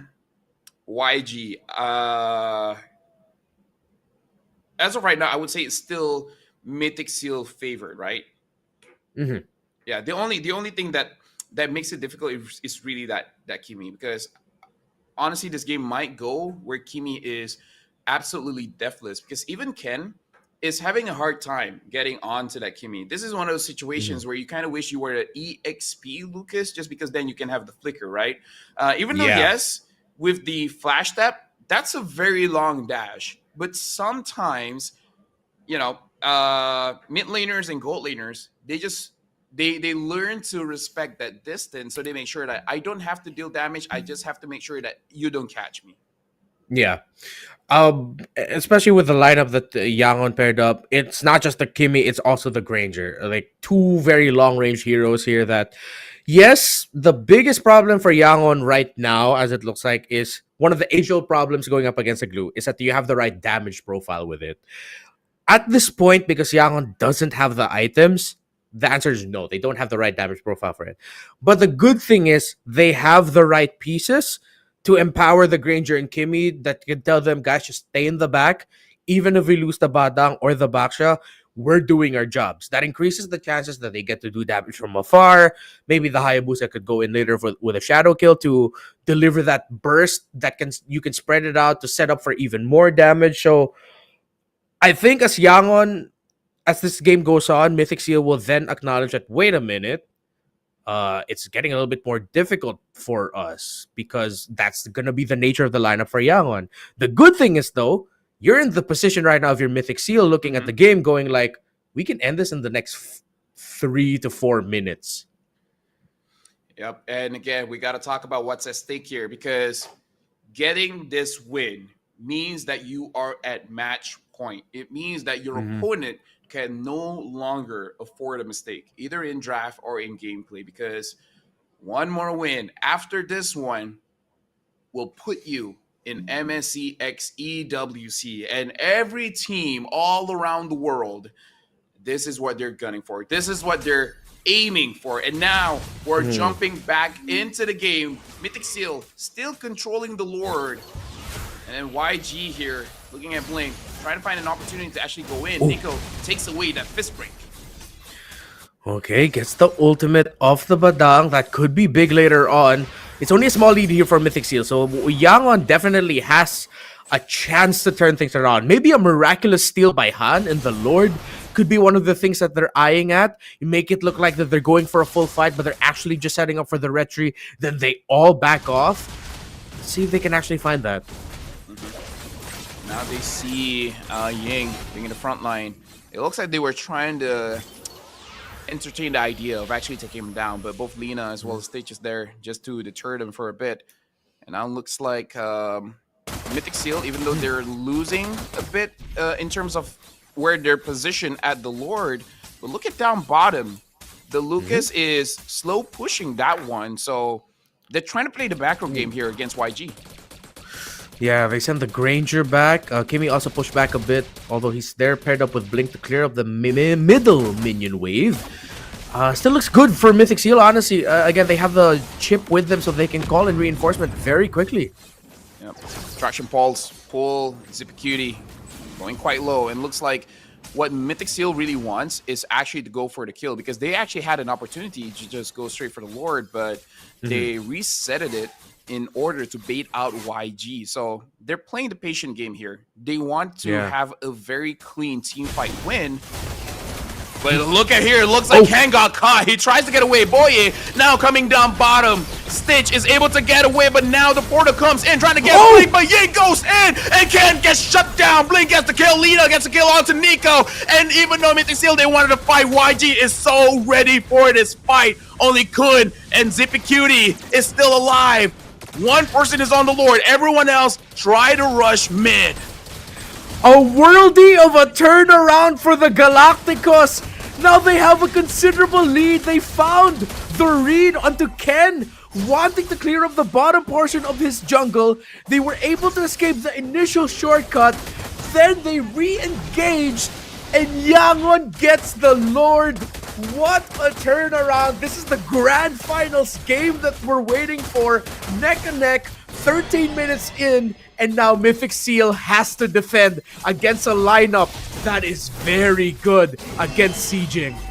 This is showing that YG has understood the pathing of Mythic Seal. They know that Ken is going to be the one handling the sideways. They don't have to control the sideways. They just have to wait down in the middle, man. Catch him in the middle of the rotation. And this is where we see the prowess of a Badang. One good set, and then you win the team fight. See if Young Galacticos can find another. Can Blink lead the charge? Can Ying hold the front? He actually spots out the chip. This might be a big force fight. If Boy decides to use down the shortcut, what is the call gonna be for Mythic Seal? Is he just gonna run? Han goes in with a shadow kill, but he gets spread out to the minion wave. Boy will be able to escape, and here comes the shortcut. The turnaround, baby. Crossbow of Tang ready. Yangon has spaced out. Han gets found out by Ken, but Blink finds the Lucas. Han gets spotted out by Nico. Both jugglers are down. Zippy Cutie finds the Baksha. A wall by the Badang means another kill traded. 2 for 2. What a sequence. Nico might be final, but Boy is here, LaFell. Dude, Boye trying to help out any way that he can. Nico still survive, having to flicker out of that. And dude, Ken, he actually made the right play. He waited behind. He tried to catch someone. He went for Han. But what happened? Why was the flash combo not enough to take down this Hayabusa? And I gotta say, Hayabusa being able to dodge the Bijudama point blank, now that's a Kakashi moment right there.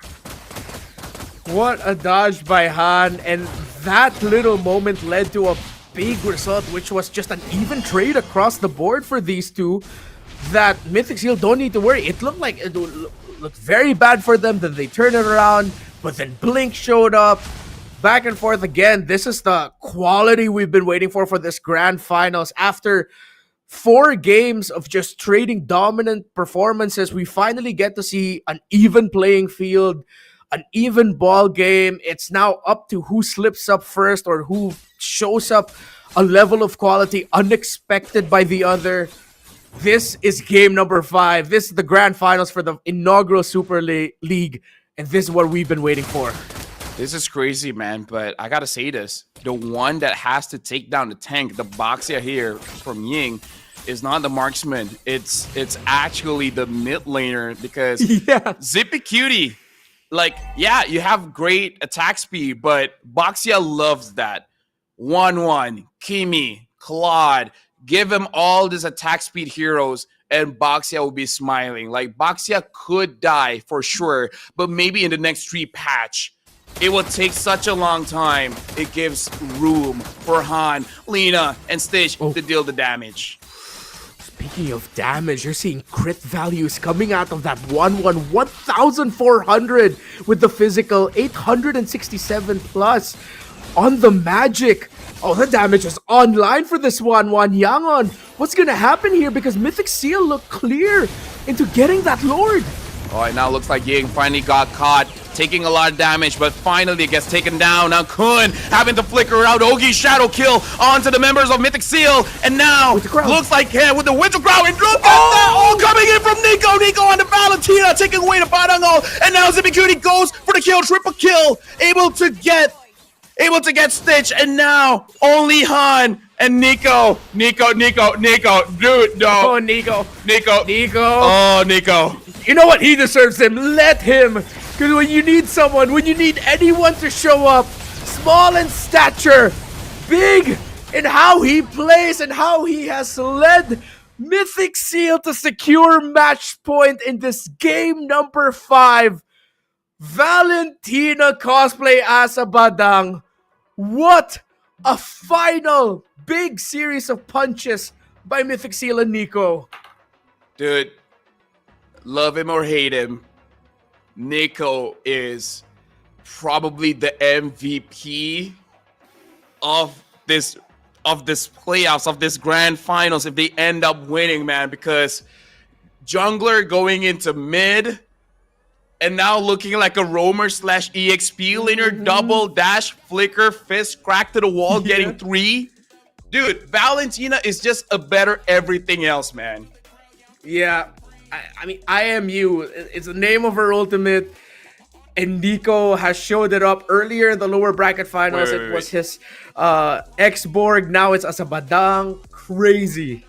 Let me tell you a secret, right? I talked with Newton, and it was actually mistranslated. It's not the full name. The actual name of the alt of Valentina is like, I am you, but better. Ooh. That's the full name. That's the full name. Show some respect, okay? Mistranslation. Yeah. Sorry, folks. I am you, but better. And Nico can definitely say that with pride. Now, again, you're not going to ban the Valentina. But now you're thinking about that Valentina of like, what are we willing to give up? And because of Zippy, like, bro, he hit his power spike exactly when they needed him to. Once those crits were popping off, we were like, oh, even the box is gonna melt to this, man. This does not look good. And then paired up with the Valentina Badang cosplay, Zippy following up to that, he deserves his spotlight too, deserves his MVP. The fact that Zippy Cutie didn't die all throughout this game, it's good, because as good of a set that Nico had, it would be absolutely useless if there's no follow-up. Dude, Nico is like, hey, let me be the mid, let me be the tank, let me be the EXP. This guy is insane. If they go to MSE, Nico is the guy to watch. Shut him down, and then maybe you have a good time. Because now we got to talk about this. Mythic Seal, they won without the joy. Yep. Without the joy. Dude, we were talking about that earlier at the start of the game. Like, if they win this without the joy, that's like major motivation now. Now if you're looking at Yangon, they're going like, guys, we took out the joy, but they still won. What the hell are we supposed to do now? Like, at that point, like, this is weird. But they'd be like, Blake, what are you doing? And I'm like, what do you mean, what am I doing? You frisk cracked us. That was not me. That was Nico. But then they're like, yeah, but you gave away the ult. What do you want me to do, man? Like, that's the kind of things that will, you know, make your teammates hate you. It's like, why'd you give the ult? What choice do I have? Exactly as we dropped earlier, when it gets to a very close game such as this, again, the type of game we've been waiting for all grand finals long, it takes one guy doing something unexpected, rising above when it looks like they're running out of options to try and equalize, to try and take control. And then Nico shows up, and then Zippy Cutie follows up as well. If you're young on whatever the recovery will be heading into game number 6, it has to be world-class recovery draft preparation to force a game 7. Yeah. Dude, that was amazing. Like, you can have a lot of highlights, but I'm pretty sure everyone just wants to look at that one, the last one. And now, Mythic Seal, they are fulfilling the prophecy of always beating YG. And here's the thing, let's remember, Mythic Seal has not gone to international just yet. At most, they've been in SPS, but they don't even make it to the offline venue. So will this finally, after 3 times going to the grand finals, will this finally be the time that they go outside of Myanmar? Again, the story for Mythic Seal, to add even more to what Lafell has already dropped down, 2023 M5 Myanmar qualifier, they lost 4-3 to Burmese Ghouls. You go into the MSC 2024 Myanmar qualifier, they get swept by AI, they drop to 4th. M6 Myanmar qualifier, they lose 4-3 again, this time to Falcon Esports. If Mythic Seal finally make it to an international event, live on site, this is a long time coming for them. That this is finally like years, literally years of pent up frustration not being able to go international finally getting released. And the thing is, like, you talked about their history, and I heard a lot of 4-3 Ranmar. If YG wins the next one, I feel like a sense of PTSD might be coming. Exactly. Especially for Ken, especially for Zippy. They were like, we've been here before. Like, at that point, like, as strong, no matter how strong your mental is, it might crack. But we're going for a break. We'll see, can Mythic Seal close this out, or YG extend this to a full game 7? My name is Afel. This is Remar. We'll catch you guys right after the break.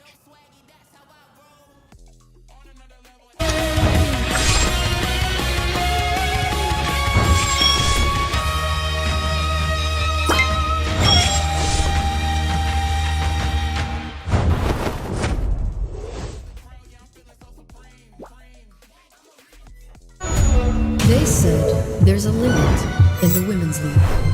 In MWI, we say limit? Watch us bounce from the MWI queens everyone knows, to the stars who came out from nowhere, to the ultimate champions. Now, MWI is expanding greater than ever. Turkey, EECA, Africa, Mongolia, and beyond. We're stretching the map wider. MWI, where dreams get louder. This isn't just a tournament. It's your passport to the world stage. A spotlight for women in the EWC. No rules, no ceilings, no limits. Just this. We're vibrant. We're ready. We're limitless.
There's a limit in the women's league.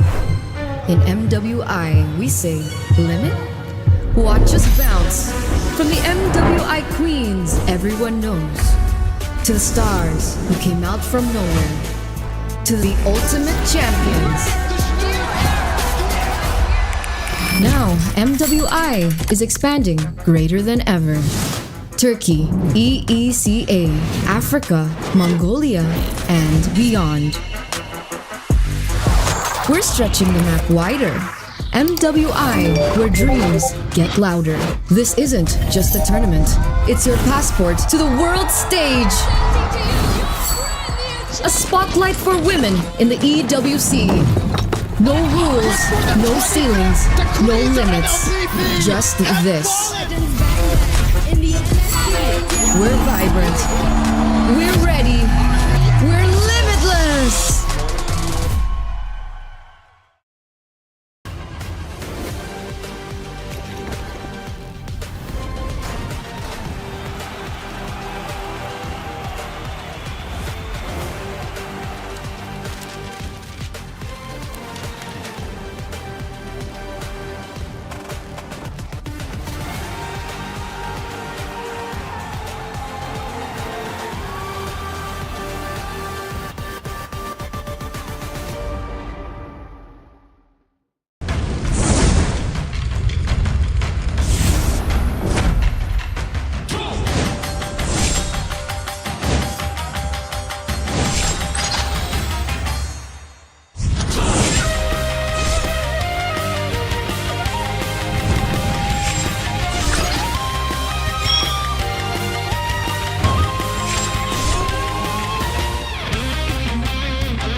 Twice in the past has Mythic Seal been denied an entry into an international tournament after falling 4-3. Now they have match point, one game away from flying to Riyadh and securing the first ever MLBB Super League championship for Myanmar. Game number 6, Renmar and Mirko here. And after what we saw from game number 5, I will admit, I honestly don't know anymore, man. I just don't know anymore. Yeah, man. I don't know. Me too. It really just comes down to individual skill at this point, right? We're seeing a lot of different drafts. We're seeing that the Joy finally is getting respected, yet Mythic Seal refused to go down. They figured out a way to win without the Joy. And turns out, when you don't get the Joy, you play through your playmaker in the mid lane. Nico, man, phenomenal performance back to back to back to back. LaFell said it in the game as well previously, right? Like, if there is a playoff MVP, he thinks it's probably going to be Nico. I think I got to agree with that. Nico has been phenomenal in the games that he has won, and this is truly his redemption from doing something very, very stupid yesterday. A big throw up against YG in the last game, in the game that possibly could be the reverse sweep game to make it to the grand finals, but it will all be corrected if he wins here today, if he has a statement victory. He already kind of has, right? But you have to win. You can't just make these statement plays and then go on to live your day, live your life. No, you have to win. You have to make it to MSC, and you got to show the world, mainly Myanmar, to all the non-believers, the doubters, that Mythic Seal deserves to be up there in the international stage for Myanmar.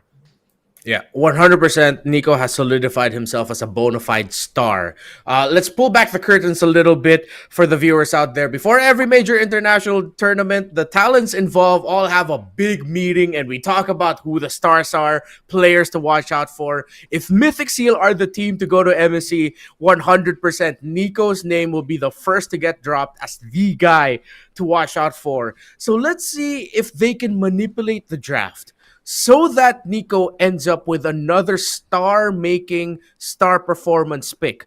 But Yangwon Galacticos, 100% they're now going to be thinking of the mid lane that they've seen. Okay, even without the Joy, Ken can win. So let's not put too much focus on Ken. Let's look at the young man at the center of the map now. Let's give a lot of difficulty onto Nico. Let's see what it is going to be for Mythic Seal. Again, there are two ways that they can actually play now, right? It's either Ken gets the Joy or Nico gets a playmaker. If both are denied, we're going to have to see a brand new style of play for them. And I think it just might be the case here for the final game, perhaps, for them. Because YG are going to be going in guns blazing, banning out every hero, just respecting how powerful Nico and Mr. Ken can be. Hopefully Zippy can pop off, can, come back in and show how good he can be. Because so far, I think Zippy has kind of just been just the guy that's reliable. He hasn't really been the game changer, the carry, the X factor. That's really mostly been on Ken, on Nico as well. Boye, I want to see him on the Tigreal again, maybe like on these big picks, and finally being able to make that play happen, only if Ken and Nico don't get their picks. Because if they get their picks, then hey, go for it. Just play for them, right? It's already worked 3 times out of 5 games so far. Keep on doing it. Yeah. Another question to add to all the multiple questions we already have here, especially considering the center of the map for Mythic Seal, is now looking at the other side at Yangwon Galacticos. Are you gonna do what is that? This is like one of the most go-to strats for teams that are about to lose the grand finals. Let's say it's game 6 or it's match point for the other side. They immediately show up with a hyper-aggressive early to mid lineup that can end the game in like 11 to 13 minutes. The thing is, though, in this metagame, the options for that are quite thin and even more risky. Because if they decide to go for something that has like a jawhead in the lineup because they want for that crazy early to mid game aggro, that can still be punished by the other side just ending up with like a badang or a glue. So that's an even bigger question now for Yangwon Galacticos. Can you play the crazy aggro game? Oh, there's a lot of questions right now. You can already see the pressure as well, really playing a part in this possibly final game of the series. YG, they came into this matchup confident. They came in with fresh, unlike Mythic Seal. They had to go through a banger of a series up against AI, 4 games out of 5, and having to play another one. We spoke about how that could be a double-edged sword. It could be a momentum. Could be something of a momentum they can use in the grand finals, or it could also just hurt them when it comes to fatigue. it has been one of the biggest factors for a lot of different tournaments. That's why in our own MPLs, our lower bracket finals and our grand finals is actually separated. The fact that they have to go through a best of 5 to a best of 7 straight back to back shows you just how mentally strong they are. Shows you how good they are at resetting and saving strats, because a lot of the picks that we're seeing here were not, I mean, we didn't get to see it up against AI. Because of factors beyond their control, things we haven't discussed. What you can definitely laud and praise the players and organizations in Myanmar is simply their resilience. Resilience outside of the game, resilience in drafts, resilience when it comes to the execution. That now we just want to make sure that the environment for these two teams is 100% the best that can be delivered at this time. There can be no slip-ups. There can be no hiccups. If Mythic Seal want to end a history of heartbreak, they have to do it now. Lest they go to a best of 1 game 7 where it's instantly that mental is going to be a factor. The history will play a factor. I'm on that boat of this has to be the game that Mythic Seals win it. Has to be. It almost seems like it's written in the stars, patient as ever Mythic Seal, all the way from their heyday. They've just never been able to qualify for the M World Championship for an MSC. The internationals have been just one step away, always so close yet so far, and Ken has been part of this lineup all the way from the start, from when they formed as a team together with the old Falcon, the old guards of the Falcon Esports lineup with Justin, with Ruby DD. Now he's the only member from that first lineup of Mythic Seal. He's gone through it all. He's gone through failing 3 times to qualify to an international major. And this could be it. This could be his proving moment. Because just right before the M6 World Championship qualifier, Renmar, he told me that was his last. If he didn't qualify, he's done with MLBB, at least for a year. But you can still see him playing in this grand finals. You still see him trying his darn best. He fought on and he stayed. And now as we end up with the draft, one of the major questions for the series is already answered. No, Ken will not get his joy. Nope. Then another question No pops up. Will he even get the Lucas?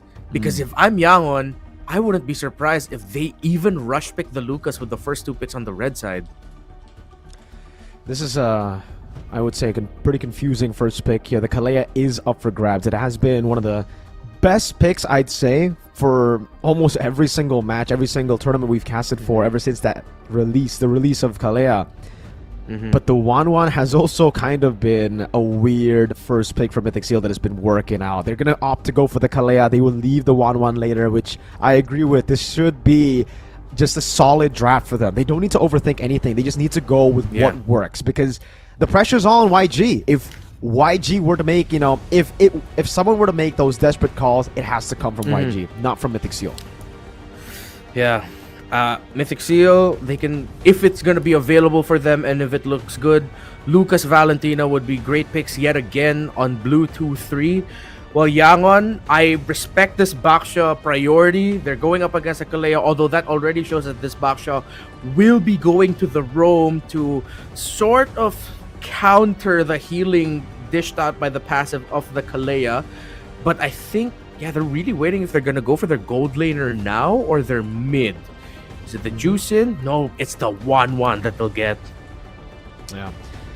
Oh, the 1-1 gets taken away. That's why I was a bit concerned. But this does mean that Mythic Seal can just go for the Irithel, right? They've been picking up the 1-1 so much, they know how to counter it. This is their bread and butter, up against the 1-1. The Lucas is also up for grabs. Now, that is a bit of a concern, because if YG have already picked up the 1-1, usually you want to stay away from the Lucas pick. They're going to go for the Hayabusa. A pick that hasn't worked for Ken. A Granger as well. No Irithel. They're going to play with the kill pressure in the Granger and the standard counter in the 1-1, which is the Assassin. But at this point, I'll say it's a bit risky to go for these picks. Yes. We know how inconsistent Mythic Seal are when Ken isn't on a comfort pick. I will say the dreaded B word. It's been quite bad of a time for Ken when he ends up with the Hayabusa. And I think that is definitely an idea Yangon will be playing around, man. The Baksha roam rush, and I'm really leaning on the idea that this is a roam. I feel like they were already thinking about the Hayabusa getting showed up at Blue 2-3. That now they have one of the best picks that they can pick up to pressure the jungle of the Hayabusa of Ken. Yangon add even more pressure as they end up with a Hilda. Whatever Mythic Seal ends up with in the EXP lane has to be something that can leave lane quickly. It cannot be a passive EXP laner because it has to help out in the jungle of Ken. Dude, this draft for YG, they've done this before. They have started a game with an overwhelming advantage in the draft to go on and lose it. But it's looking so strong. Redmar, the Hilda, the Baksha, two very tanky members. The Hilda with that pressure you were talking about already. This is probably the best choice to go for when you're up against the Hayabusa and the Granger. And to add on to that, it's not a comfort pick. It's not a joy. It's a Hayabusa that has not won on the hands of Ken just yet throughout the playoffs. It's different in the regular season. For some reason, this Hayabusa has just been bearing a curse that has not been lifted just yet. YG with a ban on Farsa. Another pick that would be quite good at dealing with the 1-1 to help the Hayabusa, help the Granger add on to the killing pressure. And Mythic Seal will try to go for also probably... Oh, no, they go for Badang here, thinking that this Baksha is probably going to go to the hands of Han. Whoa, okay. I honestly overlooked that possibility of the Baksha going into the jungle as a flex pick. And honestly, that Badang getting banned out, actually... in the big picture of it all, yeah, if Yanga decided to flex it and then they pick up a Badang still in the roam, Hilda XP, jungle Baksha, that would have been totally game over. So what a read by Mythic Seal that they can still spot that out. But with Yangon banning out the Farsa and the Jusin, it seems like the last best options for Nico are a Valentina that doesn't have a lot of ultimates to steal, and on Aurora if you just want to go for the sheer pick-off combination with the Kalea. The Juicin, taking away that utility pick. Usually, we do see that right from Mythic Seal. When they don't get their hands on something like a Farsa, they opt to go for the Juicin. And currently, we can talk about the Valentina. That is a comfort pick for Mythic Seal's Nico. But there's no good ultimates to take. And that's why YG don't really care about the Valentina right now. There's no Badang on the other side too, so no crazy sets that he can do as well. Mythic Seal, is this going to be another roamer ban to shut Blink down? And if it is, no, it's going to be the Kimmy. Trying to take away the setup of the Baksha already picked in to go for the Kimmy pick. Now no Farsa, no Juicin, no Kimmy. What's the mid lane going to be? Either of these two teams have the names of Valentina, Faramis, and Aurora floating about. That could be an option. I think Yangon, I wouldn't be so mad if they decide to full commit on dive and aggression early on, the pokes. If they go Valentina here, they can steal away the ultimate of the Kalea and whatever Nico ends up with, most likely. I wouldn't mind a Valentina. Like, just go in for the close range dive and aggression that you could go for. Oh, no way! Oh, what a pick! Selena, in a game of their lives to qualify to MSC x EWC, a Selena pick. This is uncharacteristic of YG, a team that is known to, again, play systematically, to a team that builds up from the early game. To go for a Selena pick, you can already see how desperate they are to get the win here. And truly, if we're talking about that early to mid game, this is a composition to do just that, to snowball out of control right after winning the initial turtle fight. Mythic Seal, they need a bit more firepower. But what's it gonna be up against this composition with so many of the mid laners taken away?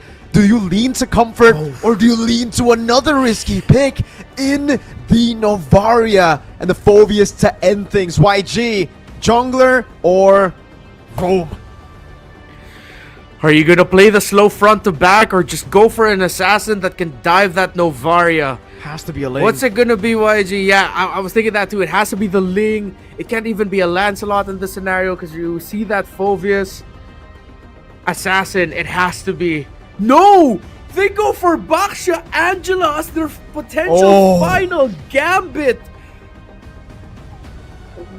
They still swerve the Baksha into the jungle.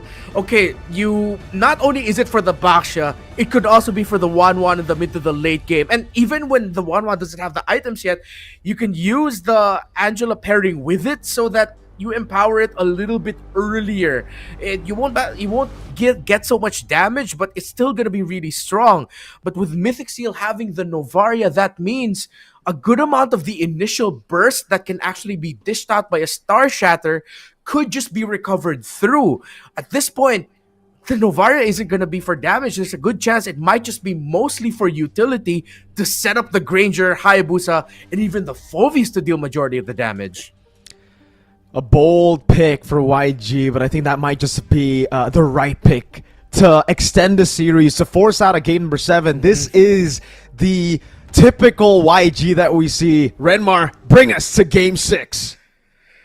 This could be destiny finally achieved by Mythic Seal, or for Yangon Galacticos to just deliver another nightmare, to force another game 7 against a team that has a history of dropping in those scenarios. Game 6, Grand Finals for the Super League of Myanmar. Again, I'm still absolutely gobsmacked by the draft swerve of Yangon. Same here. YG have truly been the better team when it comes to draft. And Mythic Seal, the ways that they've been able to win, it really has been through these hero moments from these individual players. Ken, already this game, starting off with that typical risk-taking style of Mythic Seal, a triangle pattern start to the game to get to level 4, possibly a level advantage by the time Turtle 1 spawns. He's acknowledging the fact that at whatever point of the jungle, there will be someone invading. Earlier in the bottom lane, it was Hilda, now it's Han! Abyssal Arrow, the trap also there! Han with first blood, Mythic Seal start the game with a big hurdle right in front of them. Another Abyssal Arrow forcing Boye to flicker out. Not the start that you wanted if you're Ken, but the start that Yangon definitely set up for themselves. The info that Ying got in the bottom lane, that Ken was here, his timing going into the purple buff, and Han plus the arrow coming in from Blink was just perfect. That was Yangon showing Mythic Seal, we read your rotation, we know what you're gonna do. And it goes to show once again, Ken on a pick that's not his comfort will always start the game somehow as the guy who gets first blooded. 0-2 is the average start for the Hayabusa in the playoffs so far. Blink again, finding an arrow on this pick on the Selena. Ken looking for a play in the bottom lane. Will be looking for the quad shadow here, but will not be able to fully commit onto it. Under the turret, even with the Star Shatter. Not enough. The Star Shatter had it landed, would have been a free kill over. A disaster to start things for Mythic Seal. It's a kill and a turtle for YG. Lina hugged the wall just right at the very tip of the animation. And Han decides to invade yet again, although the purple buff hasn't spawned yet. Ying is here to pressure, Kun is here to help. Ken already brought down Solo. Ying flickers forward, and Ken has started 0-2. The average that you've mentioned, Mirko. The curse of Hayabusa for Mythic Seal. The curse of Hayabusa for Ken. It just can't be thrown away. It can't be lifted. Not here. YG are doing all they can to keep that curse alive. Whoa, a weird retribution from Han. Actually, in a twist of fate, Ken, despite the 2 deaths, will still be able to get his purple. He unintentionally peeled for his opposing jungler. Somehow, Han fumbled that retribution.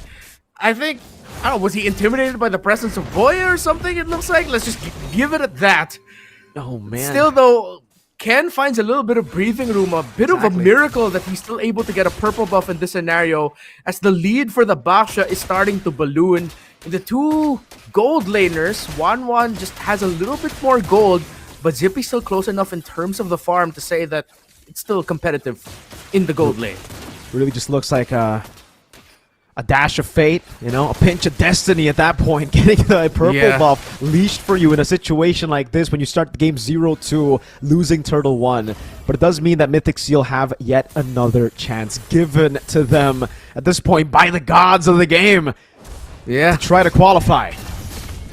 Yeah, at that point you could tell the universe just told Ken, we feel bad for you, bro. Here, Here's some moments so that you can at least get a buff and remain competitive in the turtle. Zippy getting so much pressure, but he's avoided the abyssal arrows and even avoided some traps here and there. The right time, he has Hunter Strike with him. If Mythic Seal somehow get this, definitely the universe is smiling at Ken and Mythic Seal.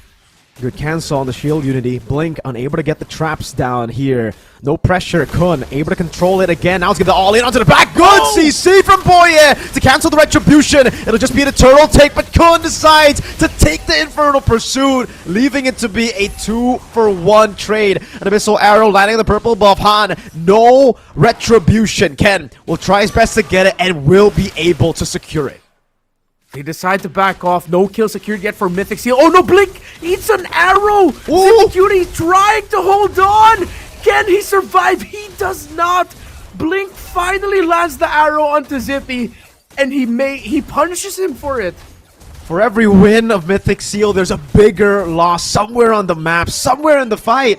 It could have just been a 2-for-1, 2 kills for the turtle to stabilize the game, but Zippy was ganked. YG really pushing the tempo, really understanding that this composition needs to snowball in the early game. Ying is 4-0-0. This is literally the best route that YG could have possibly chosen for the Hilda, the man who can bully Novaria, Granger, and Hayabusa to be the one with 4 kills at the start of the game. That's why Yangon decided to not go for an assassin. They knew the Hilda was more than enough. That landing abyssal arrows and Han going in at the right time would be enough. That they had the tools to pressure the back line. And the Hilda pick that once we saw it, we knew the absolute pain Ken and Mythic Seal would have to go through is the one absolutely shining for Yangon. Stitch goes bottom and will be able to take the tower there, but it's a cross-map trade for objectives as Mythic Seal get the tower up top. Still, 3,000, very close. Kun forced to flicker out so that he doesn't get arrowed, but Ken sees the Hilda and backs off. YG are within their power spike. Stitch has just been farming up a notch, a whole level lead. But for the gold laner, Stitch, again with the pressure in the mid lane, can go and do whatever he pleases at this point of the game. There's no CC that can lock him down with that second skill. Zippy Cutie pops in and buys the Sky Piercer, but look at the damage! Oh, Ken forced to use the Quad Shatter defensively already. A shot for the Star Shatter tickles Han. A free neutral objective once more to YG. And it's starting to look even worse for Mythic Seal as that turtle going to them means Yangon will now have full control at this portion of the game, and it will take a major error from Yangon Galacticos for Mythic Seal for them to be able to turn it around. Han is too farmed up, too tanky. Stitch way too comfortable in the farming that even if he somehow gets picked, there'll be a hard guard waiting for him. Zippy was safe, but he still somehow got hit by an abyssal arrow by Blink. We might just actually be already going to a Game 7. Mythic Seal, they can't escape the shadows of that Game 7, man. They really can't. Back-to-back arrows, too, from Blink. Who, again, is on a pick that we call the desperate pick. But when you're this good, no wonder. No wonder it was the game changer. No wonder they put all their marbles into the Selena pick, into the Angela, too. They know that they have enough damage. This will be a big problem for YG as we get into the later stage of the game, though. That's the only hope that Mythic Seal are trying to hope for at this point. Like, it's just YG having, I would say, a composition that falls off. A Winter Crown will deal with the 1-1, a Wind of Nature, same goes. And then just a few Athena Shield, Radiant Armor, I think just that is already enough to deal with Blink. Yeah. Radiant Armors especially, because once Stitch gets into the realm of building that Wind Talker, that crit build 1-1, then definitely that's going to help with the magic damage dished out by that item. So Mythic Seal, they have to hold on to that, but they cannot slip anymore. They cannot lose big fights. If someone's going to fall, you back out instantly. You don't try to trade it out. You really have to start minimizing your losses here. Looking at the two mid laners, it's good that Nico has been able to keep a gold lead over the Angela, who's been focused a bit more on supporting, has the glowing wand, has the enchanted talisman, but then at this point you need 4 items on that Novaria to really start feeling the pain or to start forcing some desperate moves from YG. Zippy's farm is there as well, but then again, there's another layer of problems. The Selena's Abyssal Arrows landing, and look at where Ying is, man. He could single-handedly win this fight for YG. He could. Nico shoots the Star Shatter. If he walks up a bit too aggressively over, oh, it's going to be Ken. Ying knows it. He sees him. Look for the angle. He knows that there's no one there to follow it up, so there's no reason for him to display or to show just yet. A flank position still being held down. Lord going to be reset again as a slow push builds up in the bottom lane, creating this forced error for Mythic Seal. They're going to have to make a decision here. Yeah, no one's checking where the Hilda is just yet. Ken's concealed under Lina. Watch out landing as well. It will be a kill. Tsunami Slam, though. I think it was a bit unnecessary. Lina taken down. Still has the shadow kill, but there's no Tsunami Slam. YG will choose to play it slow. Yeah, that's roughly 30 plus seconds before the ultimate of the Kalea comes back. It's already been 10 to 15 since that has been used, but Mythic Seal, they decide to try and rush. They're forcing something out of YG. Good Astral Echo, revealing them in the back line. Kun able to go in for the back as well. Dealing so much damage, jumping with the Infernal Pursuit and jumping onto Han. Star Shatter, not going to land on the right target. Crossbow Tang is popped up by Stitch. Lord low, Han is down. Ken wants to go for it. A Retribution to seal the deal. And Ken secures the Lord, buying a bit more time for Mythic Seal to continue to scale. They want to deny that Game 7. And Ken, patient. Maybe not just in-game, but for his entire career with Mythic Seal. Patient, trying to find that right time. And he gets the Retribution to shorten the lead of YG. And to increase the chances that Mythic Seal can get more farm, get more space, get more objectives to end it in this Game 6. What a play, not only by Ken, but for the entirety of Mythic Seal to stop the engagement of Han. The artillery, you can really feel it now. They wanted to get the gold lead early so that they can do this all the way from the start, but the fact that it only happens now in the 11th minute should show you just how deadly this combination can be. The Novaria, the Granger, when you get ahead, when there's so much pressure on the map that you can't walk up, that range will quite literally burst you down, and Stitch felt that damage. A Star Shatter and an Astral Echo to help the Death Sonata land even easier. Bottom lane tier 2 taken down. YG doing a good job at clearing the waves, and it will not be the biggest of gold lead moves and swaps, but it's something. Mythic Seal are back to level. And now it's the alarms are blaring at the camp for Yangon Galacticos now that they have to make sure that every engagement from here on out is sharp, that it is on point. Stitch gets taken down from 100 to 55% with just one Star Shatter. 100% now. The pressure is on Yangon to not mess up, to play the cleanest team fights, because one team fight that was just not the approach that they wanted was the turnaround moment. Once Han went in and Boye got that title strike first activation, the suplex on that Baksha, stopping him, Mythic Seal, they backed off at the right time and then re-engaged and then got the Lord. We've seen this all throughout the playoffs from Mythic Seal. They're good for that longer engagement, that push and pull. They're really crafty with it. So Yangon needs to be sharp. Definitely do. Wind of Nature already in the inventory of Stitch with the Malefic gun too. Item-wise, this is where we start to see that fall off, I would feel. Wind of Nature for Zippy, but for Mythic Seal, I think the main item that they need to get to deal with Stitch should be the winner crowns for their frontliners. Kun, in this game, I think he's just fallen behind so much that he can't really afford to win a crown. He has to go for some more defensive items before he does it, before he commits to that build. But truly, if they want to win, they're going to have to deal with it. Tsunami Slam! He's trying to dodge away from his Shield Unity. It's an all-in, but it's onto the Baksha. So far, good damage. Now, the Quad Shadow also on Han, but Ken will stick to his guts and save the Shadow kill. No more ultimate for the Angela, no more ultimate for the Baksha. That decision by YG to try and pick Boye, and the fact that Boye was still able to get the Tsunami Slam off in time to reposition that fight, this might actually end up becoming so bad for YG in the long run. They will try to contest. It's do or die. Do they have the info that he already used the Retribution? It seems like they don't. They restarted again. Han with the Shield Unity. Now Han has the red tree back up. That advantage is completely gone. The ultimates are slowly but surely coming back too. Lina, just a bit more for the hard guard to come back, and Mythic Seal will have to reset. We'll have to send someone back up top to manage the waves. It was too close to count. Mythic Seal didn't want to risk it anymore. By the time it got close enough for them to actually win the Retribution, it was just 2 more seconds. Now YG re-engage as they know that there are members of Mythic Seal opening up the map. Astral Echo, this doesn't look good for Mythic Seal.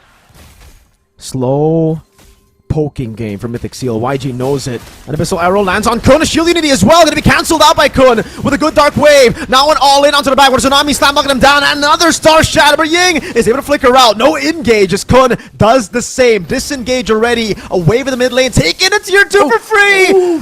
Stitch, half HP, has to back away for a bit. Mythic Seal holding on to the Lord. Moments like these are what separates boys from men and men from champions. One moment of heroism or one mistake is all that separates Mythic Seal and Yangon. Mythic Seal from finally securing an international slot and becoming the first ever Super League champions, and Yangon from forcing Game 7. Too close to call, but the difference makers are online. Nico hurts so much, and he is stopping every positioning that Yangon wants to do. What a stun from Blink. He caught him right as Boye was on the wall. I think he popped in the flicker. This is an interaction that we've seen before. Let's see. Boye has a Tsunami Slam. We'll be trying to go for it already. That's going to be the arrow from Blink that lands on Ken on the Hayabusa. Han secures it for the team. Kun jumps in, but it's right onto Stitch. Ying will be taken down. It's going to be a big shutdown, a big bounty over with Blink falling as well. But YG were the ones who got the Lord. They blinked and they missed it. The angle was found. He threaded the needle. Abyssal Arrow on the right guy. On the guy who was supposed to be the hero for the moment for Mythic Seal was the one who ate the Abyssal Arrow of Blink. What a play by the Selena. Desperate as the pick may be, it has showed up in this game when they count. But Mythic Seal can still defend this Lord without a problem. YG, it's their turn to buy time and buy space with a Lord they were able to steal away. I don't know if they want to buy time though, Renmar. Again, YG, when it comes to the late game, they do fall off in damage. Winter Crowns have still not yet been built. And again, YG have just been trading equal, despite getting the Abyssal Arrow on the right target, despite getting their proper win conditions in. If Mythic Seal play it right, if they don't get caught by that Abyssal Arrow onto one of the carries, this is still a Mythic Seal game to win. This is a game that they have taken all the way from the start, getting dismantled, getting dominated. They've weathered the storm truly. Fleeting time already for Boye too. We wait for a moment. We wait for someone to turn something around. Mythic Seal are now deciding to play as 5. A very tight formation as YG are spread out. 1-3-1, 1-2-2, all evolving in different versions. 1-3. And they'll have the Angelos sitting back, as most Angelos usually do in this scenario, waiting for a good heart guard moment. Astral Echo. Nico has to be the guy right now. His Novario will be a difference maker. Zippy avoids an arrow and avoids getting bumped. Big moves by YG. They really are just trying to bait out, just trying to feint out a flicker, a battle spell, right? A resource at least from Mythic Seal. If they get it, it's a massive value at this point of the game. Again, why this Selena can be a crazy game changer is the fact that there's no purifiers on the board for Mythic Seal. Here, in the 18th minute of the game, you get hit by that Abyssal Arrow in just an opposition by a bit, you're dead. You're going to be taken out. There's so many members that can just follow it up. So much mobility on the side of YG. But it'll all come down to who gets this Lord. This is going to be an Evolved Lord spawning in the 18th minute of the game. And it might be the final Lord of the game. Yeah, you see Mythic Seal doing everything they can to check the map, provide vision. Boye, oh no, this looks bad for Mythic Seal! Tsunami Slam, Abyssal Arrow! Oh, so close from landing. Now it's going to be the all-in from Ken. Jumps in the Shadow Kill too. Yay! Taken down by Ken! One member down right as the Lord spawns in the game. Mythic Seal have a ticket that they want to punch in. One member down, but they can still fight this out. But big ticket ultimates are gone. Mythic Seal, they have the ticket in their hands. Will they slip? Blink taken down, crossbow tank ready, winner crown, but it's not timed in perfectly. Goes in on Zippy Cutie, has a win of nature, buys a little bit more time, but with the Angela, it turns everything around. Stitch going for the chase, Ken in the bush already, doesn't have the shadow kill, the quad shadow comes in, and will be able to escape. Lina with the flicker forward, Ken jumps back in, and he goes back, but he's met by Lina, who was waiting there. Now it's YG who's pushing the tempo, a massive play for YG to save the day. Nico has to be the hero. He'll use the Astral Echo, the Star Shatter. He won't have another one. He won't be able to steal it away unless somehow he doesn't. Just a bit too early. Han gets the retry. And now Yangon are gonna be knocking at the gates of Mythic Seal, knocking on the gates of Game 7. Mythic, they slipped. The stars lined up for Mythic Seal, something we cannot guarantee in the final game, something we cannot guarantee in this Lord push. It is an Evolved Lord, and YG already had a very tanky lineup. This damage reduction as they group up together with the Lord might be too much for Mythic Seal to deal with, but fortunately for them, YG did not have time to manipulate the waves. It'll only be one wave coming down. An Abyssal Arrow landing in the back again! Shadow Kill already zoning them away from the Lord. Evolved Lord will be dealt with by Mythic Seal. And once again, they have miraculously stayed in the game. Nico and Ken. Once Nico landed that Star Shatter, Ken smelled blood. He knew that he needed to pop that Shadow Kill to force them back, and it was the right call at the right moment. Just when we thought Yangon would be getting the victory with that push, they don't even get an inhibitor turret down, a base turret down. One is about to fall, but they do not succeed in their mission, and Mythic Seal have a chance to fight another day. But now the problem is staring them in their face. It's Stitch. It's Lina. It's the 1-1 and Angela combo. That crossbow of Tang feels like it lasts an eternity now at this point. Yeah, I think it was on Kun too, right? Obviously, well played to Stitch, but Kun needs to be patient with his timing on the Winter Crown. He can't just pop it before the crossbow attack happens, because before it happens, Stitch, if you use the Winter Crown before it, Stitch has all the time in the world to wait and then use the crossbow attack. The rest of the team, even with the Winter Crown, wasn't able to get away from it, and that's why we saw a massive play from Stitch. Had he waited, even if he died, by the way, to Stitch's basic attack, it will be better than giving a crossbow attack translation over to Zippy Cutie. Patience is the name of the game for Mythic Seal. For Kun especially, they cannot panic in these moments. Yeah. They have to be tight in their formation, and they really desperately have to conserve those flickers for making sure that they have enough space between them and the 1-1 that's going to be chasing after them. They spot Stitch, a lot of damage, Nico. Wow. He is single-handedly keeping Myth alive by landing the shots on that 1-1 to provide just an inch of more space. Quite literally could have won them the game had he gotten the steal on the Evolved Lord as well. Yeah. Nico, what a fighter, what a warrior for Mythic Seal, man. Zippy Cutie in the mid lane, clearing it out. Prio for Mythic Seal all across the map. Top lane, bottom lane, even in the mid lane, Stitch has to be careful while clearing out the waves. He cannot get popped by Nico. And he has to be careful because they don't know where the Hayabusa is. Another shot taking Stitch very low. Has to walk all the way back to Lina. Yeah. Too close to call. This might be the final big Lord fight. Who's gonna get it? Mythic Seal, Yangon!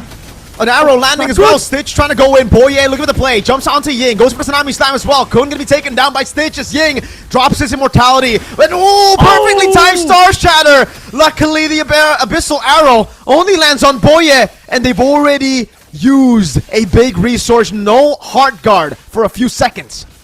They needed that kill security. They needed to even out their losses. And Nico got it. There's another great Nico in esports known for popping heads, and if Nico wants to share the same space, the same air as him on that world stage, he definitely needs to be the hero now for Mythic Seal, and he got that shot. But can the rest of Mythic Seal find that opening? At this point, they're showing it, that they are desperately playing around the idea of that 1-1, that ultimate, that crossbow of Tang, and that heart guard. The push and pull yet again successful for Mythic Seal, while Yangon, they cannot slip on their discipline. They cannot be too aggressive in trying to end, or they will get punished by Mythic Seal. It's funny that you bring that up, man. Nico known for popping heads, but he's also known as the best second place finisher of all time. Stitch gonna be engaged on. Shadow Kill, baiting out the Wind of Nature. Stitch already getting the hard guard and buying the immortality in time. Selling the Wind of Nature. No Shadow Kill, no Astral Echo. An opening for YG as they hold on to the Lord. Ying gonna walk up. Kun not able to get the Dark Wave. In time, Abyssal Arrow going wide as well. Nico pops into Astral Meteors. Kun dives in all the way to the back. Has the Winter Crowd. Will be able to pop it in time as the crossbow tank gets used up and gets wasted down. Ken jumps in with the Quad Shadow. That's a kill over Han. Will lose his immortality. It's Zippy with a double kill. Mythic Seal might just do it here. Push and pull. They've waited, and this may be the moment. But they're gonna try to end. They're not even gonna go for the Lord. They want to end it. A risky play, a risky call. An Abyssal Arrow now into the backline on Nico. With a crown being bought, that's gonna be an all-in over to Nico. Flickers out the safety, but the bird is burning him down. Blade falls. Zippy Cutie finds the kill. The base is wide open. After 3 heartbreaking runs, Mythic Seal have broken through the doors of destiny. They finally rise to the international stage at MSC XEWC. October 1st, May 18th, October 13th, all led to heartbreak. But now they can look at June 8th, 2025 as the date Mythic Seal have finally achieved the destiny long denied. What a final game to finally go international. Ken was there when the dream was born, and when it broke again and again and again. The last man standing from the original lineup of Mythic Seal. This isn't just a qualification. This is vindication for Ken. A lot of stories. You can make a mirror to other greats in sports, Nico with Nico, but another man who remained loyal, who waited for so long because he wanted to achieve a championship with this organization. Bro, with what Ken achieved here today reminds me of what Sonny did for Spurs, and you can't just help but be misty-eyed with what Ken has finally achieved with Mythic Seal. Bro, Mythic Seal are champions of Myanmar. Finally, after the long wait of always being the best in Myanmar, but never being the best when it mattered most, they did it. They finally did it. And you can see just the love, just how much they can support Nico as well. They know who carried the games. They know who was the special one in this series. What a special day for Nico and for Mythic Seal. Yeah, the Novaria. We talked about the story of the Novaria, the story of Nico, and at that point, it really desperately needed to be him. Because the burst of damage he needed to dish out to set up for Ken, to set up for everyone. I think we're going to be throwing it over to the stage just very shortly, ladies and gentlemen, to get a few words with the champions, to get a few words for the Myanmar, the Burmese representation at MSC. Mythic Seal, man. This Grand Finals was truly special for me too. Looking and watching this series, Ken has really done so much all the way from back in MSC 2022 when I first met him, man. He was literally about to quit Renmar after failing to qualify to the M6 World Championships. He told me, it's over, I'm taking a break, I'm not playing anymore. Yeah. He's tired, but he kept at it, man. He kept at it, and now he will be going to MSC. You can see the emotions, you can see the tears flowing for Ken. He has fought and waited for this moment. Patience was a major storyline for this win for Mythic Seal, and patient long they have been. Are we gonna hear from the players on stage though? Let's give it a moment.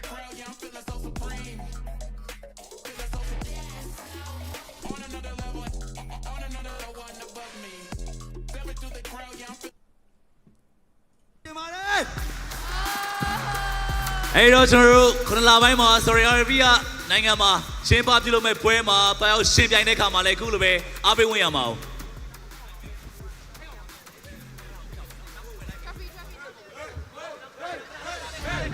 Okay, are you ready? Amazon Season 1 Champion Mike Dixie!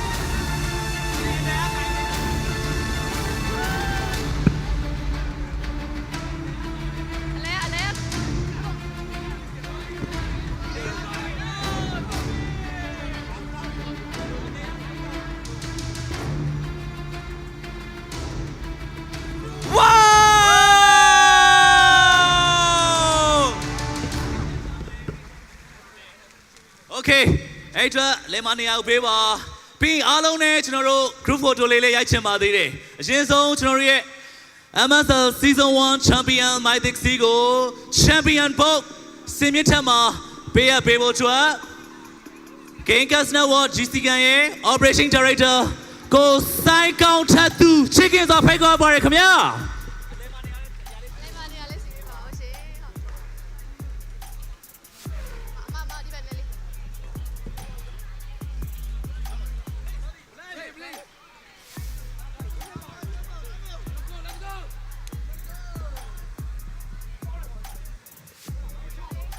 Okay, Champion team ဖြစ်တဲ့ Mike Dixie Champion ပုံလေးလက်ခံပေးပါအောင်ခင်ဗျာ Okay, နောက်တစ်ခါတော့ထပ်ပြီးတော့ MSL Season 1 Champion Mike Dixie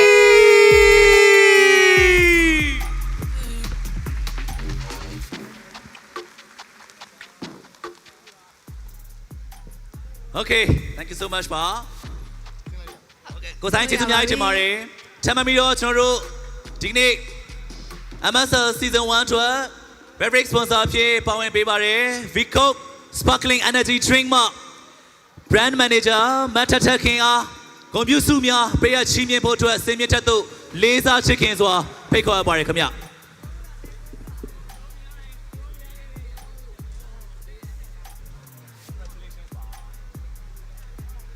Okay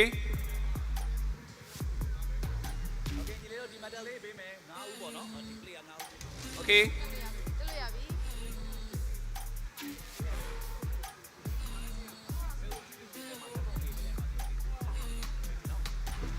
Okay, ကျွန်တော်ရဲ့ဒီနေ့ champion အသင်း Mike Dixie team member များကိုကျွန်တော်တို့ Vico မှ brand manager မတ်ထထခင်မှမတ်တရားဂုဏ်ပြုစုများတဦးချင်းစီပေးရမှာဖြစ်ပါတယ်ခင်ဗျ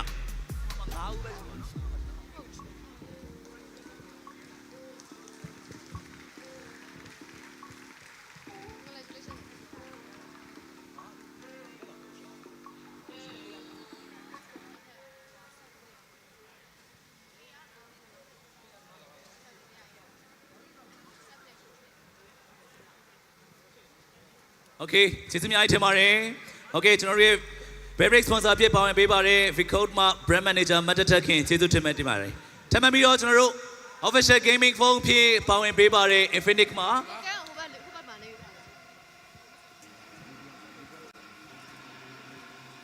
Okay အဲ့တော့ကျွန်တော်တို့ဒီနေ့ရဲ့ပွဲခန်းနာမှာ official gaming phone ဖြစ်ပါဝင်ပေးပါတယ် Infinix မှာ winner team ကိုအမတ်တရားဆုများပေးရသွားမှာဖြစ်ပါတယ်တို့ဖြစ်ပါပြီအမတ်တရားဆုများပေးအပ်ချီးမြှင့်ပေးနိုင်ပါရန် Infinix Mobile ရဲ့ Marketing Head Mr. Vincent Infinix Mobile ရဲ့ Marketing Manager ကိုဇော်လွင်ဦးစင်မြင့်ထက်တို့လေးစားချစ်ခင်စွာဖိတ်ခေါ်လိုပါတယ်ခင်ဗျ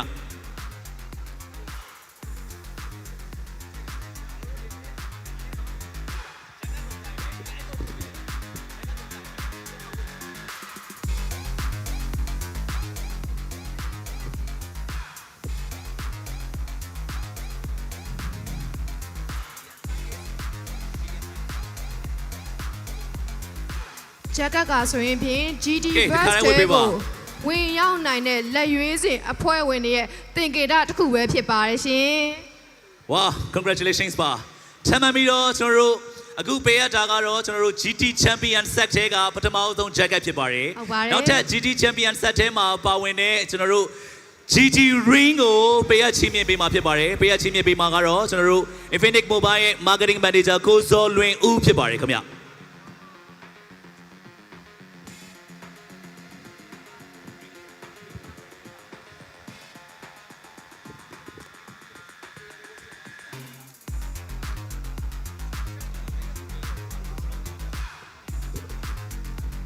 โอเคအခုချီးမြှင့်ပေးနေတဲ့ GT Ring ကတော့ challenge တွေကိုအောင်မြင်စွာကြော်ဖြတ်နိုင်တဲ့ brotherhood တွေကိုဂုဏ်ပြုတဲ့အနေနဲ့ရည်ရွယ်ထားပါတယ်ရှင် AI နည်းပညာပါဝင်ပြီးတော့ head monitoring လုပ်နိုင်မှာလည်းဖြစ်ပါတယ်ရှင်ဟုတ်ပါတယ် AI နည်းပညာလည်းပါဝင်ပြီးတော့ head monitoring လည်းပြုလုပ်နိုင်မှာဖြစ်ပါတယ်ခင်ဗျာဟုတ်ပါတယ်ကို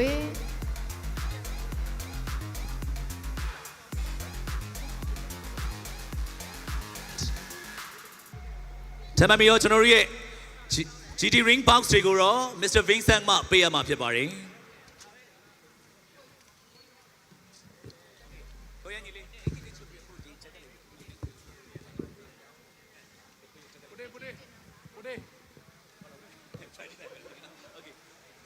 ကဲအားလုံးနဲ့ပြီးကျွန်တော်တို့ group photo လေးရိုက်ချင်ပါသေးတယ်ပြီးကိုပြန်ပြီး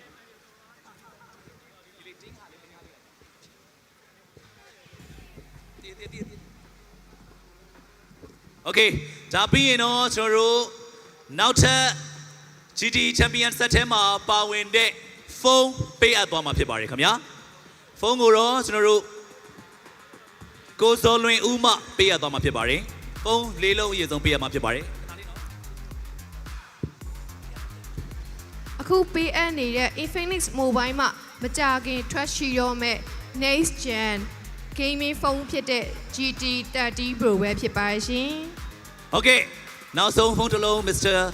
Vincent ပေးရပေးပါဦးโอเคလက်ခေါ်တန်းထပ်ပြီးချကြပါရစေဒါအပြင်ကျွန်တော်ဒီနေ့မှာနောက်ထပ်ဆုတစ်ဆုရှိပါတယ်ဒါကတော့ MGT လို့ခေါ်တဲ့ My Greatest Teammate Award ပဲဖြစ်ပါတယ်ဒီဆုကတော့ကိုယ်အသင်းသားချင်းချင်း vote ပေးပြီးတော့ရွေးချယ်ရတာဖြစ်ပါတယ်ရရှိသွားတာ trophy ရှိနေတဲ့ကံဖြစ်ပါတယ်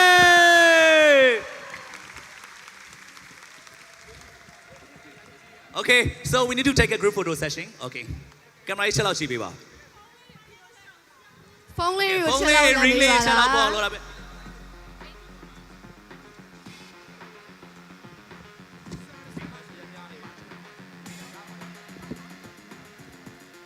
ဒါပြီးကျွန်တော်အားလုံးနဲ့ group selfie ရိုက်မှာဖြစ်ပါတယ်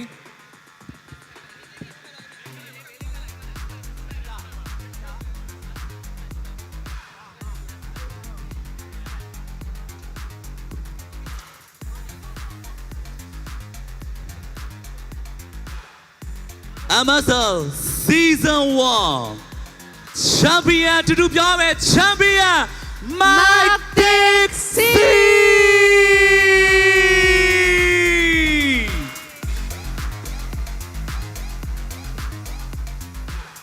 Okay ပါထပ်မံပြီးတော့လည်းဂုဏ်စွာနဲ့ကြေညာစရာရှိပါတယ်လာမယ့် MSL Season 2မှာလည်း GT30 Pro က official gaming phone ဖြစ်ဂုဏ်ယူစွာဖြင့်ထပ်မံပါဝင်ပေးသွားမှာဖြစ်ပါတယ်ခင်ဗျာလက်ခေါက်တန်းနဲ့ကြားကြပါရစေ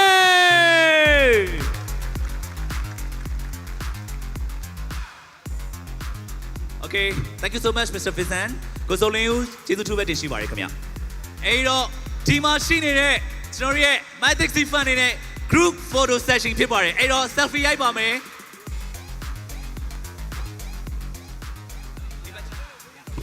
trophy လေးခဏယူထားပေးလို့ရ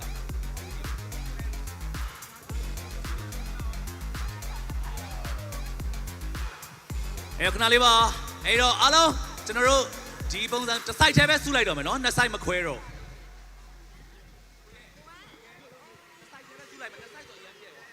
โอเคအားလုံးရှင်းလေးနဲ့ထိုးပါရှင်းလေးအလဲလေးကိုဆက်လို့ဆွေးကြပါဦးရှင်ပြီးတော့โอเคရှင်းလေးနဲ့တော့လောက်ရပြီစိတ်မမထက်โอเคအောက်ကပဲโอเคအားလုံးတူတကွရိုက်မယ်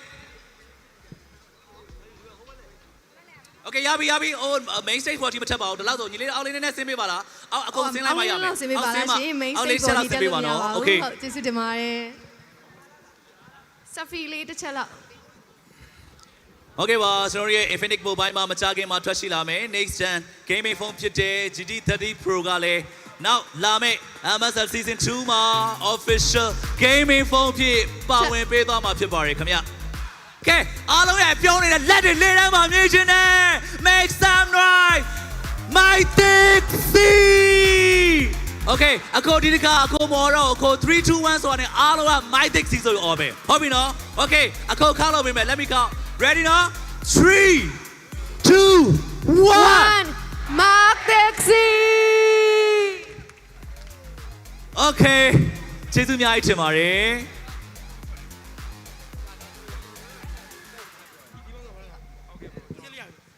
အဲ့တော့ congratulations ပါညီလေးတို့မောသွားပြီ Congratulations ပါရှင်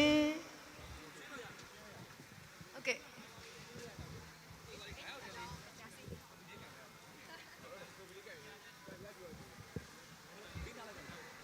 Okay အဲ့တော့ညီမလေး Okay ကို MSL Season 1ကတော့ရှင်ပြိုင်မှုတွေအချိန်နဲ့တကယ်ကိုမှအောင်မြင်ကိုမြင်မြင်နဲ့ပြီးဆုံးသွားပြီအဲ့တော့ကျွန်တော်တို့ Sorry Arabia မှာတွားရောက်ရှင်ပြိုင်မဲ့ Mythic C အသင်းကိုပရိသတ်တွေအားပါတွေကထပ်မံပြီးတော့အားပေးဝန်းရံဖို့ပဲရှန်တော့တယ်ဟုတ်ပါတယ်ကိုရေအဲ့တော့ဒီနေ့ပွဲဖြစ်မြောက်ဖို့အတွက် Y1 ကူညီဆောင်ရွက်ပေးကြတဲ့ကျေးဇူးတင်ထိုက်သူတွေ Infinix ပြီးရခါမှာ Vico AGP Gaming ပြီးရခါမှာကျွန်တော်ကျေးဇူးတင်စကားဆိုတဲ့နေရာမှာကြန့်ရှိခဲ့ကျေးဇူးတင်ထိုက်တဲ့သူတွေပြီးရခါမှာ Technician ဘိုင်းတွေပါဝင်ကူညီအားဖြည့်ပေးကြတဲ့ပရိသတ်တွေအထူးသဖြင့်ကျွန်တော် Hexagon Complex String ကိုလာရောက်ပြီးတော့ချိန်ပေးပြီးအားပေးကြည့်ရှုကြတဲ့ပရိသတ်တွေ online ကကြည့်ရှုနေကြတဲ့ပရိသတ်များအားလုံးဒူးစီတယောက်စီတိုင်းကိုကျေးဇူးထူးပဲတင်ရှိပါရစေ MSL Season 1ရဲ့ Champion ကတော့ Mythic C ဆိုတဲ့အကြောင်းကိုပြောကြရင်းဒီနေ့ MSL Season 1ပွဲစဉ်များအားလုံးအောင်မြင်စွာပြီးမြောက်ကြောင်းချီးမြှောက်ပါရခင်ဗျာ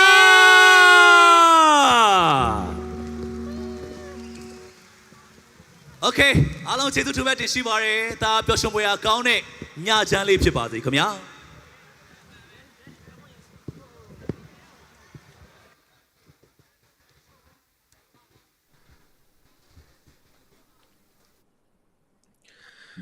And there we have it, the moment of glory that Mythic Seal have waited for after almost 2 years of heartbreaks, finally delivering for their fan base, their families, and everyone who's ever supported them. Congratulations again to the champions of the first ever MLBB Super League for Myanmar. It's a great moment, not just for Mythic Seal, but for the entire region to have an almost at this point, it's their version of the MPL being back in their hands already, having a big tournament such as this. Congratulations to them. Yeah, I mean, well played, guys.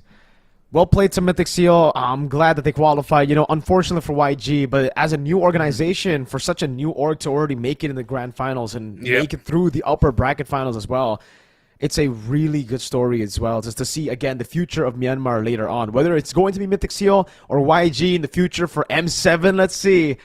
It's going to be a good one. The progression of Myanmar MLBB continues. Yeah, and these are just culminations of stories that were told before the MSL even began, when it was the triumvirate of Falcon Esports, Bigatron, AI, and then eventually Burmese Ghouls became... did I say Bigatron? Burmese Ghouls eventually becoming... sorry, it's the B. Burmese Ghouls eventually becoming Mythic Seal, and then Yangon Galacticos getting some of the members of all those three organizations, the first ever champions being Mythic Seal.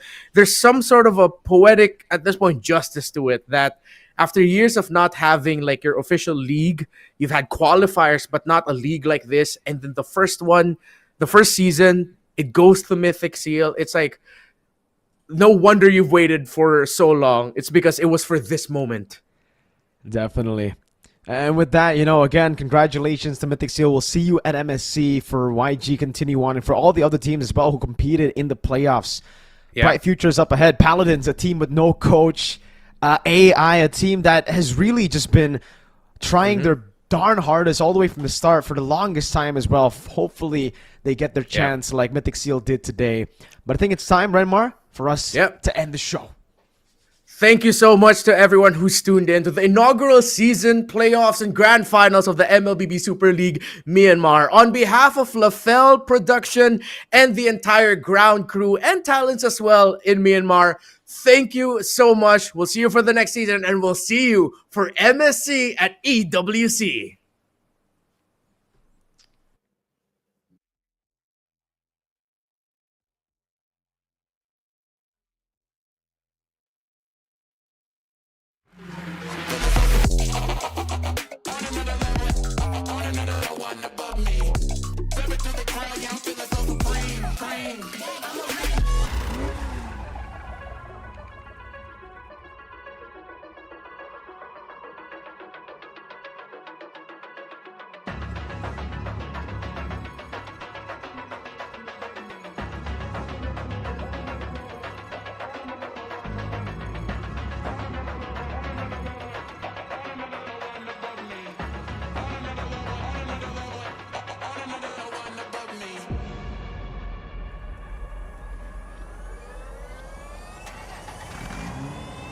Fly dope swaggy, that's how I roll. On another level.